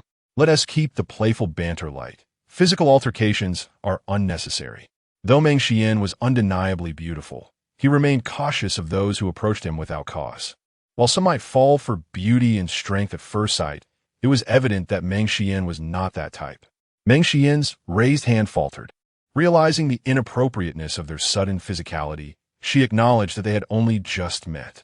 Furthermore, Qin Yuan's sudden shift in demeanor and tone caused a tightening in her chest. For reasons unknown, she found herself preferring the earlier playful version of him. You're just trying to provoke me. She pouted, Qin Yuan smiled lightly. Now do tell. What prompts such concern for me without reason? Meng Xian opened her mouth, ready to concoct a fabricated excuse, only to be cut off by Qin Yuan. Don't say it's because you're curious about me. If that were the case, I wouldn't mind taking you back right now for a candid introduction, satisfying your curiosity to the fullest. Meng Xian remarked, your words are quite unappealing. To which Qin Yuan casually responded, I have always been this way with outsiders. Meng Xian pursed her lips, took a deep breath, and continued, I simply find your attire rather appealing, and was curious where you purchased it. Is that truly the only reason? Qin Yuan inquired with a knowing tone. Meng Xian's gaze wandered, revealing her reluctance to meet his eyes. Indeed, Qin Yuan's unconventional outfit captivated her, yet this was not the primary reason for her interest in him. Well, yes, it is because of that, she nodded, her eyes avoiding Qin Yuan entirely. He chose not to expose her pretense, merely responding with a calm smile. At that moment, the other 4 members of the Qinglong Academy arrived, calling out to Meng Xian before turning their attention to Qin Yuan, saying, Greetings, young Master Qin. We are disciples of Qinglong Academy. Chapter 41. Return to Yuan City. Greetings, everyone. Qin Yuan nodded slightly, a faint smile gracing his lips. After glancing at the 4 individuals, he addressed Meng Xian, stating, If you desire it, head to Yuan City. The Su family's market boasts a plethora of unique new garments. Yuan City, Su family's market? But I am unaware of its location, Meng Xian replied. Qin Yuan pointed northward and said, Simply proceed northward, and you shall see Yuan City. If you remain uncertain, you may inquire with others. However, I wish for you to accompany me, Meng Xian suddenly declared. Upon hearing this, Qin Yuan fell silent. Wei Mingxian and the other 3 stared incredulously at Qin Yuan and Meng Xian. Wait, how has your relationship developed to this extent in such a short time? Is this truly the same Meng Xian who previously rebuffed senior brother Chu on multiple occasions? Why does she now appear as a coy young woman before this Qin Yuan? I have urgent matters to attend to in Yuan City. Are you certain you can keep pace with me? Qin Yuan inquired. Do not underestimate me, Meng Xian retorted, lifting her alabaster neck with a haughty demeanor. Our cultivation levels are equal, yet I possess a soul technique specifically designed to enhance speed. You must keep up with me. To this, Qin Yuan merely smiled in silence. Although he lacked a dedicated, speed-enhancing soul technique, his first soul skill, the Black Gold Dragon Claw, augmented his speed to a level comparable to that of a martial king. Then let us depart, Qin Yuan stated with a gentle smile, turning to leave with remarkable speed.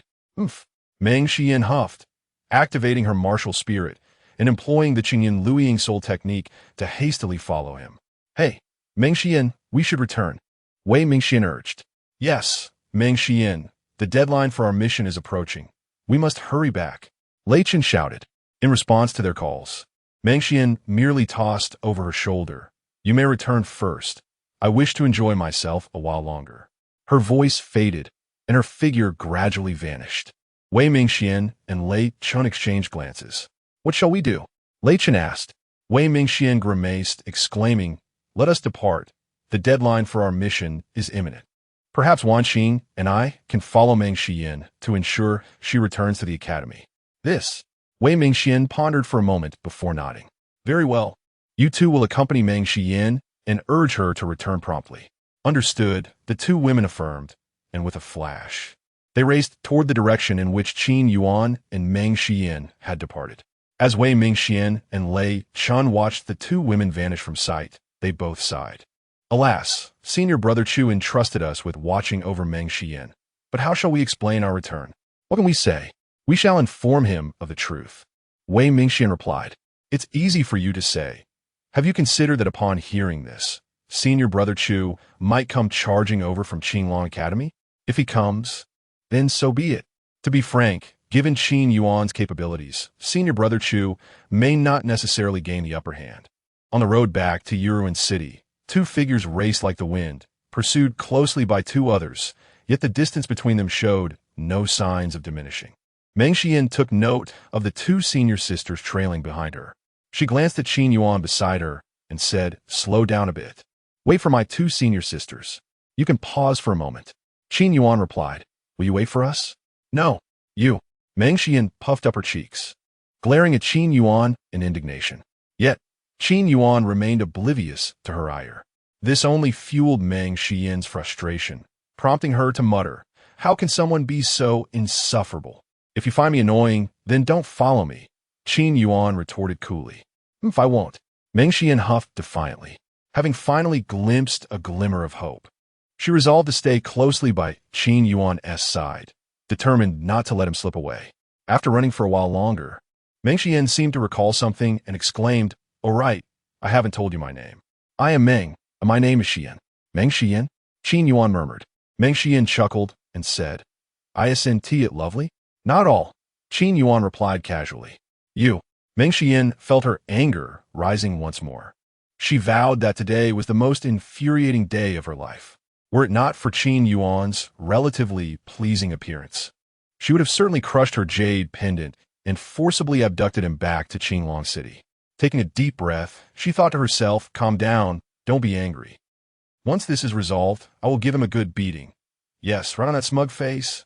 As she fixed her gaze on the distant city gradually coming into view, she changed the subject, asking, "You mentioned there was an urgent matter regarding returning to Yurua City. Could you elaborate on it?" "Eradicate a family," Qin Yuan replied flatly. Meng Xian. Surely she must have misheard him. Eradicate a family? What kind of grudge or vendetta could lead to such drastic measures? "Did they offend you?" Meng Xian asked, posing a rather foolish question. Qin Yuan remained silent, his demeanor calm, yet exuding an icy aura. "Do you need assistance?" Meng Xian inquired, suddenly realizing this might be an excellent opportunity. Helping Qin Yuan today could pave the way for future favors. "No," he replied succinctly, increasing his pace. Meng Xian clenched her teeth, determined to follow him. Watching Qin Yuan's retreating figure, her mind raced with thoughts from the conversations of the martial artists in the Magic Wolf Mountain Range. It seemed Qin Yuan was quite renowned in Yurua City. She resolved to learn more about him once they arrived. Only by first becoming friends with Qin Yuan could she hope to navigate the complexities that lay ahead. Thus, the two of them, each with their own motivations, hurried toward Yurua City, while behind them trailed the beleaguered Lin Ro and Zhong Wanqing. Fortunately, Yurua City was drawing ever closer. At the city gate of Yurua City, hundreds of individuals entered and exited daily, guarded by martial artists whose cultivation levels were all above the 5th tier of Grandmaster. These sentinels were not of the Dai family. Although they belonged to the City Lord's faction, they were not part of the Dai family's private forces. Dai Qingfeng may command them in his capacity as City Lord, provided that his reasons are justifiable and devoid of personal grievances.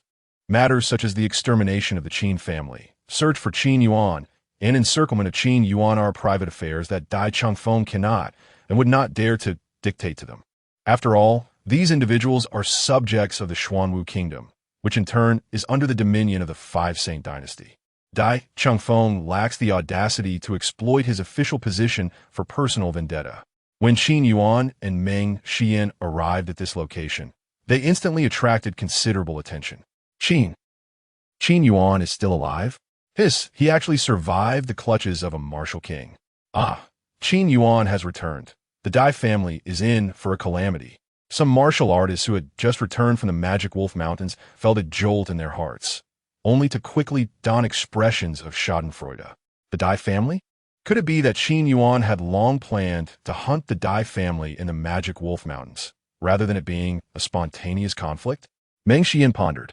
As she contemplated, Qin Yuan had already entered Yurong City, resolutely making his way towards the Dai family's City Lord Mansion. Chapter 42. The doom of the Dai family. Qin Yuan gazed intently at the distant Dai family mansion, feeling the chill in the air intensify with each step he took. An unmasked aura of murderous intent surrounding him. The martial artist passing by took note of his ominous direction toward the Dai estate. The Dai family is finished. Let us go. Let us go. Let us witness the spectacle, they exclaimed, reveling in the unfolding drama. This is personal vengeance. Dai Qingfeng cannot possibly protect himself in this scenario. The people of Yulong City were far from naive, given Qin Yuan's recent actions against the Dai family. It was all too easy to deduce the truth behind the Qin family tragedy of years past. The Dai family undoubtedly had much to answer for. Yet, they were not concerned with the underlying truths. They simply craved the excitement of the unfolding events. Thus, a throng of martial artists hurried toward the Dai mansion, eager not to miss this grand performance. Word of Qin Yuan heading to the Dai family spread swiftly, intermingled with tales of Qin Yuan annihilating the Dai family in the Demon Wolf Mountains, overpowering the 3 elder Dai members, and Qin Yuan defying the martial king realm. At the Su family estate, upon learning of Qin Yuan's return and his destination, Su Yu immediately summoned all the elders. Aside from the eldest elder, the rest were brimming with enthusiasm. They were already aware of the events transpiring in the Demon Wolf Mountains. Qin Yuan's might surpass their wildest imaginations. Steady, steady, steady. Our Su family is on the brink of ascendance, sighed the eldest elder, his spirits evidently low. Little Yuan's return and his visit to the Dai mansion is news that I trust you all have heard. Without further ado, let us rally the Su family disciples and lend our support to little Yuan. The elders responded in unison, yes, family head. The Su family swiftly organized their ranks, marching resolutely toward the Dai family estate, unperturbed by the presence of others along the way. What is happening with the Su family? They are heading towards the Dai estate. Good heavens, is there about to be a conflict between the Su and Dai families? This is becoming increasingly intriguing. The Su family's involvement undoubtedly escalated the situation to new heights. All those gathered to witness the drama grew curious about how the Qi family would respond, given their long-standing ties with the Dai family. If the Qi family chose to join the fray, it would surely add to the spectacle. However, unfortunate whispers indicated that the Qi family had resolved to remain neutral. At the city lord's mansion, Dai family. Scoundrels! Scoundrels! Scoundrels! Dai Changfeng seethed, his fury palpable. The cursed Su family dares to meddle. And the Qi family, those cowardly rats, remained silent. His disheveled hair and stormy countenance were a stark departure from his usual calm demeanor, transforming him into a fiend ready to devour his enemies. Beneath his rage lay a profound fear. He was frightened. He regretted his choices. Given a chance to start anew, he would stop at nothing to infiltrate the Su family and extinguish Qin Yuan before he could pose a threat. Alongside Dai Changfeng stood 6 other elder members of the Dai family, all wearing expressions of terror. One person overpowering 3 elder members. How is this even possible? The 3 elders united, rendering even the formidable 9th level of martial generals to momentarily retreat from the limelight. As for Qin Yuan, this child is truly terrifying. Elder Dai marveled at Qin Yuan's talent, while simultaneously feeling a sense of dread. Master, Captain Chenggang has arrived. At this moment, a steward of the Dai family reported. Upon hearing the name Chenggang, Dai Changfeng and the 6 elders of the Dai family all displayed expressions of delight, as if they had glimpsed a ray of hope. Hurry, please invite him in. Dai Changfeng urged repeatedly. Soon, a tall figure, nearly 2 meters and approximately 40 years of age, strode in. He was as robust as a bear, his bronze-colored muscles rippling like serpents in motion. Dai Changfeng, you summoned me. Something significant must have transpired in Yuan City. Chengang's gravelly voice resonated. His imposing presence was astonishing, his aura even more formidable. Dai Changfeng and the 6 elders were well aware of Chengang's true capabilities. Although merely a half-step martial king, his full power could rival that of a 2nd or 3rd level martial king. Captain Cheng, indeed, it is a grave matter. Dai Changfeng clasped his hands respectfully, speaking with calculated intent. The remnants of the Qin family, particularly Qin Yuan, seek to annihilate our entire lord's manor. Under normal circumstances, Dai Changfeng would never display such deference, for he was the lord of the city. However, in this moment of seeking assistance, he had no choice but to bow his head. Oh, annihilate the entire lord's manor? Are you certain he does not intend to obliterate the Dai family instead? Chenggang scoffed, unceremoniously exposing Dai Changfeng's subtle manipulations. Unperturbed by Chengang's revelation, Dai Changfeng continued, Captain Cheng, my Dai family has held the position of city lord for several years. under our stewardship, Yuruan City, while not thriving, has maintained peace and prosperity. If my Dai family were indeed to be destroyed by Qin Yuan, who would assume the mantle of city lord? Peace and prosperity? Cheng Gang chuckled lightly before casually remarking, "There are many candidates for the position of city lord. I find the Su family and the Qi family quite commendable." Dai Qingfeng was momentarily speechless but persisted. "Captain Cheng, my Dai family's role as city lord was sanctioned by General Pei of Xuanwu City." "Huh." Cheng Gang let out a cold laugh, remaining silent thereafter. To assume that leveraging his superior would be effective was indeed naive. "Dai Qingfeng, it is not that I am unwilling to assist you, but the Xuanwu army is subordinate to the Five Sacred Dynasty, and there are explicit regulations against private use," Cheng Gang stated flatly. "If you attempt to leverage General Pei, I will simply escalate it to the Five Sacred Dynasty. No matter how powerful General Pei may be, he would not dare breach this rule. Furthermore, your relationship with General Pei is merely one of acquaintance, not a life and death bond. Why would you presume he would offend a super genius for your sake? Moreover, introducing a super genius to Xuanwu City would be far more advantageous to him than rescuing your Dai family, wouldn't it? Such straightforward matters of interest are well within his purview. Such clear regulations. Yet you all exploit your statuses for personal gain." Dai Qingfeng cursed inwardly. Though he grumbled in his heart, he understood that he must still humble himself and plead for assistance. With a deep breath, Dai Qingfeng's gaze hardened as he addressed Captain Cheng. "I do not seek to preserve the entirety of the Dai family.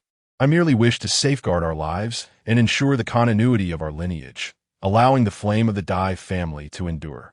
He understood that sacrifices must be made, and some members of the Dai family would inevitably fall victim to Qin Yuan's slaughter. Though it pained him, it was a lesser evil than total annihilation. To preserve a portion, Captain Cheng murmured, a smile gracing his lips. He said nothing, yet it felt as though everything had been articulated. Witnessing this, Dai Qingfeng's lips twitched in realization. He comprehended the staggering cost of this preservation of a portion. "Qin Yuan, today's turmoil is all you're doing. Just wait. As long as the Dai family breathes, I shall ensure that you pay tenfold, 100-fold, 1,000-fold." After a silent roar echoed in his heart, he turned to Captain Cheng and respectfully stated, "Captain Cheng, our family has held the position of city lord for many years and possesses certain resources." Chapter 43. A bloodbath should you not find it distasteful. You may take half after this matter concludes. Upon uttering these words, Dai Qingfeng and the 6 elders felt their hearts bleed. Yet everything was worth it. To live is to have hope. Hee. Cheng Gang chuckled softly, remaining silent. Yet his expression grew increasingly profound. Dai Qingfeng was not foolish. He understood that Cheng Gang found the offer insufficient. The audacity! Dai Qingfeng seethed internally. Yet he once again clasped his hands in salute and proposed, "If Captain Cheng does not find it unworthy, you may take 70%. He had heard tales of Qin Yuan's prowess, capable of contending with a martial king. It seemed his own half-step martial king cultivation was inadequate. Perhaps Qin Yuan might extend a modicum of grace to the Xuanwu army, but such grace might only safeguard one individual. Cheng Gang spoke with an air of indifference. 90%. As long as Captain Cheng agrees to protect us, the Dai family is willing to exchange 90% of our resources. Dai Qingfeng nearly clenched his teeth as he spoke. The 6 elders below harbored grievances, yet they stifled their complaints. Very well. Cheng Gang's eyes sparkled slightly, and he feigned difficulty in agreeing, saying, "Then I shall reluctantly give it a try." Dai Qingfeng, the 6 elders, they felt a wave of discomfort wash over them, but anything was preferable to death. Was it merely 90% of their resources? They would concede. With a deep breath, Dai Qingfeng expressed his gratitude, saying, "Thank you, Captain Cheng, for your rescue." "Hee, it is nothing," Cheng Gang replied, waving his hand dismissively, embodying an air of false modesty. One might mistakenly believe that the Dai family and he shared an unwavering bond of loyalty. Just as Dai Qingfeng prepared to brew tea for Cheng Gang, a sudden announcement pierced the air. "Master, Qin Yuan has arrived. He has uttered no words and has already slain over 20 disciples." A flustered steward rushed into the conference hall with alarming news. The 6 elders were filled with outrage, yet they could only seethe in silence, refraining from any action. They looked to Dai Chingfeng, awaiting his command.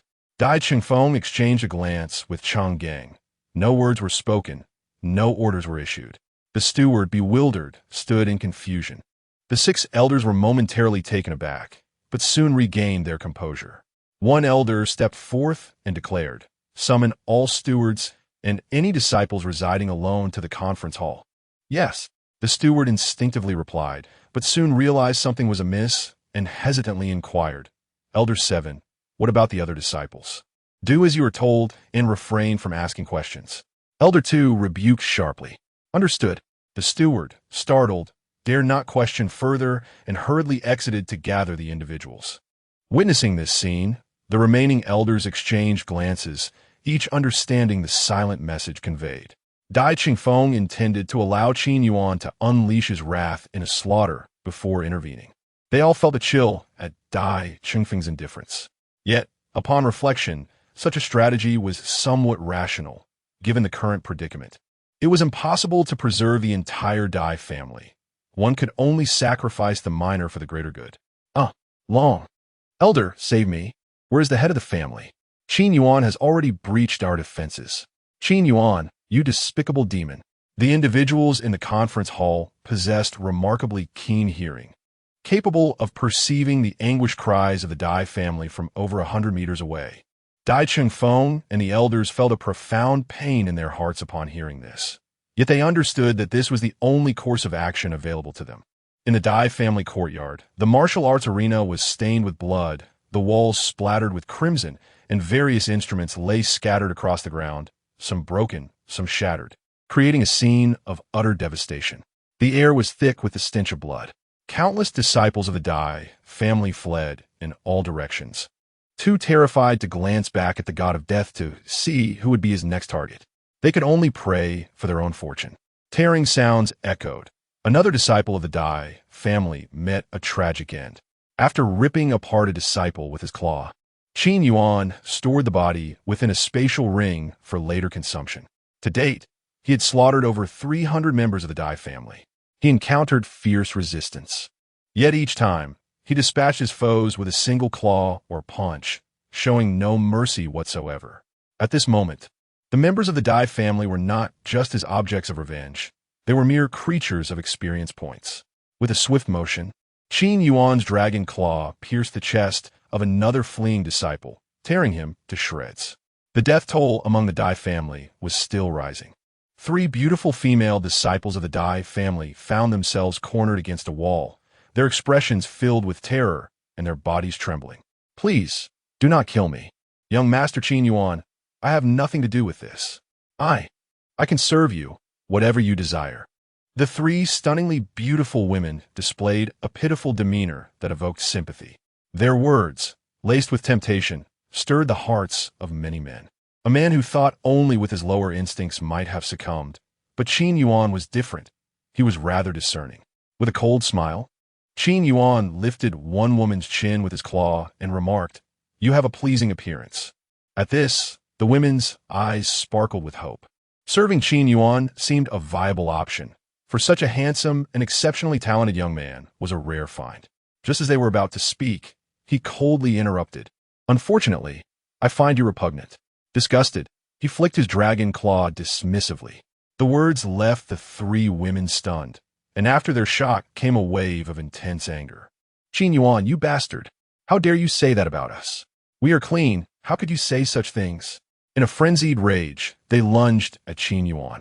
With a mere glance, he swept his claw. PFFT, PFFT, PFFT. The 3 women fell lifeless, their eyes frozen in a final expression of fury that lingered in the air.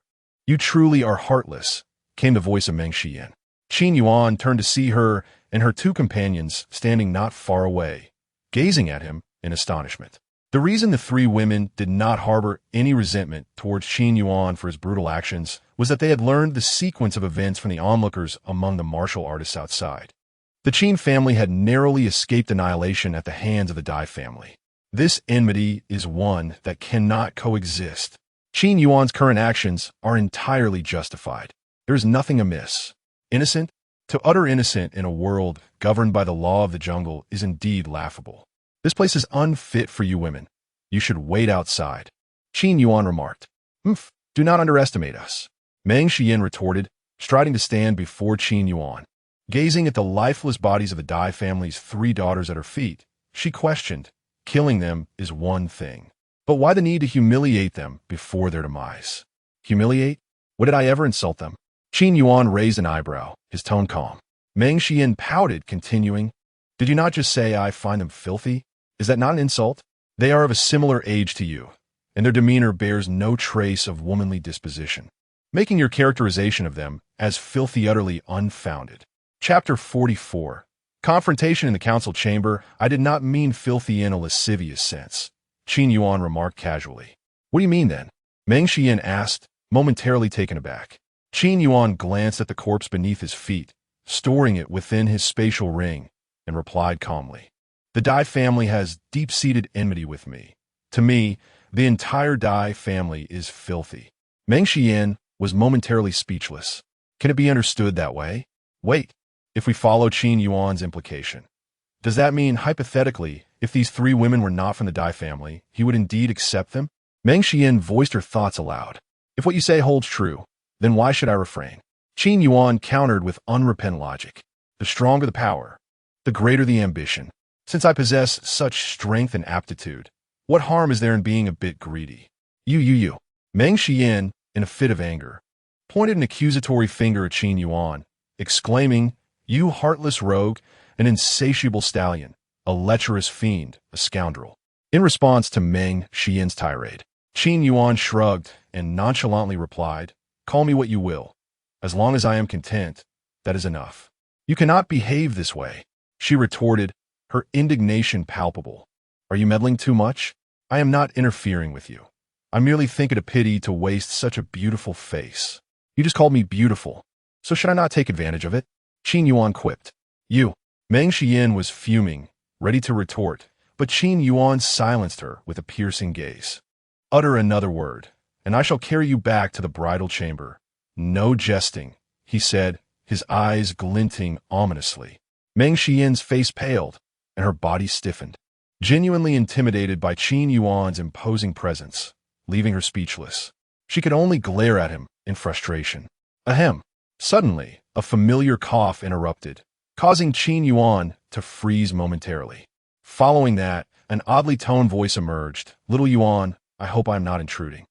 On anything? Su Yu regarded Qin Yuan and Meng Xian with a peculiar expression. Had she just overheard that little Yuan intended to enter the bridal chamber with this young lady? Su Aunt, what brings you here? Qin Yuan inquired, somewhat surprised by Su Yu and the elders of the Su family who accompanied her. After casting a discerning glance at Meng Xian, Su Yu smiled at Qin Yuan, saying, Little Yuan, how can we not attend such a significant event? Even though you have parted ways with Qin Gu, you remain a member of the Su family. Parted ways. Meng Xian, Lin Ro, and Zhong Wanqing instantly seized upon this key phrase, staring at Qin Yuan in astonishment. Qin Yuan had been married at such a young age?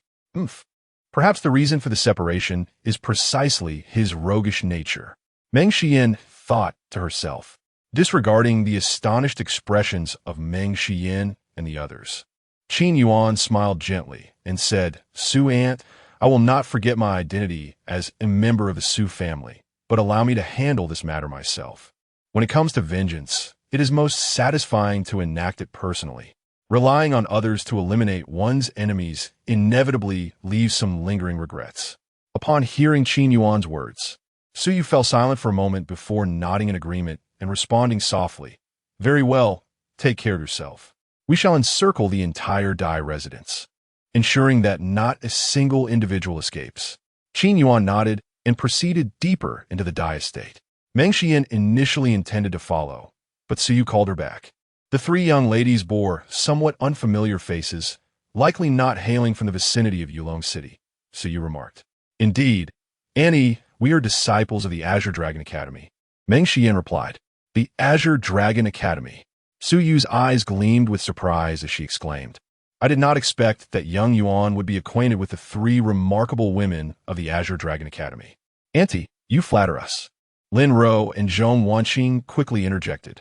However, Meng Xian, with a glint in her eye, approached Su Yu and remarked, Auntie, I have a feeling that Qin Yuan seems rather intimidated by you. Intimidated by me? Su Yu was taken aback for a moment before shaking her head with a chuckle. Young Yuan fears no one. He merely respects me. Hee, that is close enough. Auntie, given that you refer to him as young Yuan, you must know him quite well. Could you share some stories about him? I'm rather curious, Meng Xian giggled. Su Yu regarded Meng Xian with a curious glance, pondering. Does this young woman harbor feelings for young Yuan? Auntie, my name is Meng Xian. She smiled broadly before continuing unabashedly. As for how I came to know Qin Yuan, well, he was smitten with me at first sight and persistently pursued me, insisting on bringing me to Yulong City and gifting me outfits from the Su family market. Su Yu, Lin Ro, Zhong Wanqing, elder of the Su family. Are you certain you are speaking of Qin Yuan? We cannot discern this at all. In the Dai Family's conference hall, over 150 remaining disciples, attendants, and elders gathered. These individuals formed the very foundation of the Dai family.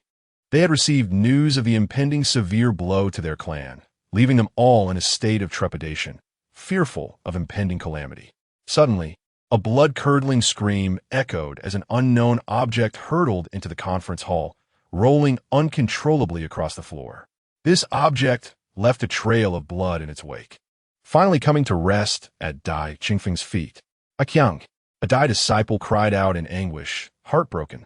Yet before he could voice his sorrow, Qin Yuan's cold, indifferent voice cut through the air. The esteemed head of the Dai family allows his kin to be slaughtered without a care. You are truly a waste, devoid of any spirit or backbone. As his words fell, all eyes turned toward him.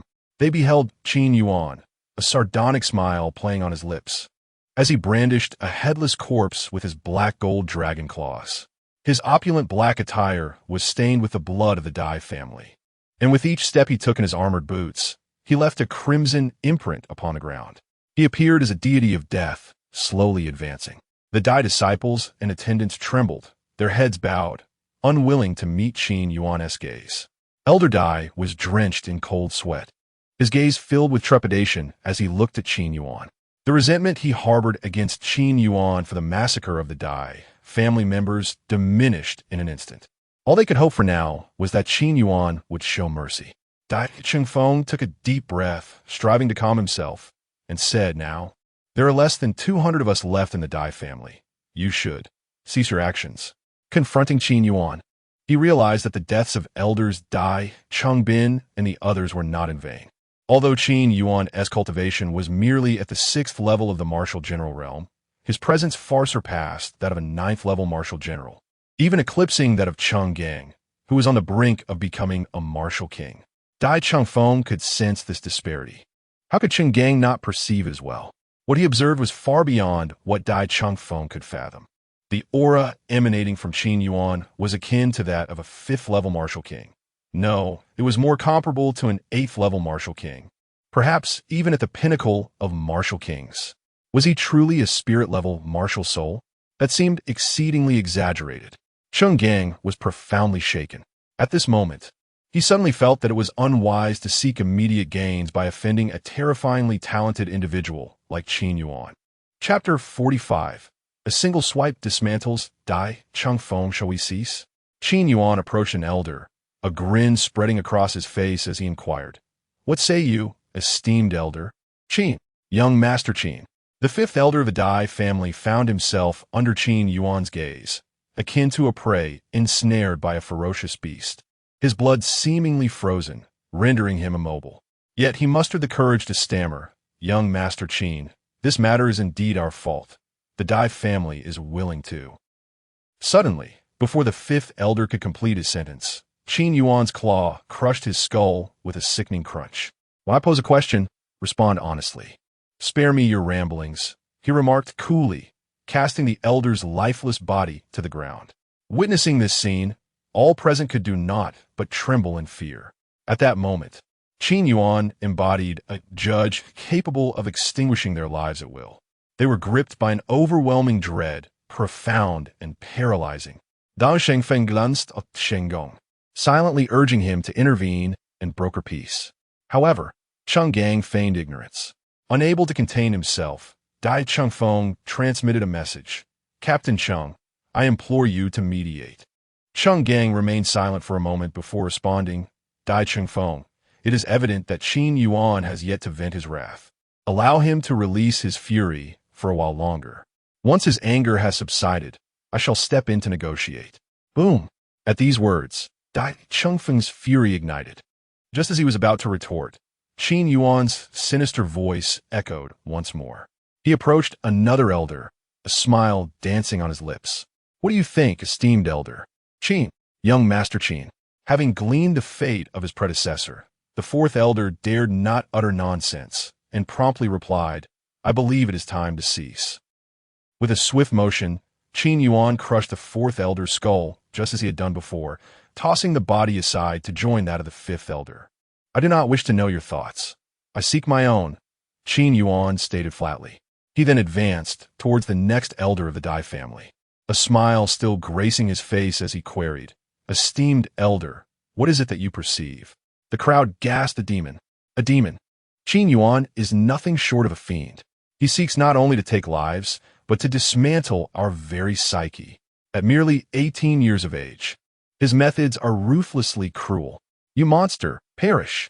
Unable to withstand the horror, the eighth elder summoned his spirit-level, fourth-grade weapon spirit, the venomous Fong staff, and struck fiercely at Qin Yuan.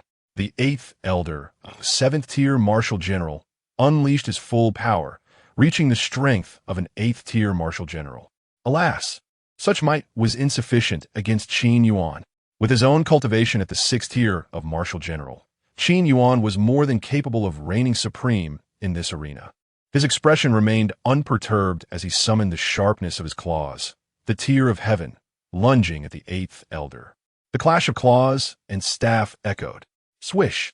The black gold dragon claw sliced through the venomous Fong staff as if it were mere tofu, the residual force piercing straight through the eighth elder. The elder's pupils dilated, his heart ceased to beat, and his body was cleaved into several pieces, a gruesome spectacle of blood and carnage. The onlookers collectively inhaled sharply, awash in shock and horror. The disciples of the Dai family and the steward trembled even more violently, while the other elders closed their eyes in sorrow, lost in their thoughts. Damn it! Dai Chengfeng could no longer contain himself. Erupting in fury, Qin Yuan, do not push your limits. You have already slaughtered over 500 members of the Dai family. Do you truly intend to eradicate us entirely? A colossal, azure hammer materialized in Dai Chengfeng's grasp, crackling with arcs of lightning, exuding an awe-inspiring aura. This was a spirit-level 8 martial soul, the Thunder Hammer. With the Thunder Hammer summoned, Dai Chengfeng's peak martial general presence swept through the air, making him appear as if a thunder god had descended. A glimmer of hope ignited within the hearts of some terrified disciples of the Dai family. Perhaps the family head can. Suddenly, a more potent aura erupted from Qin Yuan, shattering Dai Chengfeng's misplaced confidence. The aura of the dragon's might. This was a power unique to the Dragon Clan's martial soul. While they may not have collapsed to the ground like Chun Sheng, they still felt their lungs constrict, their breaths become labored, and their hearts ache. You! Dai Chengfeng's face turned a shade of ashen, utterly dismayed. His prideful peak martial general cultivation appeared utterly feeble before Qin Yuan. Ignoring Dai Chengfeng's furious gaze, Qin Yuan approached another elder. In the face of the elder's terror, he spoke softly. Earlier, Dai Chengfeng mentioned I killed over 500 members of your Dai family. Tell me, how many did my Qin family lose? I. The elder stammered, unsure of how to respond. Speak. Qin Yuan's voice turned sharp. The elder's heart nearly stopped, and he hurriedly replied, 723, but I only killed. Crack! A sharp sound echoed, and the elder fell lifeless.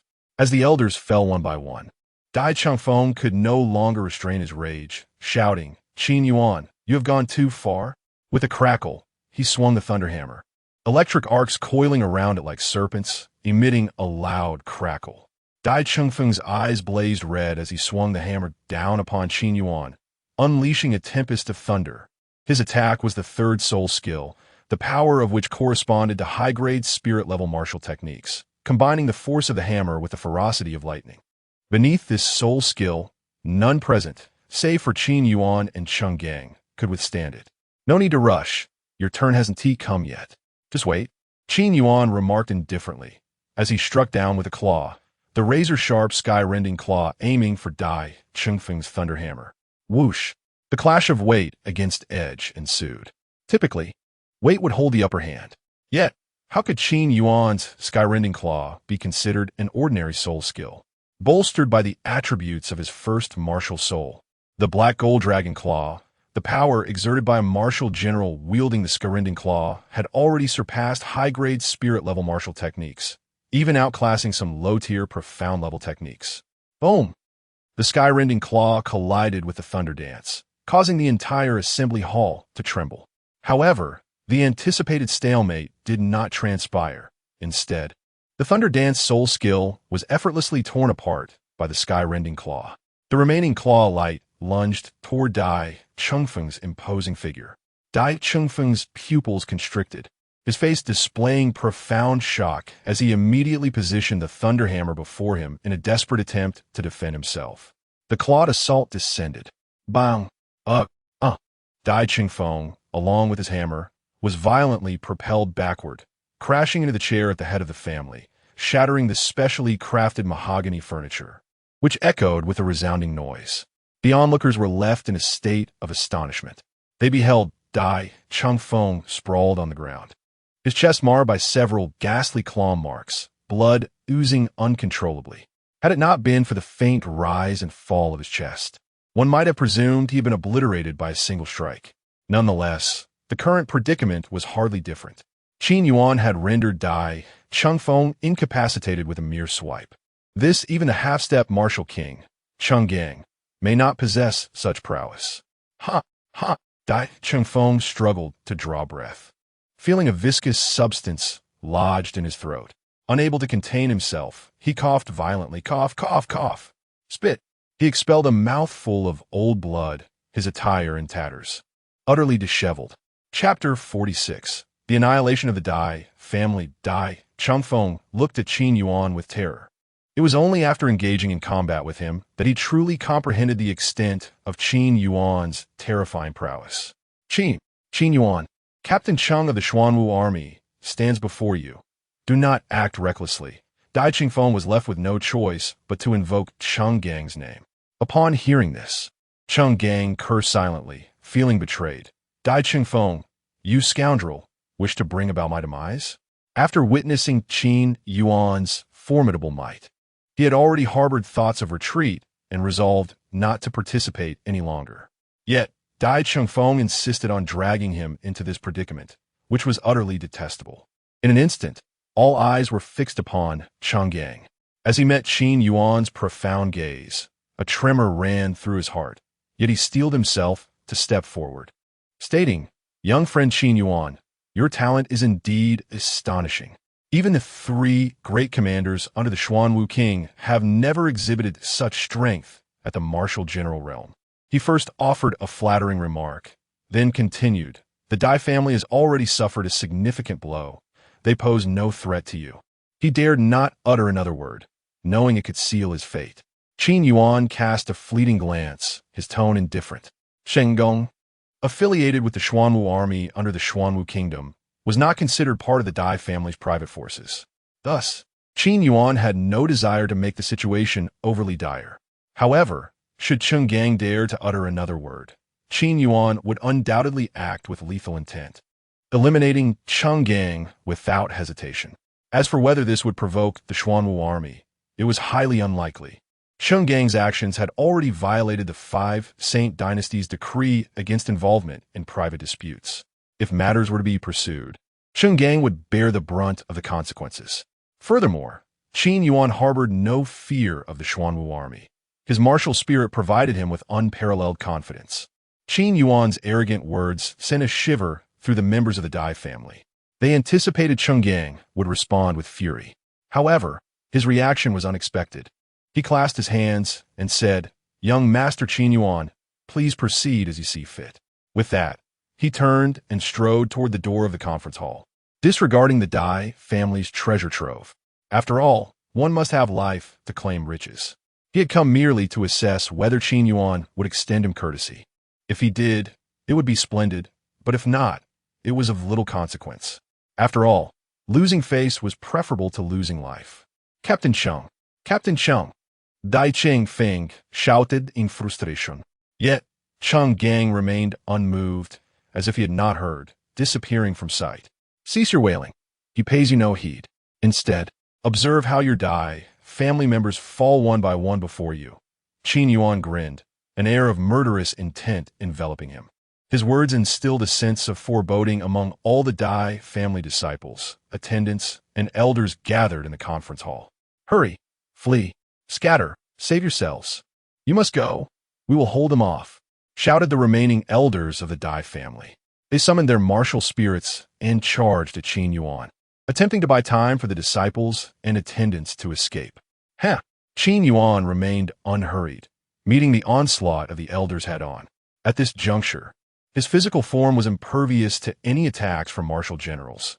Even standing still as a target, he would sustain no injuries. His assault was indeed comparable to a martial artist at the 5th level of the martial king realm, effortlessly dispatching each elder of the martial general rank with a single claw. In an instant, one elder fell. "Run!" The disciples and stewards of the Dai family fled in a frenzy, with a few stewards even attempting to assist Dai Changfeng in escaping. However, once they all exited the conference hall, they were left utterly dumbfounded. "Dai family head, where do you think you're going?" Suyu asked with a cold smile. Behind her stood 7 elders, a dozen stewards, and several disciples, forming a complete encirclement around the Dai family's conference hall. Even those disciples of the Dai family who possessed flying martial souls found themselves unable to flee. The Su family siege was truly inescapable. "Suyue!" Dai Changfeng gritted his teeth in hatred, his expression menacing enough to devour. He strained to resist. Suddenly, a dragon claw pierced through one of the stewards who had been aiding him. Dai Changfeng turned to see what lay within the dragon claw. An instant jolt of terror coursing through him.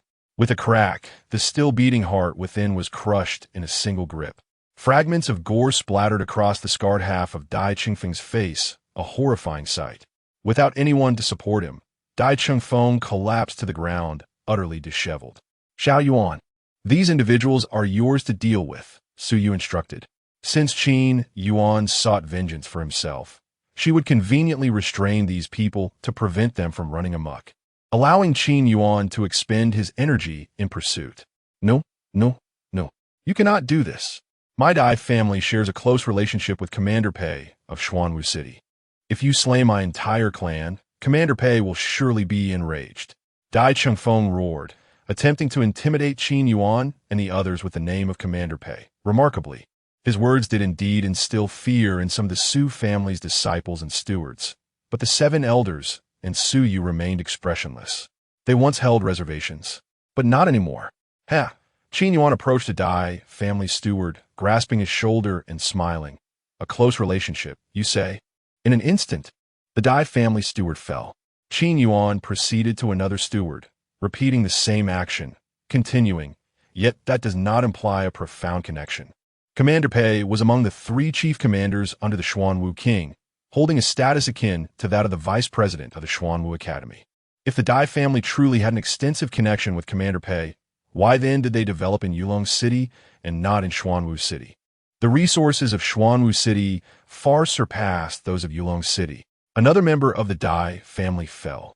One by one, Qin Yuan executed them before Dai Changfeng lay on the ground like a lifeless dog, gazing at the pool of blood and the corpses that had been collected by Qin Yuan into his spatial ring.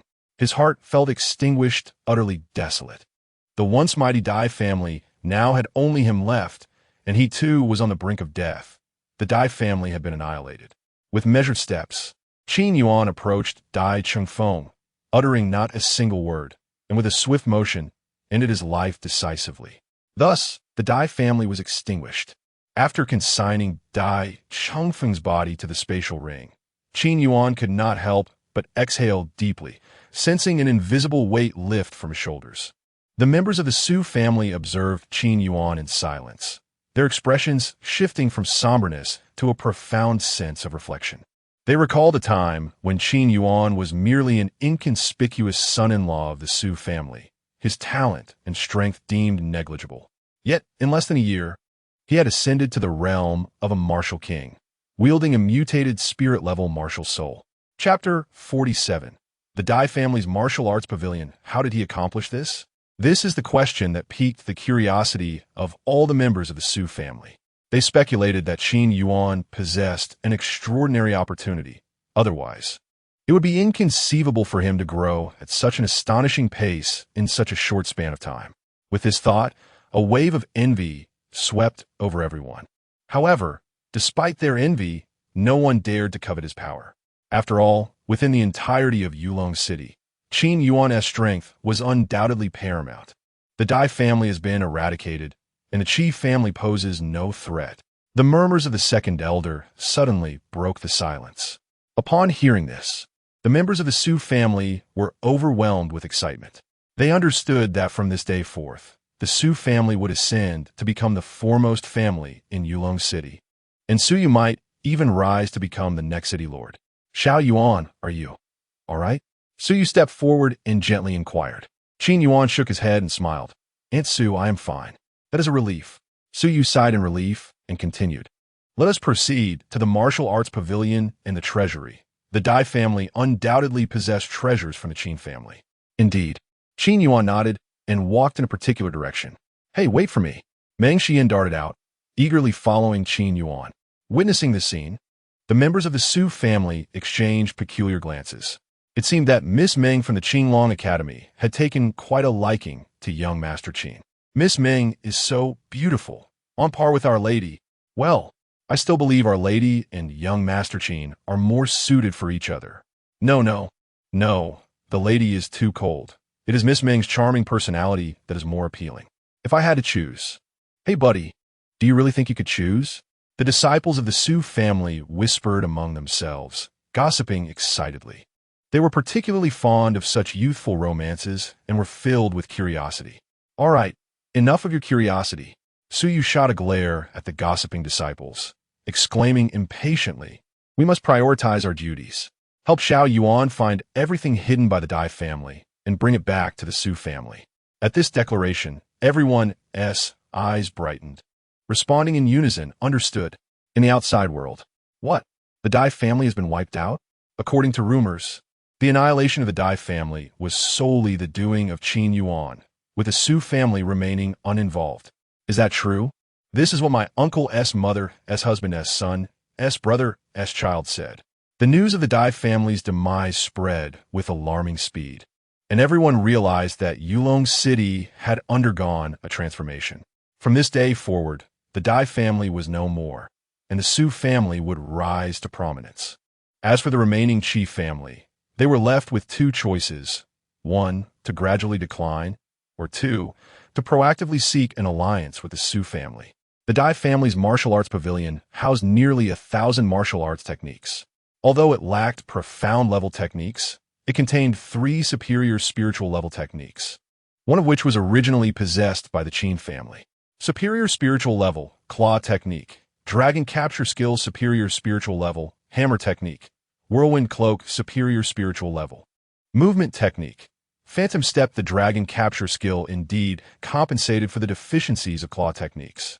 Qin Yuan was somewhat taken aback, as he had not anticipated that the Dai family possessed a high-grade spiritual claw technique. The dragon seizing technique was exceedingly practical.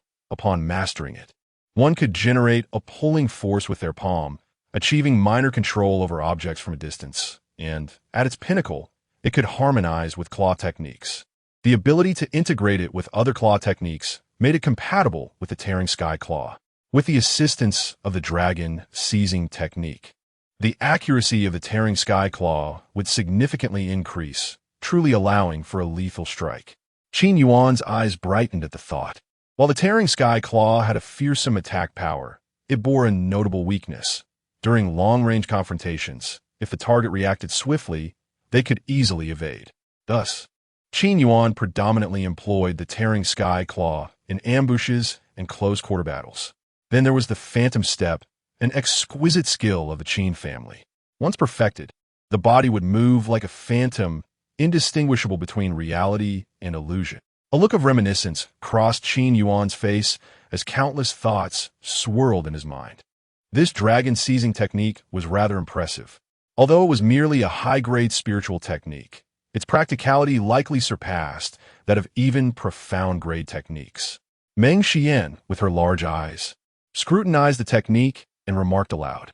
Having witnessed numerous martial arts since childhood, including many high-grade, profound techniques, she had yet to encounter any technique as practical as the dragon-seizing technique.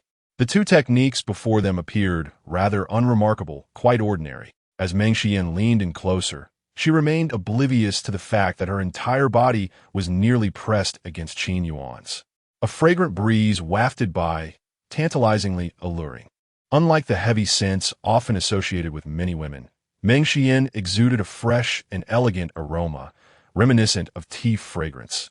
To be frank, Qin Yuan rather enjoyed this scent. However, appreciation aside, he was not so easily swayed by mere fragrance to adopt a foolish demeanor. "Little girl, mind your movements," Qin Yuan remarked, observing her increasingly close proximity. He gently grasped her shoulder, pulling her back. So stingy," Meng Xian pouted, letting out a huff. After glancing around, she turned to Qin Yuan and said, "There's nothing entertaining here. Let us go check the treasury." "All right," Qin Yuan nodded, not declining her suggestion. After storing all the martial arts techniques from the martial arts pavilion into a spatial ring, he made his way toward the Dai family treasury. Along the way, he encountered many disciples and attendants from the Su family, who were scouring the Dai family estate, unearthing hidden elixirs, tools, and rare treasures from every nook and cranny. Most of these items originated from the residences of several elders of the Dai family, with a smaller portion coming from the quarters of the disciples. "Young Master Qin." Every individual who crossed paths with Qin Yuan, regardless of their status, respectfully addressed him as Young Master. Qin Yuan reciprocated with a gracious smile to each of them. "Young Master Qin, these are the elixirs I found." "Young Master Qin, this is a high-grade, ordinary flying knife I discovered in an elder's room." "Young Master Qin, these martial arts techniques are." They eagerly presented their findings to Qin Yuan, allowing him to decide their fate. "No need." Qin Yuan shook his head and replied calmly, "Take these items back to the Su family. Aunt Su will make a unified decision later." He disregarded these items, for the finest treasures resided within his spatial ring. After the demise of Dai Chengfeng and his companions, the possessions within their spatial rings became forsaken, ultimately transforming into Qin Yuan's private property. Presently, these treasures were contained within several inferior-grade spiritual spatial rings, each offering a storage capacity of 100 cubic meters. "Manager Hao, this spatial ring contains all the martial arts techniques from the Dai family's martial arts pavilion. Please deliver it to Aunt Su. Additionally, inform her to transcribe a complete copy for the Su family's martial arts pavilion." Qin Yuan instructed as he tossed the spatial ring to his steward. "Understood." Manager Hao promptly replied, his face alight with excitement. The disciples of the Su family nearby also shared in the exhilaration. Initially believing that after the annihilation of the Dai family, all possessions would belong solely to Qin Yuan, they were pleasantly surprised by his generous offer to share. At that moment, their respect for Qin Yuan deepened significantly. Chapter 48. Qin Yuan's warning since when have you become so generous, miser? Meng Xian remarked. Qin Yuan halted his steps and turned to fix a serious gaze upon her, remaining silent. Meng Xian felt a shiver under his penetrating stare and instinctively took 2 steps back, her voice trembling. "What? What do you intend to do? I warn you, if you dare to bully me, I will tell Aunt Su." After sizing her up, Qin Yuan smiled. "With such an unappealing appearance, you dare to harbor such beautiful thoughts." After a brief silence, he called out, "Qin Yuan." Meng Xian's beautiful eyes flared with anger as she gritted her silver teeth and shouted, "You scoundrel! Stop right there!" Infuriated, she chased after him, her fist the size of a bun aimed at Qin Yuan. In response, Qin Yuan merely sidestepped, evading her blow with ease. Undeterred, Meng Xian continued to swing her fists, aiming for his utterly detestable face, as though she intended to reduce him to a pulp. Yet, despite her fervent attempts, she could never land a hit on Qin Yuan. Ha ha, he chuckled, placing a hand gently on her forehead. With those little short arms of yours, even given a few more years, you would still fail to reach me. At his words, Meng Xian's punches grew even more vigorous, each strike slicing through the air. However, no matter how fiercely she swung, she could not budge Qin Yuan, rendering her efforts comically futile. Frustrated by her inability to land a blow, Meng Xian exclaimed, "You jerk. All you do is bully me. If you know that, why do you keep following me?" I enjoy it, and it's none of your business." "Ah, I see." Qin Yuan nodded with a smile, then shifted his tone, "But I have only two methods to deal with those with ulterior motives, especially women. For the unattractive, I strike mercilessly. For the beautiful, I indulge first, then eliminate. Now tell me, which approach shall I take with you?" Meng Xian, about to respond with a boast about her beauty, suddenly sensed something amiss and retorted, "Hey, that's excessive. Why do you say such things about us girls?" Qin Yuan chuckled dismissively. "Little girl, I have already granted you certain privileges due to your beauty. Do you truly think I would spare you my attention otherwise? And you call me excessive? Isn't it more excessive for you to approach me with ulterior motives while withholding the truth?" His words startled Meng Xian. She suddenly felt that the Qin Yuan before her was strikingly unfamiliar, even more so than when they were in the Demon Wolf Mountains. I was merely—" She began to utter an excuse of curiosity, but quickly recalled Qin Yuan's earlier comments. She promptly silenced herself, her mind racing to concoct a new rationale. "If you have a request, I welcome honesty and am open to negotiation. But if you weave lies and are evasive, then there is nothing to discuss. I am aware of your extraordinary background, but that holds no value for me. I am inherently stubborn, with an obstinate temperament and prideful character. There are those who can humble me, but as it stands, you are not among them. Thus, I advise you to tread carefully." Qin Yuan gently patted Meng Xian on the shoulder and was about to depart when a thought crossed his mind. He turned back with a smile and said, "The Su family market is quite easy to find. Just mention my name when you arrive. For the sake of our friendship, and considering your striking beauty, I won't charge you a dime." With that, Qin Yuan lifted his foot and walked away. Meng Xian stood there, staring blankly at Qin Yuan's retreating figure, softly biting her lip, her beautiful eyes flickering with uncertainty. She continued to watch him until he completely disappeared from view, at which point she regained her senses. "Qin Yuan, what kind of person are you really?" she murmured to herself. She found it perplexing that just moments ago he had called her ugly, only to now proclaim her beautiful. Strangely, his compliment stung far more than his prior insult had. "Should I tell him the truth?" she whispered softly, but ultimately chose not to follow Qin Yuan any further and instead walked away. In the underground treasury of the Dai family, Qin Yuan forcefully tore open the stone door, revealing a dazzling sight before him. Heaps of glimmering gold coins, roughly estimated to number in the millions. Though gold coins were not omnipotent in the realm of Shenzhou, they certainly held some value. After collecting all the coins into his spatial ring, he continued to explore the treasury. True to the Dai family's reputation, there was a plethora of earthly treasures and heavenly materials, including a significant number of low-grade spiritual items. Excellent, excellent, now all of this is mine. I might as well consume everything here, including the bodies of the Dai family. Such immense energy will undoubtedly elevate my cultivation and enhance the rank of my sky-devouring demon dragon martial spirit as well, Qin Yuan contemplated.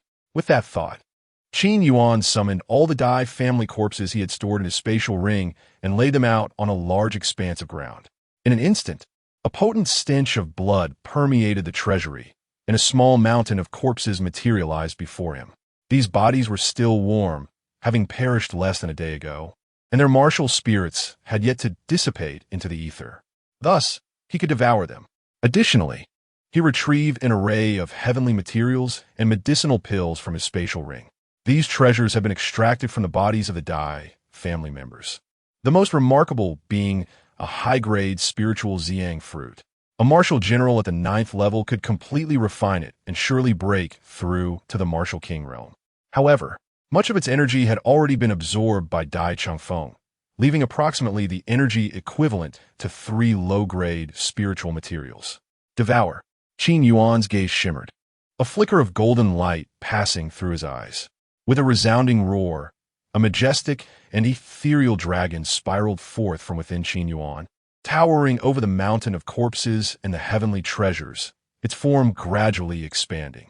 The black gold dragon's body resembled an unfathomable abyss, a terrifying force drawing in everything beneath it, corpses, herbs, and pills into its depths. Qin Yuan, not daring to be complacent, quickly assumed a meditative posture, preparing for the surge of energy. 1 second, 2 seconds, 3 seconds. Boom!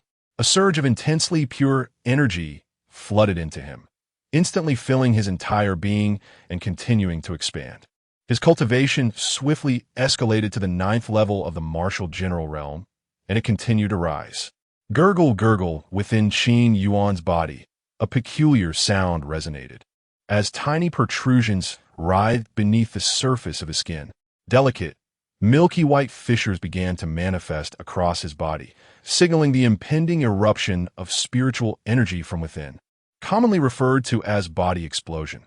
Crackle, crackle, the milky white cracks multiplied, spreading like a spider's web across Qin Yuan's entire form. His condition was far from optimal, for the influx of spiritual energy was overwhelming, outpacing his ability to refine it. He was not only required to refine the energy, but also to divert his focus to control it within his body. This sensation was profoundly uncomfortable.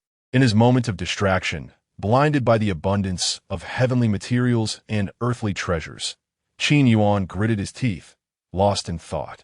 He had completely overlooked his body's capacity and was solely fixated on devouring and breaking through. Chapter 49. The Realm of Martial King's Crack. Crack. Qin Yuan radiated a dense, milky white spiritual aura, resembling a bomb on the verge of detonation, his entire being pulsating with intensity. It seemed he was on the brink of collapse. Buzz! The torrent of energy surged forth and then ceased, the tumult within his body gradually calming. Qin Yuan's grim expression softened, and he relaxed with a sense of relief, a subtle smile unfurling at the corners of his lips. He had danced perilously close to the gates of death. With a resounding pop, a certain shackle within him shattered. His aura began to shift, an overwhelming pressure instinctively radiating outward, multiplying in strength manifold compared to before. He had officially entered the 1st level of the martial king realm. Countless pieces of information materialized in his mind, a response from the elevation of his 2 martial spirits. However, Qin Yuan had no time to ponder this, for his cultivation continued to ascend. 2nd level of the martial king realm, 3rd level, 4th level. Finally, upon reaching the 5th level of the martial king realm, his progress halted, gradually stabilizing. His foundation solidified in an instant, the spiritual energy within him profoundly robust, devoid of any semblance of weakness. The 5th level of the martial king realm. Qin Yuan opened his eyes and murmured. His deep, obsidian gaze possessed an indescribable quality, exuding a formidable pressure that made it difficult to meet his eyes. At this moment, his demeanor resembled that of an ancient emperor. Such a rapid breakthrough was exhilarating. Qin Yuan smiled faintly, his once dominating gaze gradually softening. Rising from the ground, he could not resist stretching, a series of crisp cracks emanating from within him, each sound resonating with power. Now, even without the manifestation of his martial spirit, Qin Yuan could effortlessly crush Dai Changfeng with a single strike. And once he summoned his martial spirit, his might became even more terrifying. He could annihilate any martial artist below the 9th level of the martial king realm with a mere claw. As for those at the martial emperor realm, he had yet to ascertain their strength. He had encountered a 3rd level martial king, Ma Hufa, allowing him to roughly gauge the prowess of those at the pinnacle of the martial king realm. However, he had never encountered a martial emperor, leaving him in the dark regarding their true capabilities. Perhaps they were exceedingly powerful. As one ascends in cultivation, The disparity in strength becomes increasingly pronounced, a universally acknowledged truth on the Shinjo continent. Slaying opponents above one's realm was not uncommon below the martial king realm. Many prodigies had accomplished this feat. Instances of such slaying between the martial emperor and martial sovereign realms were rare, with only the most exceptional talents capable of achieving it. As for surpassing the martial sovereign realm, the historical records of the Shinjo continent leave the existence of such prodigious beings as an enigma, for they are deemed monstrous anomalies. In the time to come, he must thoroughly familiarize himself with his newfound power, lest he fall behind in strength relative to his cultivation level.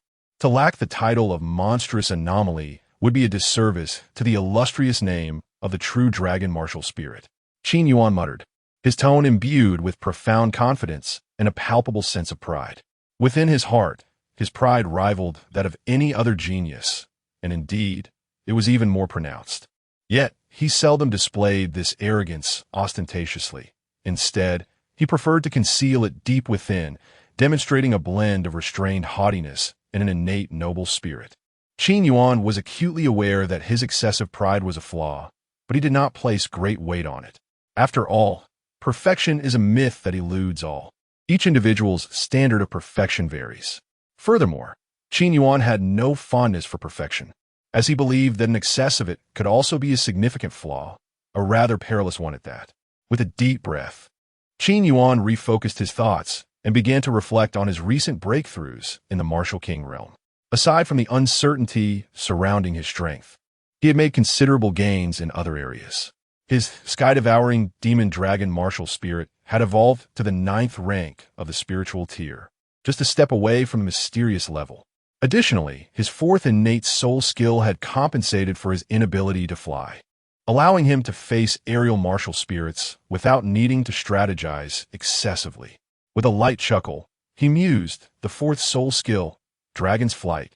Upon activation, it grants the power of the divine dragon, enhancing my speed and agility, enabling me to swiftly evade enemy attacks while delivering lethal blows. The dragon's flight could facilitate flight and serve as an offensive maneuver, though its potency was undoubtedly inferior to the rending claws. The breakthrough to the martial king level and the acquisition of a new soul skill were expected outcomes. However, the transformation of his Dao Tree martial spirit was somewhat unexpected. Turning his gaze to the Dao Tree martial spirit, he observed the silver sapling adorned with 5 fruits, each a striking blend of gold and silver, Ishin fruits. At first glance, they appeared unchanged, yet as the possessor of the Dao Tree, Qin Yuan sensed its new evolution the moment he ascended to the martial king realm. The restrictions on the Ishin fruits, previously confined to martial masters below the 9th level, had now expanded to martial generals below the 9th level. If indeed each elevation of a major realm relaxes the restrictions by a corresponding level, then should he fortuitously break through to the martial saint realm, he could potentially cultivate martial venerates below the 9th level. The notion of having martial venerates at his beck and call sent a shiver down his spine. He realized he had underestimated the Dao Tree's formidable potential. With 5 Ishin fruits now in his possession, should he not seek someone to test their effects? After a moment's contemplation, he decided against it. The candidates for the Ishin were scarce, and given that Yilan City was rather small, his previous grievances had already been settled, leaving no suitable targets. He needed to journey swiftly to the Qinglong Kingdom, where he was certain many talented individuals with rare martial spirits resided. Thus, Qin Yuan continued his treasure hunt. The Dai family's treasury was quite expansive. Aside from the heavenly materials and miraculous elixirs he had just consumed, numerous tools lay within. After traversing approximately 30 meters, he collected many mundane grade tools, alongside a few inferior spiritual grade ones. What is this? An alchemy furnace and a forging platform. Qin Yuan exclaimed in astonishment upon spotting the 2 grand apparatuses ahead. He had wondered why the low-grade artifact master he had slain had not yielded a forging platform. It turned out these tools were not his private property. Qin Yuan took a few steps forward, first meticulously examining the yellow alchemical furnace on his left, which resembled a diminutive version of the legendary Taishang Laojuan's furnace from a previous life. Standing 2 meters tall, it was classified as a spiritual-grade alchemical furnace. commonly referred to as the spiritual furnace. Atop the spiritual furnace, there existed an extraordinary space designed to accommodate martial souls. During the alchemical process, the alchemist would channel their martial soul into this space, utilizing its power to purify medicinal materials and concoct elixirs. After securing the spiritual furnace within his spatial ring, Qin Yuan shifted his gaze to the earthy, yellow, forging platform on his right. It was a square structure, resembling a large rectangular block. This forging platform was also of spiritual grade, known as the spiritual forge. Within the spiritual forge, there was likewise an extraordinary space for martial souls, and its application mirrored that of the spiritual furnace, harnessing martial soul energy to refine metals and forge tools. Intriguingly, in the realm of Shenzhou, the status of weaponsmiths surpassed that of alchemists, for the alchemical furnace was crafted by the hands of skilled weaponsmiths. Chapter 50. The Su family's conference hall. The Dai family possessed considerable resources, boasting not only alchemical furnaces but also forging platforms. Furthermore, they had several ordinary alchemical furnaces and forging platforms as well. After Qin Yuan stored a spiritual forging platform in his spatial ring, he soon discovered several white, ordinary alchemical furnaces and forging platforms. He welcomed them all, collecting each one without hesitation. Despite his lack of interest in becoming an alchemist or a blacksmith, he saw no harm in gathering various alchemical furnaces and forging platforms. They might prove useful someday. Subsequently, Qin Yuan thoroughly pillaged the entire Dai family treasury, ensuring that every valuable item fell into his possession. After some time, he surveyed the now empty treasury with satisfaction before departing without a backward glance. Upon his emergence, he encountered Su Yu and others. Su Yu and several elders stared at Qin Yuan, their eyes narrowing in disbelief. The aura emanating from him was now even more formidable. Although they could not discern the depths of Qin Yuan's cultivation, their years of experience granted them a certain instinct. Previously, while Qin Yuan's presence had been fearsome, his aura had been comparable to theirs. Now, however, his energy was subdued, yet the aura he unconsciously radiated instilled a sense of dread, causing them to tremble. After a brief silence, Su Yu spoke gently. Xiao Yuan, have you gathered everything? Indeed, Qin Yuan replied affirmatively. Su Yu nodded with a smile and waved her delicate hand, proclaiming, everyone, return to the family. With that, the group set off towards the Su family, their procession anything but discreet. Onlookers paused in curiosity at the sight of the Su family entourage, but the majority of their gazes were drawn to the strikingly handsome young man at the forefront, Qin Yuan.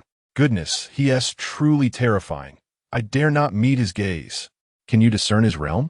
Certainly not, but one can sense certain things. Now, Qin Yuan had become a legendary figure in Yuan City, known by all ages, from the elderly to young children. Few were unfamiliar with his name. His visage had left an indelible impression on the people of Yuan City. 7 days later, at the Su family's conference hall, Su Yu occupied the head of the table, with an additional seat beside her now occupied by Qin Yuan. Had it been in the past, the 7 elders would have never permitted an outsider to sit on equal footing with Su Yu. Yet, it must be noted that Qin Yuan had lived with the Su family for over a year, despite the ups and downs. He had indeed become a semi-member of the Su family. Xiao Yuan, on behalf of the Su family, I thank you, Su Yu suddenly declared.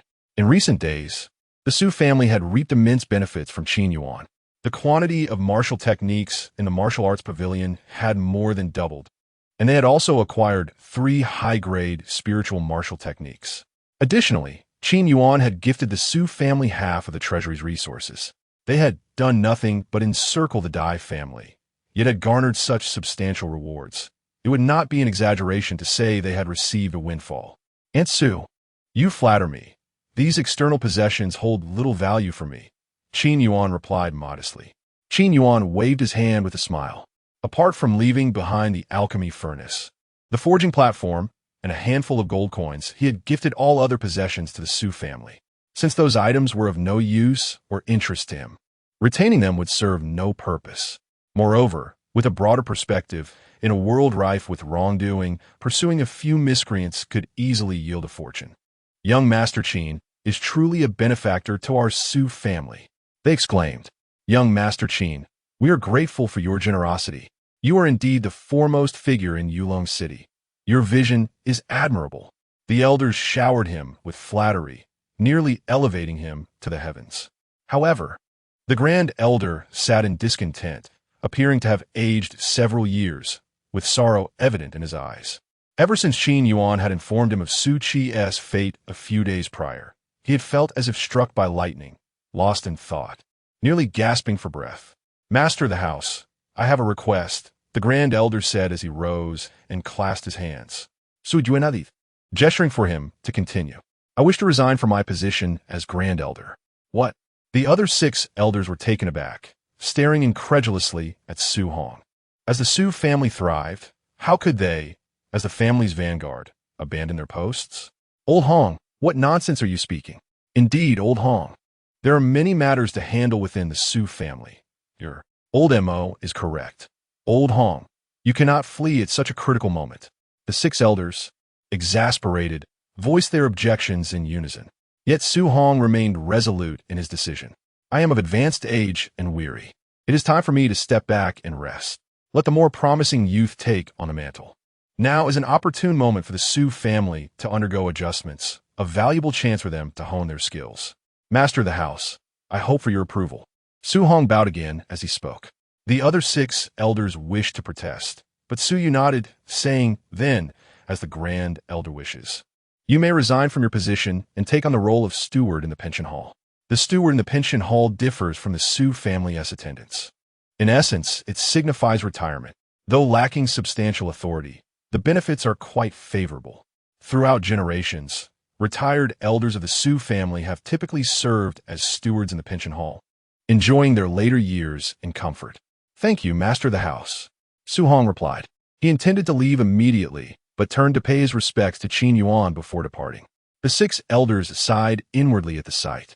Did Su Hong truly wish to retire? Perhaps not before, but now it seemed genuine. They were all aware of the circumstances surrounding Su Qi's demise. If one were to insist on a connection to Qin Yuan, there might be a slight thread, yet to claim there was none would indeed be disingenuous. After all, Qin Yuan had never provoked Su Qi. Rather, it was Su Qi's own disposition that led her to her tragic end. If the elders have nothing else, you may inspect the assets acquired from the Dai family and see if any improvements are needed, Su Yu suggested. Understood, Master of the house. The 6 elders replied in unison before taking their leave. It seems that Su Qi's demise has significantly impacted the Grand Elder, Qin Yuan remarked. Indeed, Su Yu replied, nodding thoughtfully. Su Qi's parents passed away prematurely due to Su Hong, which led to Su Hong's deep affection for Su Qi. However, this affection ultimately transformed into indulgence. Su Qi ultimately embarked on a path of no return. Su Yu sighed lightly, filled with regret. Qin Yuan lifted a nearby teacup and took a delicate sip, stating, Su Hong treated Su Qi with great kindness, yet Su Qi failed to reciprocate this goodwill. He perceived Su Hong's affection as a form of entitlement. Within the Su family and in Yurong City, many may accommodate him, but outside, it would only spell trouble. He continued, let Su Hong enjoy his time at the Fongla Hall. Let's not dwell on this matter any further. Su Yu then turned to Qin Yuan and said, Xiao Yuan, I have an idea. Since Su Hong has resigned from the position of Grand Elder, why not? Chapter 51. Meng Xian's invitation stop right there. Ansu, do you not know me? Do I strike you as someone who enjoys meddling in affairs? Qin Yuan hastily replied. Upon hearing this, Su Yu shook her head in resignation and retorted, the letter from Xuanwu City appointed you as the city lord, and you nonchalantly pass it off to your Aunt Su. Managing people is indeed quite troublesome. Qin Yuan chuckled in response. Su Yu shot Qin Yuan a glare and continued. A few days ago, Cheng Gang sent a message, indicating that it is permissible for our Su family to assume the position of city lord, but we must strive to strengthen your ties with the Su family. Xuanwu City values you, not the Su family. Since you are unwilling to take on the role of Grand Elder, perhaps you could at least hold a guest title, which would somewhat associate you with the Su family. That sounds acceptable, as long as I'm not burdened with responsibilities, Qin Yuan agreed. You are. Su Yu sighed softly, gazing at Qin Yuan with a profound expression. If you and Qin Ge had not divorced, it would not be so troublesome. Little Yuan, perhaps you should forego visiting Qinglong country and instead head to Xuanwu Kingdom. I am concerned about Qingge being alone. Having you by her side would allow her to be cared for, alleviating my worries. Qin Yuan replied, Aunt Su, you are quite blatant with your intentions. Qingge is quite capable of taking care of herself. She is not like Su Qi, who is spoiled and arrogant. While Su Qingge may be introverted, it does not imply that she cannot tend to her own well-being. I have noticed this, so how could you not? Ansu, I have urgent matters to attend to in Qinglong country. Otherwise, I would have gone straight to the Five Saints Imperial City, Qin Yuan explained. Are you certain it is not because of that Miss Meng? Su Yue inquired softly. Absolutely not, Qin Yuan replied decisively, without a hint of hesitation. Su Yu nodded and then shifted the topic, saying, You should not keep bullying that young lady. I find her quite commendable. If you truly have feelings for her, Aunt Su would not oppose. If you could win over all three of the Meng sisters, I would be supportive. After all, the Qin family relies solely on you now. You must strive to flourish and revive the Qin lineage. Qin Yuan responded. Such words are truly flattering. However, he was currently disinclined to engage with Meng Xian, primarily because he had yet to ascertain her intentions. He was not fond of having a partner with ulterior motives. If her interest in him was purely carnal, he would be amenable to some progression, yet if her intentions were impure, then he would prefer to abstain. Ansu, the three Meng sisters have been frequenting Yuan City lately and occasionally visit the Su family to see me, bringing along a plethora of gifts. So you continued. Qin Yuan was taken aback and instinctively asked, Aunt Su, you're not being bribed by them to act as a middleman, are you? What nonsense! Do you think your Aunt Su is that kind of person? Su Yu's face flushed with embarrassment. After shooting a glare at Qin Yuan, her gaze wandered elsewhere. Upon witnessing this scene, Qin Yuan helplessly supported his forehead and inquired, Aunt Su, does Meng Xian have something to discuss with me? Ever since he had warned Meng Xian at the Dai family residence, she had ceased to entangle him. However, the absence of her pursuit did not signify that her feelings had dissipated. The three of them had purchased clothing, savored delicacies, and admired the scenery. Yet they remained in Yulong City, the implication of which was not difficult to discern. Indeed, Su Yu replied, forcibly suppressing her awkwardness. She will return to the Qinglong Kingdom today and is currently waiting in Qingyuan Square. She also asked me to convey that she has a request. Very well. Qin Yuan drained his cup of tea and rose to leave. Aunt Su, I shall take my leave. Go ahead. Xiao Yuan, temper your demeanor. After all, she is a young lady. If you can show some leniency, do so. Otherwise, if you truly marry her in the future, it will be you who endures. So you advised gently. Qin Yuan remained silent for a moment before responding, I understand. With that, he stepped onto an ethereal black gold divine dragon and swiftly departed from the Su residence, heading towards Qingyuan Square. Observing Qin Yuan's majestic departure, Su Yu felt a surge of pride, murmuring, Elian, Xiao Yuan has truly made something of himself. Now, we only need to address the matter of a lifelong partner. Rest assured, I shall carefully select a suitable daughter-in-law for the Qin family. In Qingyuan Square, shortly after Qin Yuan's separation from Su Qingge, he entrusted the establishment to the Su family. Now, all profits and planning rights of Qingyuan Square belonged to them. As for why it still bore the name Qingyuan Square, that was Su Yu's intent. On the rooftop terrace, three young women were enjoying tea. Meng Shimi, we have lingered in Yulong City for 7 days. If we do not return soon, we may face consequences from the Qinglong Academy. Zhong Wanqing's face flickered with concern. Meng Shimi, you have not sought out Qin Yuan during this time. Has there been a quarrel? Lin Ro inquired. For these past days, Meng Xian, who typically enjoyed entangling with Qin Yuan, had curiously been indulging in leisure with them in Yulong City. Yet, as fellow women, they keenly sensed a hint of sorrow in Meng Xian's eyes. Furthermore, yesterday, she had sent Su Yu some heavenly materials and earthly treasures merely to gain a chance to meet Qin Yuan.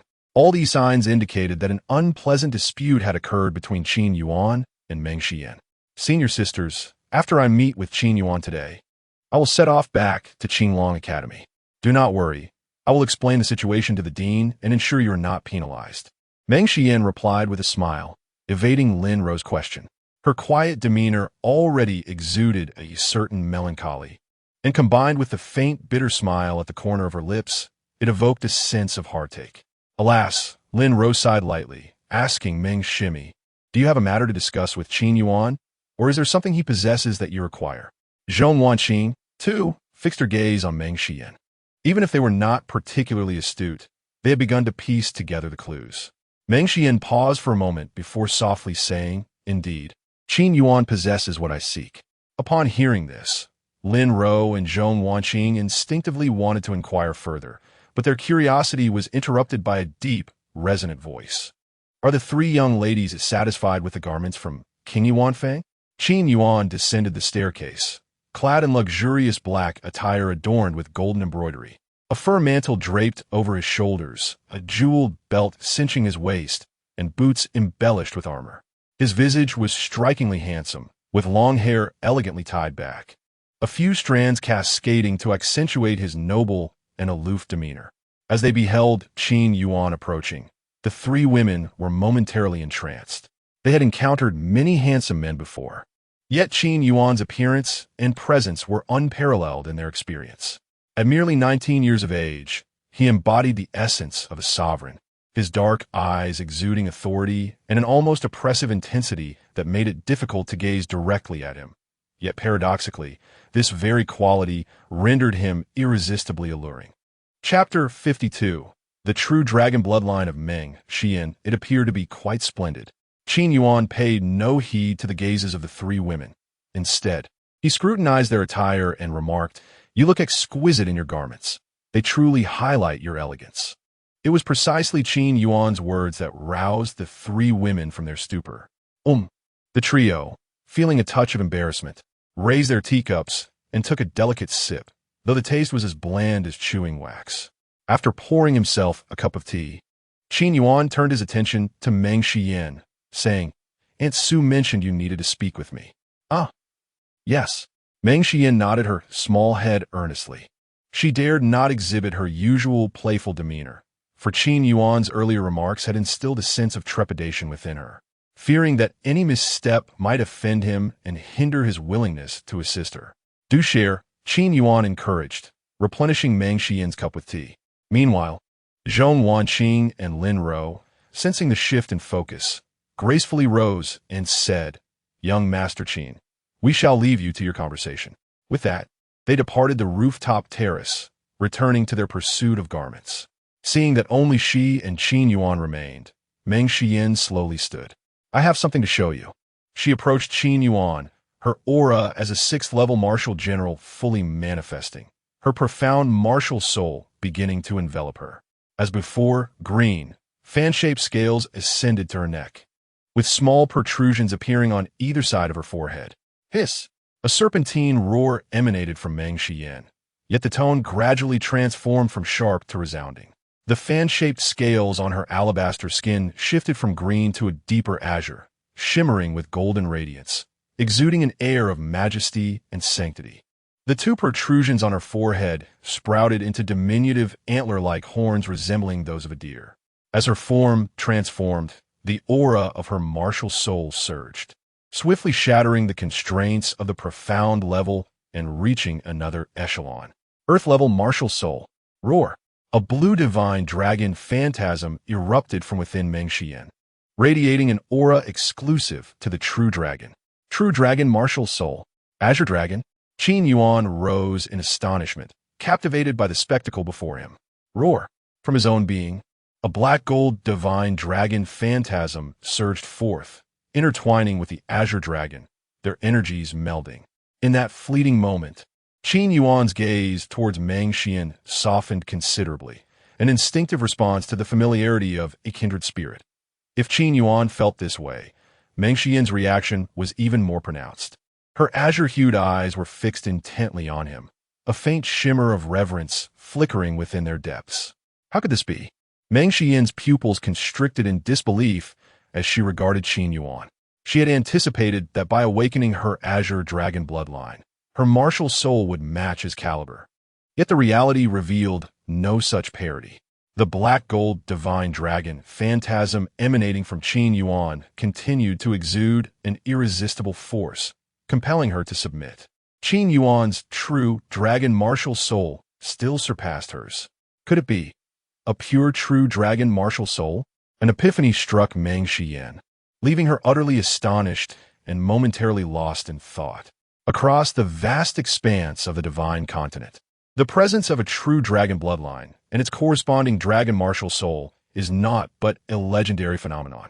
A pure dragon martial soul is deemed peerless. Historically, records indicate that only over a millennium ago, a martial artist namely possessed a genuine dragon martial soul. As Meng Xian stood astonished, she sensed an unsettling anomaly. Should not the pure dragon martial soul belong to the heavenly tier? Given the scarcity of records regarding dragon martial souls on the divine continent, the existence of a pure one is exceedingly rare. The collective understanding among martial artists regarding dragon martial souls is limited to the notions of heavenly martial souls and immense physical strength. Meng Xian gazed in disbelief at Qin Yuan, who in turn scrutinized her. Moments passed. Suddenly, a low growl transformed into a hiss as the holy aura emanating from Meng Xian dissipated at a visibly rapid pace. Her martial soul had regressed, plummeting to the profound tier. This shocking revelation left Meng Xian's delicate face pale, her legs weak, and her body teetering on the brink of collapse. Just as she braced for an intimate encounter with the wooden floor, a soft sensation emerged from beneath her, somewhat firm, yet preferable to the harshness of the wood. Upon opening her eyes, she discovered a cushion had been placed beneath her. Qin Yuan had swiftly kicked the cushion beneath her falling form. Thank you, Meng Xian murmured as she glanced at Qin Yuan in gratitude. He nodded and retrieved another cushion, resuming his seat. Your dragon martial soul harbors a trace of the Azure Dragon bloodline, yet it appears you are unable to harness this power. Furthermore, your connection to the Azure Dragon King is rather significant, isn't it? The rarity of the dragon martial soul is undeniable. Prior to this, the Five Sacred Dynasty had only known the Azure Dragon King. Now another had emerged, coincidentally also an Azure Dragon. If there were no connection, Qin Yuan found it hard to believe. Indeed, Meng Xian admitted without denial. The Azure Dragon King is my mother. Thus my martial soul inherited the Azure Dragon bloodline. However, during the awakening of my martial soul, I encountered unforeseen circumstances that rendered the Azure Dragon bloodline exceedingly unstable. Not only can I not sustain it for long, but there's also a risk of backlash. After a brief silence, she pressed her lips together, her tone tinged with reluctance.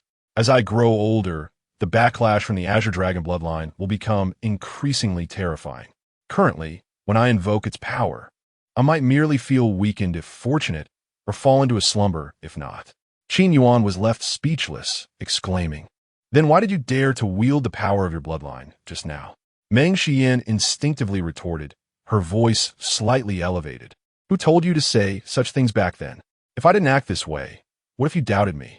Moreover," she continued, "even if the worst were to occur, it is not without remedy. As long as there exists another true dragon martial soul devoid of the Azure Dragon bloodline, it could awaken me." With a chuckle, Qin Yuan smiled wryly. To be frank, upon learning that Meng Xian possessed a dragon martial soul, his initial reaction had been to devour her entirely. However, he had restrained that impulse. He may not be a good person, nor a bad person, but he must possess a sense of integrity. If it is truly because... Qin Yuan chuckled lightly, his tone indifferent. "What makes you think I would assist you? You are a good person. Surely you would help me." Meng Xian replied with conviction. Qin Yuan, has the good person card been bestowed upon him? Although Qin Yuan felt somewhat speechless, he was not angered. After all, Meng Xian's perception of being a good person differed from his own. Nevertheless, it was quite intriguing that someone regarded him as a good person. "Then you're mistaken." After appraising Meng Xian from head to toe, Qin Yuan did not conceal his covetous thoughts and ominously remarked, "Once you fall into slumber, I shall surely seize all advantageous opportunities. Then, I shall confine you in a dark basement." Need I elaborate on what follows? Chapter 53. The lions roar in an instant. Meng Xian reverted to her previous demeanor, her cheeks flushed with embarrassment as she pointed at Qin Yuan and exclaimed, "Qin Yuan, you despicable and shameless lecher! Is this all that occupies the minds of men?" Unperturbed, Qin Yuan replied with a nonchalant smile, "Little girl, I cannot speak for other men, but indeed, such thoughts do cross my mind.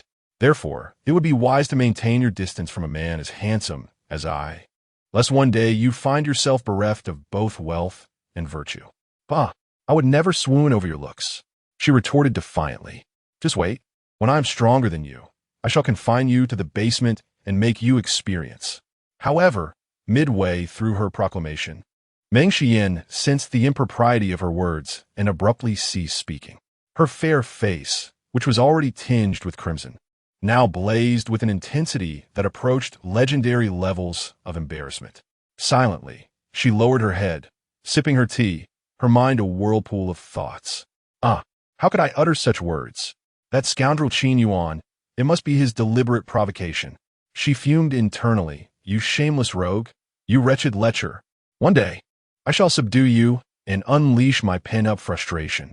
A myriad of fantastical and absurd images danced in her mind, leaving her unable to discern whether her flush was due to anger or shame. After a considerable time, the two remained silent, each savoring their tea.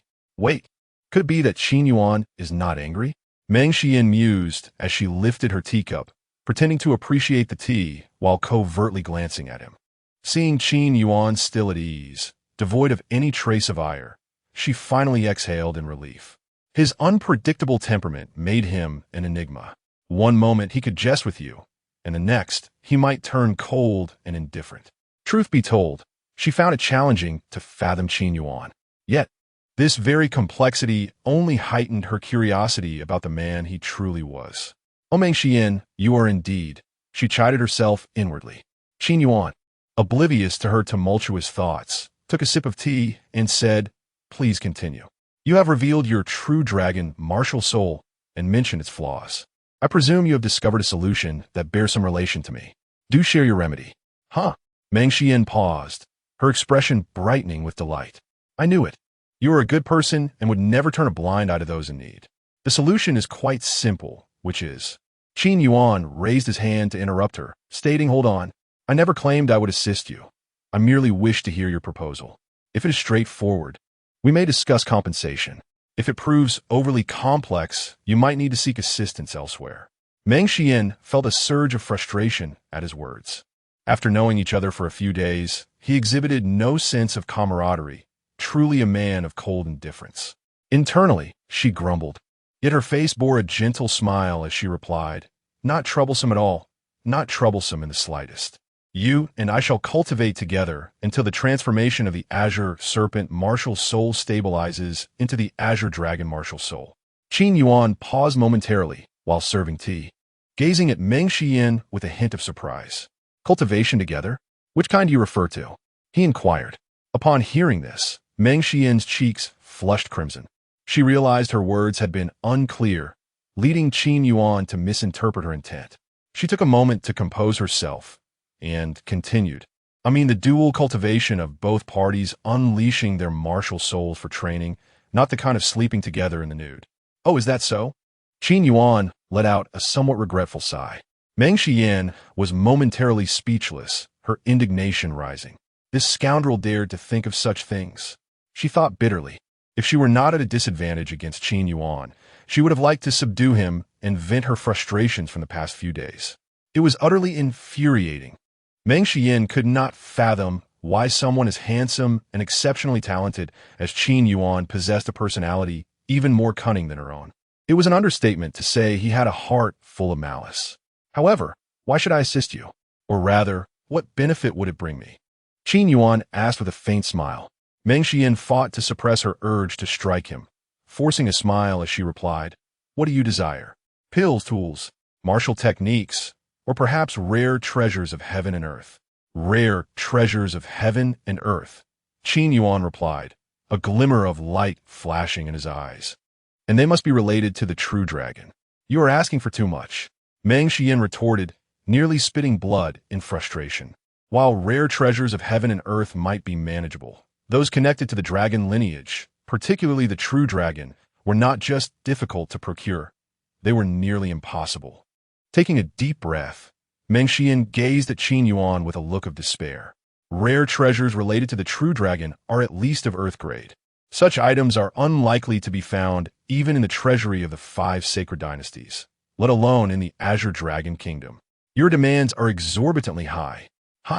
In addition to treasures related to the true dragon, I also seek items associated with colossal dragons, Qin Yuan remarked with a cheerful demeanor. Meng Xian felt utterly drained. Just obliterate it all. Qin Yuan is truly insufferable. Observing Meng Xian's speechless and irate expression, Qin Yuan smiled gently and said, "Do not be so stingy. After all, this matter pertains to your future. Surely, you do not wish to remain in eternal slumber? Stingy? You are the one being petty, abandoning a stunning beauty like me in peril." Meng Xian retorted, her voice laced with indignation. "Ha!" Qin Yuan chuckled lightly. "If I save you, would it mean you belong to me entirely? Can I take it that way?" "Certainly not," Meng Xian exclaimed, startled. "I am not that easy." Mid-sentence, she seemed to devise a plan, propping herself up halfway and leaning toward Qin Yuan. In that moment, they were mere inches apart. "This fellow is indeed quite handsome," Meng Xian murmured softly, then leaned closer to Qin Yuan, her breath fragrant like orchids. "If you are willing to help me without any conditions, I might consider becoming your partner." At that moment, Meng Xian was utterly enchanting. Her exquisite beauty, coupled with a melancholic aura and a delicate voice, rendered her nearly impossible to resist. Qin Yuan, of course, was no exception. "So, you choose to employ this tactic? Then do not blame me. You have brought this upon yourself." A flicker of amusement danced in Qin Yuan's heart as he set down his teacup, grasping Meng Xian's delicate hand with confidence.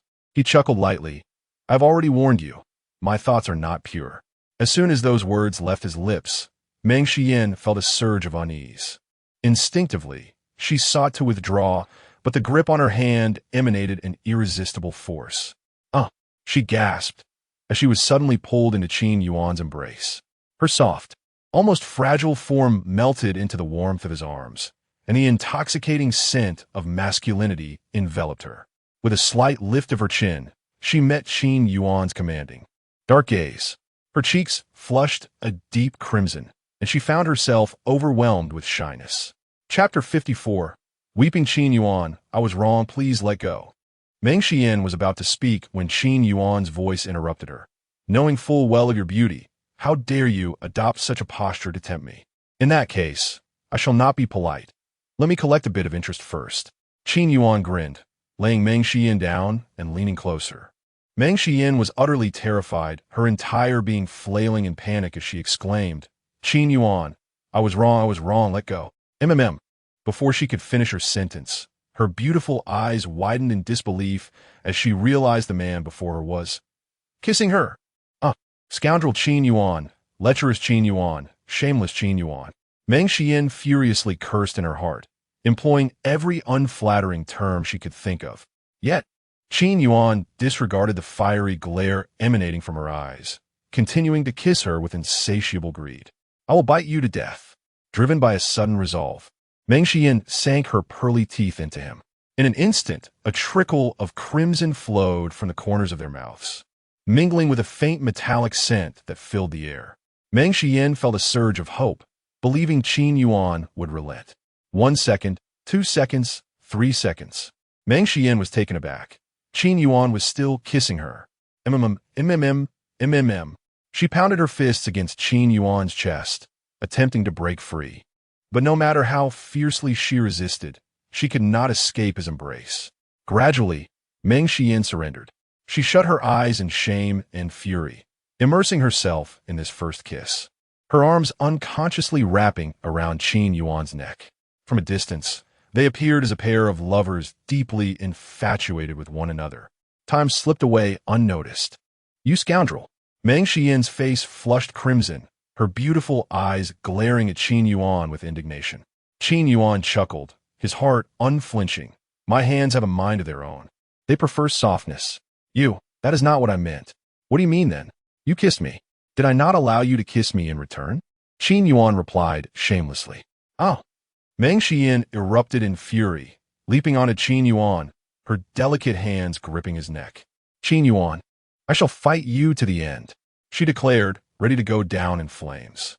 Qin Yuan remained unfazed, grasping her wrists together with one hand, a smirk playing on his lips.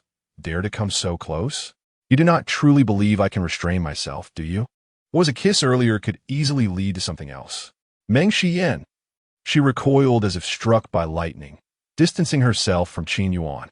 Observing her cautious demeanor, Qin Yuan shook his head with a smile. "All right, let us discuss the matter of compensation." Upon hearing this, Meng Xian's eyes widened in disbelief. "What did you just say?" She could hardly believe her ears as she regarded Qin Yuan incredulously. "You have kissed, you have taken liberties. You have enjoyed all the advantages, and now you dare to mention compensation? Are you speaking of reward or revenge?" Qin Yuan cast a curious glance at Meng Xiyan. "You did not think a single kiss would suffice as compensation, did you? Such good fortune does not exist." As soon as those words left his lips, Meng Xiyan's eyes instantly turned crimson. She could no longer concern herself with the consequences. In a swift motion, she lunged at Qin Yuan, parting her small lips to reveal her tiny fangs, fiercely sinking them into his neck. Just as Qin Yuan was about to raise his hands to engage in playful banter with Meng Xiyan, a soft whimper broke the air. Her large eyes brimmed with fury, yet beneath that anger lay a profound sense of grievance. She was crying. Tears, as large as beans, cascaded down her cheeks, dampening Qin Yuan's garment and trailing down his neck to his chest. Qin Yuan, taken aback by the sight of the tear-streaked Meng Xiyan, inquired, "Are you truly crying?" The sound of her sobs intensified. She closed her eyes, her entire being melting against Qin Yuan, a picture of unrestrained emotion. Meng Xiyan had relinquished any hope of seeking assistance from him. All that remained was her heart-wrenching sorrow. "Wu, Qin Yuan, you have always bullied me. I detest you."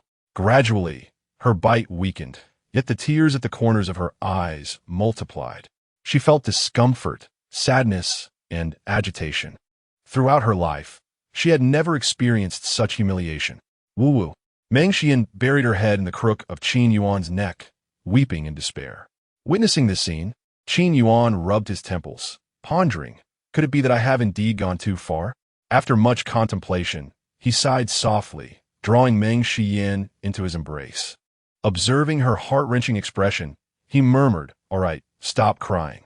With a sniffle, Meng Xiyan gazed at Qin Yuan with red-rimmed eyes, her expression still one of deep grievance. After a moment of silence, Qin Yuan spoke gently. "It was my fault. Is that sufficient?" Her voice remained choked with sobs, eyes glistening with tears. Qin Yuan raised an eyebrow, taking another step back. "Forget about the items related to the true dragon. Let's settle for 6 or 7 treasures associated with the giant dragons." "Wu. 5 giant dragons. Wu. 3. It cannot be any less. Wu."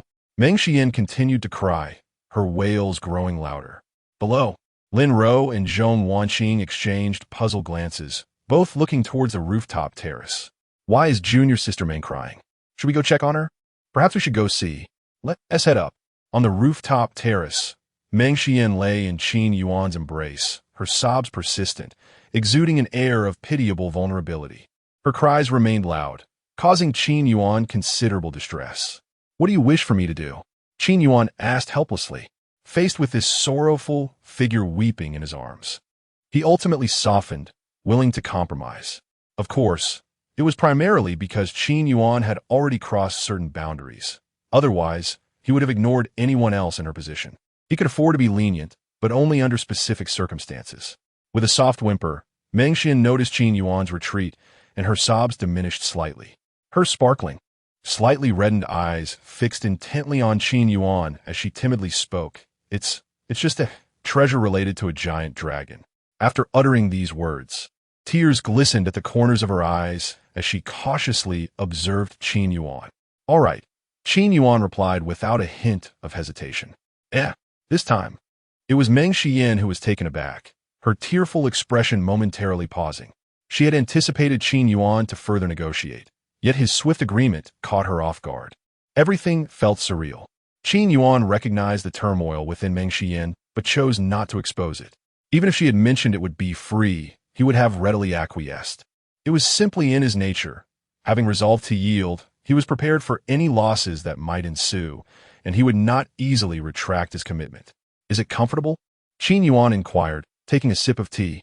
Meng Xian was momentarily stunned, only to realize she had been weeping in Qin Yuan's embrace for quite some time. Moreover, she noticed the tear stains on his garment, and a rosy hue crept onto her fair cheeks as she bashfully lowered her gaze. Chapter 55. Parting despite being in their 20s, they still find themselves shedding tears, Qin Yuan remarked. Upon hearing Qin Yuan's jest, Meng Xian retorted, "Who has been bullying me all along?" With a chuckle, Qin Yuan, unfazed, held the enchanting beauty in his arms and said, "Engaging in dual cultivation with you will lead to a profound transformation of your martial spirit. When shall we commence, and approximately how long will it take?" His cultivation method diverged significantly from the conventional path. If he were to practice dual cultivation with Meng Xian daily, it would not only impede his own progress, but also squander precious time. Aunt Sue mentioned you are also planning to head to the Qinglong Kingdom. Thus, let's begin our first dual cultivation session once you arrive there. As for the duration, given the high level of your true dragon martial spirit, 4 or 5 sessions should suffice. Meng Xian rose from Qin Yuan's embrace, adjusted her makeup, and curiously inquired, "Qin Yuan, are you truly a pure true dragon martial spirit?" "Yes," Qin Yuan replied with a faint smile, offering no further clarification. Just as Meng Xian was about to say more, her gaze fell upon Lin Ro and Zhong Wanqing at the staircase. The expressions on their faces were filled with disbelief, as if they had stood there for quite some time. Meng Xian's face stiffened, and feeling somewhat awkward, she redirected the conversation, asking, "Sister, when did you arrive?" "Just arrived," came Lin Ro's response, while Zhong Wanqing replied, "We've been here for a while."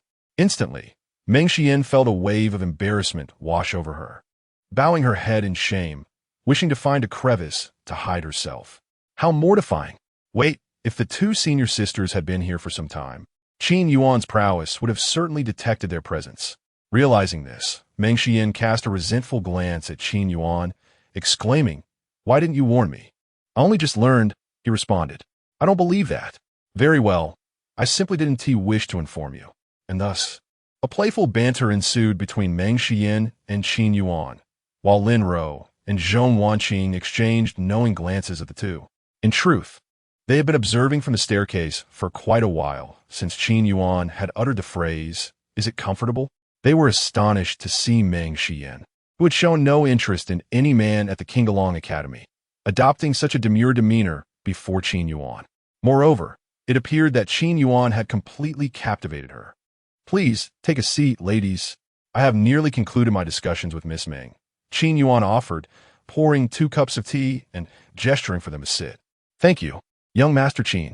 Lin Ro and Zhong Wanqing expressed their gratitude before gracefully taking their seats. As they approached, they noticed the conspicuous wet stains on both Qin Yuan's and Meng Xian's garments. In an instant, countless thoughts flooded their minds. Could it be that Meng Jr.'s sister was moved to tears from pleasure just now? One speculated, is it possible that Qin Yuan is that formidable? The two exchanged glances, their eyes sparkling with mischief, and then cast meaningful looks at Meng Xian. Meng Xian felt a wave of embarrassment wash over her once more. She wished to provide an explanation, yet felt incapable of articulating her thoughts clearly. Thus, in this peculiar atmosphere, several individuals sipped their tea. Ultimately, it was Qin Yuan who took the initiative to break the somewhat awkward silence. "I heard from Aunt Sue that you all will return to the kingdom of Qinglong today. When do you plan to depart?" he inquired. "We shall leave in the evening. We will set off shortly." 2 distinct voices chimed in unison. Lin Ro and Zhong Wanqing gazed at Meng Xian in astonishment. They recalled that Meng Xian had mentioned this morning that they would leave by noon. Now, with this sudden change of heart, could it be that she required time to rest? With this thought, both women instinctively glanced at Meng Xian's legs, where the fabric of her dress appeared somewhat wrinkled and disheveled. "Junior sister Meng, if you are feeling unwell, you may stay and rest for a few more days," Lin Ro suggested. Zhong Wanqing echoed, "Yes, junior sister Meng. The journey back to the kingdom of Qinglong is long. You should You should rest well before embarking. Although they lacked partners, they had heard stories regarding such matters. It was said to be quite painful and that movement might be hindered. Sisters, you misunderstand. Meng Xian's cheeks flushed crimson as she hurriedly explained. Nothing happened. The reason I cried is that Qin Yuan bullied me. Lin Ro. Zhong Wanqing. Qin Yuan. Qin Yuan felt speechless. Her explanation only muddled the situation further. Realizing her words had led to a greater misunderstanding. Meng Xian attempted to clarify, Sisters, but was interrupted by Qin Yuan, who said, You ladies have misunderstood. Meng and I did not sleep together. She is still an untouched maiden. The three women blushed furiously, feeling somewhat embarrassed by Qin Yuan's bluntness. However, he seemed unfazed and continued. Since the time to depart has been decided, it would be best to leave early. The journey from Yurong City to the kingdom of Qinglong will take around 10 days. Lin Ro and Zhong Wanqing nodded in agreement, choosing not to respond. Meanwhile, Meng Xian pouted and huffed. You are so eager to send us away. Devoid of any sense of camaraderie. If you wish to remain in Yurong City, that is acceptable. And as for whether I possess any sense of camaraderie, have you not experienced it yourself? Qin Yuan replied with a faint smile, teasing her. Lin Ro and Zhong Wanqing, not foolish, instinctively glanced at Meng Xian's lips upon hearing his words. At that moment, they understood. Qin Yuan and Meng Xian had indeed not slept together, but they were certainly on the brink of it. You rogue. Meng Xian's delicate face flushed with indignation as she glared at Qin Yuan. His unabashed teasing infuriated and embarrassed her. I shall ignore you. I'm leaving. After finishing her tea in one gulp, Meng Xian stood up and strode away. Not looking back, her demeanor suggested a firm resolution. Lin Ro and Zhong Wanqing then stood up in succession, saying, Young Master Qin, we bid you farewell. Take care on your journey. Qin Yuan replied with a nod. Lin Ro and Zhong Wanqing departed. Qin Yuan sat on the mat of the terrace. Observing the three departing women below, a gentle smile gracing his lips. Hey, you mustn't deceive me. You absolutely must come to the kingdom of Qinglong to find me. A voice echoed in his mind, that of Meng Xian. Qin Yuan smiled faintly and inquired through thought, What if I choose not to go? Then you shall be doomed. I will have my mother bring you back by force. You people indeed have a penchant for kidnapping. Receiving no further response, he surmised they had already left. As he gazed at the desolate terrace, an unexpected sense of unfamiliarity washed over him. He could not deny that the sorrowful yet spirited Meng Xian had stirred a ripple within his heart, leaving a significant impression. Alas, I truly am quite foolish. Qin Yuan chuckled softly and then rose to depart. He summoned an illusory black-gold divine dragon and sped towards the residence of the Su family. Chapter 56, The Azure Dragon Academy, and Chu Jingtian 7 days later, at the border of the Azure Dragon Kingdom, in the outer region of the Magic Wolf Mountain Range. Meng Xian and her two companions finally arrived at the boundary of the Azure Dragon Kingdom after several days of travel. At this pace, they would reach the Azure Dragon Academy in less than 3 days. In a tavern named Have a Rest located in Yu City, the three rested on the second floor, intending to satisfy their hunger before continuing their journey. Their beauty and grace were undoubtedly captivating, drawing the attention of numerous men. However, their distinctive azure robes deterred anyone from approaching them. The reputation of the Azure Dragon Academy was well known throughout the kingdom. Sigh, Meng Jr.'s sister is lost in thought again, Lin Ro remarked, observing Meng Xian gazing out the window. Next to her, Zhong Wanqing could not resist teasing. Missing your beloved after parting, are we? Meng Jr.'s sister. You need not dwell too much on it. Perhaps Qin Yuan has already left Yuran City and is on his way to the Azure Dragon Kingdom, Lin Ro added. Indeed, I believe that Qin Yuan merely enjoys maintaining an aloof demeanor. Young men of his age often do so. He might be thinking of you right now. Zhong Wanqing chimed in. Lin Ro and Zhong Wanqing continued their playful banter, all directed at Meng Xian. Yet, Meng Xian remained oblivious, lost in her reverie. Meng Jr.'s sister? Meng Jr.'s sister? Xian. Zhong Wanqing called out, her voice rising slightly. Huh? Meng Xian jolted back to reality, startled. Senior sister, what is it? Lin Ro. Zhong Wanqing. Oh dear, it appears you have fallen in love. Lin Ro observed Meng Xian with a knowing glance. Zhong Wanqing mentioned you need not miss Qin Yuan too much. He may be on his way to the Azure Dragon Kingdom. At these words, Meng Xian's cheeks flushed as she weakly protested, Who is thinking about that scoundrel? Though she spoke thus, the image of that spirited figure in a black long robe, who enjoyed teasing her, lingered in her mind. After days apart, she felt a sense of discomfort, as if she had grown accustomed to that mischievous man being by her side. Meng Xian, oh Meng Xian, you have only met him a few times, yet he has taken advantage of you, and still you. She silently critiqued herself. Lost in thought once more, Meng Xian found herself drifting away again. Lin Ro and Zhong Wanqing exchanged glances, their mouths twitching before letting out a sigh. After a while, commotion erupted outside the tavern, filled with astonished murmurs from several martial artists. It's the Chu family. Indeed, it was one of the two prominent families of Azure Dragon City. The Chu family. The central figures seemed somewhat familiar. The martial artists inside the tavern were taken aback, their gazes drawn to the three men at the entrance. The young man in the middle, appearing to be in his 20s, bore a slightly youthful demeanor, while the two men beside him, twins in their 30s, exuded an air of confidence. Ignoring the gazes around them, the trio ascended directly to the upper floor. Senior brother, Lin Ro and Zhong Wanqing exclaimed in shock upon recognizing the visitors. Meng Xian was once again brought back to reality by the voices of the two approaching figures. She was somewhat taken aback and promptly exclaimed, Senior brother. The man in question was none other than the foremost genius of the Qinglong Academy, whom all the disciples affectionately referred to as Senior brother. His surname was Chu, and his name was Jing Tian. At the tender age of 22, he had already attained the first level of the Martial King realm, with combat prowess comparable to that of someone at the third level. Lin Shimi, Zhong Shimi. Chu Jing Tian called out, his gaze piercing and intent as it settled on Meng Xian, who he addressed softly. Xian, you have returned. Clad in a long black robe, he possessed striking features and an admirable demeanor. However, Meng Xian instinctively thought of Qin Yuan. The overly familiar address from Chu Jing Tian caused her brow to furrow.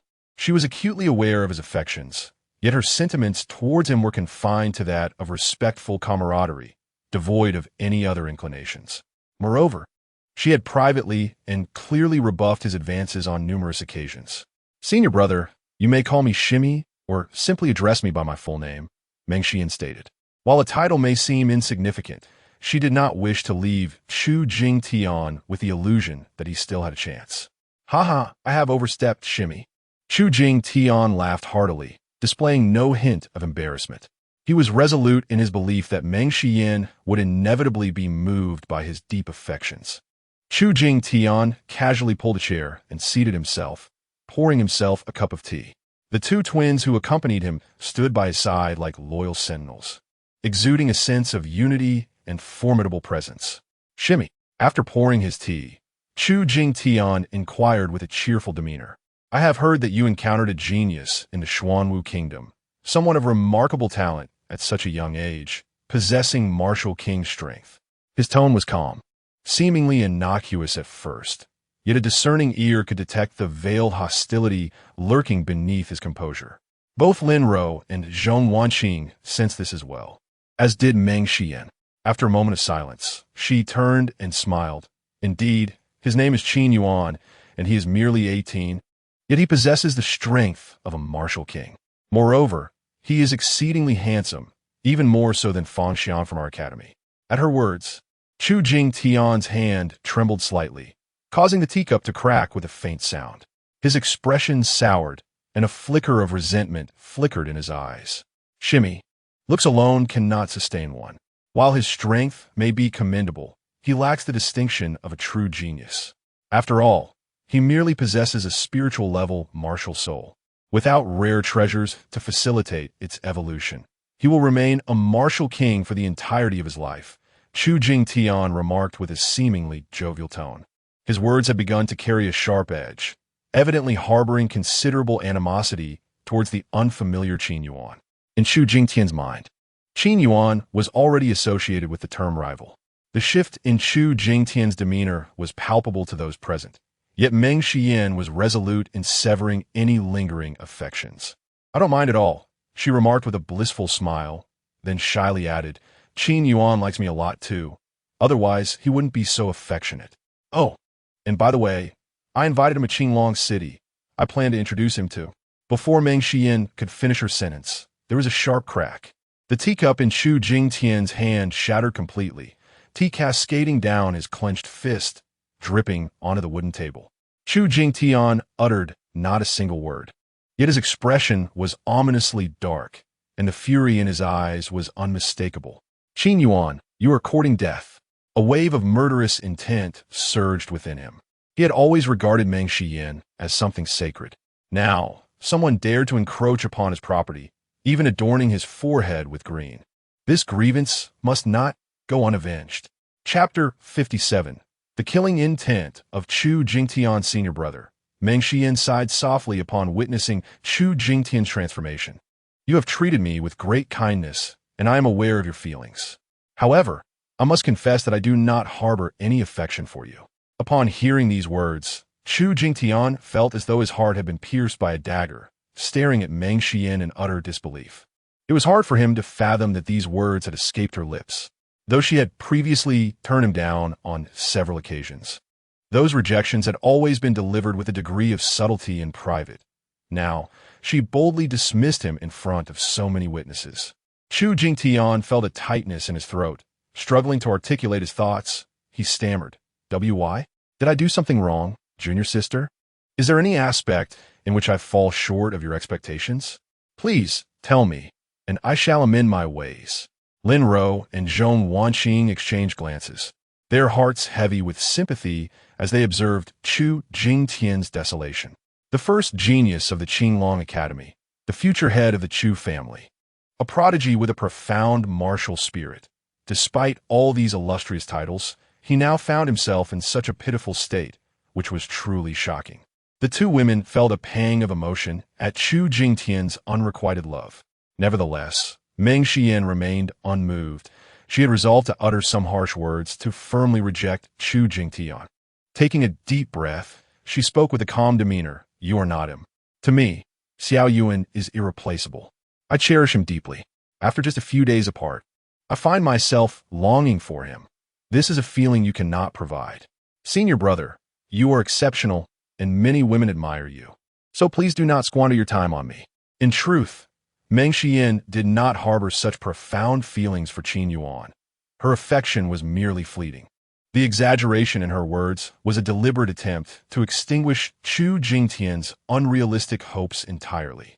As anticipated, her words struck Chu Jingtian like a steel needle piercing through his heart. "Xiao Yuan, you are already calling him so intimately." Chu Jingtian felt as if he had been struck by lightning, his heart aching to the point of breathlessness, his eyes ablaze with fury. "Ah, Qin Yuan, Qin Yuan, Qin Yuan, if not for you, Xian would never have rejected me. I wish for your demise." Chu Jingtian's heart screamed in agony. Meng Xian observed the tumult of emotions on Chu Jingtian's face, yet she felt no concern that he could pose any threat to Qin Yuan. The terror of Qin Yuan was evident to all.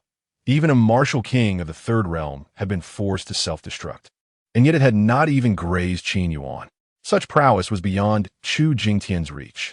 Even if the entire Chu family were to mobilize, perhaps only a martial emperor could challenge Qin Yuan. But commanding a martial emperor was no trivial matter. Although Chu Jingtian held the title of future family head, he was still merely that, the next head of the Chu family. His strength was not sufficient to command a martial emperor. Moreover, should the Chu family dare to summon a martial emperor after Qin Yuan arrived in Qinglong City, Meng Xian was certain to execute a dramatic rescue attempt. "Senior brother, please do not seek out Qin Yuan." Meng Xian could not help but offer a final warning. "Xiao Yuan is formidable. You are not his match." Words can be hurtful, yet they ring true. This truth ignited a surge of anger within Chu Jingtian. "Junior sister, do you look down upon your senior brother?" he inquired. Meng Xian frowned slightly, shaking her head in response. "Senior brother, I do not underestimate you.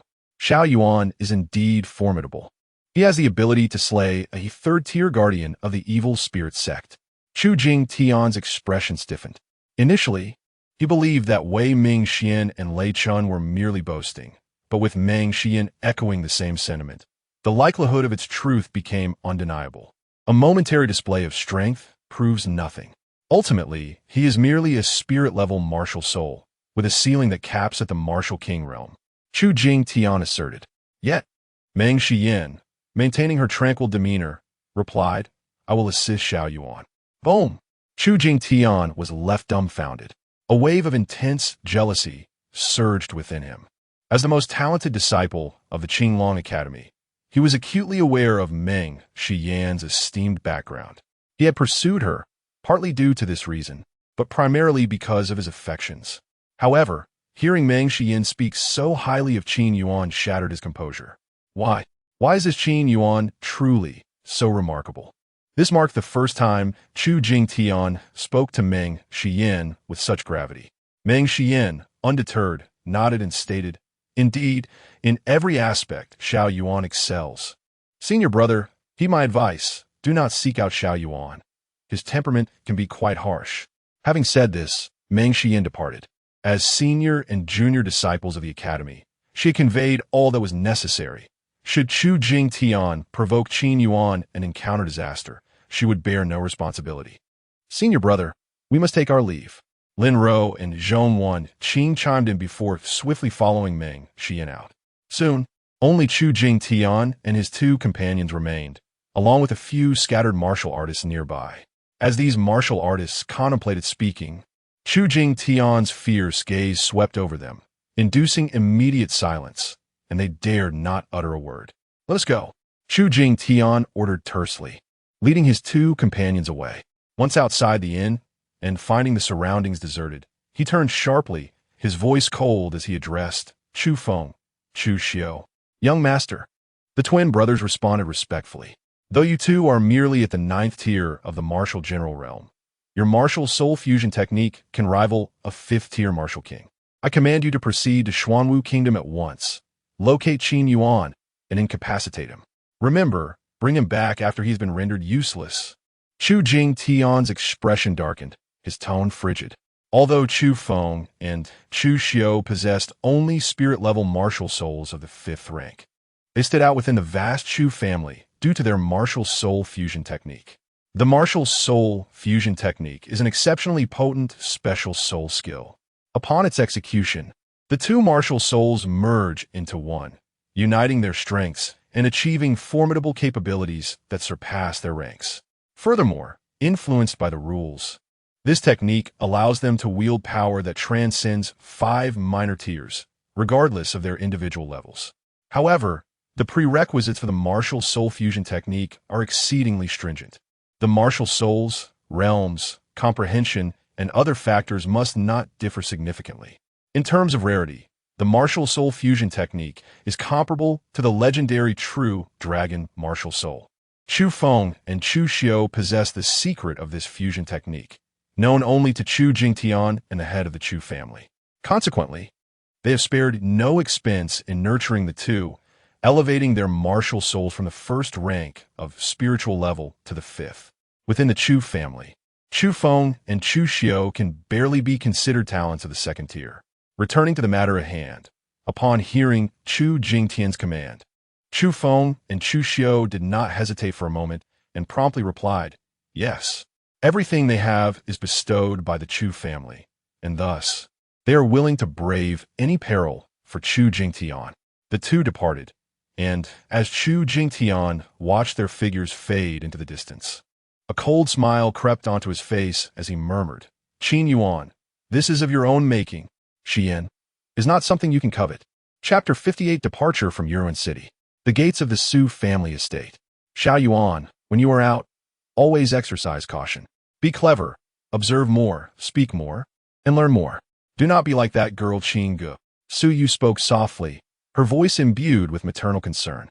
She gazed at the handsome young man before her, a wave of emotion washing over her. Despite her deep reluctance, she understood the truth that the fledgling eagle has grown, ready to soar in the vast sky. At this age, it was time for him to venture forth. Aunt Su, I will remember, Qin Yuan replied with a gentle smile. As one of the few family members he cherished, he was willing to patiently listen to her admonitions. In recent days, he had mostly been keeping Suyu company, engaging in conversation and addressing some of the pressing issues facing the Su family. The Su family was now the foremost clan in Yuan City, bolstered by the support of figures such as Cheng Gang from the Xuanwu army, along with many smaller families, led by the Qi family, seeking their favor. If this momentum continued, the Su family would surpass the former Dai family, becoming one of the renowned clans in the vicinity of Yuan City. Not only remember, but also take action. And, Xiao Yuan, if you come across suitable young ladies, do not hesitate to pursue them. The revival of the Qin family requires your diligent effort. Suyu continued, adjusting Qin Yuan's collar as she spoke. Each time Qin Yuan heard her mention such matters, it made his head spin. Nevertheless, he listened attentively, refraining from interruption. After a long while, Suyu sighed. All right, Aunt Su will cease her nagging. Go now. Remember to return often. If you reach Xuanwu country, do visit Qingge and take care of her for Aunt Su. Understood. Qin Yuan nodded in agreement. Aunt Su, I shall take my leave now. Please take care in Yuan City. If you encounter any insurmountable troubles, yield if you can, and I shall handle it upon my return. Sununtai Yue nodded, accepting his words. As Qin Yuan turned to depart, an ethereal black gold divine dragon spiraled forth from within him. With a resounding roar, he rode the dragon, casting one last glance at Su Yu before soaring into the distance, his presence unrestrained and commanding. The martial artists of Yuan City below witnessed the majestic figure of the dragon rider. That is, Qin Yuan. How cool! He rides a divine dragon. If only I had such a skill, Suilan would not have left me. Did you notice? Qin Yuan's aura is formidable. Amidst the murmurs of the crowd, Qin Yuan vanished into the horizon. 2 days later, a crescent moon hung high in the sky, casting a gentle silvery glow upon the earth. In the dark forest, a small campfire flickered like a sprite, bringing warmth and light to the stillness of the night. Over the fire, several first-tier rabbit demon meats were sizzling, releasing enticing aromas as they roasted. Beside the campfire stood a hastily erected tent, where Qin Yuan quietly observed the meat on the grill. Traversing the Demon Wolf Mountain range can significantly shorten the journey. The beasts in the outer region pose no threat to me. But I must remain vigilant in the core area, which is a 2-day trek ahead, Qin Yuan murmured. He chose a route that cuts across the Demon Wolf Mountain range towards the Qinglong Kingdom. Although fraught with peril, it promises considerable time savings. Over the past 2 days, Qin Yuan encountered multiple ambushes by the Silver Moon Demon Wolves in the inner region, yet the outcome was invariably disastrous for the wolves. It was precisely for this reason that he dared to brazenly ignite a fire for roasting meat in the inner region. It is said that there are more than 1 4th-tier wolf kings in the core area. By this reasoning, the true sovereign of the Demon Wolf Mountain range should be of 5th-tier caliber. A 5th-tier wolf emperor indeed piques my curiosity. Qin Yuan's eyes flickered as thoughts surged through his mind. The energy derived from devouring 4th-tier beasts has become negligible for him. Only 5th-tier beasts can barely propel his cultivation forward. To attain the status of wolf emperor, it must be closely linked to the ancient demon dragon. Perhaps it possesses remnants of the dragon's bloodline. If only I could consume it. Qin Yuan still harbored memories of the former sovereign of the Demon Wolf Mountain range. Now, with the strength to delve into the core area, it would be ideal to explore and reap rewards. If not, it would be of little consequence, as he could spare a few days. Sizzle grease dripped from the golden rabbit meat into the orange-red flames, producing an unusual sound. Almost done. Qin Yuan retrieved several jars from his spatial ring, containing spices such as salt, cumin, and chili powder. These condiments are quite common in the Divine Continent and are hardly remarkable. After sprinkling the spices, he picked up the fragrant rabbit meat and took a hearty bite out of its hind leg. Tender and juicy, with a crispy exterior and succulent interior. It was thoroughly delightful.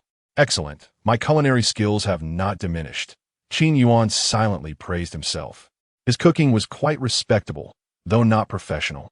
He was far from a complete novice. If one were to assess his skill, it would be above average. Soon, several delectable pieces of rabbit meat were devoured by Qin Yuan. As a martial king, he possessed the ability of Bigu, yet he still preferred the tangible pleasure of consuming food. For happiness is paramount. After finishing the rabbit meat, he felt a bit parched. Casually, he took out a few fresh, juicy spirit fruits from his spatial ring and popped them into his mouth, swiftly consuming them in a matter of moments. Having satisfied his cravings, Qin Yuan retreated to his tent for rest. Sizzle the flames continued to flicker, radiating warmth. The night deepened, and the silver moon demon wolves ventured out in search of food, their roars occasionally echoing through the surroundings. Yet they instinctively veered away from this area, aware of the presence of an untouchable entity, opting instead to forage in the outer region. Awo, awo, awo. For the beasts in the outer region, it was yet another restless night. The following morning, Qin Yuan rose early, went to the lakeside for a quick wash, and after consuming a few fruits to stave off hunger, he set off towards the southeast. With the Dragon's Gate Soul technique, Qin Yuan's speed was extraordinarily swift. An hour later, he ventured into the heart of the Demon Wolf mountain range. The vegetation here was extraordinarily towering, with ancient trees, some capable of being embraced by several people, abundant everywhere. Their canopies lush and dense, blocking out the sun. Qin Yuan traversed the air, gazing down at the forest below. A series of roars, distinct from those of the Silver Moon demon wolves, echoed through the air. Upon hearing the sounds, Qin Yuan looked towards the source and beheld three colossal, silver-blue, third-tier wolf-like demons roaring at him. They were even more ferocious and imposing than the Silver Moon demon wolves found in the inner regions. To his surprise, the core area was inhabited by the Howling Moon demon wolves, boasting a lineage superior to that of the Silver Moon variety. Qin Yuan felt a sense of astonishment. Both the Silver Moon and Howling Moon demon wolves belonged to the same demon wolf clan, yet the latter possessed a higher bloodline. The three Howling Moon demon wolves continued to roar at Qin Yuan. Feeling playful, he dove down, resembling a black and golden divine dragon dancing wildly, an unstoppable force. This was a form of offensive technique from the dragon walking art, which, once employed, would solidify the illusory image of the dragon. Chapter 59. The Wolf Emperor and the Martial Emperor along, resonating dragons' roar echoed, akin to the rumbling of thunder. Three formidable magic wolves arched their bodies, their fur bristling with fear as they beheld the black golden divine dragon charging towards them. They could not comprehend how mere humans, whom they had deemed as insignificant, had suddenly transformed into beings of the dragon lineage. Under the overwhelming pressure of the true dragon, the three magic wolves trembled in terror, yearning for mercy, but alas, it was too late. With a swift motion, the black golden divine dragon swept past, lifting the three wolves into the air, their limbs contorted and bones shattered, and soon their breaths were extinguished. The might of the dragon movement technique was not particularly formidable. It was merely that Qin Yuan, possessing a high realm of cultivation, utilized this technique at the 5th level of the Martial King realm, effortlessly crushing third-tier demonic beasts. Adhering to his principle of waste not, Qin Yuan consumed the remains of the three magic wolves entirely. Just as he was preparing to depart, two furious auras surged from behind. Howl! Howl! The chilling roars resonated through the forest. The two Howling Moon magic wolves were even larger, towering 2 stories high, their fur resembling steel needles, with protruding fangs that were fearsome to behold. They were 4th-tier, mid-level beasts, their strength comparable to 6th-level Martial King warriors. The presence of these 2 4th-tier, mid-level wolf kings indicated that the core area of the Magic Wolf Mountain Range was far more terrifying than one could imagine. Such a foundation made it no wonder that tales of martial kings facing the risk of downfall were prevalent. Perhaps only the martial emperor could traverse this domain with ease. Qin Yuan mused. As he pondered, the 2 Howling Moon magic wolves lunged at him, their massive forms akin to heavy trucks, emitting a staggering aura. Qin Yuan quickly refocused his thoughts, his right claw glowing with black golden light, exuding a sharp edge. Tearing Sky Claw. A streak of black golden claw light swept through the air, aiming for the 2 Howling Moon magic wolves. Swish! Howl! Moments later, the battle concluded, or rather, it could hardly be deemed a battle. For it was Qin Yuan who had utterly dominated and annihilated the Howling Moon magic wolves from beginning to end. Fourth-tier demonic beasts could not truly gauge Qin Yuan's real strength. With a swift motion, he consumed the remains of the two Howling Moon magic wolves and prepared to continue on his journey. However, shortly after setting off, a violent surge of energy and wild wolf howls suddenly erupted from afar, rumbling like thunder. Boom! Howl! As he listened to the sound, infused with ferocious energy, Qin Yuan's gaze sharpened, fixating intently on a distant valley from whence the noise emanated. With keen eyesight, he caught a fleeting glimpse of a graceful, ice-blue figure disappearing in the distance. This roar undoubtedly belonged to a fifth-tier wolf emperor, and the adversary it engaged was likely a martial emperor. The nearest realms to the magic wolf mountain range were Xianyuan Kingdom and Qinglong Kingdom. He wondered which formidable warrior it could be. Rubbing his smooth chin, Qin Yuan contemplated briefly before resolutely deciding. I shall investigate. A martial emperor. This presents an excellent opportunity to assess my own capabilities, and perhaps, if fortune favors me, I might stumble upon some unforeseen treasures. With this thought, Qin Yuan stealthily made his way toward the battlefield, where the energy fluctuations were most intense. Boom, boom, boom. Above the sky, the violent fluctuations resulting from the collision of energies reverberate like distant thunder, overwhelming even from afar. The surrounding howling moon demon wolves scatter in fear, wary of being caught in the aftermath of the battle. Perched upon the canopy of a tree, Qin Yuan gazes intently at the struggle unfolding nearby, where icy blue and silvery gray dominate half the heavens, casting a dual hue upon the drifting clouds. Is this the power of a martial emperor? Qin Yuan murmurs. He compares the formidable aura, strength, and fluctuations of the combatants before him to his own, ultimately finding them evenly matched. Confident in his own strength, he believes that his full power would not pale in comparison to either side. The Howling Moon Wolf Emperor appears to be of mid-level, 5th rank, while the woman opposing it seems to be at least at the 4th level of the martial emperor realm, managing to hold her ground. It seems that his current strength lies somewhere between the 4th and 6th levels of the martial emperor realm. Qin Yuan finally gains a clearer understanding of his capabilities, albeit only a general one, for the outcome of a battle is not solely determined by cultivation level, but also by tactical application. Compared to those seasoned martial emperors with years of combat experience, Qin Yuan recognizes his own shortcomings in experience. However, this presents an excellent opportunity for observation and learning. The combat styles, experiences, and techniques of martial emperors. Qin Yuan's eyes remain fixed upon the battlefield above. The Howling Moon Wolf Emperor, nearly 10 meters in length, boasts robust limbs covered in scales, its grayish-white fur shimmering with silver highlights, lending it an air of mystery. It possesses membranous wings akin to those of a flying squirrel on either side of its abdomen, granting it gliding capabilities for agile aerial combat. Opposing the Wolf Emperor is a woman of exquisite beauty and graceful figure.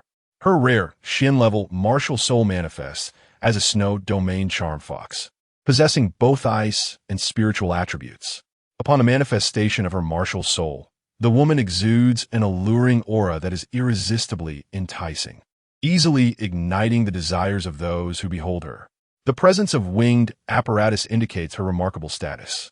Qin Yuan is taken aback by the 2 pairs of blue wings that unfold from her back. It is well known that only those at the martial sovereign level can traverse the skies, and prior to that, apart from flying martial souls, soul skills, and martial techniques, only winged apparatus can grant a martial artist the ability to fly. Such apparatus are rare and challenging to procure, with a complex and arduous crafting process, only accessible to Shin-level artisans. The quality of wings can also be distinguished, the lowest grade being spiritual level, with more pairs indicating higher quality. 2 pairs of wings indicate Shin-level quality. In the sky, the 2 combatants face off.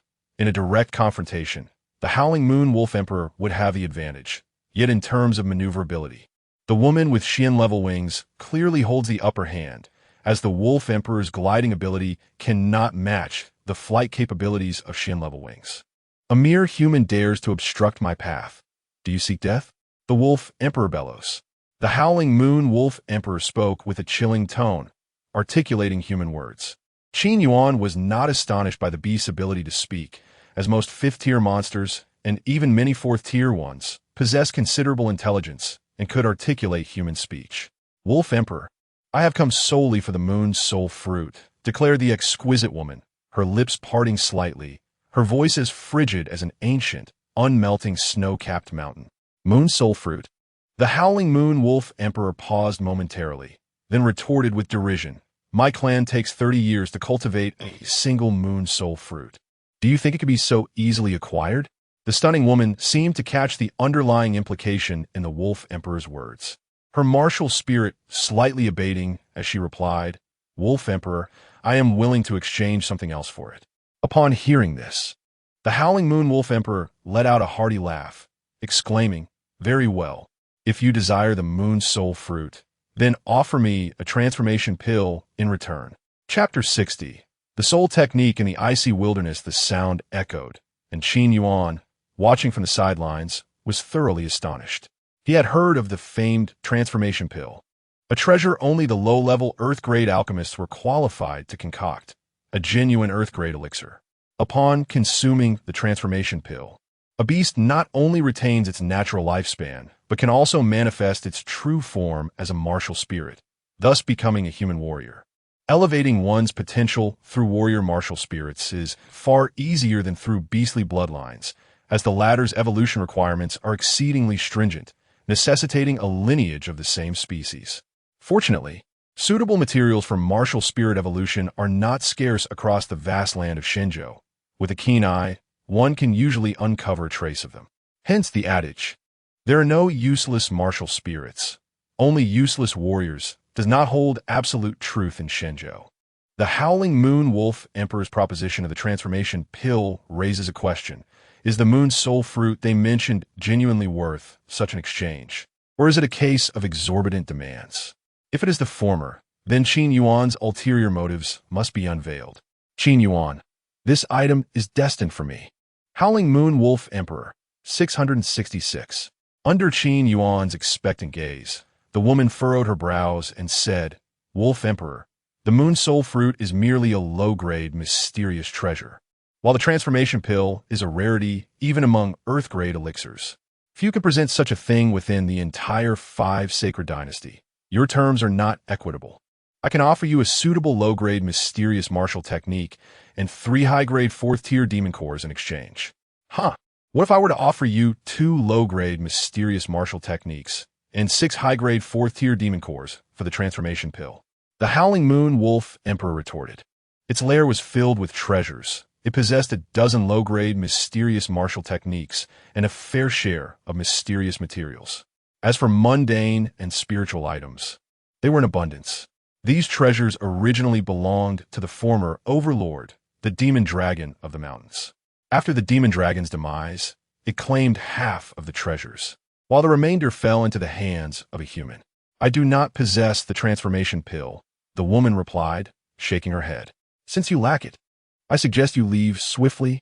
I am aware that you are a formidable warrior at the 4th level of the martial emperor realm, but should it come to a confrontation, I assure you, you shall not leave the demon wolf mountain range alive. The tone of the howling moon wolf emperor grew increasingly frigid, laden with murderous intent. Under such circumstances, I shall resort to forceful acquisition. The woman calmly responded, her ice-blue eyes igniting with an enchanting, soul-stirring glow, enveloping the howling moon wolf emperor in an instant. The 3rd soul technique, mesmerizing fox gaze. This is a spiritually attributed soul technique. Those ensnared by it, if their mental strength is inferior to that of the user, will become puppets.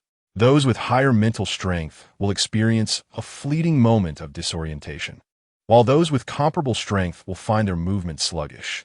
The woman, being a 4th-level martial emperor with a spiritual martial spirit, possessed a higher mental realm than most, classified as intermediate level 1. However, the howling moon wolf emperor, being a 5th-tier demon beast, had at least a foundational level 3 mental strength, thus would only experience slowed actions. Human woman, prepare to pay the price for your greed. The howling moon wolf emperor bellowed, its deep roar reverberating throughout the mountains. Its grayish-white fur bristled, while silver moonlight coalesced into crescent shapes, each approximately 1 meter long, slicing towards the woman. Whoosh, whoosh, whoosh. Each crescent, sharp as a blade, whistled through the air. The woman maintained her composure. The howling moon wolf emperor, ensnared by the charming fox gaze, exhibited considerable sluggishness, and she had long prepared for its crescent attacks. With a swift motion, she evaded a crescent that passed by, gracefully flapping her 2 pairs of wings. As more crescents surged towards her, her agility allowed her to narrowly escape each one. Seizing a moment amidst the crescents, the woman unleashed her 4th soul skill. In an icy expanse, she raised her jade-like hand, releasing a mist of azure frost that enveloped a radius of several hundred meters, creating a realm of ice. Fall, she uttered softly, and the area soon experienced a gentle rain of tiny ice crystals. The dense barrage of icy droplets pierced through vegetation, freezing whatever they touched. After 5 seconds, the icy rain ceased. The scene was dramatic, yet its power left much to be desired. Qin Yuan murmured. The ice rain posed a threat only to mid-tier 4th-grade beasts, amounting to little more than additional pinpricks for 5th-grade beasts. Ha ha, hardly a nuisance. The howling moon wolf emperor laughed maniacally. To it, the ice rain was merely a minor inconvenience due to its freezing effect. Its overall potency was negligible. The howling moon wolf emperor roared to the heavens, its silver moonlight glowing anew, this time coalescing into a crescent nearly 5 meters long. If this is all you have, then prepare to perish. It cackled menacingly. The massive crescent sliced towards the woman. She dodged, yet this crescent proved more complex, returning like a relentless hound. Whoosh, whoosh, whoosh.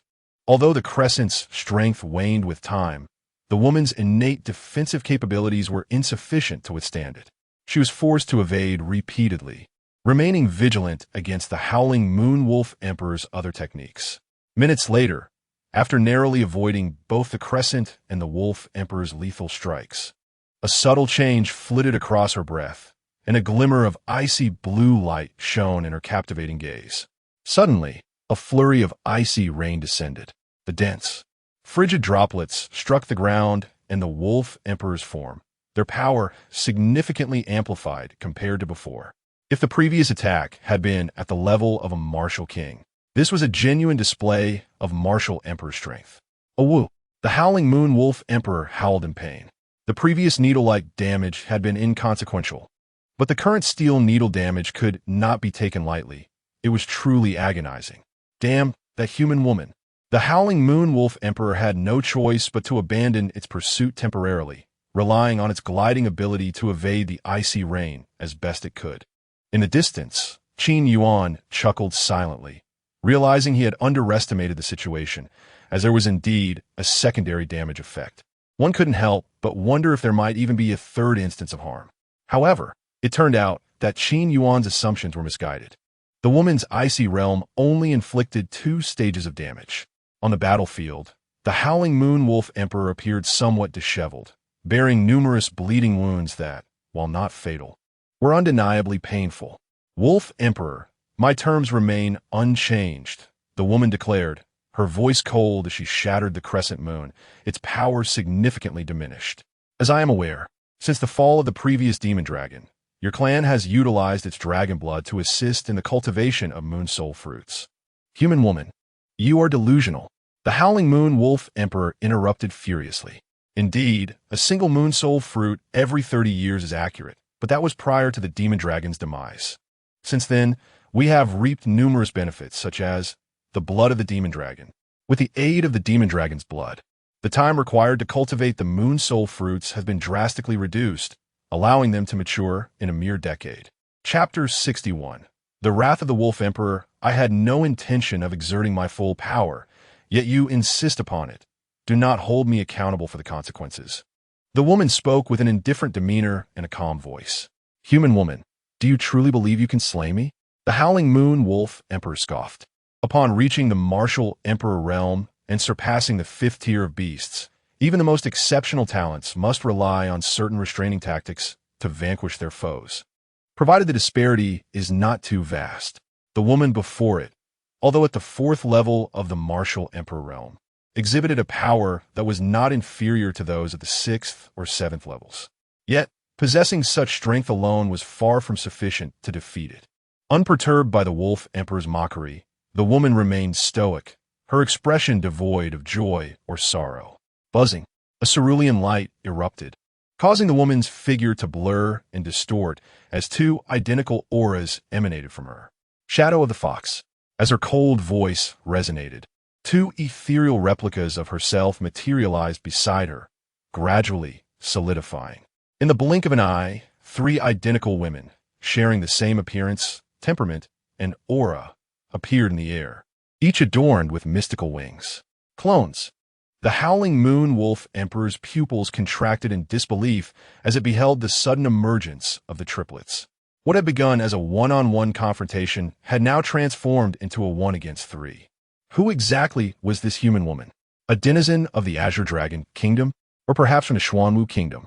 The Wolf Emperor pondered anxiously. Faced with three warriors possessing the strength of the sixth level of the martial emperor realm, it felt a twinge of apprehension. If it were night and the moonlight aided it, it would remain unafraid. Yet under the blazing sun, where could it summon the power of the moonlight? After a moment of contemplation, the Wolf Emperor executed a peculiar maneuver. A howl erupted from its throat, but the essence of this roar seemed markedly different from before. The woman, perplexed by this strange display, chose not to dwell on it and decisively struck. Ice and snow. Three identical cold voices echoed. In an instant, the sky within a 1,000-meter radius was enveloped in a frosty blue hue, and a denser hail of ice rained down from above. On the other side, Qin Yuan marveled at the sight before him, astonished to witness such a cloning soul technique.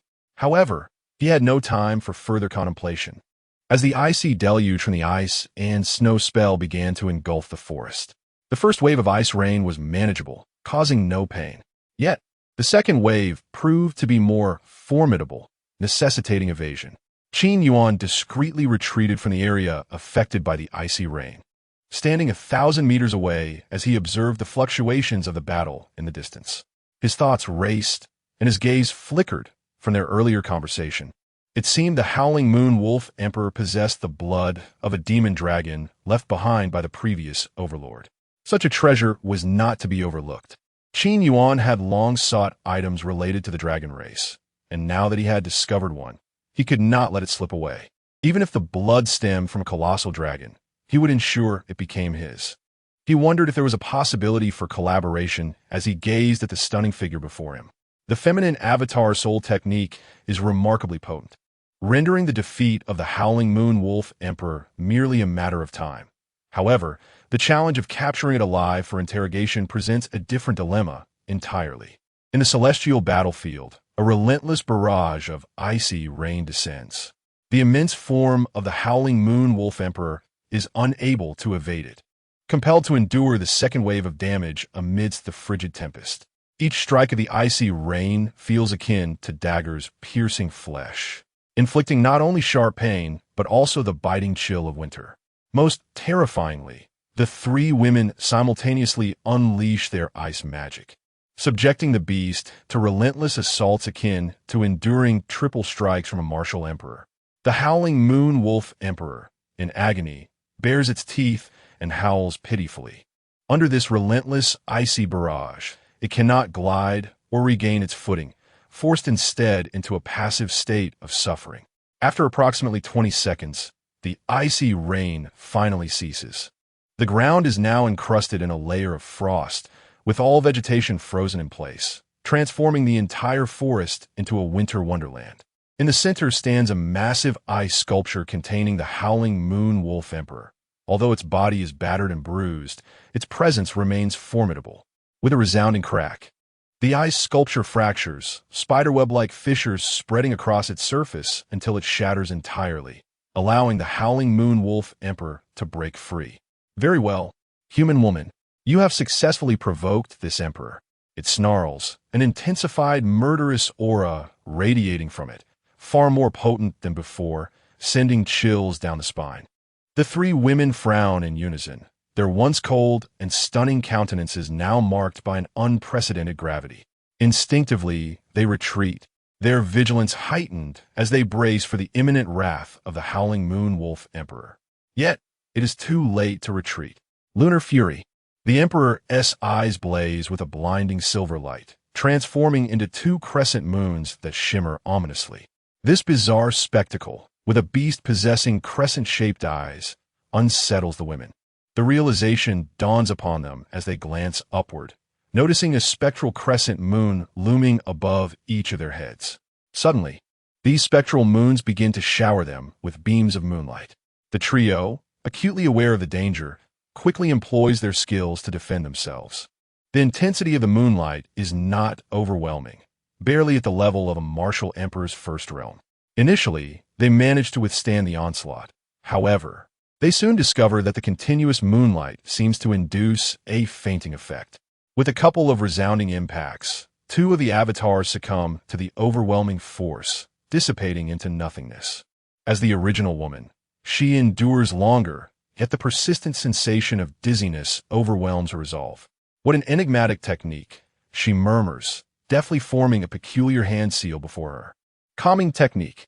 A sense of clarity washes over her, gradually dissipating the feeling of faintness.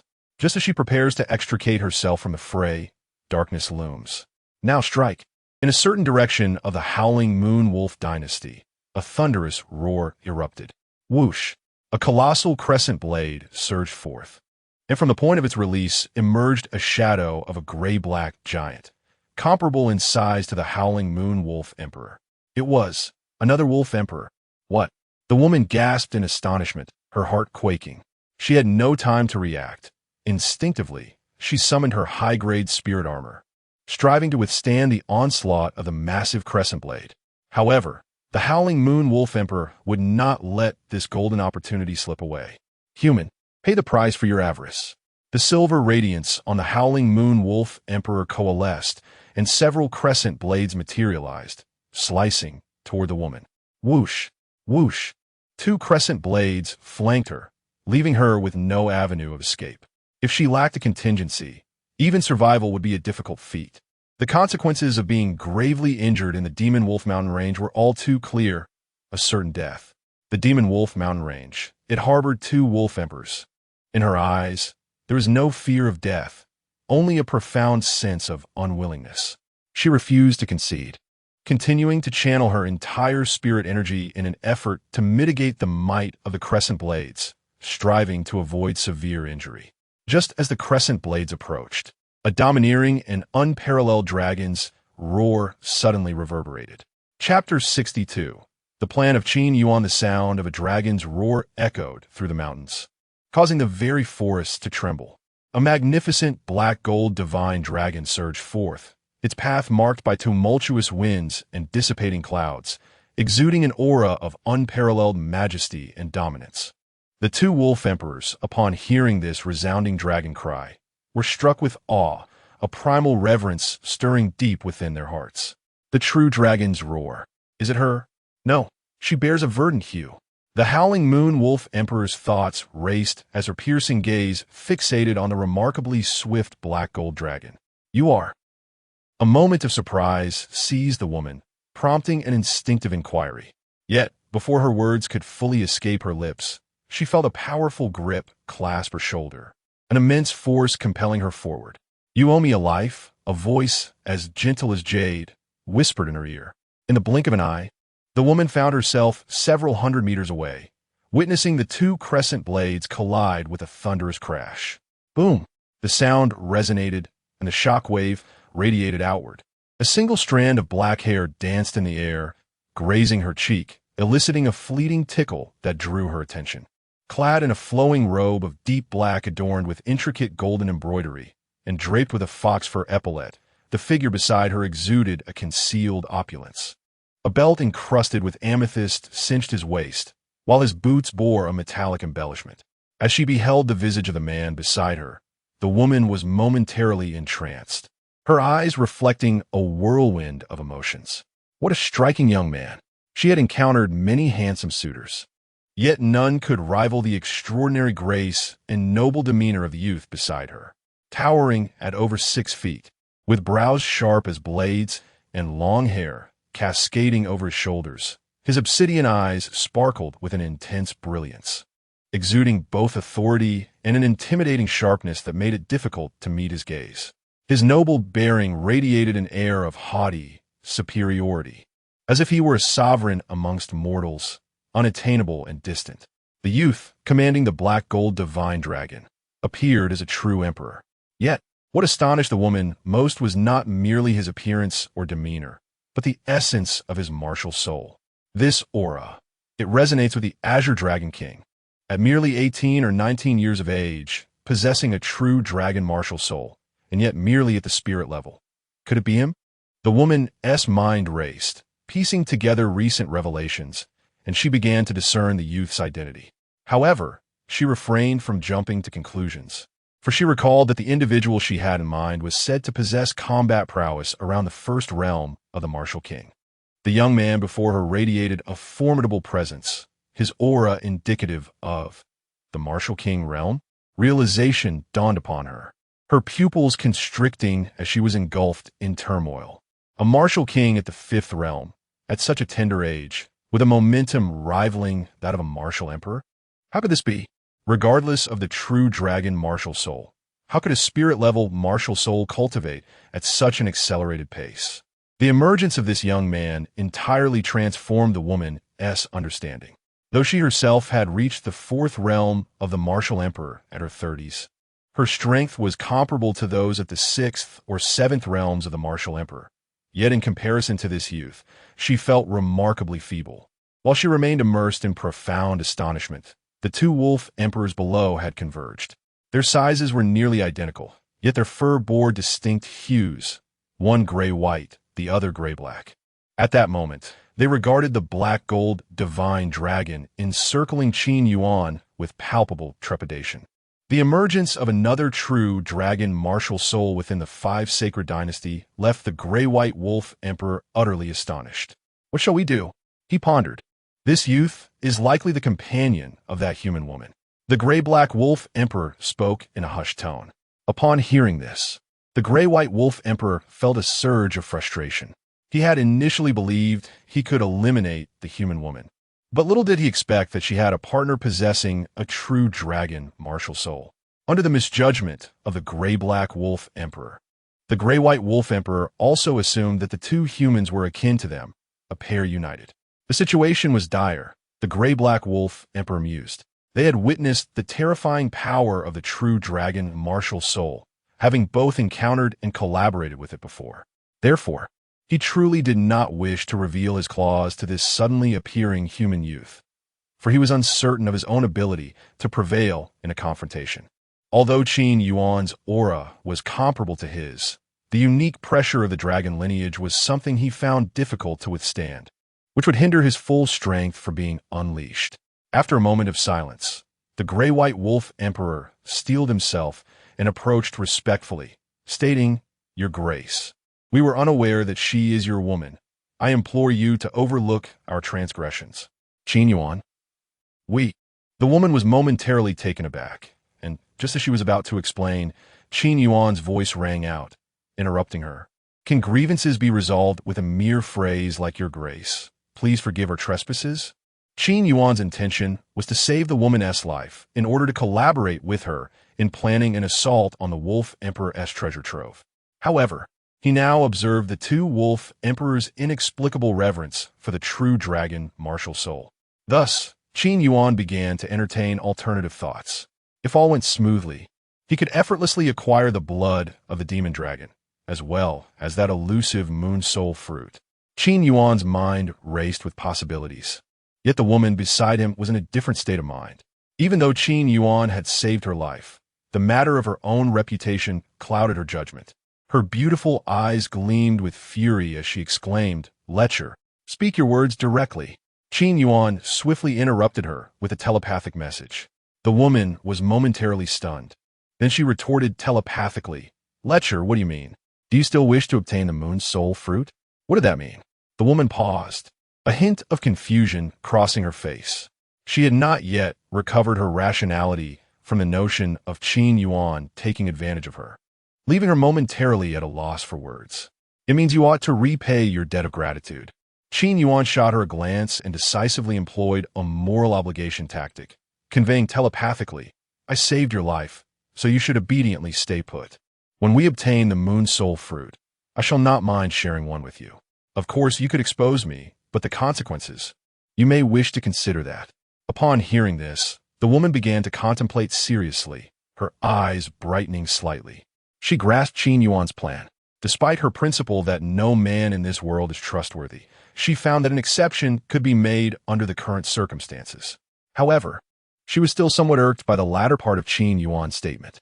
Angered, she declared, I will indeed test it. Enjoy first, then kill. Qin Yuan replied calmly, do as you wish. At this, the woman was taken aback.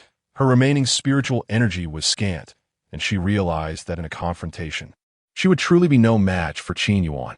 In order to prevent Qin Yuan from experiencing a disastrous outcome, she decided to remain quiet for the time being, waiting until she secured what she sought before reclaiming her dignity. Just as Xin'er had described, this person was undoubtedly Qin Yuan. The woman confirmed his identity. Now that she was aware of who he was, other thoughts began to form in her mind. Her visit to the Demon Wolf Mountain Range served two purposes. First, to acquire the Moon Soul Fruit, and second, to conveniently travel to Yurin City to retrieve Qin Yuan.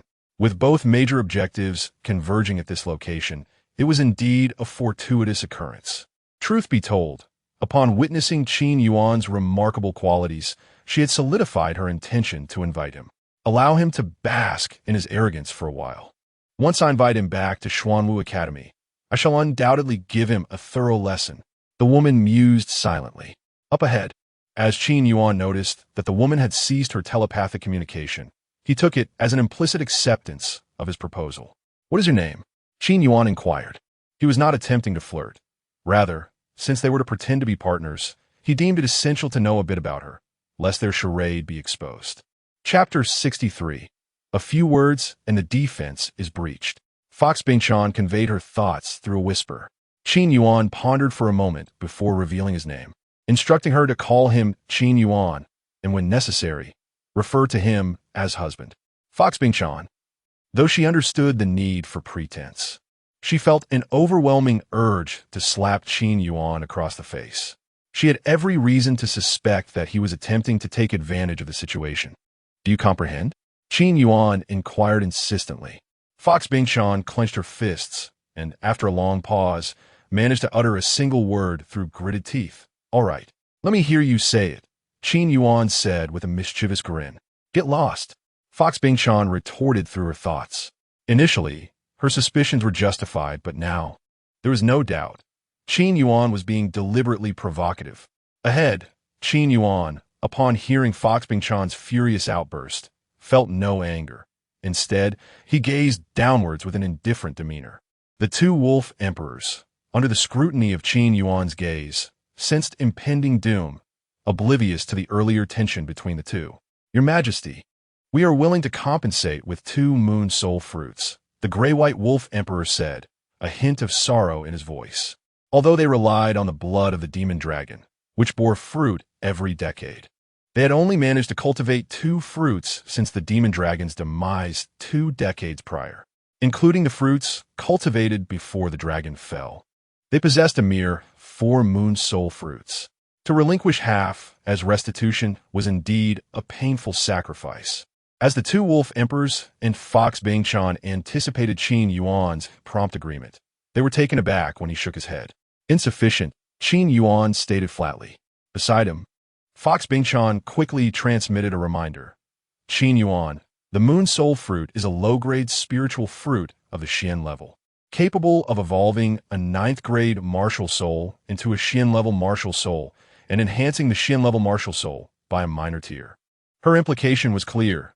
2 moon soul fruits, 1 for each of them, should suffice.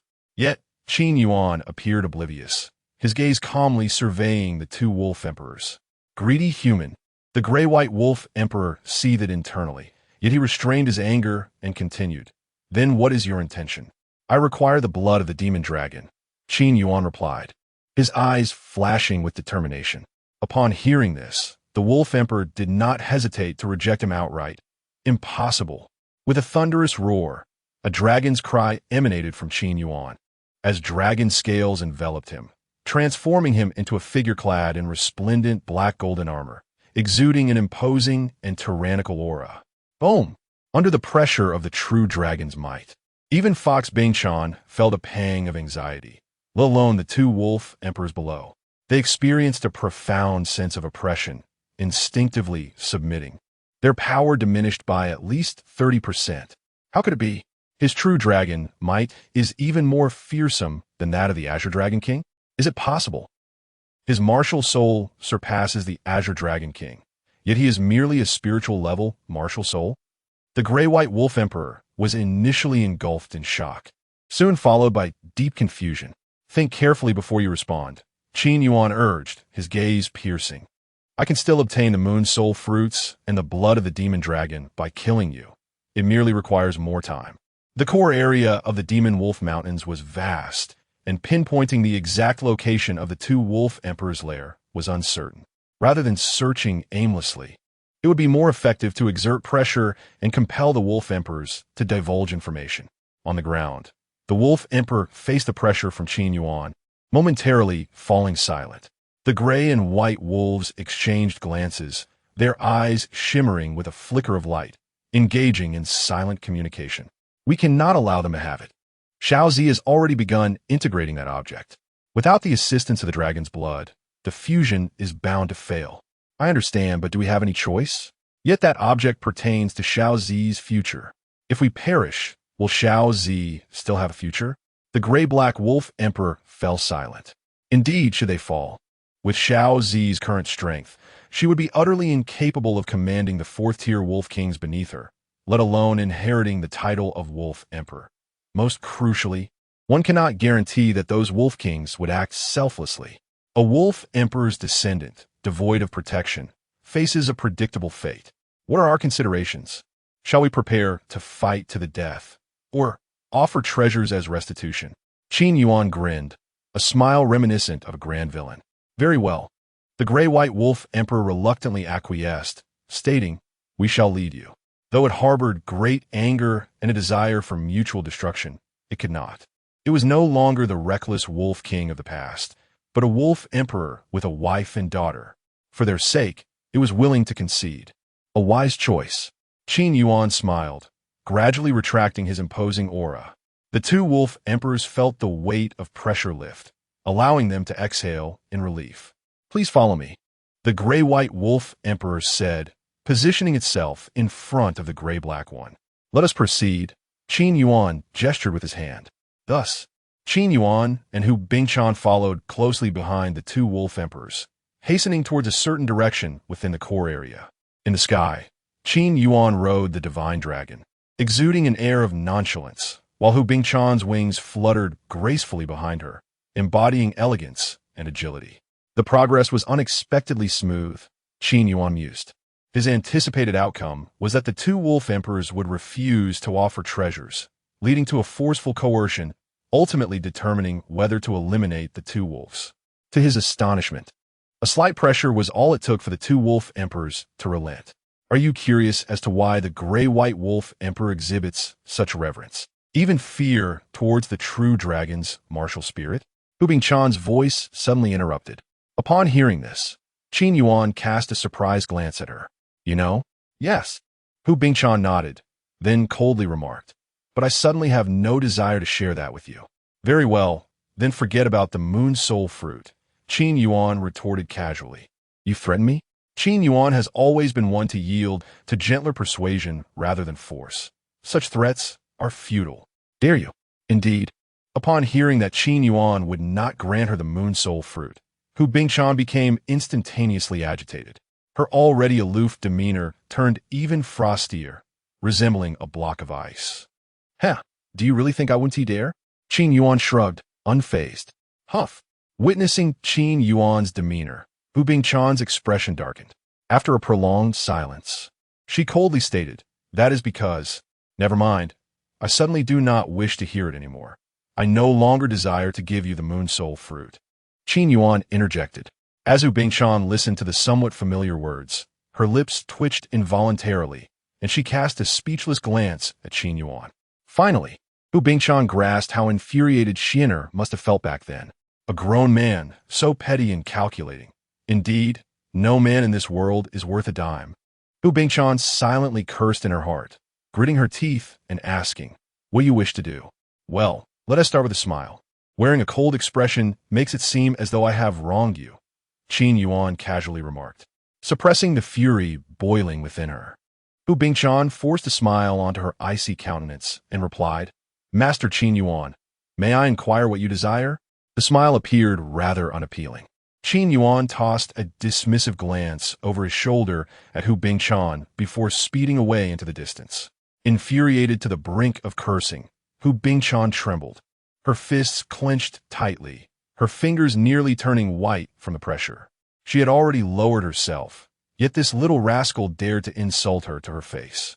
Frustratingly, she could not retaliate, which only fueled her anger. Initially, Hu Bingqian held a slight admiration for Qin Yuan after he saved her life. But within the span of a few exchanged words, that flicker of goodwill had vanished entirely. After all these years, it was the first time she felt such a desire to strike someone for merely a few words. Chapter 64. The truth from 20 years ago. Endure, just endure. Once I obtain the moon soul fruit, I shall deal with this little brat fiercely. Fox Bingqian constantly reassured herself, striving to regain her composure. It must be said that through her self-regulation, her mood indeed calmed significantly, no longer plagued by the previous anger. Taking a deep breath, Fox Bingqian caught up with Qin Yuan. They flew side by side, her expression still aloof. Yet her tone softened considerably as she spoke. The reason the Wolf Emperor fears the true dragon martial soul so profoundly is tied to the fallen demon dragon incident from 20 years ago. Fox Bingqian began recounting the truth behind the fallen demon dragon. This time, Qin Yuan did not interrupt, but listened patiently. 20 years ago, in the Demon Dragon Mountains, now known as the Demon Wolf Mountains, a 5th-tier high-ranking dragon named Desire Demon ruled. True to its name, it was exceedingly lecherous, favoring not only female demon beasts but also human women. Notably, the Desire Demon Dragon was female. Under its reign, the mountain beasts suffered greatly, and even the nearby cities frequently faced assaults, with many human women mysteriously disappearing, including several female disciples from the Xuanwu Academy and the Qinglong Academy. In response, the high-ranking officials of the Xuanwu Kingdom and the Qinglong Kingdom secretly organized a dragon hunt. Each nation dispatched a 9th-level martial artist from the Martial King realm, leading a contingent of 10 or so soldiers from the Xuanwu and Qinglong armies to hunt the dragon. The reason for selecting only martial kings was that one of the warriors possessed a true dragon martial soul, which exerted a far stronger suppression over giant dragons than rumored. As you may have guessed, those two individuals are now the current Qinglong King and Xuanwu King. Just as the dragon hunt was set to commence, a 4th-tier Wolf King, having somehow learned of the two nations' plans, proactively approached the Qinglong King. Representing the mountain's rebellious demon beasts, it proposed an alliance, claiming that the Desire Demon Dragon was on the verge of breaking through to the 6th tier. It was indeed remarkable that a 4th-tier beast could articulate human speech. With this intelligence, the Qinglong King and Xuanwu King forged a partnership with the rebellious beasts. With the demon beast involvement, they could focus on combating the Desire Demon Dragon. Uniting the forces of the rebellious demon beasts, the Qinglong army, and the Xuanwu army against their common foe, the dragon hunt commenced, culminating in the downfall of the Desire Demon Dragon. Its treasures divided into 3 portions. Listening to Fox Bingqian's narrative, Qin Yuan was slightly astonished, realizing that the truth behind the fallen demon dragon was indeed such. However, that Wolf King must be the present-day Howling Moon Wolf Emperor. Yet how does this relate to its fear of the true dragon martial soul? Could it be that after the hunt, the Qinglong King and Xuanwu King turned against the rebellious demon beasts? Qin Yuan inquired. Yes, more or less. Fox Bingqian nodded and continued. During the dragon hunt, the Desire Demon Dragon was suppressed to half of its strength by the true dragon martial soul of the Qinglong King, forcing it to make a desperate attempt to break into the 6th tier. Even so, the Desire Demon Dragon only managed to exert half of its true power, ultimately unable to escape its demise. as the Azure Dragon King and the Black Tortoise King were not untouched by injuries. The few advanced fourth-tier demon beasts among the rebellious beasts began to harbor ulterior motives. Having witnessed the formidable suppression of the true dragon martial soul over demon beasts, they conspired to eliminate the Azure Dragon King. However, they underestimated the terrifying power of the true dragon martial soul. In a fit of righteous fury, the Azure Dragon King, with the assistance of the Black Tortoise King, the Black Tortoise Army, and the Azure Dragon Army, single-handedly vanquished those advanced fourth-tier demon beasts and their kin. The fourth-tier Wolf King refrained from engaging in battle, allowing both itself and its clan to survive. Moreover, since the Azure Dragon King did not claim the spoils of war from the rebellious beasts, the Wolf King's tribe ascended to become the new overlords. And the mountain range was thereafter renamed Demon Wolf. It was precisely because they had witnessed the true dragon martial soul's dreadfulness that they felt such profound fear. At this point, Qin Yuan finally comprehended the truth behind the fall of the demon dragon and the demon wolf mountains. He was astonished by the prowess of the little girl's mother. Cough. Not long ago, he had been relentlessly bullying her and given her temperament. Once he arrived at Azure Dragon City, she would likely call for her mother to deal with him. A shiver unexpectedly ran down Qin Yuan's spine. He suddenly found himself reluctant, no, unwilling, to venture into Azure Dragon Country. This visit would most likely result in a beating. Surely, the girl wouldn't hold a grudge, would she? Qin Yuan murmured uncertainly to himself. Meng Xian, do you think I hold grudges? Huh? Hu Bingshan did not catch what Qin Yuan had said and inquired.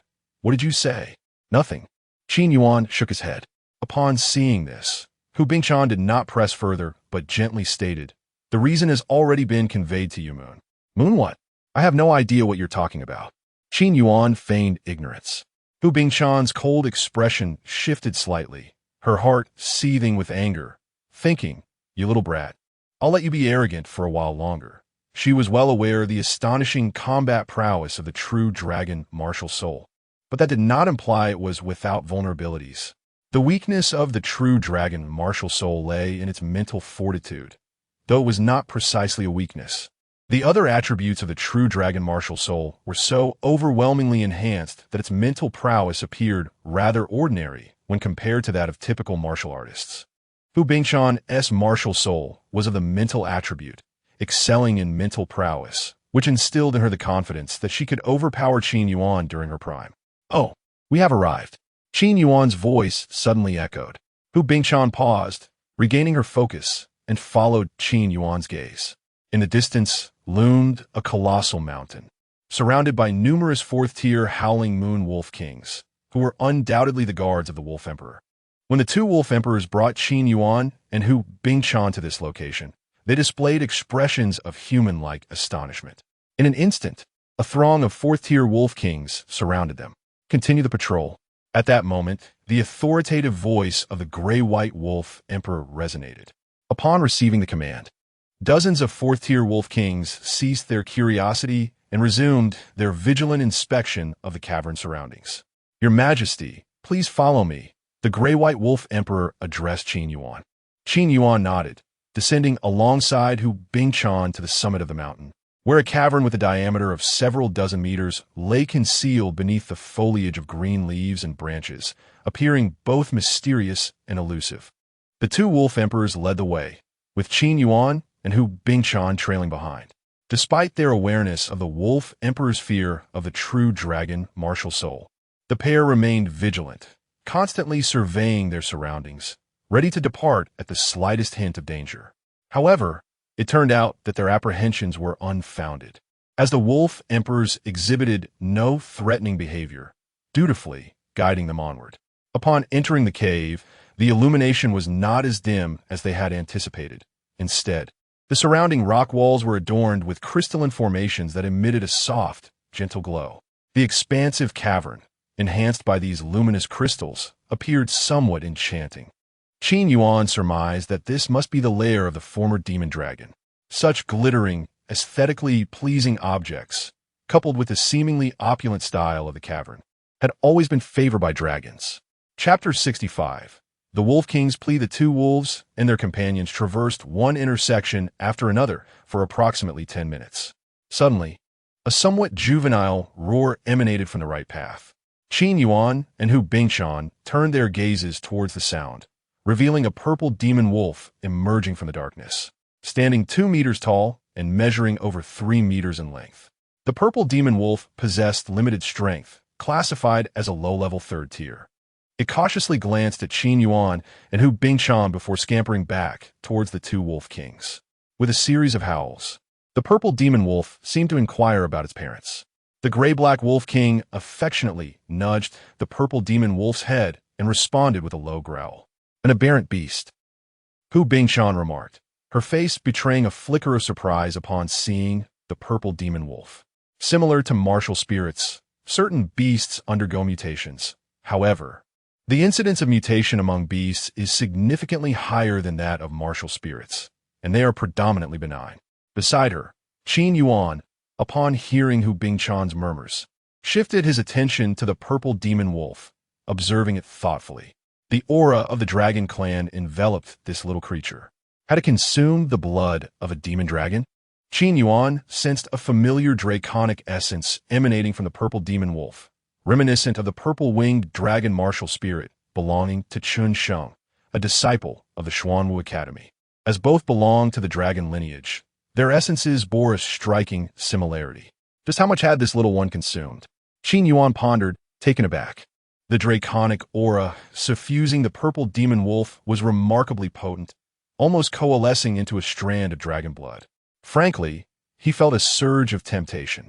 Should he devour this pup, not only would his strength be enhanced, but he might even shatter the constraints of his martial spirit and ascend to the profound tier. However, this fleeting thought was swiftly extinguished by Qin Yuan, setting aside whether he was the type to act on such impulses. The recklessness of the two wolf kings could pose considerable trouble for him. The blood of the demon dragon was within reach. There was no need to invite unnecessary complications for the sake of momentary gain. At that moment, the gray-black wolf king and the purple demon wolf concluded their exchange. "Little Purple, come with your mother," the gray-black wolf king beckoned, leading the purple demon wolf towards another path. As the purple demon wolf departed, it cast a lingering glance at Qin Yuan, an inexplicable desire stirring within. He seemed so delectable, so tempting to consume. Unbeknownst to Qin Yuan, should he have been aware of the pup's intentions, he would have undoubtedly acted on his previously extinguished thoughts.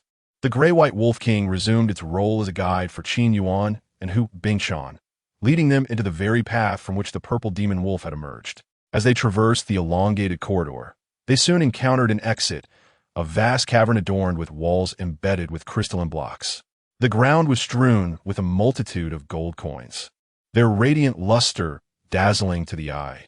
At the center of the cavern stood a small platform fashioned from the piled gold coins, upon which an array of martial skills, tools, and rare treasures lay. "What the moon soul fruit and the blood of the demon dragon?" Qin Yuan inquired, searching for the coveted items amidst the abundance of treasures, yet finding neither the superior moon soul fruit nor the liquid demon dragon blood. "Your Majesty, please follow me," came the response. The gray-white wolf emperor led the two individuals across a ground paved with gold coins until they reached a wall adorned with crystals. Raising his claw, he struck downwards, causing a sharp crack as the crystals shattered and the wall crumbled. Behind the wall lay a hollow space, and as they stepped inside, they noticed the shattered wall gradually reassembling itself, swiftly returning to its original state.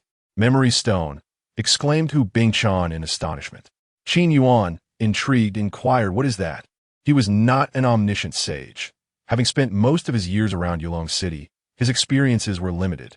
Though Hu Bingshan initially hesitated to disclose this information, she recalled her previous humiliation and promptly lost her temper. She explained, "It is a stone capable of absorbing the elements of gold, wood, and earth. A special consumable. Once a form is chosen, it cannot be altered. It is primarily used to integrate into buildings, as it possesses a memory function, capable of restoration unless severely damaged. Such stones are typically found in prosperous cities." "Quite remarkable," Qin Yuan remarked, a sense of wonder filling him. "In my past life, This would have been a treasure. Yet, his thoughts were momentarily diverted. His primary concern lay with the blood of the demon dragon. Under the guidance of the gray-white wolf emperor, Qin Yuan and Hu Bingshan ventured further, soon perceiving two distinctly contrasting auras. One was refreshing and elegant, bringing a sense of ease to the body and mind, while the other was hauntingly alluring, inciting desire. That is the moon's soul fruit cultivated by our clan, and the pink liquid below is the blood of the demon dragon. The gray-white wolf emperor indicated with a grand gesture. Before them lay a pool of pink dragon blood, 10 meters in diameter, which, rather than exuding the brutality typical of a dragon, possessed an intriguing allure. Upon seeing the pink dragon blood, a profound desire welled up within Qin Yuan. Had he not exerted immense restraint, he would have leapt into it without hesitation. Taking a deep breath, Qin Yuan shifted his gaze to the edge of the pink dragon blood. There stood a leafless, milky white withered tree, from which hung 4 crescent-shaped moon soul fruits, glowing faintly under the nourishment of the pink dragon blood, exuding an air of mystery. Even Hu Bingshan's usually icy demeanor softened slightly upon seeing the moon soul fruits. 4 of them, she contemplated inwardly. With just the 2 of them present, adhering to the principle of sharing equally, she mused that she could perhaps claim 2. With this thought, Hu Bingshan transmitted her intention to Qin Yuan. I want 2. Do you want 1? Qin Yuan replied nonchalantly, why would I? Hu Bingshan's expression froze, disbelief evident in her gaze. You would say such a thing to a woman as beautiful as a celestial being? Is it intentional, or simply the ignorance of a straight man? Calm down, she admonished herself, taking a deep breath and clenching her fists. Coldly, she remarked, Qin Yuan, has anyone ever told you how much you deserve a beating? Many have, he retorted casually, but in the end, they were the ones who suffered. Do you wish to try your luck? Fox Bingshan contemplated her existence in Xuanwu City, where she was admired and even adored by countless individuals. In stark contrast, in the presence of Qin Yuan, she faced nothing but repeated affronts. She could not fathom why someone so exquisitely beautiful and poised possessed such an unpleasant manner of speaking. The thought of silencing Qin Yuan as caustic tongue was infuriating. The decision to part ways seemed prudent. Otherwise, Qin Gu would inevitably be driven to despair. Fox Bingshan cast a cold glance at Qin Yuan, pondering her thoughts. However, Qin Yuan paid her no heed and instead approached the blood of the demon dragon. Just as he was about to immerse himself in it, the voice of the Wolf King echoed, tinged with a hint of supplication. Your Majesty, could you spare us some dragon's blood? Intrigued, Qin Yuan responded, pray, elaborate on your reasoning. He adhered to the principle of mutual respect, whether dealing with humans or beasts. At present, he held a favorable impression of the Wolf King, prompting him to adopt a more amiable demeanor. The gray-white Wolf King felt a flicker of hope upon hearing Qin Yuan's relatively mild tone.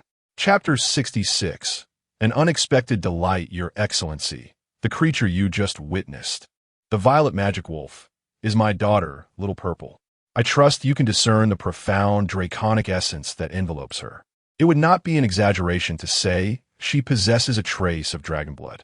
Upon finishing this explanation, the gray-white wolf monarch observed that Qin Yuan remained silent, patiently listening, which relieved him. With an increasingly respectful tone, he continued, 20 years ago, I collaborated with humans to hunt the lustful dragon, ultimately dividing its remains among us. The azure dragon received the lustful dragon's core. The black tortoise obtained its skeletal structure, while I acquired a pair of lustful dragon wings and its blood.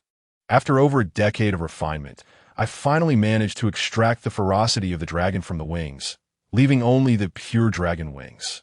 Recently, Little Purple has reached the 3rd tier, qualifying her to integrate the dragon wings.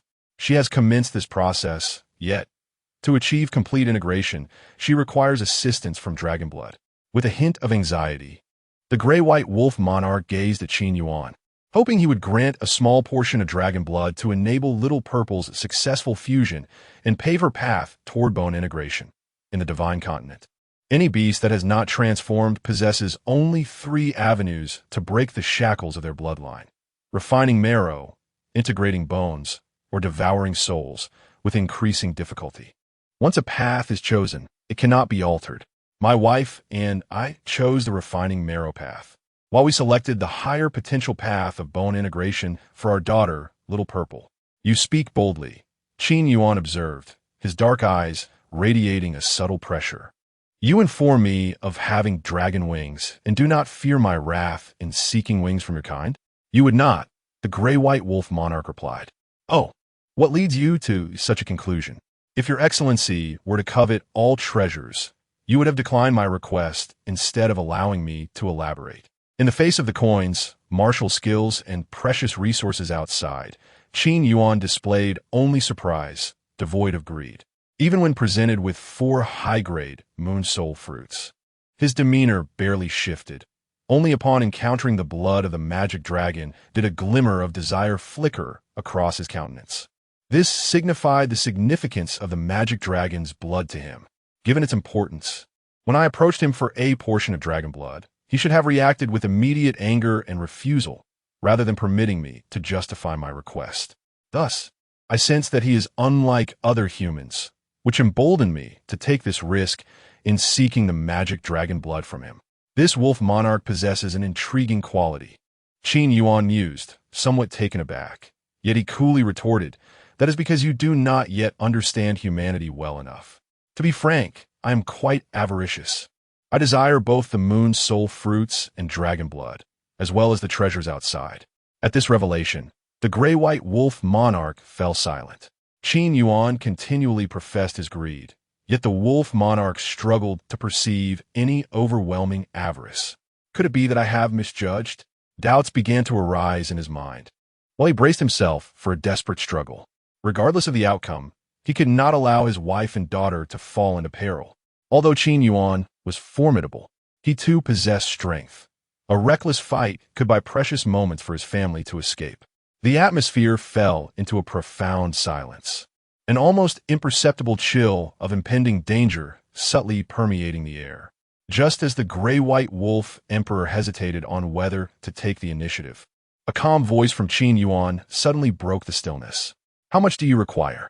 The wolf emperor was momentarily taken aback. The momentum it had gathered dissipating with a pop.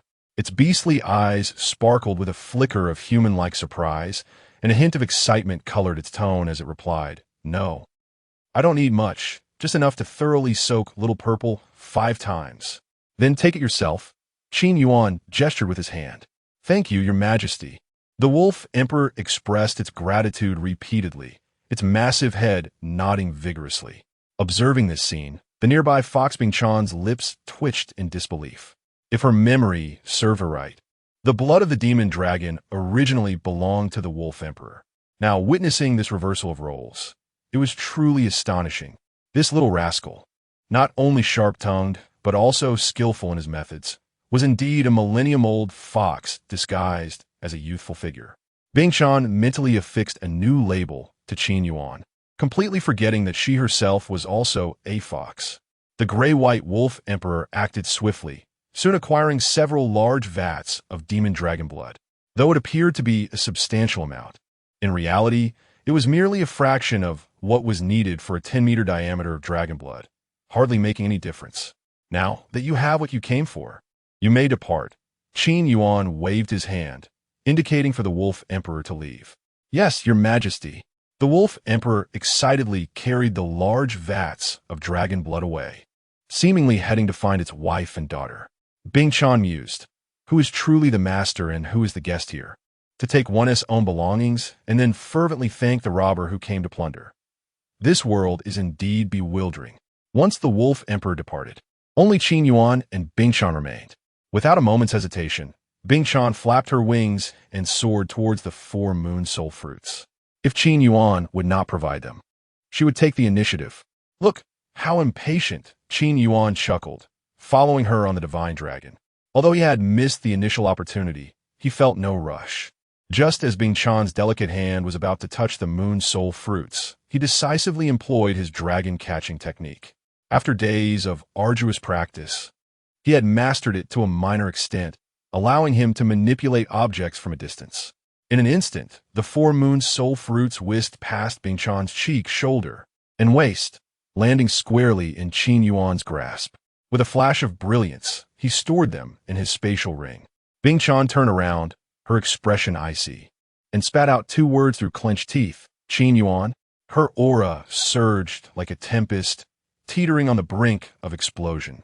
Her fists clenched so tightly that the skin around them turned pale. An impatient ice fox cannot savor hot tofu. Qin Yuan grinned, remarking. Hearing him bestow a nickname upon her ignited a flicker of indignation mixed with embarrassment on her face. With her beautiful eyes glinting dangerously, she coldly demanded, "Give them to me. At your age, it's easy to misplace things. I shall safeguard them for you." Qin Yuan replied with a smile. The impact of Qin Yuan's words struck like a sharp blade to Bing Chan's heart. She could tolerate being taken advantage of, and she could endure the nickname, but it is utterly intolerable that they dare to call her of advanced age. "Qin Yuan, may you meet your demise." Hu Bingchan, resolute and unyielding, unleashed her fox shadow soul skill, summoning 2 formidable doppelgangers to assail Qin Yuan. In a world of ice and snow, with a mesmerizing gaze of the enchanting fox, the transformation of the ice fox, physical soul skills, mental soul skills, enhancement soul skills. The 3 manifestations of Hu Bingchan each employed different soul skills, all aimed at Qin Yuan. However, Qin Yuan remained unfazed. The black gold dragon body. Beneath Qin Yuan's black attire, black and gold dragon scales surged forth, significantly augmenting his defensive capabilities, while a transparent energy shield enveloped him. With a resounding clash, under the power of Qin Yuan's black gold dragon body soul skill, the potency of Hu Bingchan's soul skills was halved, particularly the mesmerizing gaze of the enchanting fox, which lost its effect entirely. Chapter 67. The Trap of Immunity Control Soul Techniques. Fox Bingchan's pupils constricted, filled with disbelief. Such soul techniques have always been exceedingly rare, often beyond the comprehension of many profound-level martial souls. In the brief exchange, doubts began to plague her regarding her earlier boast of capturing Qin Yuan. It appeared she was unable to subdue him. In the spirit of reciprocity, allow me to return the favor. Qin Yuan smiled gently, as the tearing claws of the heavens coalesced in his hand and came crashing down. With a swift whoosh, the black golden claw light descended menacingly. Fox Bingchan, witnessing the oncoming tearing claw, felt a chill run through her body, her heart suddenly tightening. She dared not take the slightest risk, decisively joining forces with her 2 other avatars to resist the attack. They not only simultaneously employed defensive martial techniques, but also donned high-grade spiritual battle armor. As the black golden claw light surged forth, a resounding clash echoed as it collided with the shields conjured by the trio. The thunderous noise inevitably drew the attention of the 2 wolf emperors. Yet they were currently preoccupied with guarding Little Purple and had no inclination to investigate further. The source of the sound seemed to originate from the storage area of the Moon's Soul Fruit and the blood of the demon dragon. "Why are they fighting?" the gray-black wolf emperor inquired. After intently sensing the fluctuations of energy, the gray-white wolf emperor replied, "Perhaps they are merely sparring." "Is that so?" the gray-black wolf emperor realized, preparing to focus on guarding Little Purple, but suddenly recalled something and quickly asked Black, "Did you inform the Crown about the side effects of the blood of the demon dragon?" "The Crown and the others are partners. Such minor side effects are inconsequential." "That is true." The gray-black wolf emperor pondered for a moment, finding it reasonable. The rather embarrassing side effects of the blood of the demon dragon were negligible to the demon beasts, easily suppressed, but for humans, the more they forcefully restrained themselves, the stronger their desires became. Ultimately, it could spiral out of control. However, it wasn't entirely detrimental. The assistance of the blood of the demon dragon in dual cultivation bore significant benefits for the physical refinement of both parties. Well then, let's not worry about it. Our immediate concern is to focus on guarding Little Purple, ensuring her safety, as the immersion in dragon blood requires about 10 days. The gray-white wolf emperor's gaze remained fixed on the platform, where the purple magical wolf was immersed in dragon blood, its surface shimmering with radiant light. This radiance was steadily intensifying. Above the pink dragon blood, 2 energies continued to clash, tinting the entire cave, which emanated a faint purple glow.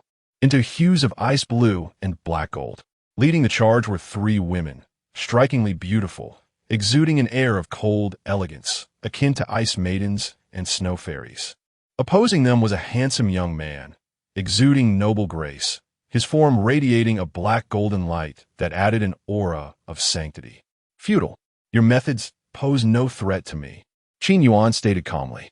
The three Fox Bingchans remained silent, resolutely launching their attacks. This time, they employed ice attribute martial techniques rather than soul techniques. Frost snowstorm. Crackle. Crackle. Three tornadoes spiraled upward, intertwined with countless shards of ice. They collided with one another and ultimately merged into a colossal ice tornado. This frigid vortex advanced towards Qin Yuan's direction, enveloping all but the area stained with pink dragon blood in a thick layer of frost. Such a display could only be classified as a low-grade mysterious skill, yet when wielded in concert by the three Fox Ice-chan, its power rivaled that of a high-grade mysterious technique. This maneuver indeed possessed some merit. Qin Yuan smiled faintly, his body illuminated by a brilliant black-gold radiance. As a phantom of a divine dragon emerged and coiled around him, he ceased to conceal his prowess, unleashing his soul technique and elevating his attributes.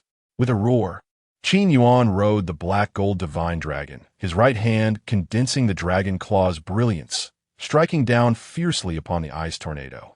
The energies collided. Boom! The claws dissipated, and the tornado collapsed.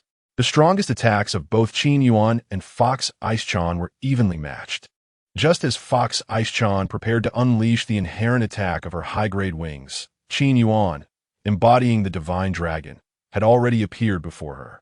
Fox Ice-chan's pupils constricted, instinctively bracing for defense, but it was too late. With a light chuckle, Qin Yuan showed no mercy, declaring, "Down you go." As he spoke, the dragon phantom surged forward, ensnaring the three Fox Ice-chan in a tempest and crashing them into the pink dragon blood. Bang! Splash, splash, splash. As the Fox Ice-chan tumbled into the dragon blood, their icy blue dresses became tinged with a layer of pink, adding a touch of allure. If not for her haughty and cold visage, everything would have been utterly perfect. Are you convinced now? Qin Yuan smiled, landing steadily in the pink dragon blood. At the moment he made contact, a chorus of dragon roars echoed within him, seemingly reveling in jubilation. Observing the pink dragon blood surging towards him, he made no effort to resist, for he distinctly felt his physique strengthening. He did not rush to consume it, as there were still outsiders present. Fox Ice-chan glared at Qin Yuan's smile, her silver teeth clenched in furious frustration. In her agitated state, she failed to notice the dragon blood seeping into her body through her fair skin. "Give it to me." Fox Ice-chan shot a cold gaze at Qin Yuan, her voice icy. "You promised me the moon's soul fruits. Did I ever claim to give them all to you?" Qin Yuan retorted with a mocking smile, advancing toward Fox Ice-chan. "Your earlier demeanor suggested you were intent on claiming all 4 moon soul fruits. Did I speak incorrectly?" Fox Ice-chan's expression stiffened at his words. Indeed, her prior thoughts aligned with that sentiment, but setting everything aside, was she not in the wrong? Qin Yuan grinned wider, continuing, "Given your excessive greed, I shall keep the moon's soul fruits for safekeeping. You have no objections, do you, Aunt Fox?" "You." Fox Ice-chan was seething with rage. Just as she was about to unleash a torrent of curses upon Qin Yuan, she suddenly sensed an inexplicable warmth surging within her. "What is happening to my body?" Fox Ice-chan noticed her fair skin had, unbeknownst to her, acquired a faint blush, and it felt quite hot. She gazed at Qin Yuan, her beautiful eyes flickering with uncertainty and a hint of curiosity began to arise within her. Without uttering a word, "One might assume you have answered." As Qin Yuan turned around, his smile abruptly faltered, instantly sensing something amiss. A wave of heat enveloped him. A sense of restlessness surged within, and a peculiar itch gripped his heart. If he failed to discern the underlying issue now, it would truly be time to reconsider his capabilities. What sorcery is this? Does the dragon's blood possess such effects? He glanced back at Hu Bingchan, intending to speak, only to realize that her condition was equally troubling. In that moment, Hu Bingchan appeared as though a celestial being descended to the mortal realm. her graceful neck flushed crimson, her charming visage adorned with a rosy hue, and her usually indifferent gaze now glimmered with a hint of allure and enchantment.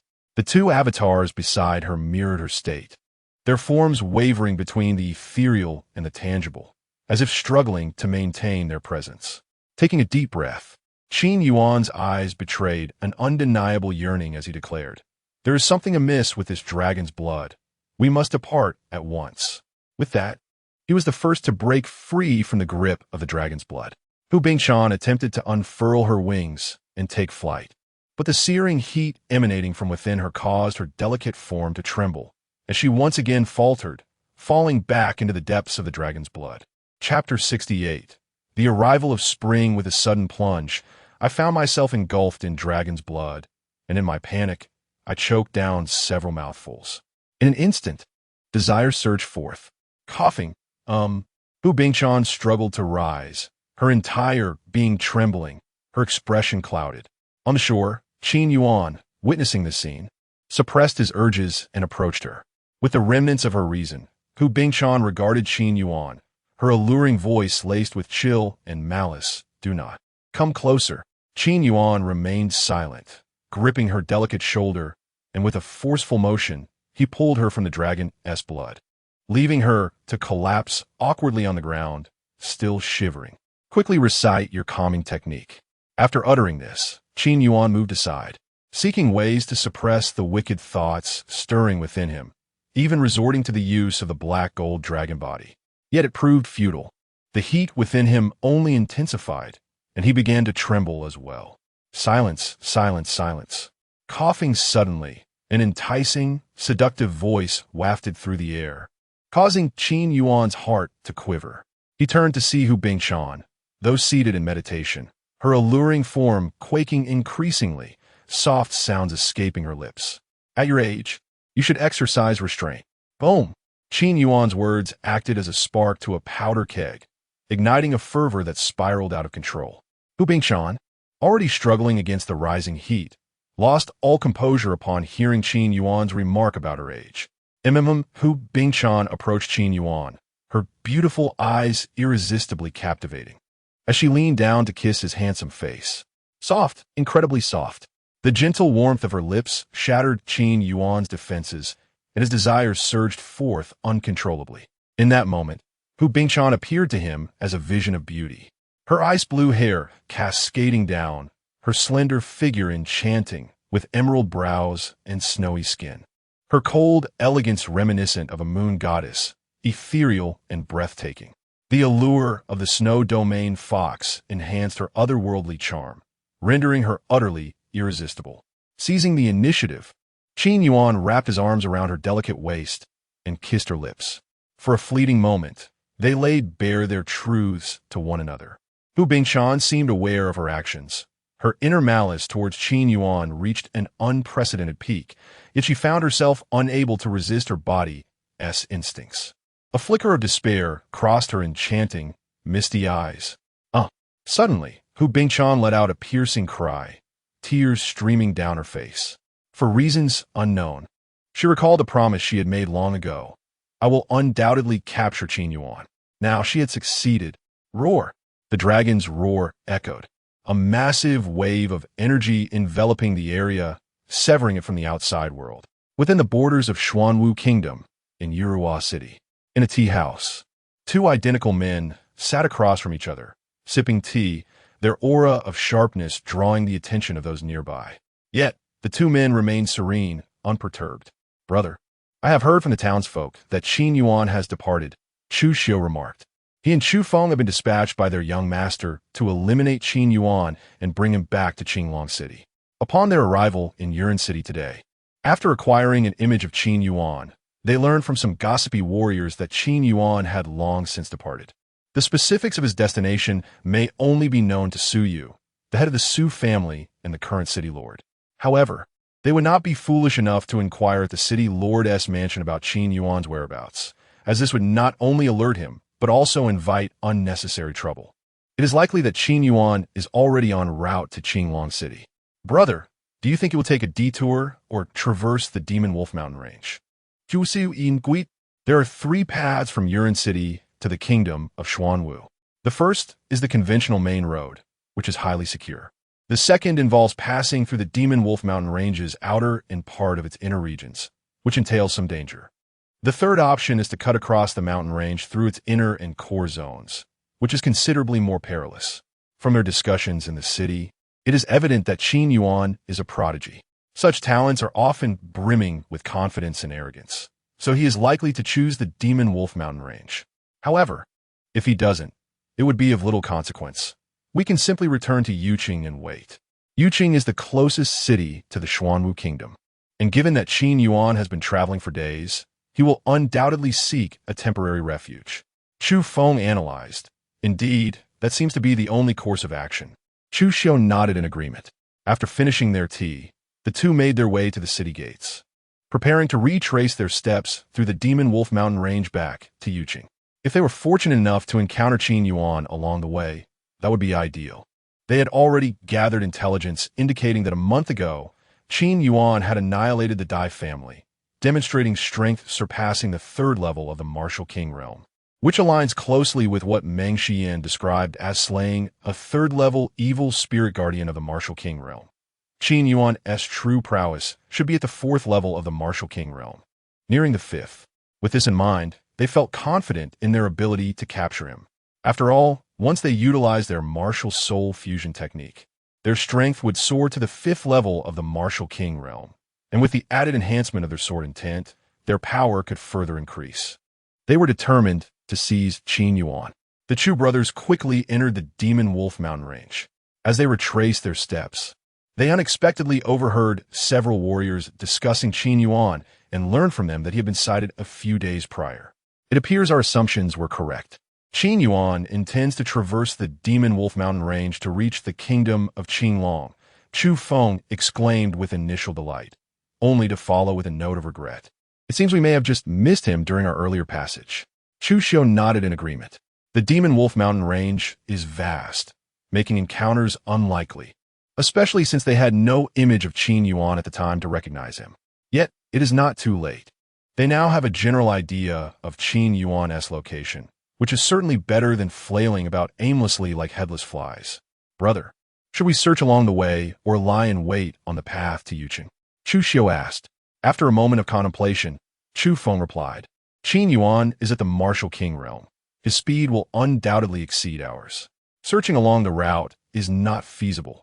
We should adhere to our original plan. However, we must expedite our pace and utilize the martial soul fusion technique if necessary. In any case, we should aim to intercept him on the way to Yuqing. Chu Feng was reluctant to engage in conflict within the city of Yu, as the multitude of onlookers could easily incite trouble. Understood, Chu Xiu responded with a nod. He comprehended Chu Feng's intentions.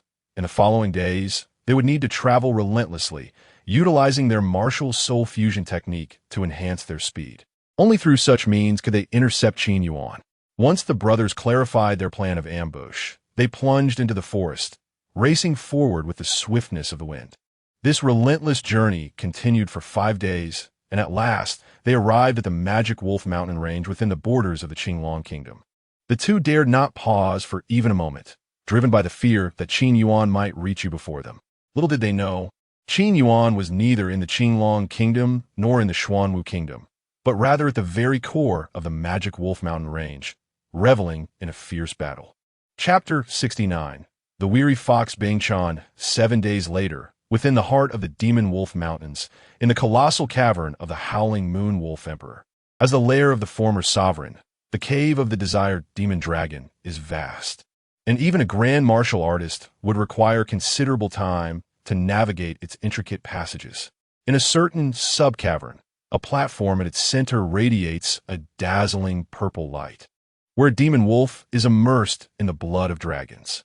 Its aura grows increasingly potent, and its form begins to undergo subtle transformations, sprouting a pair of wings from its back. Little Purple's condition surpasses expectations. The gray-black wolf emperor, with eyes akin to those of a fully grown adult, reflects surprise. Indeed, we owe much to your grace. The gray-white wolf emperor speaks with palpable gratitude, although the blood of the demon dragon rightfully belongs to it. The wolf must bow its head under the eaves. In truth, it harbors no resentment. Rather, it feels a sense of relief for encountering a martial artist of Qin Yuan's temperament. Had they encountered a more irascible warrior, this place would undoubtedly be a scene of carnage, with bodies strewn about and rivers of blood flowing. Have your grace and the others not emerged yet? The gray-black wolf emperor inquires. Uncertain, the gray-white wolf emperor shakes its large head, stating, the dragon's might remains formidable, making it impossible to approach. The only certainty is that your grace and the others are in excellent condition, their auras robust. Approximately 10 days prior, an overwhelming pressure of true dragon might descended upon the cavern, startling the couple. Upon investigation, they discovered that the source of this draconic pressure was Qin Yuan. They intended to draw near, but the sheer terror emanating from that true dragon compelled them to retreat, a primal instinct of reverence overpowering their curiosity. White, do you not sense that your grace's true dragon martial spirit? Black, you share my thoughts. The gray-white wolf emperor nods, a profound awe flickering in its eyes as it trembles. I too have felt the pressure of the Azure Dragon King's true dragon martial spirit. Frankly, the Azure Dragon King pales in comparison to your grace.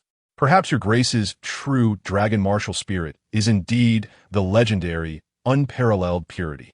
The gray-black wolf emperor remains silent for a long while, its eyes filled with reverence as they gaze in a particular direction, the last remnants of its resentment dissipating. A true dragon. That is a deity long vanished from the annals of history. Are they fortunate enough to witness the birth of a deity? White, we are fortunate. Indeed, we are fortunate. The two wolf emperors huddle together, their voices steeped in awe and a tremor of reverence. In the warm embrace of spring, at the center of the pit, garments are carelessly discarded. Upon one tattered ice-blue dress, a particularly glaring crimson stain stands out. I shall kill you. Fox Bing-chan's visage is as cold as frost, her murderous intent unabashedly evident. She brandishes a low-grade spiritual dagger, pressing it against Qin Yuan's neck, where a small puncture has already formed. Yet, he remains unperturbed, gazing at Fox Bing-chan with a complex expression. With skin as white as snow and a figure that captivates all, she embodies a beauty that stirs the very blood within. In the course of these days, he has experienced this exquisite allure no less than 500 times. Yet, even now, he still feels a flutter of excitement. Taking a deep breath, Qin Yuan's gaze gradually cleared as he met the bewildered yet icy eyes of Hu Bing-chan. If you wish to kill me, why do you hesitate? A flicker of cold light flashed in Hu Bing-chan's eyes, her grip on the dagger tightening. Stab. Quickly stab down. This man has taken your purity. What are you waiting for? Why do you not strike? Qin Yuan's voice lingered in the air. Do you think I lack the courage? Hu Bing-chan's eyes narrowed fiercely as she raised the dagger, poised to plunge it into Qin Yuan's neck. However, the dagger inexplicably remained suspended in midair. Why? Why can't I bring myself to do it? Hu Bing-chan's heart whispered incessantly. Her eyes reddened as tears streamed down her cheeks, the frost on her face melting away, replaced by confusion. Cannot do it. Qin Yuan's gaze was tranquil. After a soft murmur, he slowly tilted his neck. Allow me to assist you. With a swift motion, the dagger pierced through flesh, blood flowing freely. No. Hu Bing-chan instinctively retracted the dagger, her voice a gasp of shock. Witnessing this scene, Qin Yuan straightened his posture, looking down at Hu Bing-chan nestled in his embrace. What has transpired, I shall take responsibility for. His tone was gentle, yet brooked no argument. Yet Hu Bing-chan could not absorb his words. Suppressing her discomfort, she groaned and extricated herself from his arms. Get away. I don't want to see you. Leave. Her eyes were crimson, her voice tinged with tears as she screamed.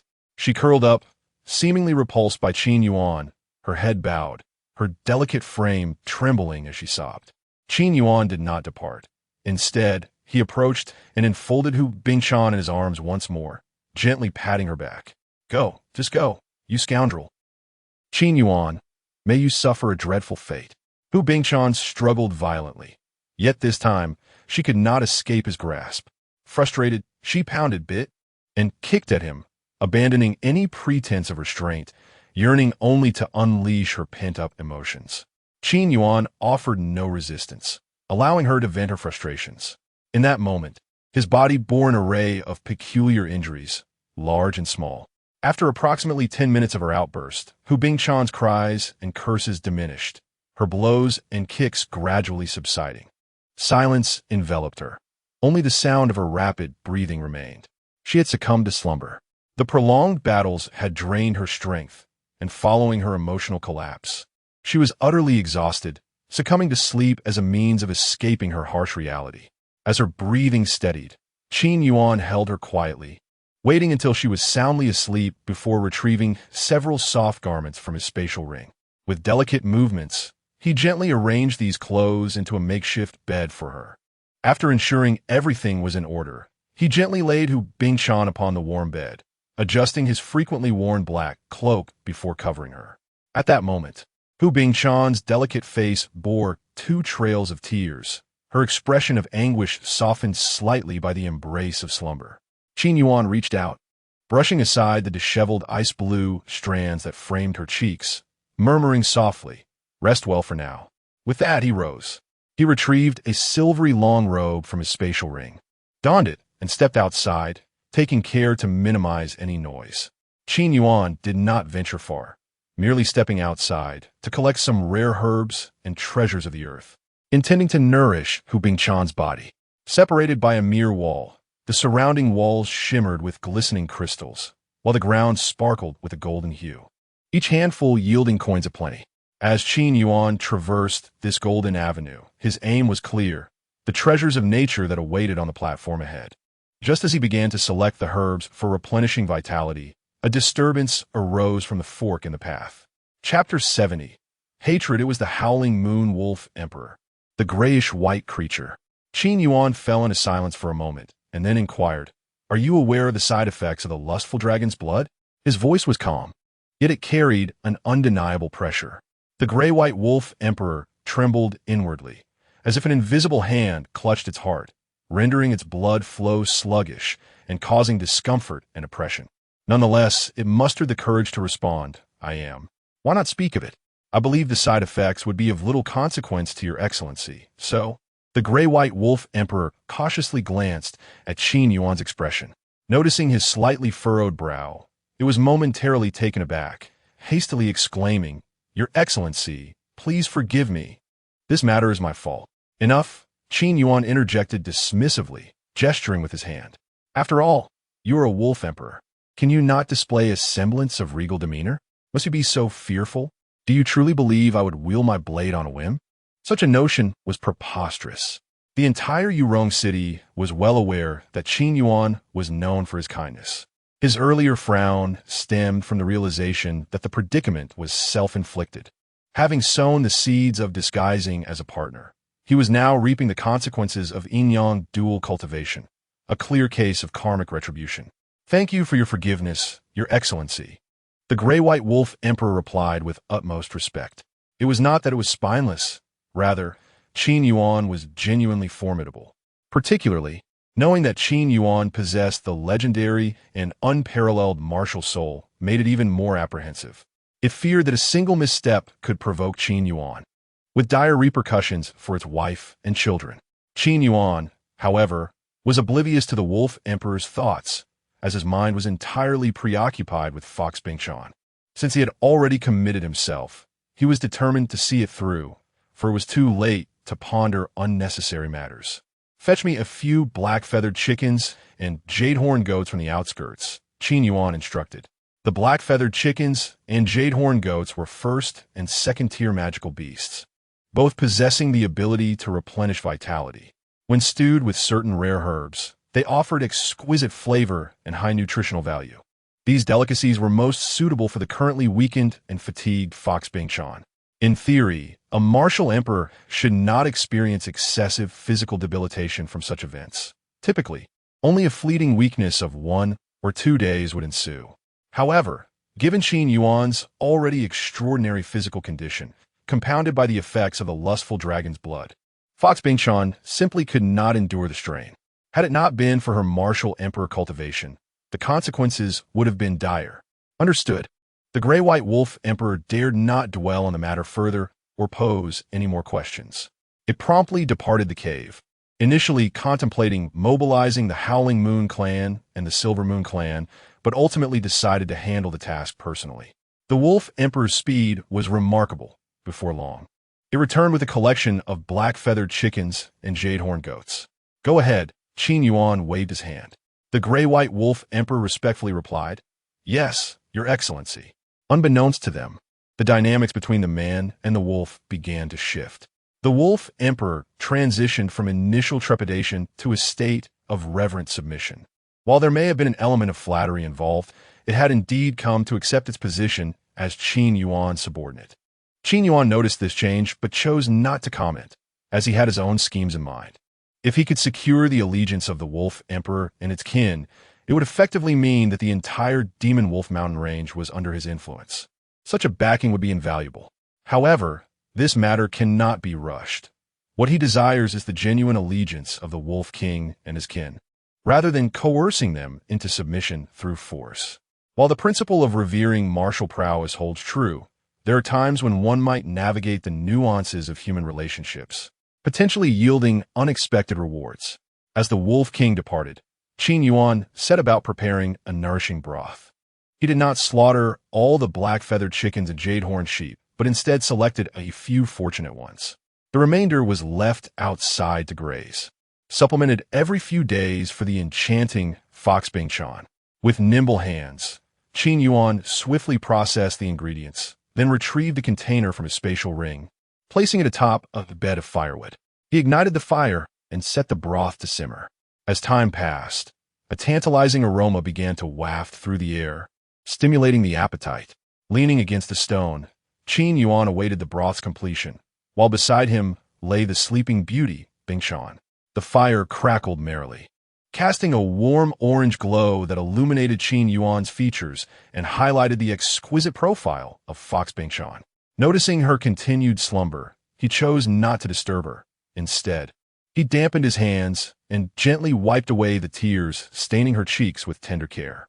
Fox Bingchan seemed to sense his presence, her lashes fluttering slightly. Yet she remained in a deep sleep. "You have taken all the benefits for yourself," Qin Yuan murmured softly, a gentle smile gracing his lips. After several days of mutual cultivation, transitioning from ashore into the blood of dragons, he had unknowingly activated the devouring talent of the celestial dragon. He had anticipated a significant enhancement in both cultivation and martial soul, yet the majority of the benefits had been siphoned away by Fox Bingchan. It was then that he realized, during the dual cultivation process, he could transfer the absorbed energy to his partner, aiding her breakthroughs. Under his generous guidance, Fox Bingchan's cultivation soared, breaking through 5 realms and achieving the formidable 9th layer of the Martial Emperor realm.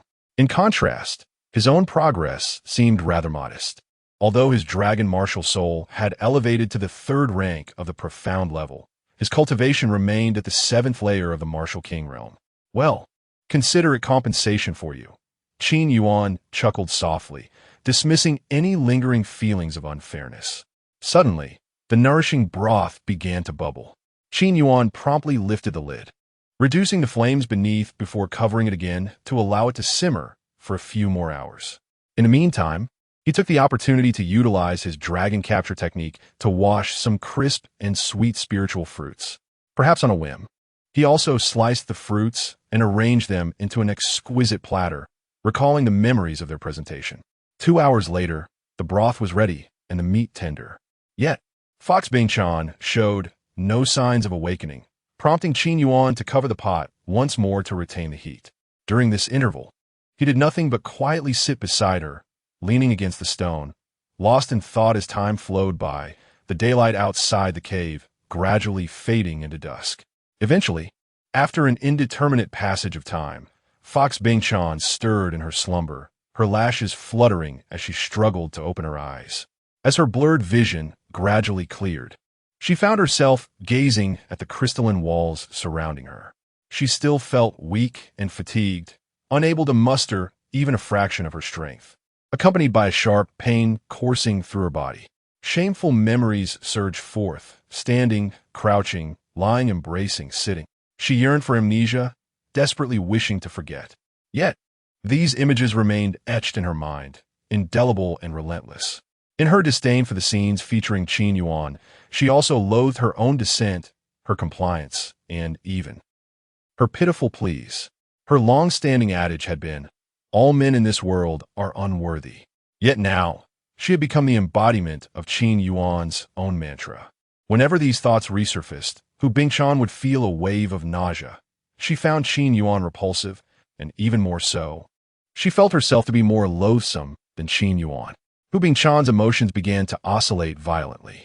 Just as her thoughts threatened to culminate in self-conclusion, a gentle voice broke through beside her. Chapter 71. Recuperation. Have a little more and then rest. Qin Yuan held a bowl of enticing, milky white nourishing soup.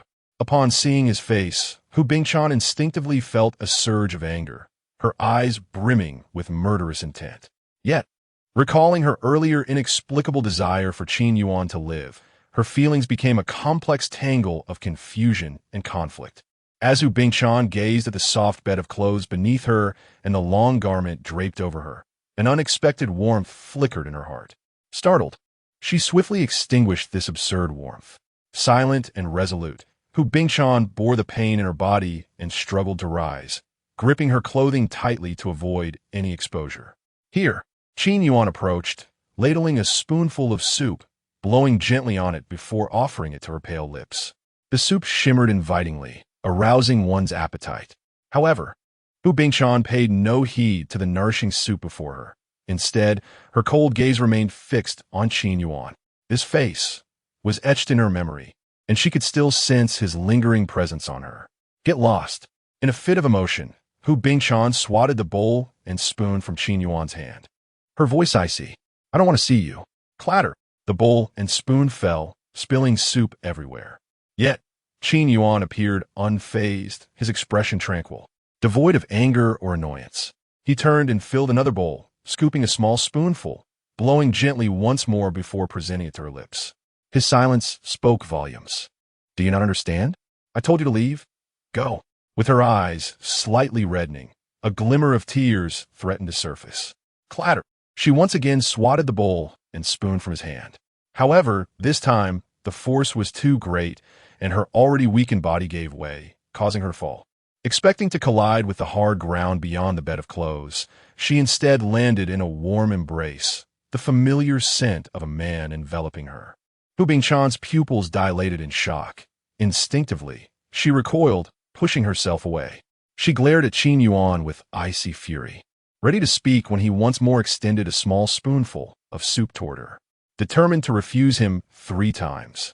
She was thwarted by the betraying rumble of her stomach, the sound barely audible yet unmistakable to a warrior's keen ears. Her frigid demeanor faltered, a trace of embarrassment flickering across her face.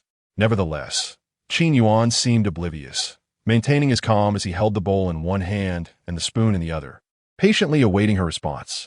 Hu Bingshan silently contemplated the soup before her, her emotions a tumultuous blend. After much internal struggle, she ultimately chose to relent. "I will drink it myself," she declared with icy resolve. Qin Yuan said nothing further, placing the spoon back into the bowl and handing it over to her. After accepting it, he shifted his attention to a nearby fruit platter, leisurely indulging in the fruits.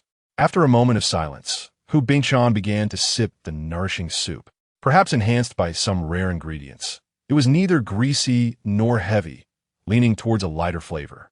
The two of them, one consuming spiritual fruits and the other partaking of the nourishing soup, existed in a space of mutual non-interference. Time passed. Hu Bingshan finished her soup. Yet a lingering desire remained, prompting her to wish for more. However, the restorative soup was still quite distant, and she felt too embarrassed to speak up. Just as she was struggling to suppress her appetite, Qin Yuan approached. Without uttering a word, he took the bowl and ladle, served another bowl of soup, and handed it to Hu Bingshan. After a moment of hesitation, she accepted it and began to drink. Thereafter, they exchanged no words. Each time Hu Bingshan finished the soup, Qin Yuan would refill her bowl. In this manner, the entire pot of restorative soup was consumed by Hu Bingshan, with only remnants of the black-feathered chicken and jade-horn lamb left behind. Hu Bingshan's pale complexion regained some color, her strength returning. though the pain of her wounds still lingered. "Eat something," Qin Yuan said, moving a plate of fruit slices closer to her. Hu Bingshan remained silent. But after a brief pause, she began to eat. The fruit slices disappeared piece by piece, and within minutes, they were all gone. Once she had replenished her energy, they simply gazed at each other. The coldness and murderous intent in Hu Bingshan's eyes diminished, replaced by a more complex emotion. As she regained her composure, she suddenly felt that her previous actions had been somewhat excessive. After all, both were victims, and Qin Yuan had not drugged her. Ultimately, it was she who had lost control and kissed him forcefully. With this thought, it seemed Qin Yuan was rather innocent. Hu Bingshan looked at him, her expression complicated. She opened her mouth as if to say something, but the words caught in her throat. Even though she understood that Qin Yuan had done nothing wrong, the matter of losing herself to Qin Yuan still weighed heavily on her heart, filling her with resentment. Why must it be Qin Yuan? Hu Bingshan smiled bitterly within, feeling a pang of discomfort. She was acutely aware of Qin Yuan's status. Engaging with him now would tarnish her reputation if Xianyan and Qingge were to discover it. Would she have Su Qingge divorce Qin Yuan, only to shamelessly pursue him herself? Perhaps it is best to rest for a while. Qin Yuan's voice broke through her reverie. Hu Bingshan fell silent for a moment before slowly shifting her body back to a lying position, her delicate hand clutching the black robe draped over her. Her thoughts were in disarray as she contemplated how to face the future. Gradually, she succumbed to sleep. The crackling of orange-red flames filled the air. Qin Yuan did not sleep. Instead, he remained by Hu Bingshan's side, occasionally adding wood to the fire to maintain a comfortable warmth. The next morning, Qin Yuan had prepared breakfast, a fragrant and light porridge made from rare ingredients and special spirit rice. Alongside the nutritious porridge were some pastries he had crafted himself. Although not exquisite, they were certainly presentable. Lured by the enticing aroma, Hu Bingshan awoke, her eyes still heavy with sleep. After a night's rest, her strength had returned somewhat. "Start with the porridge and savor the pastries," Qin Yuan's voice called from a distance, as he seemed to be tending to some ingredients.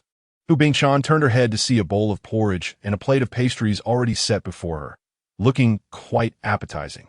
Remembering the previous day's lesson, she did not hold back this time and began to eat. After finishing, she contemplated putting on her clothes and taking a stroll. However, the tearing pain persisted, causing her to gasp involuntarily. Observing the bustling Qin Yuan in the distance, Hu Bingshan silently cursed under her breath. The situation left her unable to make grand movements. Yet boredom lingered. Thus, she resorted to cultivation, channeling her spiritual energy in an attempt to hasten her physical recovery. However, the moment she began her practice, she was rendered speechless. The 9th level of the martial sovereign realm. A jolt of astonishment coursed through her as she sensed the formidable intensity of the spiritual energy within her. Her cultivation had genuinely ascended to the 9th stage of martial sovereign, a remarkable increase of 5 levels compared to before. And the rapidity of this breakthrough had not compromised her foundational stability in the slightest. Could such matters truly enhance one's cultivation? A subconscious thought crossed her mind, conjuring some embarrassing images. In an instant, her cheeks flushed slightly, and she could not help but mutter disdainfully, "TSK," regarding the unorthodox methods employed to elevate her prowess, deeming them unworthy of respect.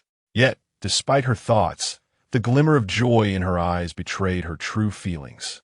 Chapter 72. Gradual easing. As Hu Bingshan prepared to delve deeper into her cultivation changes, the sound of footsteps approached. It was Qin Yuan. In an instant, Hu Bingshan composed herself, restoring her icy demeanor. She had contemplated this matter thoroughly the previous night. Setting everything aside, was Qin Yuan truly at fault? If not for his covetousness for the dragon's blood, if not for his deliberate provocation, if not for their encounter. Ultimately, it all circled back to Qin Yuan's missteps. While she bore a minor fault, she was, after all, a woman. Yes, that was it. In her mind, Hu Bingshan delivered a series of mental blows to Qin Yuan. Minor faults she would shoulder. The major transgressions belonged to him. Would you like more? Qin Yuan inquired, gazing at the empty bowl and plate. Upon hearing this, Hu Bingshan shook her head. Noting her response, Qin Yuan said nothing further and began to tidy up the dishes, while Hu Bingchan silently observed. If you're bored, you might consider these two low-grade mystic martial techniques. Both are ice attribute. One focuses on defense, while the other emphasizes offense. They're quite suitable for you, Qin Yuan remarked, presenting her with the tomes, Frost Mirror and Shattered Ice Blade. Hu Bingchan stared at the two martial techniques before her, sinking into profound contemplation. Low-grade mystic martial techniques were already among the pinnacle of skills at the Xuanwu Academy. If her memory served her right, these belonged to the collection of the Howling Moon Wolf Emperor. Were they truly so freely appropriated, without any dissent from the owner? Take a look for now. Once your health improves further, you might try consuming the Blood Luo Ginseng to hasten your recovery, Qin Yuan advised, pointing towards the distant crimson ginseng. Although Blood Luo Ginseng was merely a spirit-grade herb, it contained a tremendous vitality that was immensely beneficial for those suffering from blood deficiency. The reason for not offering it to Hu Bingchan yesterday was due to her alarming level of blood loss, making it unfit for consumption. Today, however, her complexion had improved, and her body was gradually recovering. Apart from some unmentionable pain, she was faring well. Hu Bingchan remained silent. Who had caused her physical ailments? Were it not for Qin Yuan's brutal and consequence-ignoring demands, as a martial emperor, she would not be in such a dire state. Beast! Hu Bingchan silently cursed again, shifting the blame onto Qin Yuan. She completely forgot the days of dual cultivation and who had pursued whom. Had Qin Yuan not displayed a semblance of reason, the outcome would have been disastrous. Taking a deep breath, Hu Bingchan endeavored to forget those shameful images. She gazed at the low-grade, mystic martial techniques in her hands and gradually became engrossed in them. Time passed swiftly.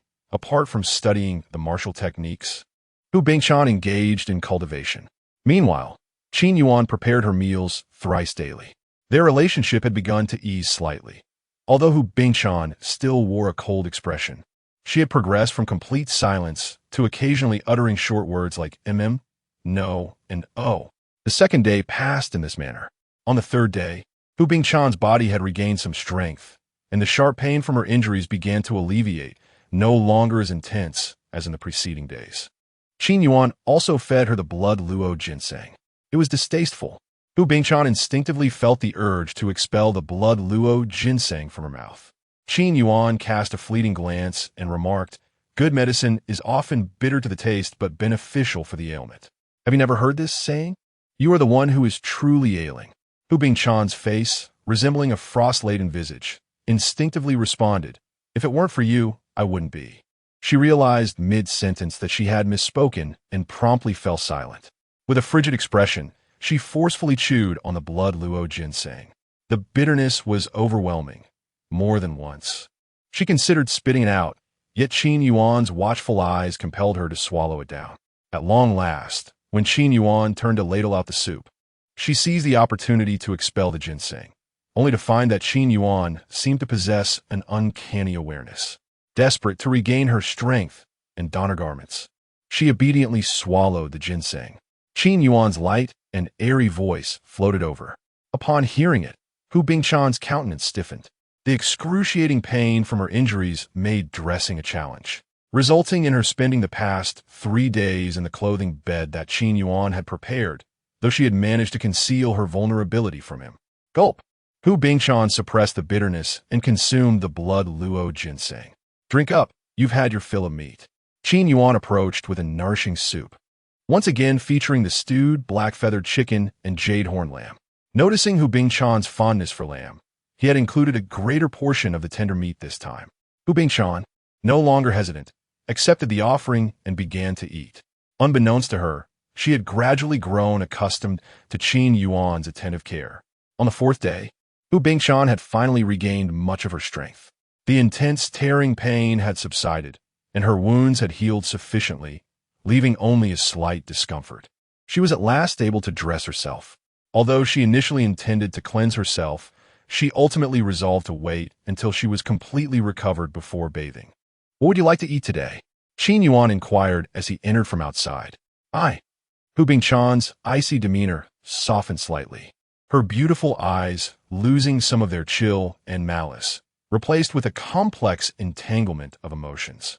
How about three-colored lobster, 100-flower belly fish, snowflake slice soup, and golden silk amber dates, along with a post-meal spirit fruit?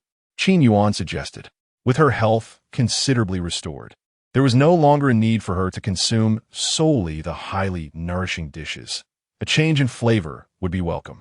After a prolonged silence in response to Qin Yuan's inquiry, Hu Bingchan finally replied, "All right." Grateful for her response, Qin Yuan nodded and turned to prepare the ingredients. Watching his retreating figure, Hu Bingchan's beautiful eyes flickered with uncertainty, her expression deepening with contemplation. After a moment, she murmured to herself, "I clearly berated you harshly, even telling you to leave. Why do you choose to stay?" 3 days later, a powerful surge erupted, shaking the very air with spiritual energy. Hu Bingchan had completely recovered. Now, she stood as a formidable warrior at the 9th level of the martial emperor realm. When unleashing her full strength, she could perhaps rival even a martial sovereign. This level of prowess rendered her a rare jewel within the entirety of the Five Saint dynasty. "Your recovery is impressive," Qin Yuan remarked as he approached, holding out several spirit fruits. "Would you care for some?" After a moment's hesitation, Hu Bingchan accepted the fruits he offered. With a crisp sound, Qin Yuan took one for himself, and then turned to the campfire, slowly rotating the whole lamb that was roasting above it. The meat of the jade-horned sheep, true to its name, presented a yellow-gold hue, sizzling and releasing oil under the intense heat of the flames, as if adorned with a golden cloak. A sprinkle of seasoning released an enticing aroma, tantalizing the taste buds. Hu Bingchan observed Qin Yuan's industrious figure, a gentle expression fleeting across her face, though she quickly concealed it. Did she harbor resentment? It was no longer as intense as before. In the days that had passed, despite their limited exchanges, Qin Yuan had offered her meticulous care and boundless patience. Reflecting on the initial days, she recalled how she had held a grudge against the one who took her virtue, offering him no kindness and attributing all her misfortunes to him. Yet, Qin Yuan remained unfazed and unperturbed, allowing her to vent her frustrations. Chapter 73. The entanglement of Fox Bingchan and the purple demon wolf. Though her understanding of Qin Yuan was limited, Fox Bingchan could discern that he was inherently a proud individual. This proud man, however, was willing to lower himself to care for her, even though he himself was a victim. The mere thought of this stirred a sense of guilt within her, making her reflect on her previous actions, which seemed somewhat excessive in retrospect. At this moment, the murderous intent and chill in Fox Bingchan's eyes gradually dissipated, leaving behind a complex emotion veiled in affection. Having grown closer and benefited from his attentive care over the past few days, she could not deny that she had developed feelings for Qin Yuan. The idea of becoming his partner appeared quite appealing. After all, Qin Yuan possessed remarkable talent, handsome features, and a perfect physique. The only drawback was his age, which made her feel somewhat like an old cow indulging in tender grass. Although her appearance was indistinguishable from that of a woman in her 20s, the fact that Qin Yuan was merely 19 made her feel a pang of insecurity. Nevertheless, the most troubling aspect for Fox Bingchan was the identity of Master Su Qingge. Should she expel Qingge from her sect? This thought suddenly crossed her mind. Surely, Qingge would understand her predicament. Wouldn't she? "All right, come eat." Qin Yuan's voice broke through her reverie, pulling Fox Bingchan back to reality. She approached him, slowly taking a seat beside him, her heart heavy as she accepted the roasted meat he had sliced. The taste was akin to chewing wax, and she savored it without enthusiasm. Noticing her troubled demeanor, Qin Yuan smiled gently and inquired, "Is the roasted meat not to your liking today?" "No. It tastes wonderful," Fox Bingchan replied calmly, shaking her head. Yet, despite her words, she did not take another bite. The complexity in her eyes deepened. She truly did not know how to navigate the awkward relationship among herself, Qin Yuan, and Su Qingge. If this were to be exposed, it would undoubtedly cause a great uproar, tarnishing the reputations of all three involved. To speak your mind, holding an ISNT comfortable, is it? Qin Yuan encouraged. "Aye." Fox Bingchan hesitated, her lips moving as if to speak, but she swallowed her words and changed the subject, saying, "I want to bathe." she still found herself unable to confront the situation. Perhaps it was the fear of an awkward encounter among the three of them someday. Or perhaps the dread that Qin Yuan's attitude might shift upon learning the truth. Only she could discern which fear held greater weight. Bathe? Qin Yuan gazed deeply at Fox Bingshan, then smiled, saying, "Then go ahead. I will take a walk outside." Originally, the cave lacked flowing water, but Qin Yuan had earlier diverted a stream from outside for convenience. The pit that once contained dragon blood was now filled with clear stream water. Fox Bingshan watched Qin Yuan's retreating figure, rendered speechless. With her cultivation at the 9th level of the martial emperor realm, she easily sensed that Qin Yuan had not gone far, but was instead quietly waiting outside the cave. For reasons unknown, this knowledge brought her a sense of reassurance. Fox Bingshan took delicate steps, slowly entering the pool, her hands shedding the icy blue garments to reveal her expanse of fair skin. Bathing served as an excuse. Yet it was also the truth, because she had not cleansed her body for several days, although she did not emit an odor. There was still a slight scent that was somewhat uncomfortable. The cool stream flowed over her graceful form as she washed herself. During this act, she contemplated how to navigate her relationship with Qin Yuan.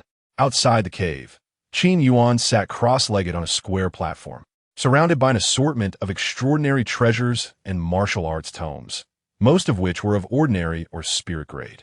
While there were no profound grade treasures, he did possess a low-grade martial technique, titled Stalwart Guardian, a defensive skill capable of hardening the skin to enhance resistance to blows, particularly suitable for warriors with earth attribute martial souls.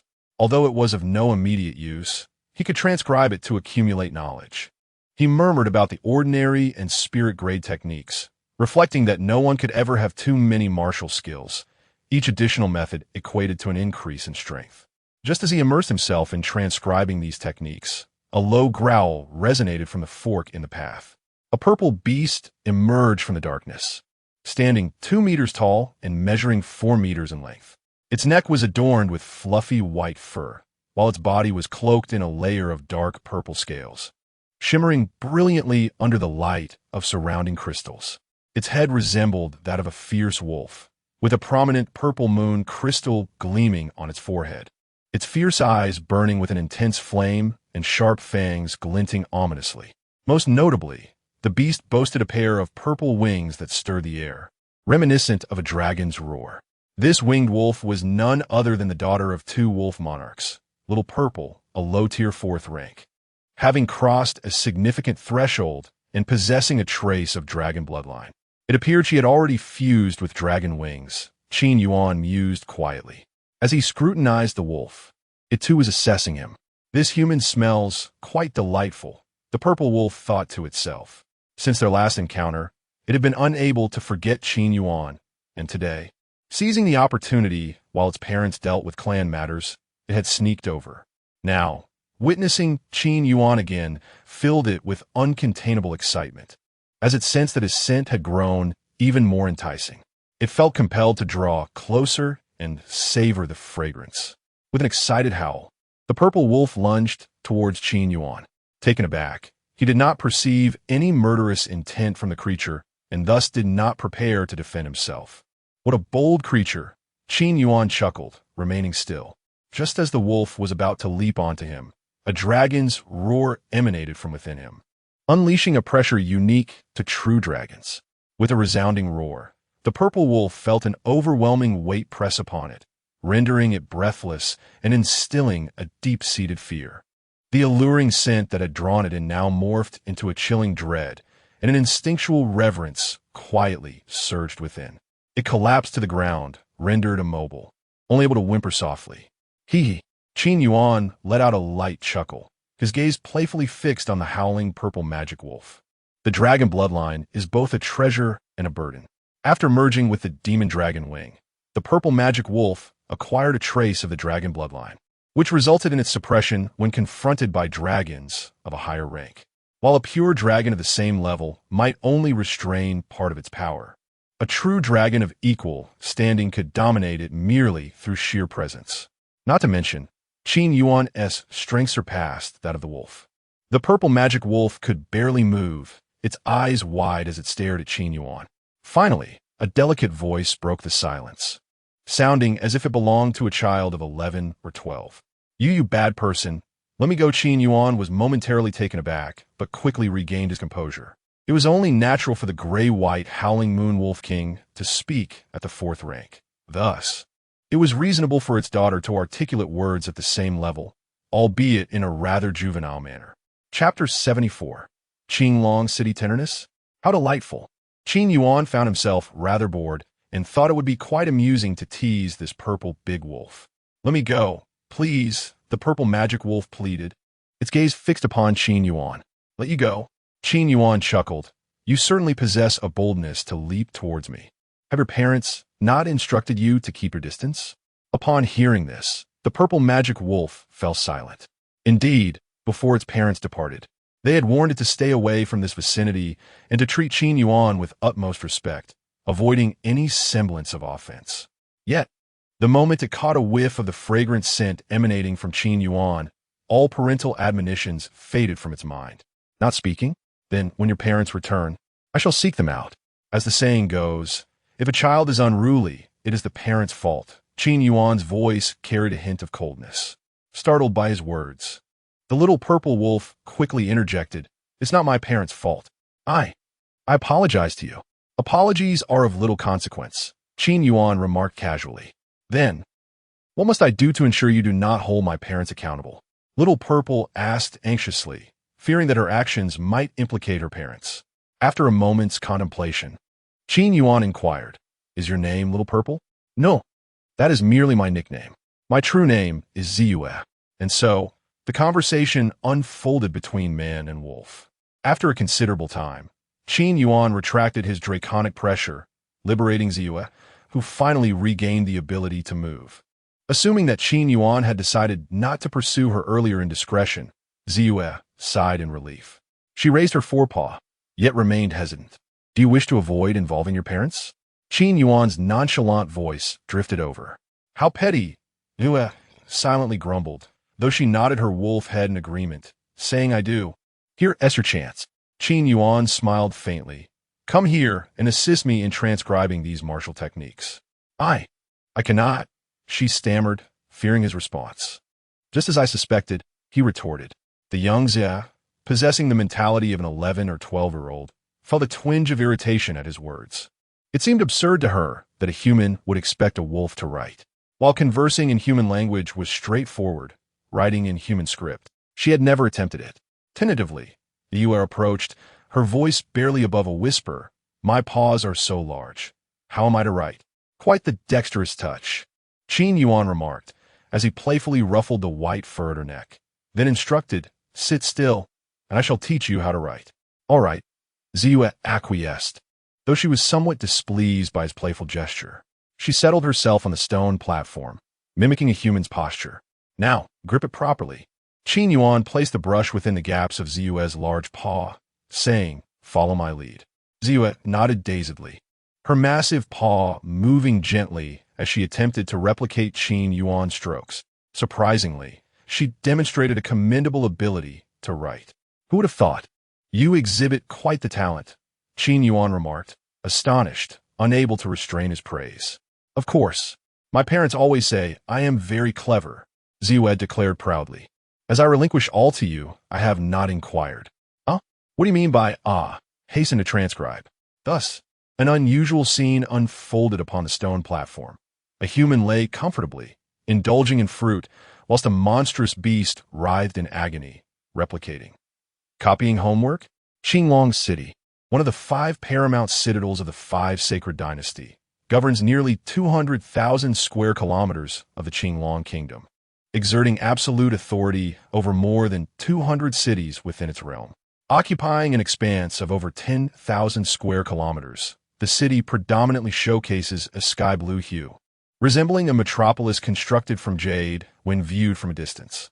The city lord's residence is heavily fortified, with every member of the Qinglong army possessing at least the cultivation of a martial general.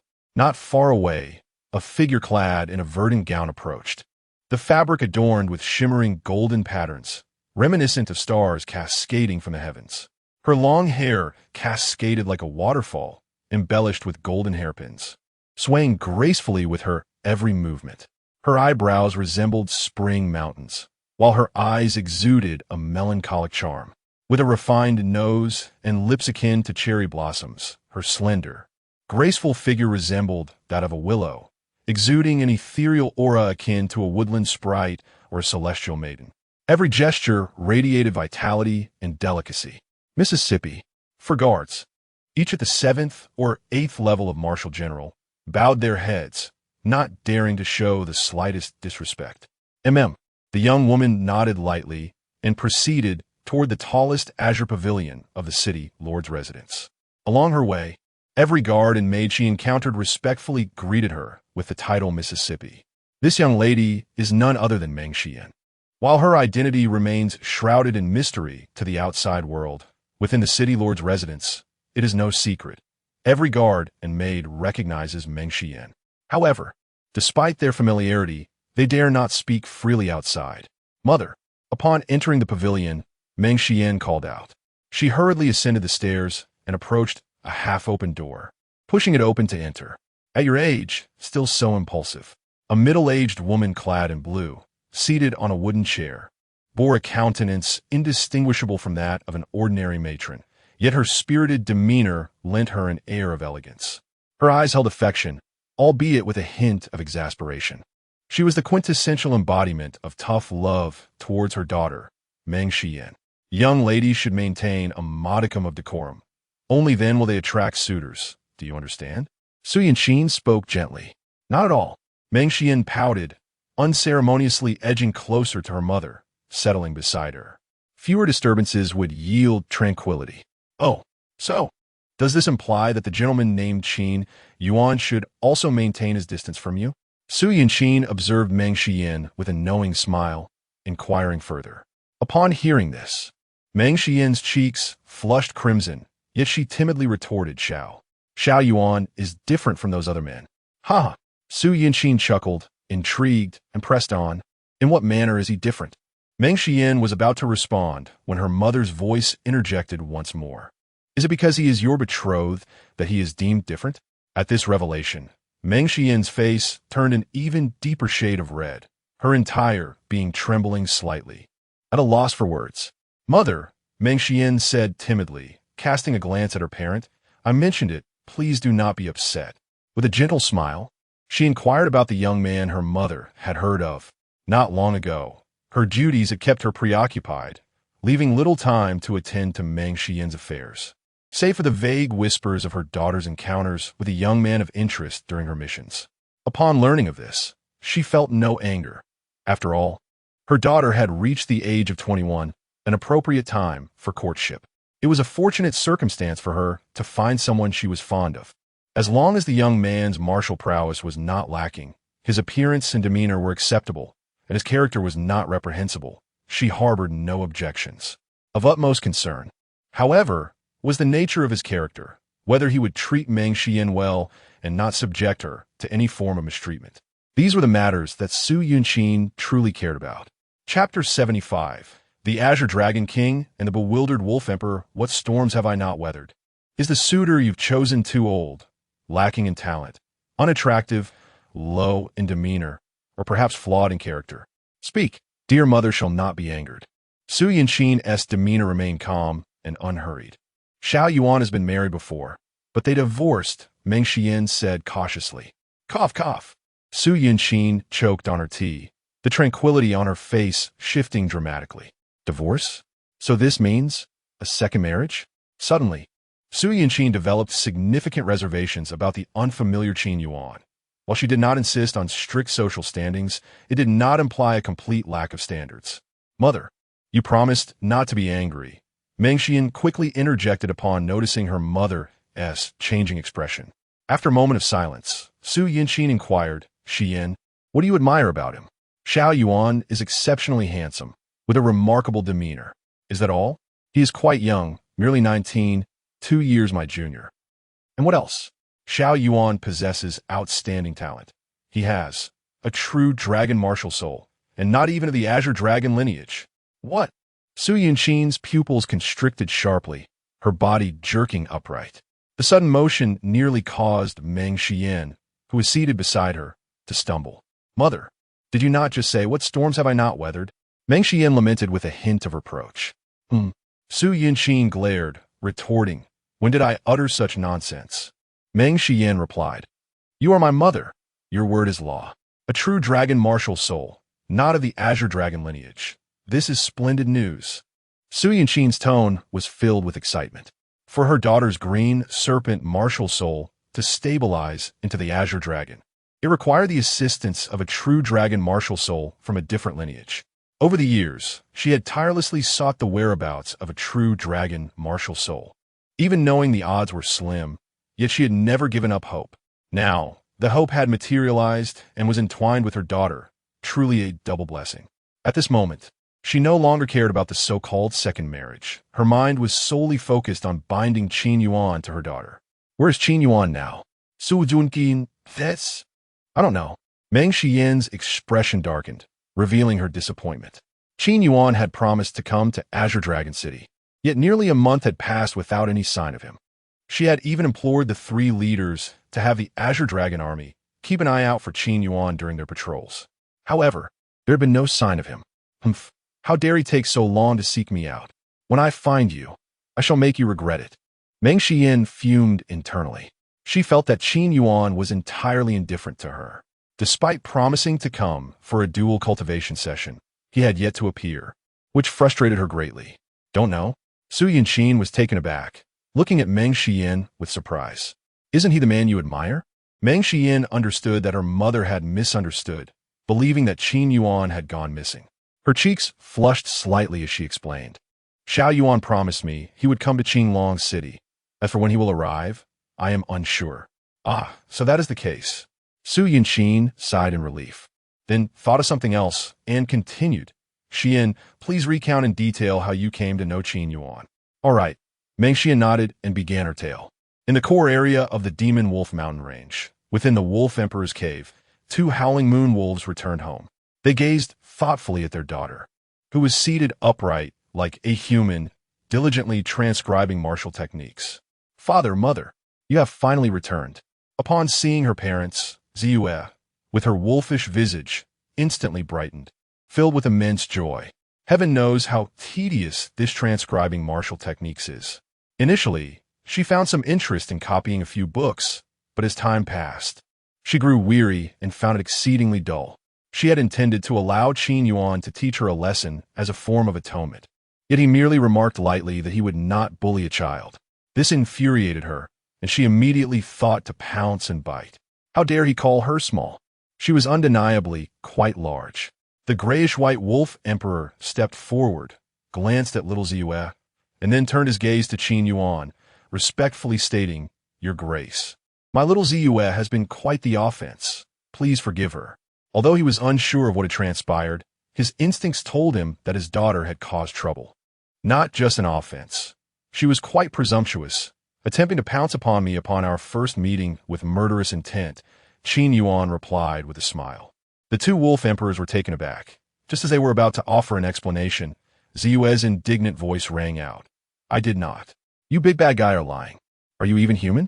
Qin Yuan raised an eyebrow and retorted, You deceive wolves. Ziyue huffed in anger. Oh, Qin Yuan playfully ruffled Ziyue's fur, chuckling. You have quite a way with words, leaving me without a retort. Humph. Ziyue turned her wolf head away, unwilling to speak. To this, Qin Yuan merely smiled faintly, continuing to stroke the purple big wolf dog. Observing this scene, the two wolf emperors could no longer fail to comprehend that Qin Yuan was merely teasing little Ziyue. Indeed, had little Ziyue truly harbored murderous intent, she would not be unscathed at this moment. Mother, save me. There are so many martial techniques to transcribe. I cannot finish them all. Ziyue's wolf face drooped, her voice tinged with a whimper.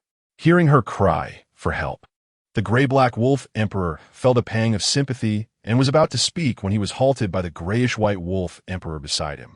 Little Ziyue, you were the one who acted presumptuously. Your Grace has shown you great mercy by only asking you to transcribe martial techniques. Listen well to His Grace and complete this task. With that, the grayish-white wolf emperor decisively departed with his wife, showing no signs of reluctance. Ziyue was left bewildered, her large eyes fixed on her parents as they left. Qin Yuan regarded the departing wolf emperors with a knowing glance. Hee. Qin Yuan smiled at the dazed Ziyue, teasingly saying, "Your father and mother do not want you anymore. You deceive wolves. My parents love me dearly. They would never abandon me," Ziyue declared with conviction. "Then why did they leave?" Qin Yuan asked with a jovial smile. Ziyue's wolfish visage stiffened, leaving her momentarily speechless. Observing her discomfort, Qin Yuan pressed on. "Admit it. Your mom and dad no longer want you. You are destined to become a lone wolf." Ziyue's beastly eyes glistened with unshed tears, her heart aching painfully. Just then, Qin Yuan's calm voice echoed once more. "Are you about to cry? You big bad wolf." Ziyue burst into tears, throwing down her brush in a fit of rebellion. "I won't help you copy the martial arts techniques anymore." Qin Yuan was taken aback. He had not anticipated that this big wolf dog would weep so sorrowfully. Moreover, hearing her voice, which was that of a mere 11 or 12-year-old girl, evoked an unexpected pang of guilt within him. He felt akin to a bad uncle who had bullied a little lowly into tears, leaving him profoundly disheartened. Chapter 76. Qin Yuan. "Are you coming with me to the Qinglong Kingdom?" Outside the cave, the gray-black wolf king, upon hearing the sorrowful wails of Ziyue, instinctively attempted to rush inside, only to be restrained by the gray-white wolf king. "White, little Ziyue is crying," the gray-black wolf king exclaimed anxiously. However, the gray-white wolf king shook his head and replied, "It's nothing. The crown prince is merely teasing little Ziyue and will not harm her." "But, there is no but." The gray-black wolf king's tone grew resolute. "Little Ziyue has already integrated the dragon wing. Her future achievements will undoubtedly surpass both of us. It is time to allow her to engage with the outside world. If she encounters difficulties, it will be our responsibility to intervene. Otherwise, when will she mature? Let us not forget that little Ziyue is already at the 4th tier, among the magical wolf clan at this stage, who is not a battle-hardened wolf king. But little Ziyue is still young." The gray-black wolf king's fervor diminished slightly. "Not so young. Once little Ziyue reaches the 5th tier, we can pass the throne to her. She must establish her own footing within the magical wolf clan. Her identity is merely a decoration, while strength is the true necessity." The gray-black wolf king's voice was firm and left no room for dissent. Over the years, due to the presence of these two prominent wolf kings, Ziyue had seldom faced hardship, and her outings had been few. This state of affairs could not continue. She must begin her journey towards independence. "White, did you intentionally keep little Ziyue by the crown prince's side to foster a closer bond?" After regaining composure, the gray-black wolf king reflected on the earlier scene. Indeed, the gray-white wolf king did not deny it, nodding his head. "Although the crown prince enjoys teasing little Ziyue, this is undoubtedly an opportunity to strengthen their relationship. We have witnessed the crown prince's talent and strength. He is destined to become an extraordinary powerhouse. As for character, our very existence is testament to that, is it not? If little Ziyue can forge a friendship with the crown prince, it will only benefit her. Should we grow old, we need not worry about her being wronged or bullied." Upon hearing this, the gray-black wolf king retorted, "White, you are all talk and no action. On one hand, you advocate for little Ziyue's independence. Yet on the other, you fear for her well-being. Little Ziyue is my daughter. She is our daughter." Within the cave, the composed Ziyue had ceased her crying, and the misty haze in her beastly eyes was gradually dissipating. "This is delicious. What is it?" Ziyue asked dreamily, gazing at the elixir in the large paw. "A low-grade spirit-gathering pill," Qin Yuan casually replied. He had many of these in his spatial ring. While they were of no use to him, it did not hinder him from keeping them. After all, resources were something no one had ever claimed to have too much of. He had just used the spirit-gathering pill to coax this big wolf dog, and the effect had been remarkable, being crafted from the same energy essence. The elixir was far more palatable than the raw herbs, serving as candy for magical beasts. "I want to eat more." Ziyue licked her fangs, gazing at Qin Yuan with lingering desire. "There are none left." "Really?" "Indeed. I don't believe you." The purple moon wolf leaned closer to Qin Yuan, sniffing intently at him. Upon discovering the absence of the scent of elixirs, its wolfish face fell in disappointment. Dejectedly, it sat upright, its beastly eyes gazing longingly at Qin Yuan. "Do you truly still wish to eat?" Qin Yuan gently patted the soft fur of the purple moon, smiling as he inquired. The wolf's eyes brightened, and it eagerly nodded its head. "How about this? You transcribe these martial techniques, and I shall grant you 20 spirit-gathering pills." This. The wolf drooped its head, surveying the small pile of martial techniques, lost in a sea of conflicted thoughts. Observing its plight, Qin Yuan produced 5 or 6 bottles of spirit-gathering pills, lamenting, "What a pity for these pills. I will transcribe. I will transcribe." Upon seeing the elixirs, the wolf swiftly cast aside its earlier doubts, yearning to taste the spirit-gathering pills once more. It picked up the brush that had been cast aside, ready to begin transcribing, but then its bright eyes twinkled as it said, "First, let me have a few to taste. Transcribe first, then you may have them." "Umph. If you give them to me, I won't transcribe." "Then don't expect any." "Oh, no, I will transcribe." The purple moon shot a resentful glance at Qin Yuan before immersing itself back into the task of copying. Although it was tedious, the thought of the delightful elixirs kept it motivated. "This large wolf dog is rather amusing." Qin Yuan chuckled softly, finding the situation entertaining. In moments of boredom, teasing this creature with the intellect of an 11 or 12-year-old provided him with amusement, while simultaneously indulging his own mischievous inclinations. Time passed, and as the collection of martial techniques grew, Qin Yuan, not one to be overly polite, stored them all within his spatial ring. Suddenly, he sensed a faint sound emanating from the back of the cave. "All right, take the remainder with you to your lair and continue transcribing." Qin Yuan began to usher the wolf away.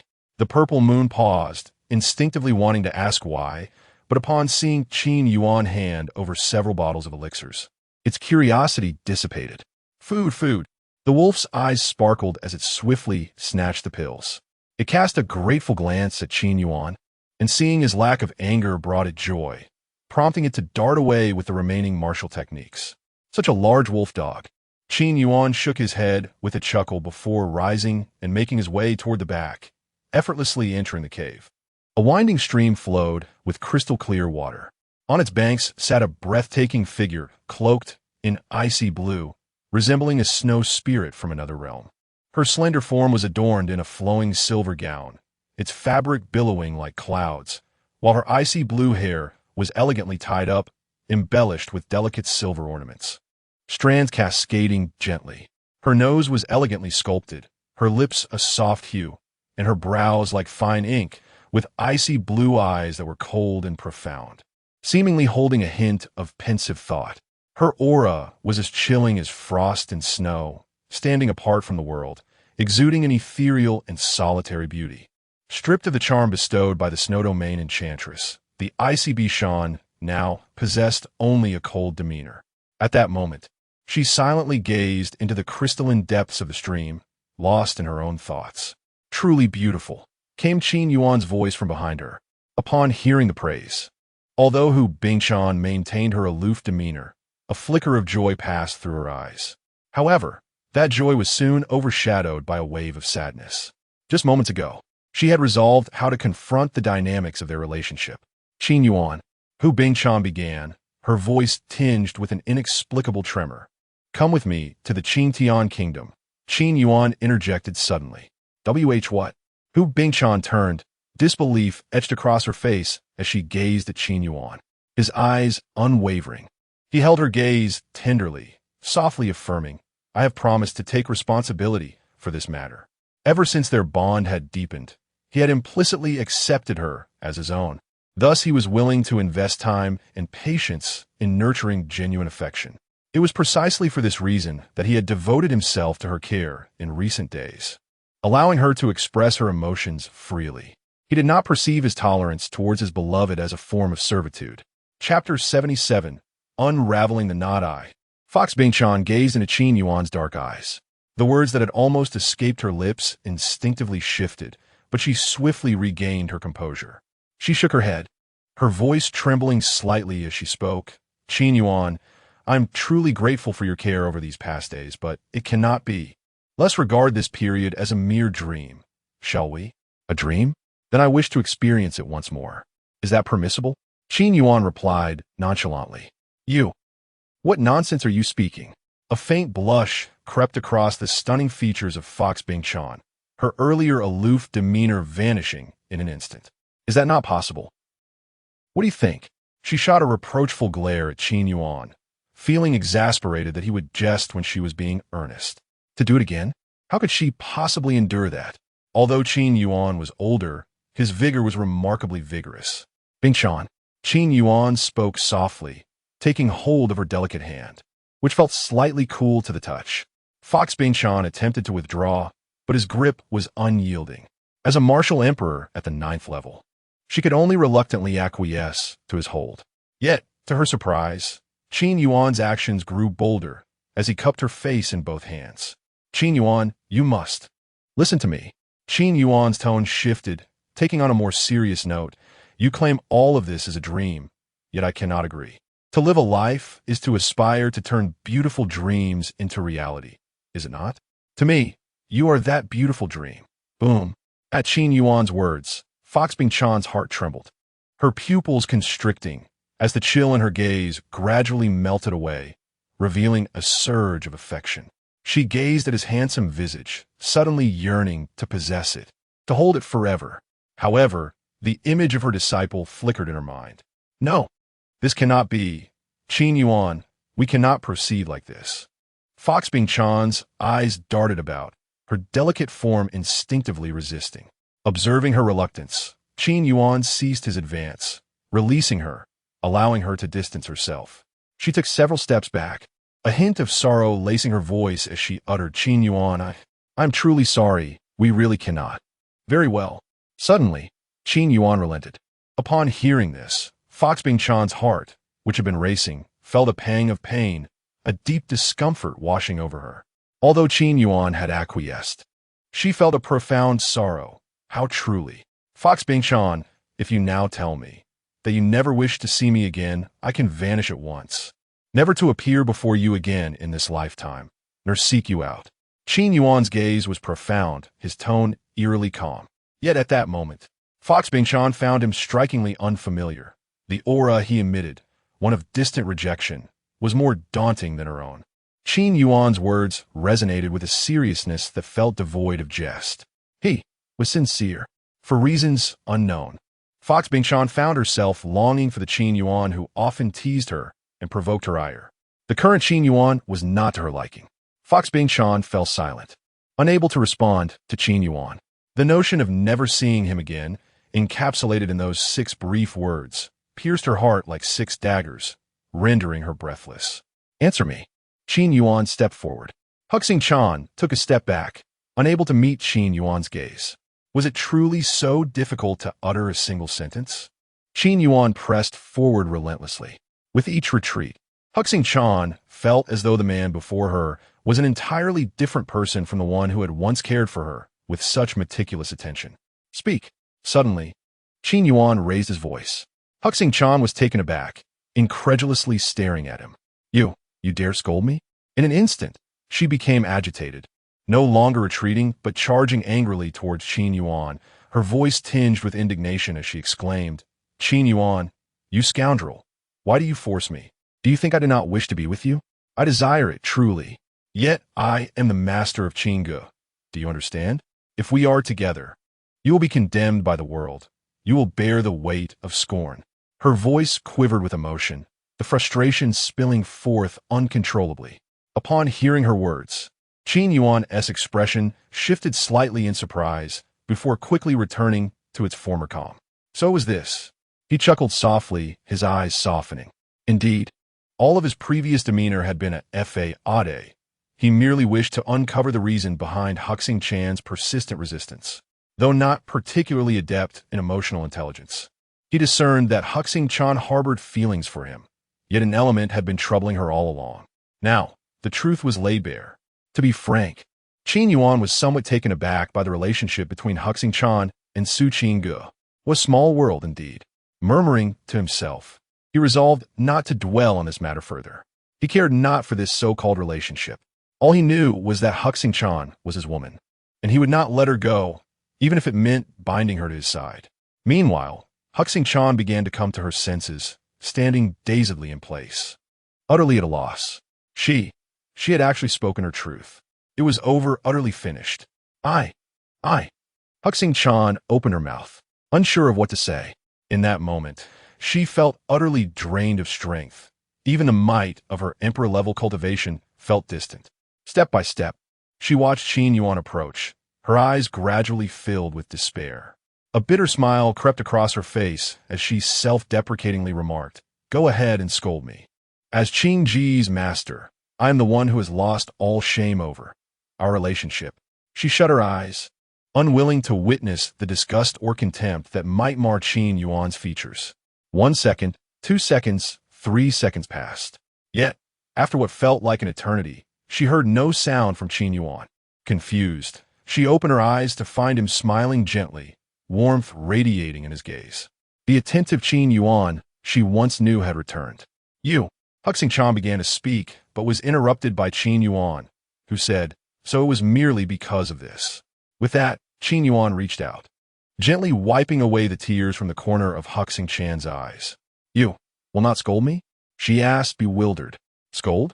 How could I not?" Qin Yuan replied with a smile. As the glimmer in Fox Bing-chan's eyes dimmed once more, she found herself affected by this trivial matter, which had the power to sway her mood and influence her innermost feelings. "Should I scold you?" Qin Yuan feigned anger. "Huh." Fox Bing-chan unexpectedly lifted her head, her once dull gaze gradually rekindling. With a quivering voice, she replied, "Qin Yuan, what about me?" Qin Yuan retorted, pulling Fox Bing-chan into his embrace and gently saying, "Bing-chan, if you dare to utter we could never again, do not blame me for hanging you up and spanking you. Do you hear me?" With that, a resounding smack echoed as Qin Yuan's large hand landed on a particularly soft spot of Fox Bing-chan. Boom! Her mind went blank for an instant. Yet the tingling sensation beneath her stirred her back to awareness. Qin Yuan, you scoundrel! How dare you hit me? I'll fight you." Fox Bing-chan, overwhelmed by embarrassment and indignation, reached out to scratch Qin Yuan's face. However, he merely smiled calmly, grasped her wrist with one hand, and leaned down to kiss her. Chapter 78. Qin Yuan's absurd thoughts. Hu Bing-chan's eyes widened, her emotions transitioning from initial embarrassment and indignation to joy, and finally to affection. Qin Yuan does not dislike her. Gradually, Hu Bing-chan withdrew her hands from Qin Yuan's grasp and wrapped them around his neck, becoming deeply entranced. At that moment, the knots in her heart unraveled. She did not wish to part ways. She desired to remain with Qin Yuan always. The two shared a passionate kiss, their feelings intertwining. After a while, "No, this is unacceptable. Qin Yuan, you are being excessive. Little Yuan, be gentle." Outside the cave, night descended, enveloping the entire Demon Wolf Mountains in darkness. While inside the cave, the springtime was beautiful, filled with gentle melodies. 3 days later, "Give it to me." Hu Bing-chan perched atop Qin Yuan, declaring. Qin Yuan smiled slightly, feigning ignorance as he asked, "What should I give you?" "You." Hu Bing-chan chuckled in exasperation, playfully capturing little Yuan, her eyes sparkling as she urged, "Hurry and give me the moon soul fruit, or else. Haha, you little fox, you've turned rebellious." Qin Yuan replied with a faint smile, and in response to Hu Bing-chan's exclamation, he pulled her into his embrace. Hu Bing-chan's face flushed, yet she made no attempt to resist. After several days of interaction, her fondness for this little Yuan had grown, longing to be by his side every day. "Little Yuan, stop it. The moon soul fruit is very important to me. With it, my martial soul could be elevated 1 rank, reaching the 5th level of the profound grade," Hu Bing-chan explained. Her voice remained cool, yet the tenderness on her face did not wane. Her enchanting eyes were filled with the image of Qin Yuan. "All right, I won't tease you anymore." Qin Yuan replied with a gentle smile, retrieving 2 moon soul fruits from his spatial ring and saying, "Here, take them." Hu Bing-chan's eyes brightened, decisively accepting them. Qin Yuan, seeing this, felt no surprise. Treasures that could enhance the quality of martial souls were always precious. Even some elixirs, tools, or martial techniques of the same grade could hardly compare. After all, the martial soul represents one's potential. Like Hu Bingshan, who in her 30s had broken through to the 9th level of Martial King 6 or 7 years prior. Yet her martial soul remained at the 9th tier of the spirit grade, limiting her potential. It took her many years to elevate her martial soul to the profound grade, successfully breaking through to Martial Emperor and surpassing her limits. It was a pity that the Moon Soul Fruit could only be consumed once in a lifetime. Otherwise, my martial soul could have reached the 6th level of the profound grade, Hu Bingshan lamented. Be content. This item isn't a repeatedly usable elixir. Being able to enhance your martial soul is already quite remarkable, Qin Yuan chuckled lightly. Most treasures that can elevate martial soul grades are one-time use per person. Reusing them would simply waste resources. Little Yuan, I've decided to give the other Moon Soul Fruit to Su Qingge. Hu Bingshan pondered for a moment and said. She felt somewhat guilty towards Su Qingge. After all, it was she who had urged Su Qingge to part ways, only to end up becoming Qin Yuan's partner herself. The master has taken advantage of her disciple. Coming back to reality, Qin Yuan playfully flicked Fox Bingshan's forehead, his tone laced with mock threat. If you continue to indulge in such fanciful thoughts, I might just have to administer immediate justice. Ugh, what a rogue. Fox Bingshan's expression flushed a deep crimson as she averted her gaze, unable to meet Qin Yuan's penetrating eyes. He chuckled lightly, rising to his feet. What are you doing? Fox Bingshan trembled slightly, nearly succumbing to weakness, but managed to maintain her composure. She shot a glare at Qin Yuan, exasperatedly retorting, You little rascal, always up to mischief. Qin Yuan shook his head with a smile, then wrapped his arms around Fox Bingshan's delicate waist, gently inquiring, Are you truly not coming with me to the Qinglong Kingdom? How could Fox Bingshan not desire to go? Yet, she bore the weighty title of vice president of the Xuanwu Academy and could not act on a whim. As Qin Yuan had stated, once a commitment is made, one must uphold it. The Xuanwu Academy had bestowed great kindness upon her, and at present, no other suitable candidates could assume the role of vice president. Thus, she felt compelled to remain. Her voice, initially cold, now carried a hint of tenderness as she pleaded, Xiao Yuan, could you grant me a little more time? It was my own misunderstanding, she thought. Qin Yuan chuckled softly, then shifted the conversation, teasingly remarking, I never imagined my little fox would hold such significance at the Xuanwu Academy. Do not call me little fox, Fox Bingshan exclaimed, flinging herself against Qin Yuan's neck. I'm not little at all. The notion of being addressed as little fox by someone a decade her junior sent shivers down her spine. Not little? Very well. Then you shall be big fox. Qin Yuan's gaze lingered meaningfully on a certain part of Fox Bingshan, prompting her to grasp his intentions. Upon realizing the implication in his gaze, she retorted, Xiao Yuan, you are quite the little lecher. Unable to deny it, she quickly changed her tone, saying, Also, please refrain from calling me Fox. It sounds utterly unappealing. Bingshan? Too plain. Chania? Far too sentimental. What would you prefer then? Qin Yuan laughed, pondering why such a trivial matter warranted so much deliberation. Fox Bingshan appeared to have anticipated this, a glint of mischief dancing in her eyes as she declared, Xiao Yuan, call me sister. Not a chance, he replied. You.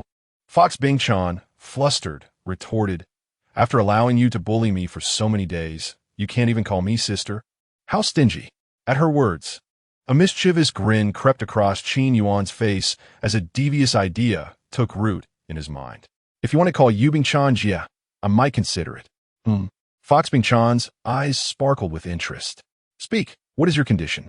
Sister will certainly oblige. Her greatest wish at that moment was to hear Qin Yuan call her sister. The mere thought of the dashing and proud Qin Yuan uttering the word filled her with a sense of triumphant conquest. With a teasing smile, Qin Yuan leaned closer to Fox Bingshan's ear, whispering, Your martial soul. Qin Yuan, you. The face of Hu Bingshan instantly flushed crimson, and the delicate, snow-white skin of her entire body became tinged with an enduring blush. It was utterly mortifying.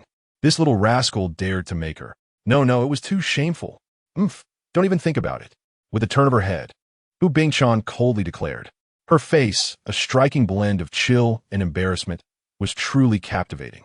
Oh, if you agree, I shall have to call you sister from now on. Qin Yuan's voice, akin to a devil's whisper, echoed incessantly in Hu Bingchan's ear.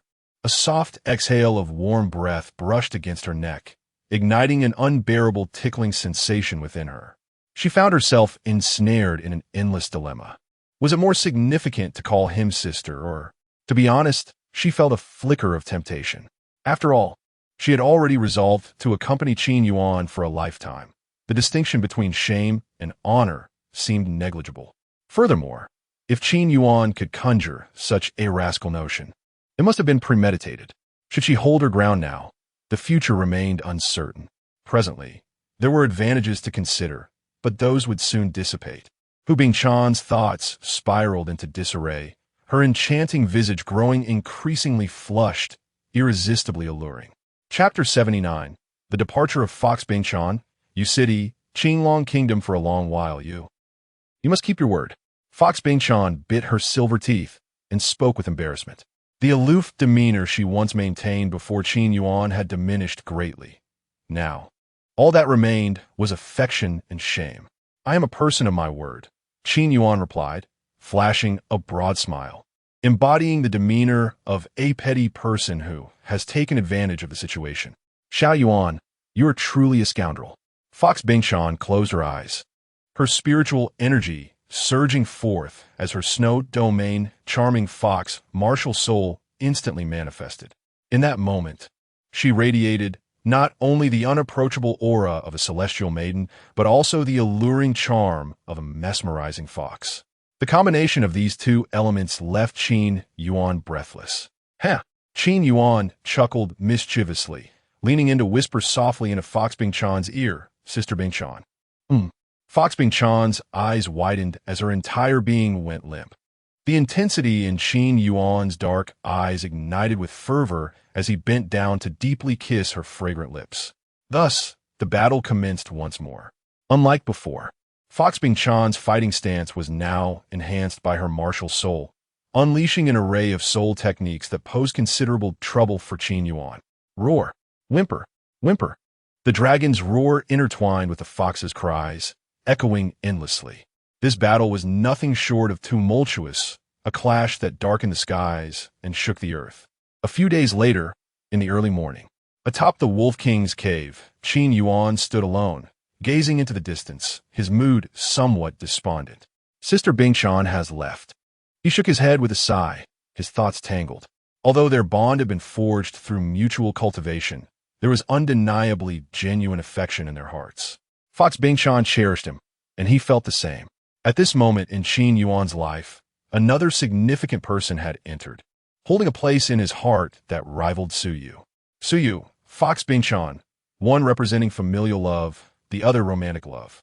Henceforth, Qin Yuan's duty was to safeguard this beauty. It is time to set forth. Having delayed for so long, that little girl is likely to explode with impatience. A smile broke on Qin Yuan's face as he thought of Meng Xian, this somewhat ambiguous acquaintance of his. TSK, Qin Yuan, you truly are incorrigible. First, Sister Bingchan, and now, the ambiguous sister. He couldn't help but scold himself. Taking a deep breath, Qin Yuan stretched his body, producing a series of cracking sounds. Your Highness. At that moment, two Wolf Kings arrived, aware that Qin Yuan was preparing to depart, and they came to bid him farewell.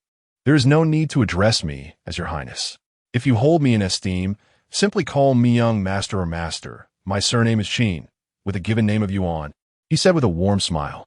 The two Wolf Kings exchanged glances, instinctively wanting to refuse, but recalling the phrase, hold me in esteem, they hesitated to decline. Young Master Qin, the two Wolf Kings respectfully addressed him. Even though they knew Qin Yuan was easy to get along with, they still dared not overstep their bounds. In this regard, Qin Yuan could discern the situation as well. Maintaining an impassive demeanor with a smile gracing his lips, he addressed the two wolf emperors, my esteemed lords. I apologize for my incessant chatter of late. Please accept these sugar beans for Xiao Zi. With that, he produced all the ordinary and spiritual level gathering spirit pills from his spatial ring, placing them on the ground. Thank you, young Master Qin.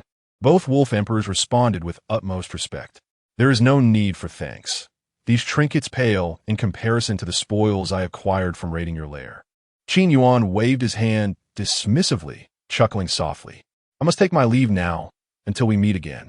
The matter of subjugating the demon wolf mountain range must not be rushed. Rather than approaching the wolf emperors, it would be wiser to cultivate a relationship with the future wolf emperor, Ziyu. Establishing connections in advance would facilitate future planning significantly.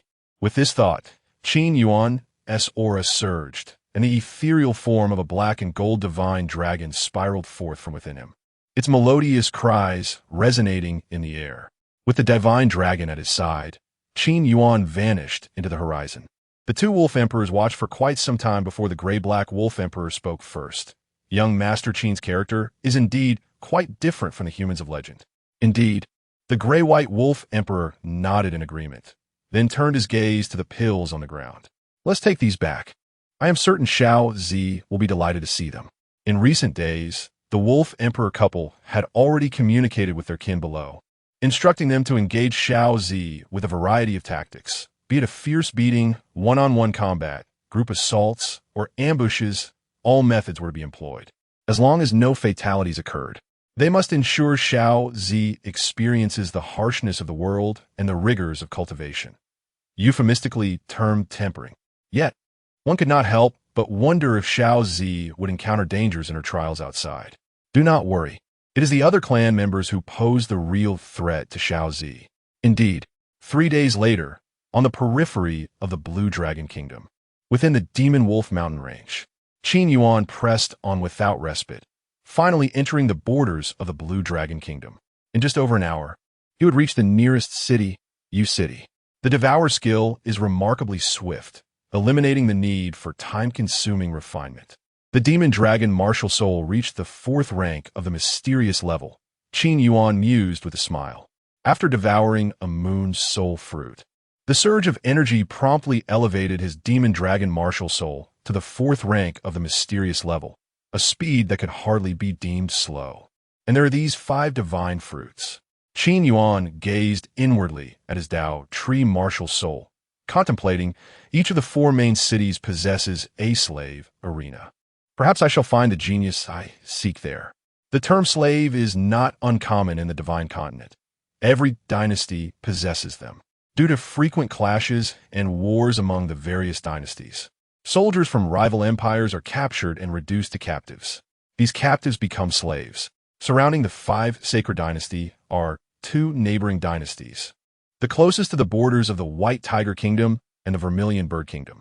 One is called the Western Yin Dynasty, and the other, the Manga Dynasty. These 2 dynasties, along with the 5 sacred dynasty, have formed a triad, embroiled in persistent friction and countless skirmishes over the years. The slaves of Qinglong City hail from these 2 great empires. Likewise, these 2 empires also possess slaves from the 5 sacred empires. We are nearing our destination. At this moment, Qin Yuan's gaze fell upon a city constructed of earthy yellow stone bricks in the distance, its scale comparable to that of your own city. Qin Yuan's eyes sparkled with a hint of excitement as he quickened his pace once more. As he approached Yuqing, the number of martial artists increased significantly, most of whom were either heading towards or returning from the Demon Wolf Mountain Range, with a few others coming from different directions. Qin Yuan chose to forego the dragon walking technique and instead relied on the most fundamental techniques of movement. Being a newcomer, maintaining a low profile would help him avoid unnecessary troubles. However, despite his efforts, Qin Yuan's striking appearance and charisma inadvertently stirred quite a commotion. Many turned their heads in surprise. What a remarkably handsome youth, they murmured. With his exquisite features, luxurious attire, and extraordinary presence, it was evident that he must be a noble scion from one of the esteemed families. Chapter 80. The intent to kill. Could it be that Chu Feng and Chu Xiu are the 2 prominent families of Yu City? It seems implausible, for I have encountered the younger generations of both esteemed families before. The crowd buzzed with speculation, casting curious glances at Qin Yuan. To be admired for one's looks is, in a sense, a burden. Qin Yuan shook his head in resignation. A faint smile escaping his lips. He had intended to maintain a low profile, yet his appearance permitted no such discretion. Thus, he decided to subtly adjust his demeanor. Qin Yuan had no inclination to don a mask, for if worn too long, it would become one's very visage. He quickened his pace, his agility intensifying as he sped towards the distant Yu city. His swiftness evoked gasps of astonishment from passers-by. However, the nature of their astonishment remained a mystery to him, nor did he wish to uncover it. The wind whistled past his ears as he accelerated further. Suddenly, he sensed a disturbance behind him, the sound of wind slicing through the air, and upon glancing back, he discerned two figures trailing him from afar. Initially, he paid them little mind. After all, many martial artists were returning to Yu City, some in haste, and coincidences were not uncommon. Yet, upon altering his route, it became apparent that the two were closely pursuing him. Their relentless chase could not be dismissed. Qin Yuan sought refuge in a secluded area, vanishing from sight. The two figures, however, remained steadfast in their pursuit. Abruptly halting, he turned to face the approaching duo. Two shadowy figures surged toward him, their hostility unmistakable. Had he just arrived in Yu City to attract such unwelcome attention? A flicker of cold light shone in Qin Yuan's eyes. To his surprise, the assailants were twins, exuding a formidable aura reminiscent of sharpened blades. If one were to assess their presence solely by their energy, it would seem as though not two individuals stood before him, but rather two lethal swords. If you seek to rob me, you have mistaken your target, Qin Yuan remarked, raising a brow with nonchalance. Huh! Chu Xiu let out a cold laugh, his voice low and menacing. We are not here for mere riches. We have come for your life. No need for idle chatter. Attack! Beneath Chu Feng's impassive visage lay a simmering rage. They had arrived in Yu City over half a month prior, lying in wait, yet after several days, they had found nothing. They had surmised that their brother's movements were sluggish, allowing Qin Yuan to reach Qinglong City first. Just as they were about to return to Qinglong City to report their failure to Chu Jing Tian, Qin Yuan appeared. Had it not been for the stir his appearance caused among passers-by, they might have missed him entirely and brushed past.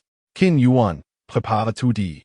With that, the twin brothers revealed their martial spirits. Two dark red short knives, each a meter in length, with straight blades tipped in a graceful curve and a reverse edge. No desire for riches? Qin Yuan mused, taken aback. To arrive here only to encounter enemies. Am I truly so detestable? From the moment they made their move, their energy betrayed their prowess. At the 9th level of the martial general realm, their full force bore an intensity close to that of the martial king realm, surpassing even Chenggang, whom he had met previously. However, this meager strength is utterly insufficient in the presence of Qin Yuan. With a resounding roar, Qin Yuan emanated a dragon's roar, his gaze shifting dramatically as an overwhelming force descended, pressing heavily upon Chu Feng and Chu Xiu. The sound of impact echoed as their bodies, akin to birds with broken wings, plummeted from the air, crashing heavily onto the ground, causing bricks to shatter. The revelation of Qin Yuan's cultivation at the 7th level of the martial king realm was unmistakable, exuding an aura comparable to that of a martial emperor. Infused with a trace of true dragon might that firmly pin the two to the ground. Chu Feng's pupils constricted in shock as he gazed at Qin Yuan, his mind racing with disbelief. Martial emperor realm? No, it's impossible. How could a martial king possess such strength? Chu Xiu's face was a mask of incredulity, his voice trembling. The pressure, akin to that of a martial emperor, rendered them nearly immobile, restricting their movements significantly. With deliberate steps, Qin Yuan approached, his footfalls resonating in the ears of the two like the ominous toll of death. Speak, who sent you? Qin Yuan's voice was devoid of emotion, his gaze calm. Chu Feng and Chu Xiu remained silent, deep in contemplation on how to escape. A martial king rivaling a martial emperor? What could they possibly use to contend against him? The fusion of their martial souls was formidable, yet their own cultivation levels were far too low to stand against Qin Yuan. Flight was their only option. Chu silence, then Qin Yuan's voice rang out again. Stripped of any sentiment, then may your journey be smooth. With that, he brandished his right arm, adorned with black golden dragon scales, and struck downwards. "Brother, Xiao Xiao, let us go." Suddenly, an intense radiance erupted from the two, their energies intertwining, unleashing a formidable presence. In this moment, Chu Feng and Chu Xiu merged, their martial souls coalescing as well. Qin Yuan raised an eyebrow, intrigued. He sensed that the state of Chu Feng and Chu Xiu was remarkably potent, their energies harmonizing, their martial souls evolving, and their cultivation instantaneously ascending to the 5th level of the martial king realm. Although this power remained insufficient before Qin Yuan, it ignited a different ambition within him. The secret method of transcending realms, the fusion of martial souls. A smile graced Qin Yuan's lips as his eyes gleamed. Such a rarity, indeed. The conditions for its use were exceedingly stringent, requiring unity of thought and the merging of martial souls. Most terrifyingly, it could elevate one's cultivation by 5 minor realms, regardless of the starting level. The higher the cultivation, the more formidable the fusion technique became. Fortuitous souls. Have you not arrived? Qin Yuan chuckled softly, muttering, "Allow me, the benevolent one, to bestow upon you an unparalleled opportunity." As Chu Feng and Chu Xiu merged, their expressions remained unchanged. Yet their height soared by 2 meters, their demeanor resembling that of an unyielding blade. He raised the dark red short blade in his hand, a massive shadow of crimson descending upon Qin Yuan, accompanied by a chilling aura of bloodlust. "Blood drink S frenzied slash." The blade fell, unleashing an unparalleled edge of intent. They even comprehended the essence of the blade. Qin Yuan was taken aback once again, only to be overwhelmed with joy. Such extraordinary talent, if extinguished here, would indeed be a grievous waste. The fusion of martial souls, the intent of the blade. These two formidable techniques had propelled the Blooddringer's frenzied slashes to a power level equivalent to the 7th or even 8th rank of the martial king realm. It is no exaggeration to assert that the brothers Chu Feng and Chu Xiu, armed with these 2 trump cards, could remain invincible within the martial king domain.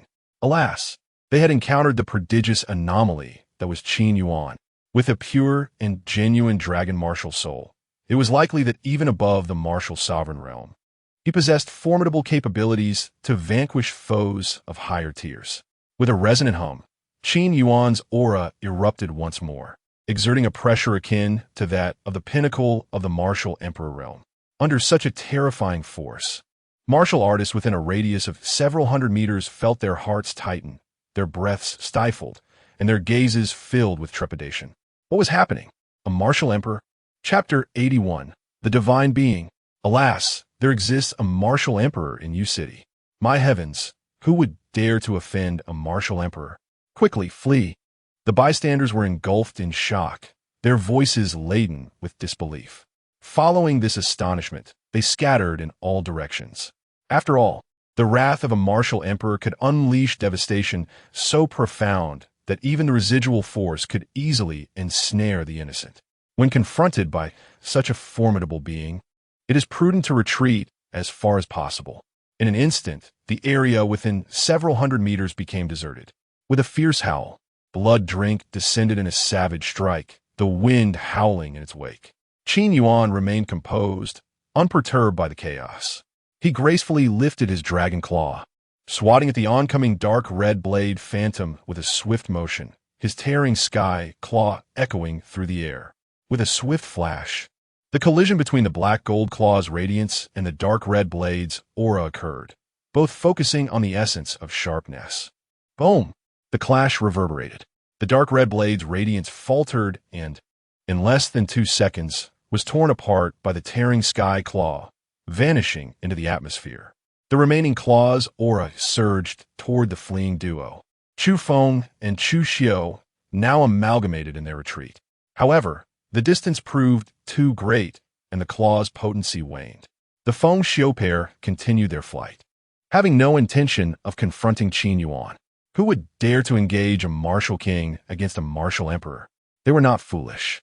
The reason they resorted to Blood Drink was merely to momentarily stall Qin Yuan and facilitate their escape. Yet, they had grossly underestimated Qin Yuan's ferocity.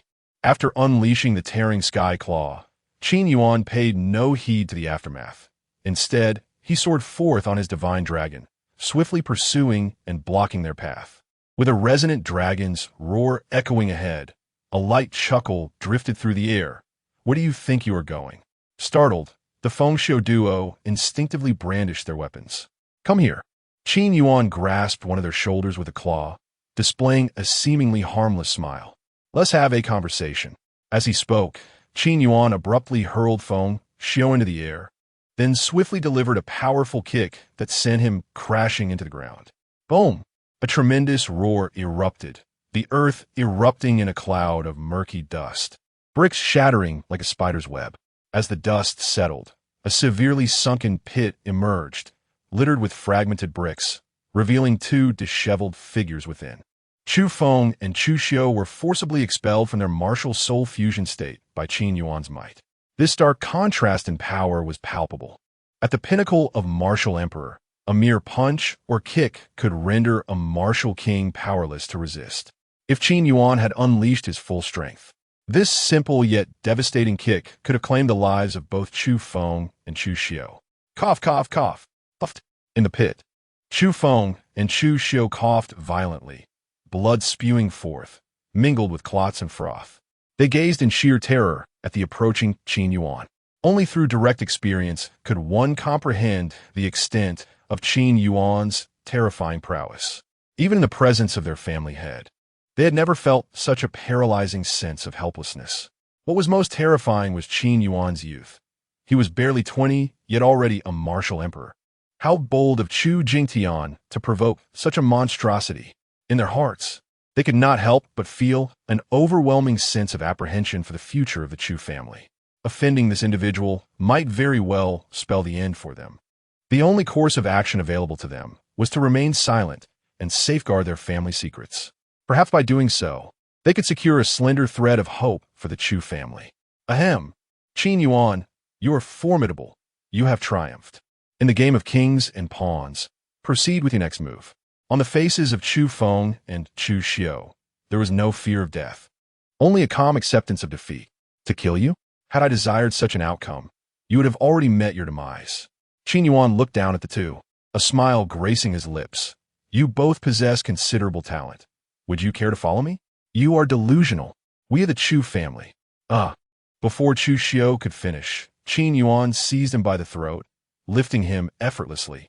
I was merely inquiring. Your willingness is of little consequence to me. Qin Yuan chuckled softly, and as the formidable heaven-swallowing demon dragon martial soul gradually faded, it was replaced in his palm by a mysterious silver Dao tree.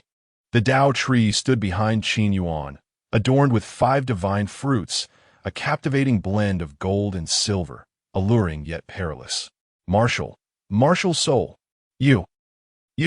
Chu Feng and Chu Xiu were rendered speechless in their astonishment. Qin Yuan was astonishingly a dual martial soul wielder. The young master is doomed.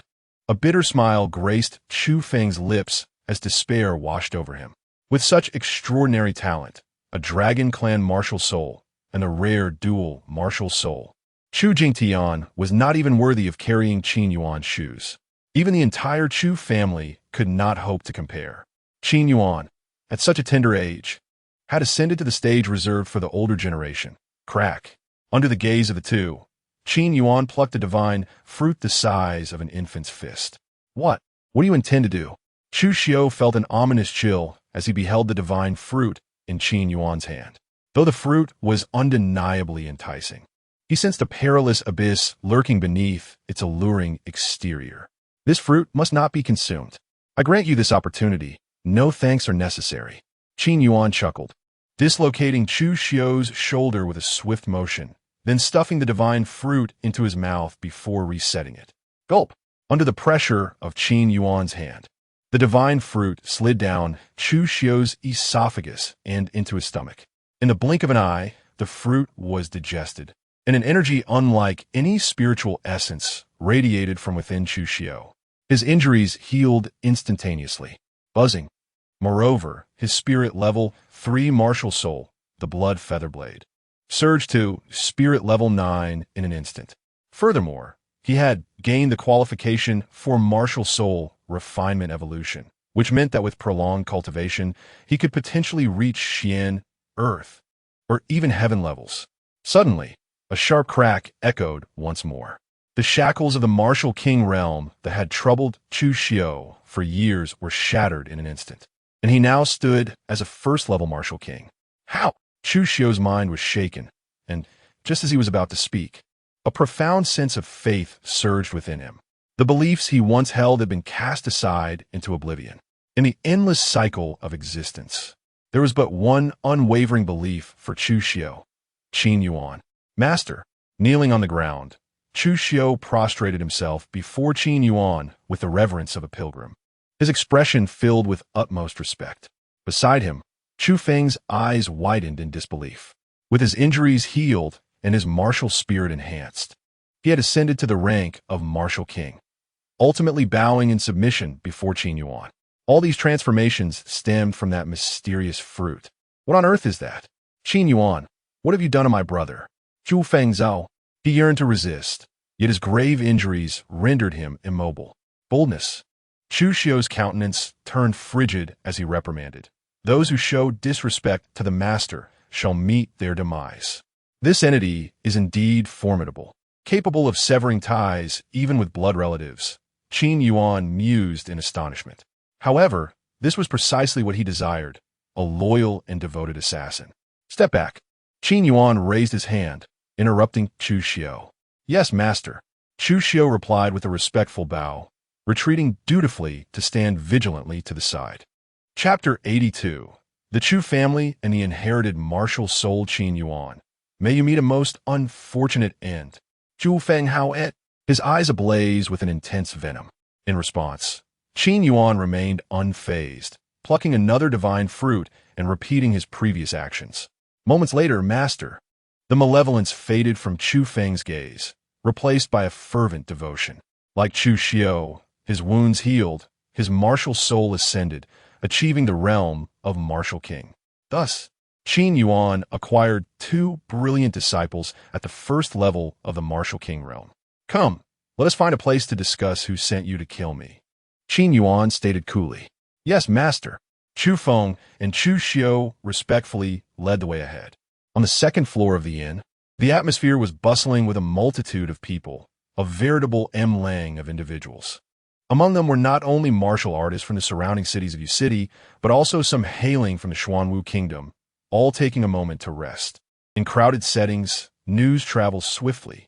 The cacophony of voices, conversations, laughter, and chatter mingled like the lively din of a nocturnal marketplace.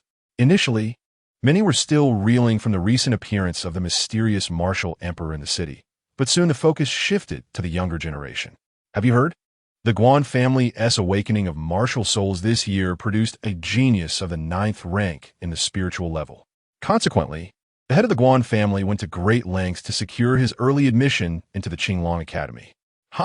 Talent is one matter. Whether one can cultivate that talent is another. The true prodigy of Yu City remains Shun Yu of the Shun family. A mere 20 years old, yet already a first-level martial general. That's rather average. I heard that in the nearby Mo City, there's a genius who is merely 20 years old, yet has reached the 3rd level of the martial general realm. As they sipped their drinks and exchanged tales, the atmosphere grew livelier. Everyone eagerly recounted their encounters with the latest young talents, each seeking to outdo the others. Most of the prodigies mentioned were around 20 years of age, predominantly at the martial general realm, with many possessing martial souls of at least the 7th rank in the spiritual level, and some even at the 1st or 2nd rank in the mysterious level. What you speak of is rather feeble. At that moment, a man clad in resplendent purple robes interjected. His voice boomed, capturing the attention of all present. Oh, have you encountered even more talented individuals, my friend? Inquired a burly man with dark skin. The purple-clad man replied with a mysterious smile, clearly pleased with himself. I trust you're all aware of the Xuanwu Kingdom, which is closest to us. I have just returned from Xia City within Xuanwu. According to the locals, in the nearby Yurong City, there exists a prodigious talent named Qin Yuan, not yet of age, yet already possessing the strength of a martial king. Martial king? Is that truly the case? My friend, have you had too much to drink? Questioned another. Indeed, a martial king under the age of 20? I am barely 40 and still not a martial saint. The crowd scoffed, expressing their disbelief. A 20-year-old martial king is unheard of, let alone one who has yet to reach that age. Far too implausible. Ha ha! Seeing the skepticism etched on their faces, the purple-clad man laughed heartily and remarked, "When I first heard this news, I too found it hard to believe. To this end, I deliberately ventured to Urawa City for a closer inspection, and the outcome was." The rumors were indeed mostly true. Among the inhabitants of Urawa City, 8 out of 10 asserted that Qin Yuan is at the martial king realm, and many claim to have witnessed Qin Yuan possessing the strength of a martial king. As the voice of the man in purple faded, silence enveloped the crowd, all expressions frozen in disbelief. The stillness was palpable. After a long pause, a collective gasp echoed through the air as eyes widened in astonishment. One individual, 2 individuals, or even 3 might be dismissed as mere conjecture. But when nearly the entire city shares the same narrative, the veracity of the matter becomes undeniable. At merely 20 years of age, a martial king? Such prodigious talent is perhaps unparalleled, even by the legendary Azure Dragon King of Ur. How terrifying it is to encounter such a genius. Within the inn, astonished voices filled the space. "Brother, who is this Qin Yuan? Is there a portrait we might behold?" inquired a slender man. His curiosity was echoed by others, all eager to witness the remarkable figure who achieved such formidable prowess. "Alas, I haven't lingered long in Urawa City," the man in purple replied, shaking his head slightly after sipping his murky drink. "Thus, I am unaware of Qin Yuan's origins. As for his appearance, for what the people of Urawa City describe, he is quite handsome." "Handsome?" questioned a refined young man with skepticism. "No matter how handsome he may be, can he rival the gentleman present?" Upon uttering these words, the others instinctively straightened their postures, shedding their slovenly demeanor and adopting an air of enigmatic superiority. Indeed, among those present, who could claim to be anything less than handsome?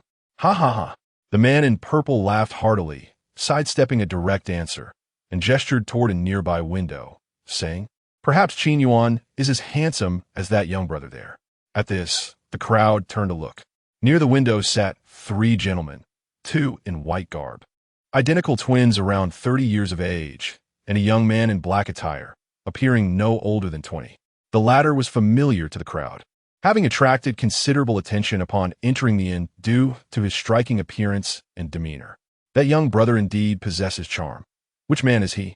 The man in purple inquired with interest. From the Xuanwu Kingdom, the young man in black replied with a subtle smile. "Oh, how fortuitous that he hails from the Xuanwu Kingdom as well. Perhaps he is even a resident of Urawa City." Laughter erupted within the inn, playful jests filling the air. The man in purple shook his head with a smile, refraining from further comment. He raised his cup toward the young man in black, who reciprocated with a gentle nod, a silent acknowledgement between 2 strangers.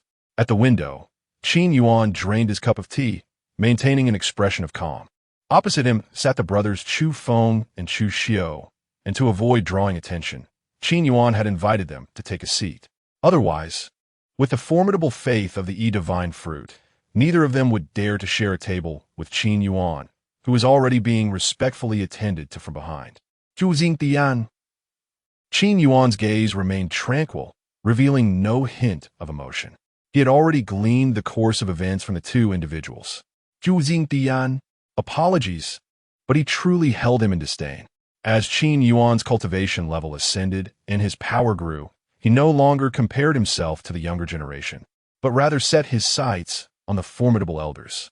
Speaking of the Chu family, as the foremost clan in Qinglong City, what was their depth and strength?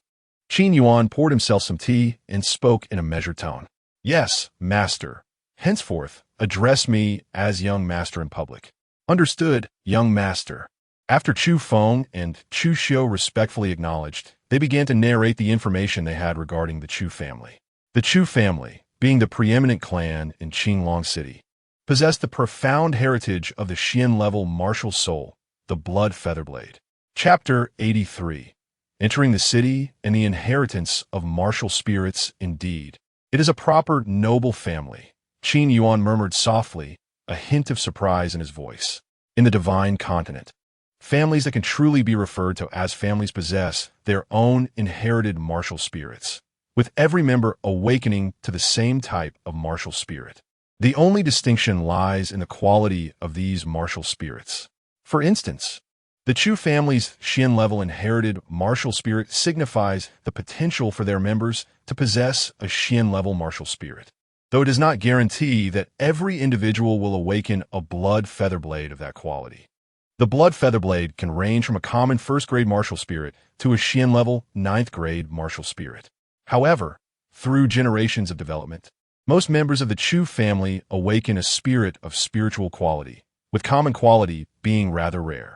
This exemplifies the traits of a legitimate family and their inherited martial spirits. Among the prominent families of Yuruan City, although sharing the same surname, there are likely very few individuals who can genuinely trace their lineage. The variety of martial spirits is vast and peculiar. As Qin Yuan pondered, he could not help but chuckle. Compared to established families, they seemed more akin to scattered practitioner families. However, each type possesses its own advantages. Established families typically have a fixed variety of martial spirits, making it unlikely for other categories to emerge.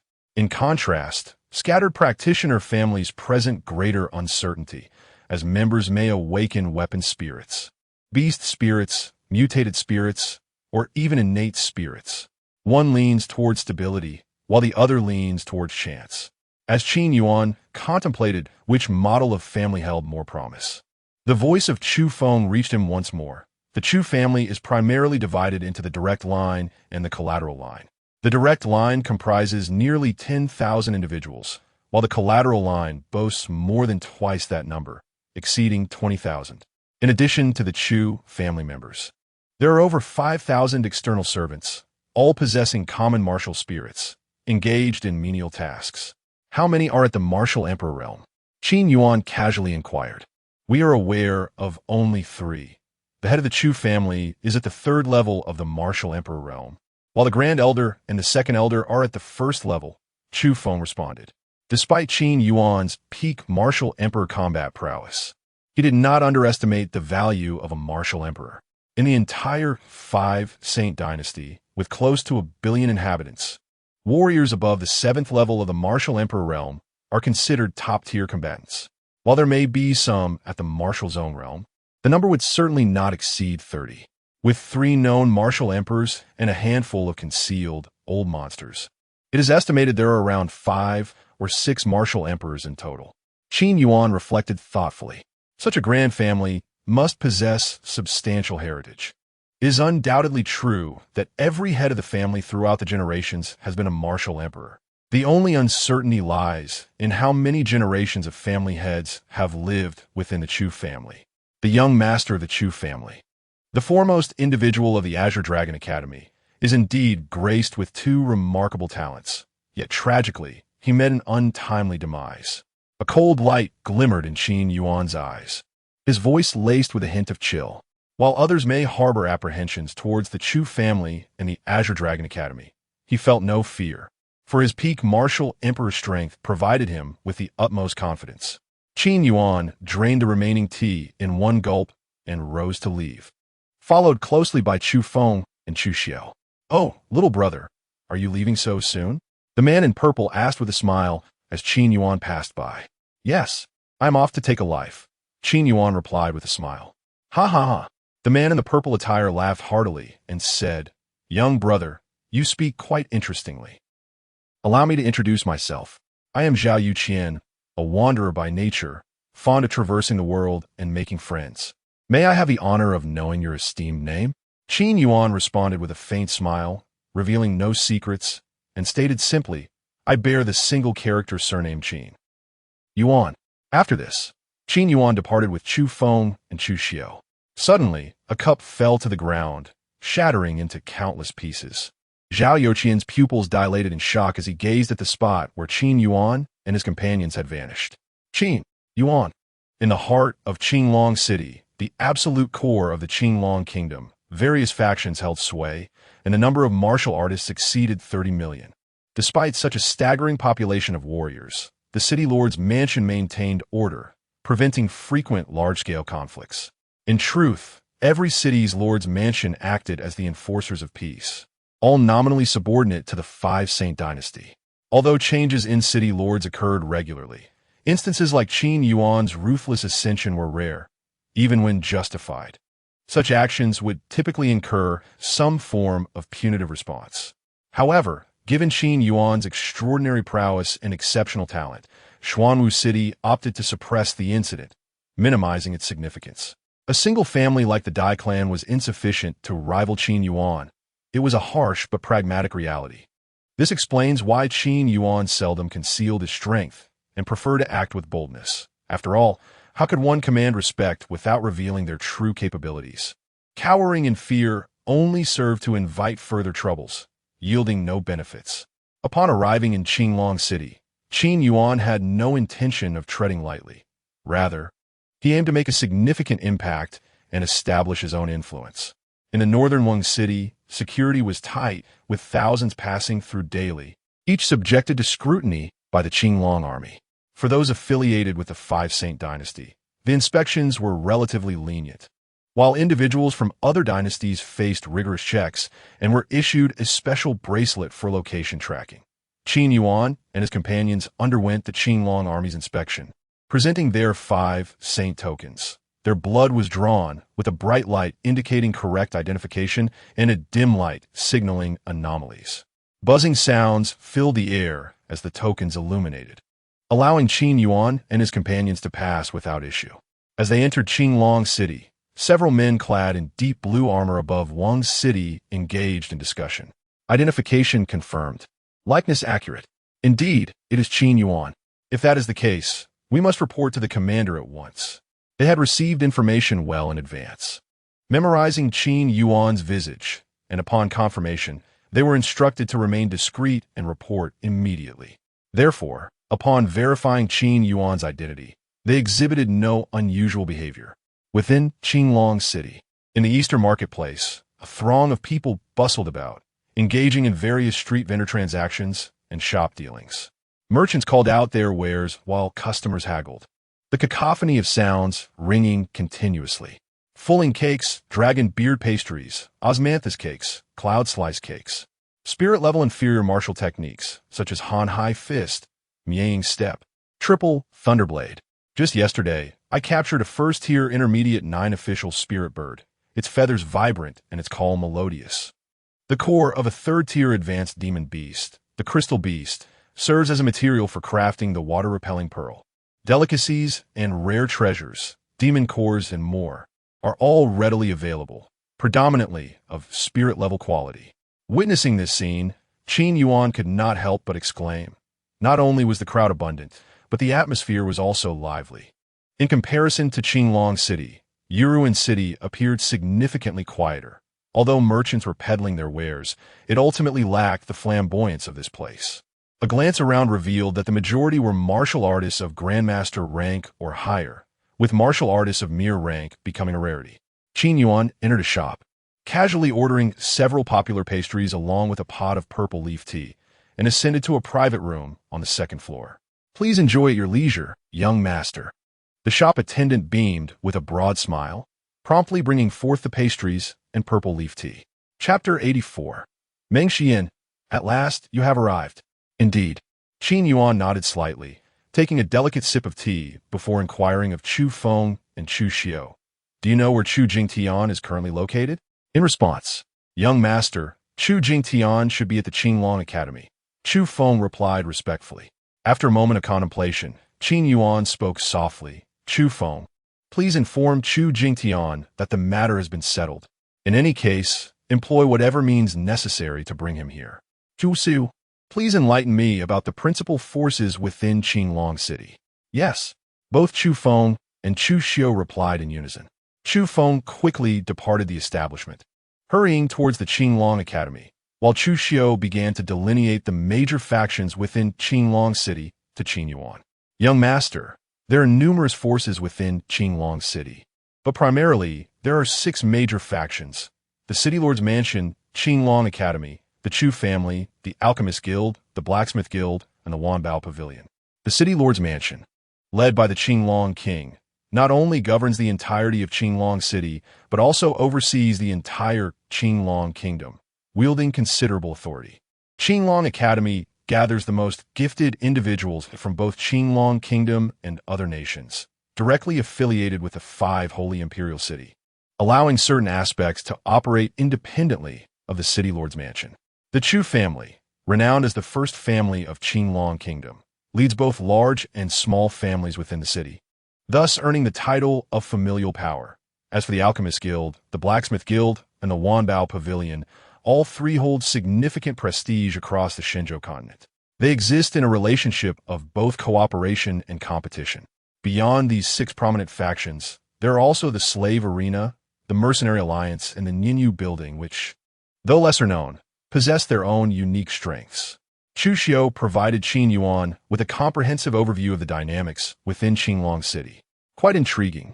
My journey here has not been in vain, Qin Yuan remarked with a subtle smile, taking another sip of tea. Qinglong City was even more vibrant than he had anticipated. In the City Lord's Mansion of Qinglong City, a valiant woman clad in azure armor, with sun-kissed skin and a scar adorning her neck, was reporting to the Qinglong King. She was Mu Yunlu, one of the 3 commanders of the Qinglong army. Your Majesty, the guard in the northern city reported that they have discovered Qin Yuan, currently at the Tianning Xian in the northern market. Mu Yunlu's voice bore a weightiness uncommon among women, easily mistaken for that of a man, if not for her visage. Very well. Su Yinqi nodded, her demeanor composed. I shall handle this matter. You may leave now, and kindly ask Xian to come here. Understood, Mu Yunlu responded before exiting the study.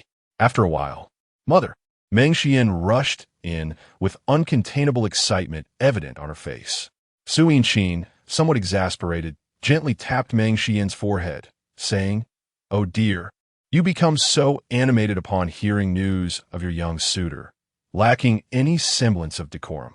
Throughout your life, I have never witnessed you show such concern for me.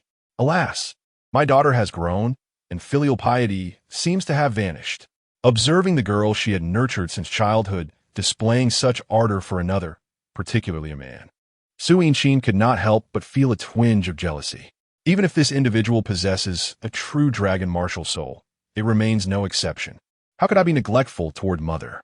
Meng Xian pouted slightly and said, These days I had someone craft a low-grade, Xian-level jade bracelet for Mother, which possesses calming and meditative properties and can also ward off certain mental disturbances.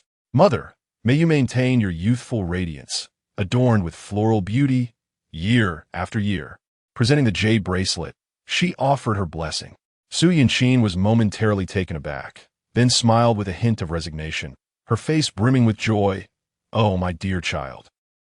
She had completely forgotten that today marked her birthday. Su Yinqi took the bracelet and adorned her wrist. It complemented her demeanor perfectly, feeling refreshingly cool and incredibly comfortable, sweeping away the fatigue she had recently endured. Mother just said I lack filial piety, Meng Xian remarked indignantly, somewhat angrily. Su Yinqi chuckled gently, ruffling Meng Xian's hair, and apologized. It is my fault. My Xian is the most filial of all. Hee. Meng Xian giggled and quickly inquired, Mother, where's Xiao Yuan now? Su Yinqi paused for a moment before responding with a smile. Qin Yuan is currently at the Tianning Pavilion in the northern part of the city. Tianning Pavilion. Meng Xian murmured softly, then exclaimed with irritation, Arriving in Qinglong City and not coming to find me right away. How infuriating. When they departed from Yurong City, Qin Yuan had clearly promised her he would come to Qinglong City, yet nearly 2 months had passed before he finally arrived. This vexed her to no end, gnashing her teeth in frustration.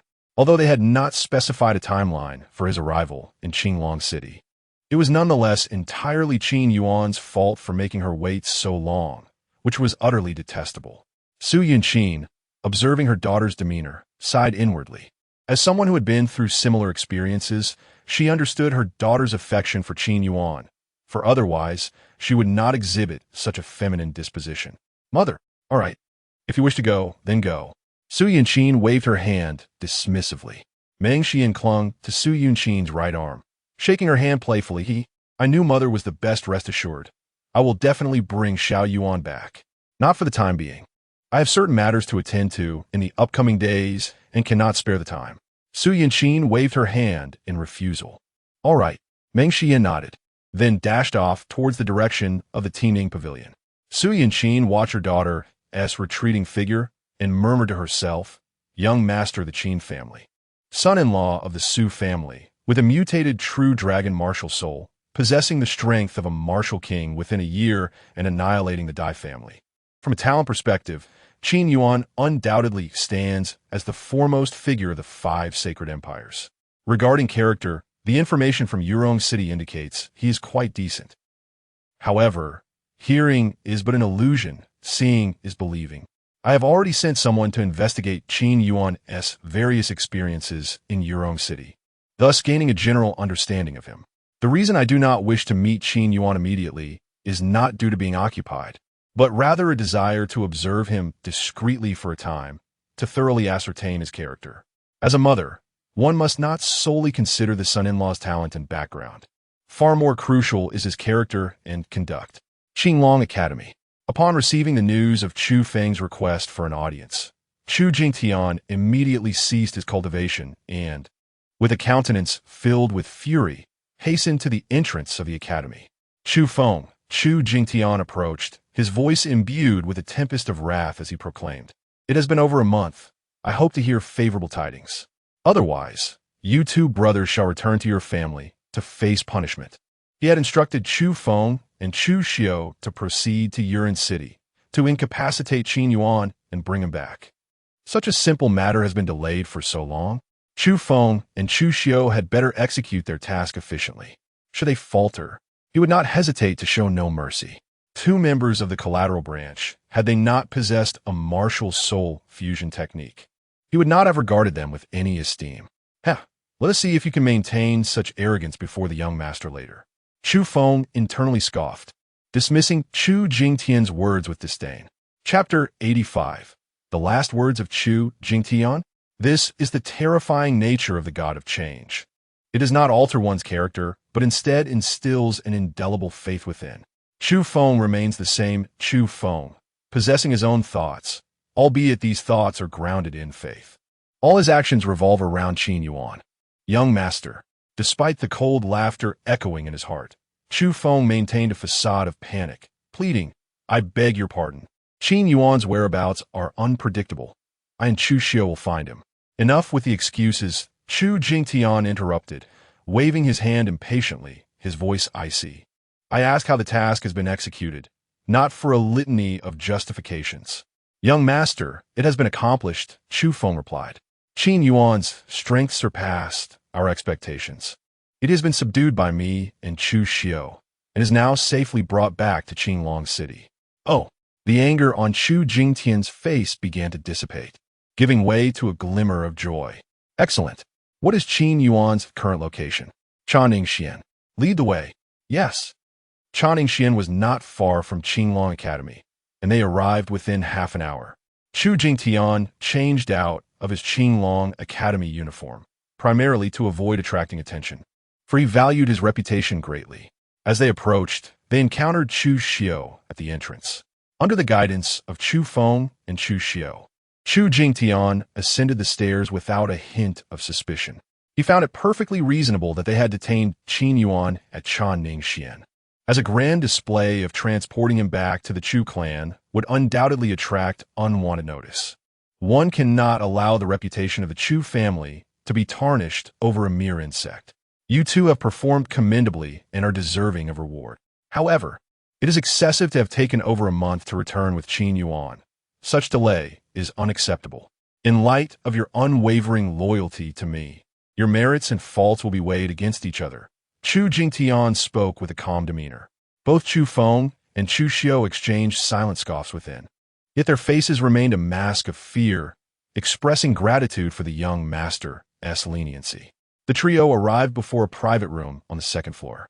Sensing the martial presence within, Chu Jingtian pushed the door open, a cold smile curling his lips. "Qin Yuan, oh Qin Yuan, just based on you. Before he could finish his thought, he beheld an extraordinarily handsome man leisurely savoring tea within the room, entirely at ease. Or was the disheveled figure of one whose powers had been stripped? A chill ran down Chu Jingtian's spine as he instinctively turned to flee. Suddenly, the sickening sounds of blades piercing flesh echoed. Chu Feng and Chu Xiu's blood-winged daggers had found their mark, each striking through Chu Jingtian's kidneys. With his vital organs destroyed, he was engulfed in excruciating pain. The intense agony triggered a primal urge to scream. However, Chu Feng and Chu Xiu were quick to act, each delivering a swift slap to silence him. "Young master, the person has been brought here." They knelt on one knee, heads bowed deeply, their tone reverent. Seeing the scene, the fallen and unconscious Chu Jingtian was left utterly bewildered. He disregarded the excruciating pain coursing through his body, his eyes wide with fury as he snarled, "Chu Feng, Chu Xiu, how dare you betray me?" In a fit of rage, he attempted to summon his martial soul. However, with a resounding thud and a spurt of blood, the force of two brutal kicks sent Chu Jingtian reeling, his internal energy thrown into disarray, his martial soul trembling, leaving him devoid of the capacity to resist. You! Chu Jingtian glared at Qin Yuan, his expression a tempest of shock and wrath. "The tea here is delightful," Qin Yuan remarked nonchalantly, seated comfortably, a smile gracing his lips. Yet, to Chu Jingtian, that smile resembled the sinister grin of a demon emerging from the depths of hell, instilling terror. Holding a cup of tea, Qin Yuan asked with a light chuckle, "Would you care to sample it, Brother Chu?" Chu Jingtian remained silent, merely casting a venomous glare at Qin Yuan. Slap! Slap! Another two resounding slaps echoed, delivered by Chu Feng and Chu Xiu. "How dare you ignore our young master?" they exclaimed, seizing Chu Jingtian and dragging him forward, mercilessly breaking his knees to force him to kneel before Qin Yuan. "Do taste it," Qin Yuan said, his gaze calm, as he tilted the cup of tea over Chu Jingtian's head, allowing the purple liquid to cascade down, washing away the blood at the corners of his mouth. Chu Jingtian struggled to break free, but was firmly held in place by Chu Feng and Chu Xiu, utterly unable to counter. Were an outsider to witness this scene, they would likely be left aghast. Who was Chu Jingtian? He was a prodigy, a genius bestowed with the prestigious title of the first disciple of the Azure Dragon Academy, possessing a fifth-grade martial soul at the tender age of 22, and destined to be the future head of the Chu family.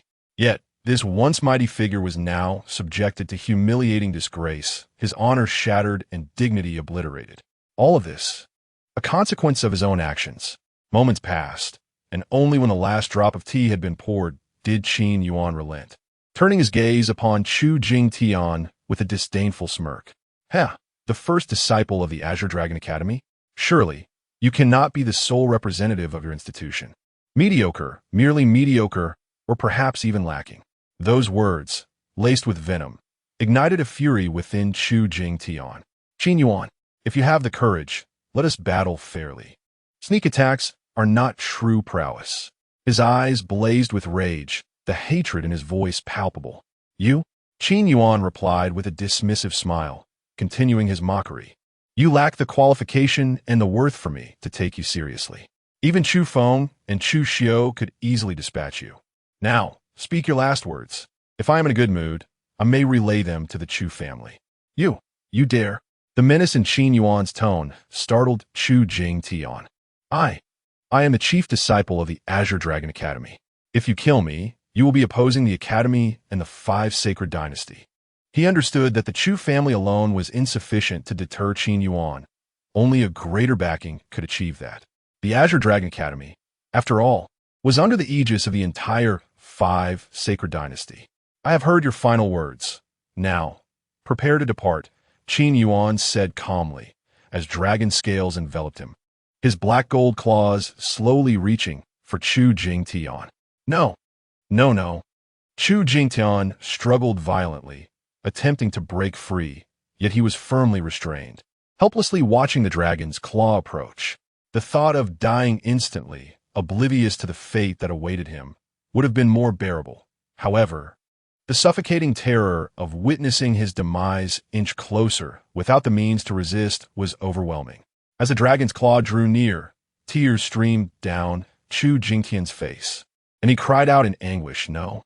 Suddenly, without the echo of his voice, the claw pierced through his right chest, seizing his heart. In his final moments, Chu Jingtian gazed pleadingly at Qin Yuan, imploring him to spare his life. Yet, one must bear the consequences of their own transgressions. With a resounding snap, his form shattered into fragments. Chu Jingtian's pupils dilated, devoid of life. Upholding the principle of utilizing the worthless, Qin Yuan claimed his spatial ring as his own and activated his devouring ability.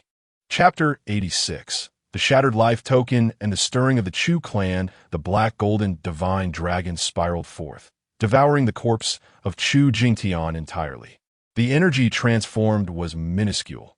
However, the power emanating from the profound level martial soul was immense, allowing the Tao tree to bear another divine fruit. There are indeed plentiful treasures. Qin Yuan gazed into the spatial ring, slightly astonished.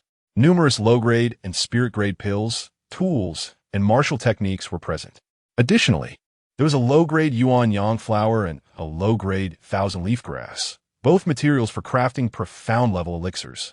Young Master, with Chu Jingtian's demise, his life token in the ancestral hall will shatter as well. Within the hour, the Chu clan will learn of this, Chu Feng remarked. It matters not. After finishing the tea on the table, Qin Yuan rose calmly and declared, should the Chu clan seek vengeance, they must prepare for impending calamity. Let us first procure a place to rest. Yes. Chu Feng and Chu Xiu respectfully responded. In the southern part of Qinglong City, within the Chu clan's ancestral hall, countless glimmering brown wooden plaques were enshrined, each representing a direct descendant of the Chu clan. The life tokens serve as a means for certain families, sects, and guilds to ascertain the fate of their warriors, preserving their essence to determine if they have fallen. Upon death, the token shatters. Rustle, rustle, rustle. 5 servants were meticulously cleaning the hall's floor. Their daily tasks involved tidying up and checking the status of the life tokens. Just as they prepared to leave, as usual, a faint cracking sound echoed. Crack! The 5 were momentarily stunned. Instinctively, they looked up to see the life token labeled Chu Jingtian shattering, their eyes widening in shock. Crack, crack, crack. The token splintered more severely, disintegrating into countless fragments. No, this is not good. Young Master, quickly, report to the clan leader. Alarmed cries rang out, reverberating for nearly 100 meters. Due to the proximity of the ancestral hall to the main courtyard, the senior members of the Chu clan, who were convening in the hall, rushed over upon hearing the commotion. Within the ancestral hall, over 20 elders and more than 200 stewards quickly gathered. Jingtian, a middle-aged man with graying temples and a commanding presence, let out a heart-wrenching wail. He was Chu Jingtian's father and the current head of the Chu clan, Chu Yinshan. Chu Yinshan felt disoriented, staggering forward while trembling hands clutched the shattered brown life token. Clan leader, do not panic. It may merely be that young Master Jingtian is too far from Qinglong City, causing the essence within the token to be undetectable. The Grand Elder calmly analyzed. Life tokens can be accurate or inaccurate. They possess distance limitations. The lower the realm, the more stringent the restrictions. Given Chu Jingtian's cultivation at the Martial King level, the sensing range of the token is confined to a 10-mile radius around Qinglong City. If he exceeds this range, the token will shatter. Indeed, clan leader, I saw young Master Jingtian heading to Qinglong Academy 3 days ago. The esteemed young Master Jingtian may have been called away on an urgent mission, leaving him no time to inform the clan in advance. This is indeed reasonable. For young Master Jingtian is the foremost figure of the Qinglong Academy, and it is entirely plausible that he has received an urgent task from the institution. Several elders of considerable repute within the Chu family voiced their agreement. The second elder then turned his gaze towards the 5 trembling servants, speaking in a cold, detached tone. You 5 shall recount the details of the shattered life tokens without any concealment. Upon hearing this, Chu Yinshan and the other elders and deacons fixed their sharp eyes upon the quintet. The 5 servants felt a chill run down their spines, engulfed by fear. They dared not withhold any information, and promptly began to explain. We were merely cleaning the ancestral hall, as usual, and just as we were about to leave. After a brief moment, they recounted the events in detail, even confessing to their recent laziness in sweeping the filthy dust beneath the life token table. Scoundrels! The Grand Elder erupted in fury, reprimanding them. You five shall go to the law enforcement hall to receive your punishment. 200 strokes each. Igrigalles. The five, startled, scurried away to the law enforcement hall. Investigate this matter immediately.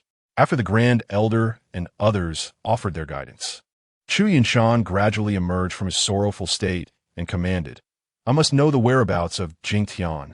Yes, clan head. The elders and deacons dispersed in all directions. Chu Jingtian held immense significance for the Chu family, not solely because he is the only son of Chu Yinshan, but more critically, due to his possession of the blood feather blade martial soul, rated at the 5th tier of the profound level, showcasing extraordinary talent. At merely 22 years old, he has already reached the 1st level of the martial king realm, with a promising future as a martial emperor. In the entirety of the Chu family, his aptitude ranks within the top 3. Watching the ancestral hall empty, Chu Yinshan murmured, Jingtian, you bear the future of the Chu family upon your shoulders. Nothing must happen to you. Meanwhile, on the other side, Qin Yuan and his companions, having just departed from the Tining Pavilion, remained oblivious to the movements of the Chu family. Even if they were aware, fear would not take root in their hearts. They were en route to the marketplace for property transactions, their pace unhurried, as Qin Yuan wished to behold the sights of the great city with his own eyes. My lord, securing a residence in Qinlong City is straightforward. All one needs is gold. However, purchasing a manor requires not only gold,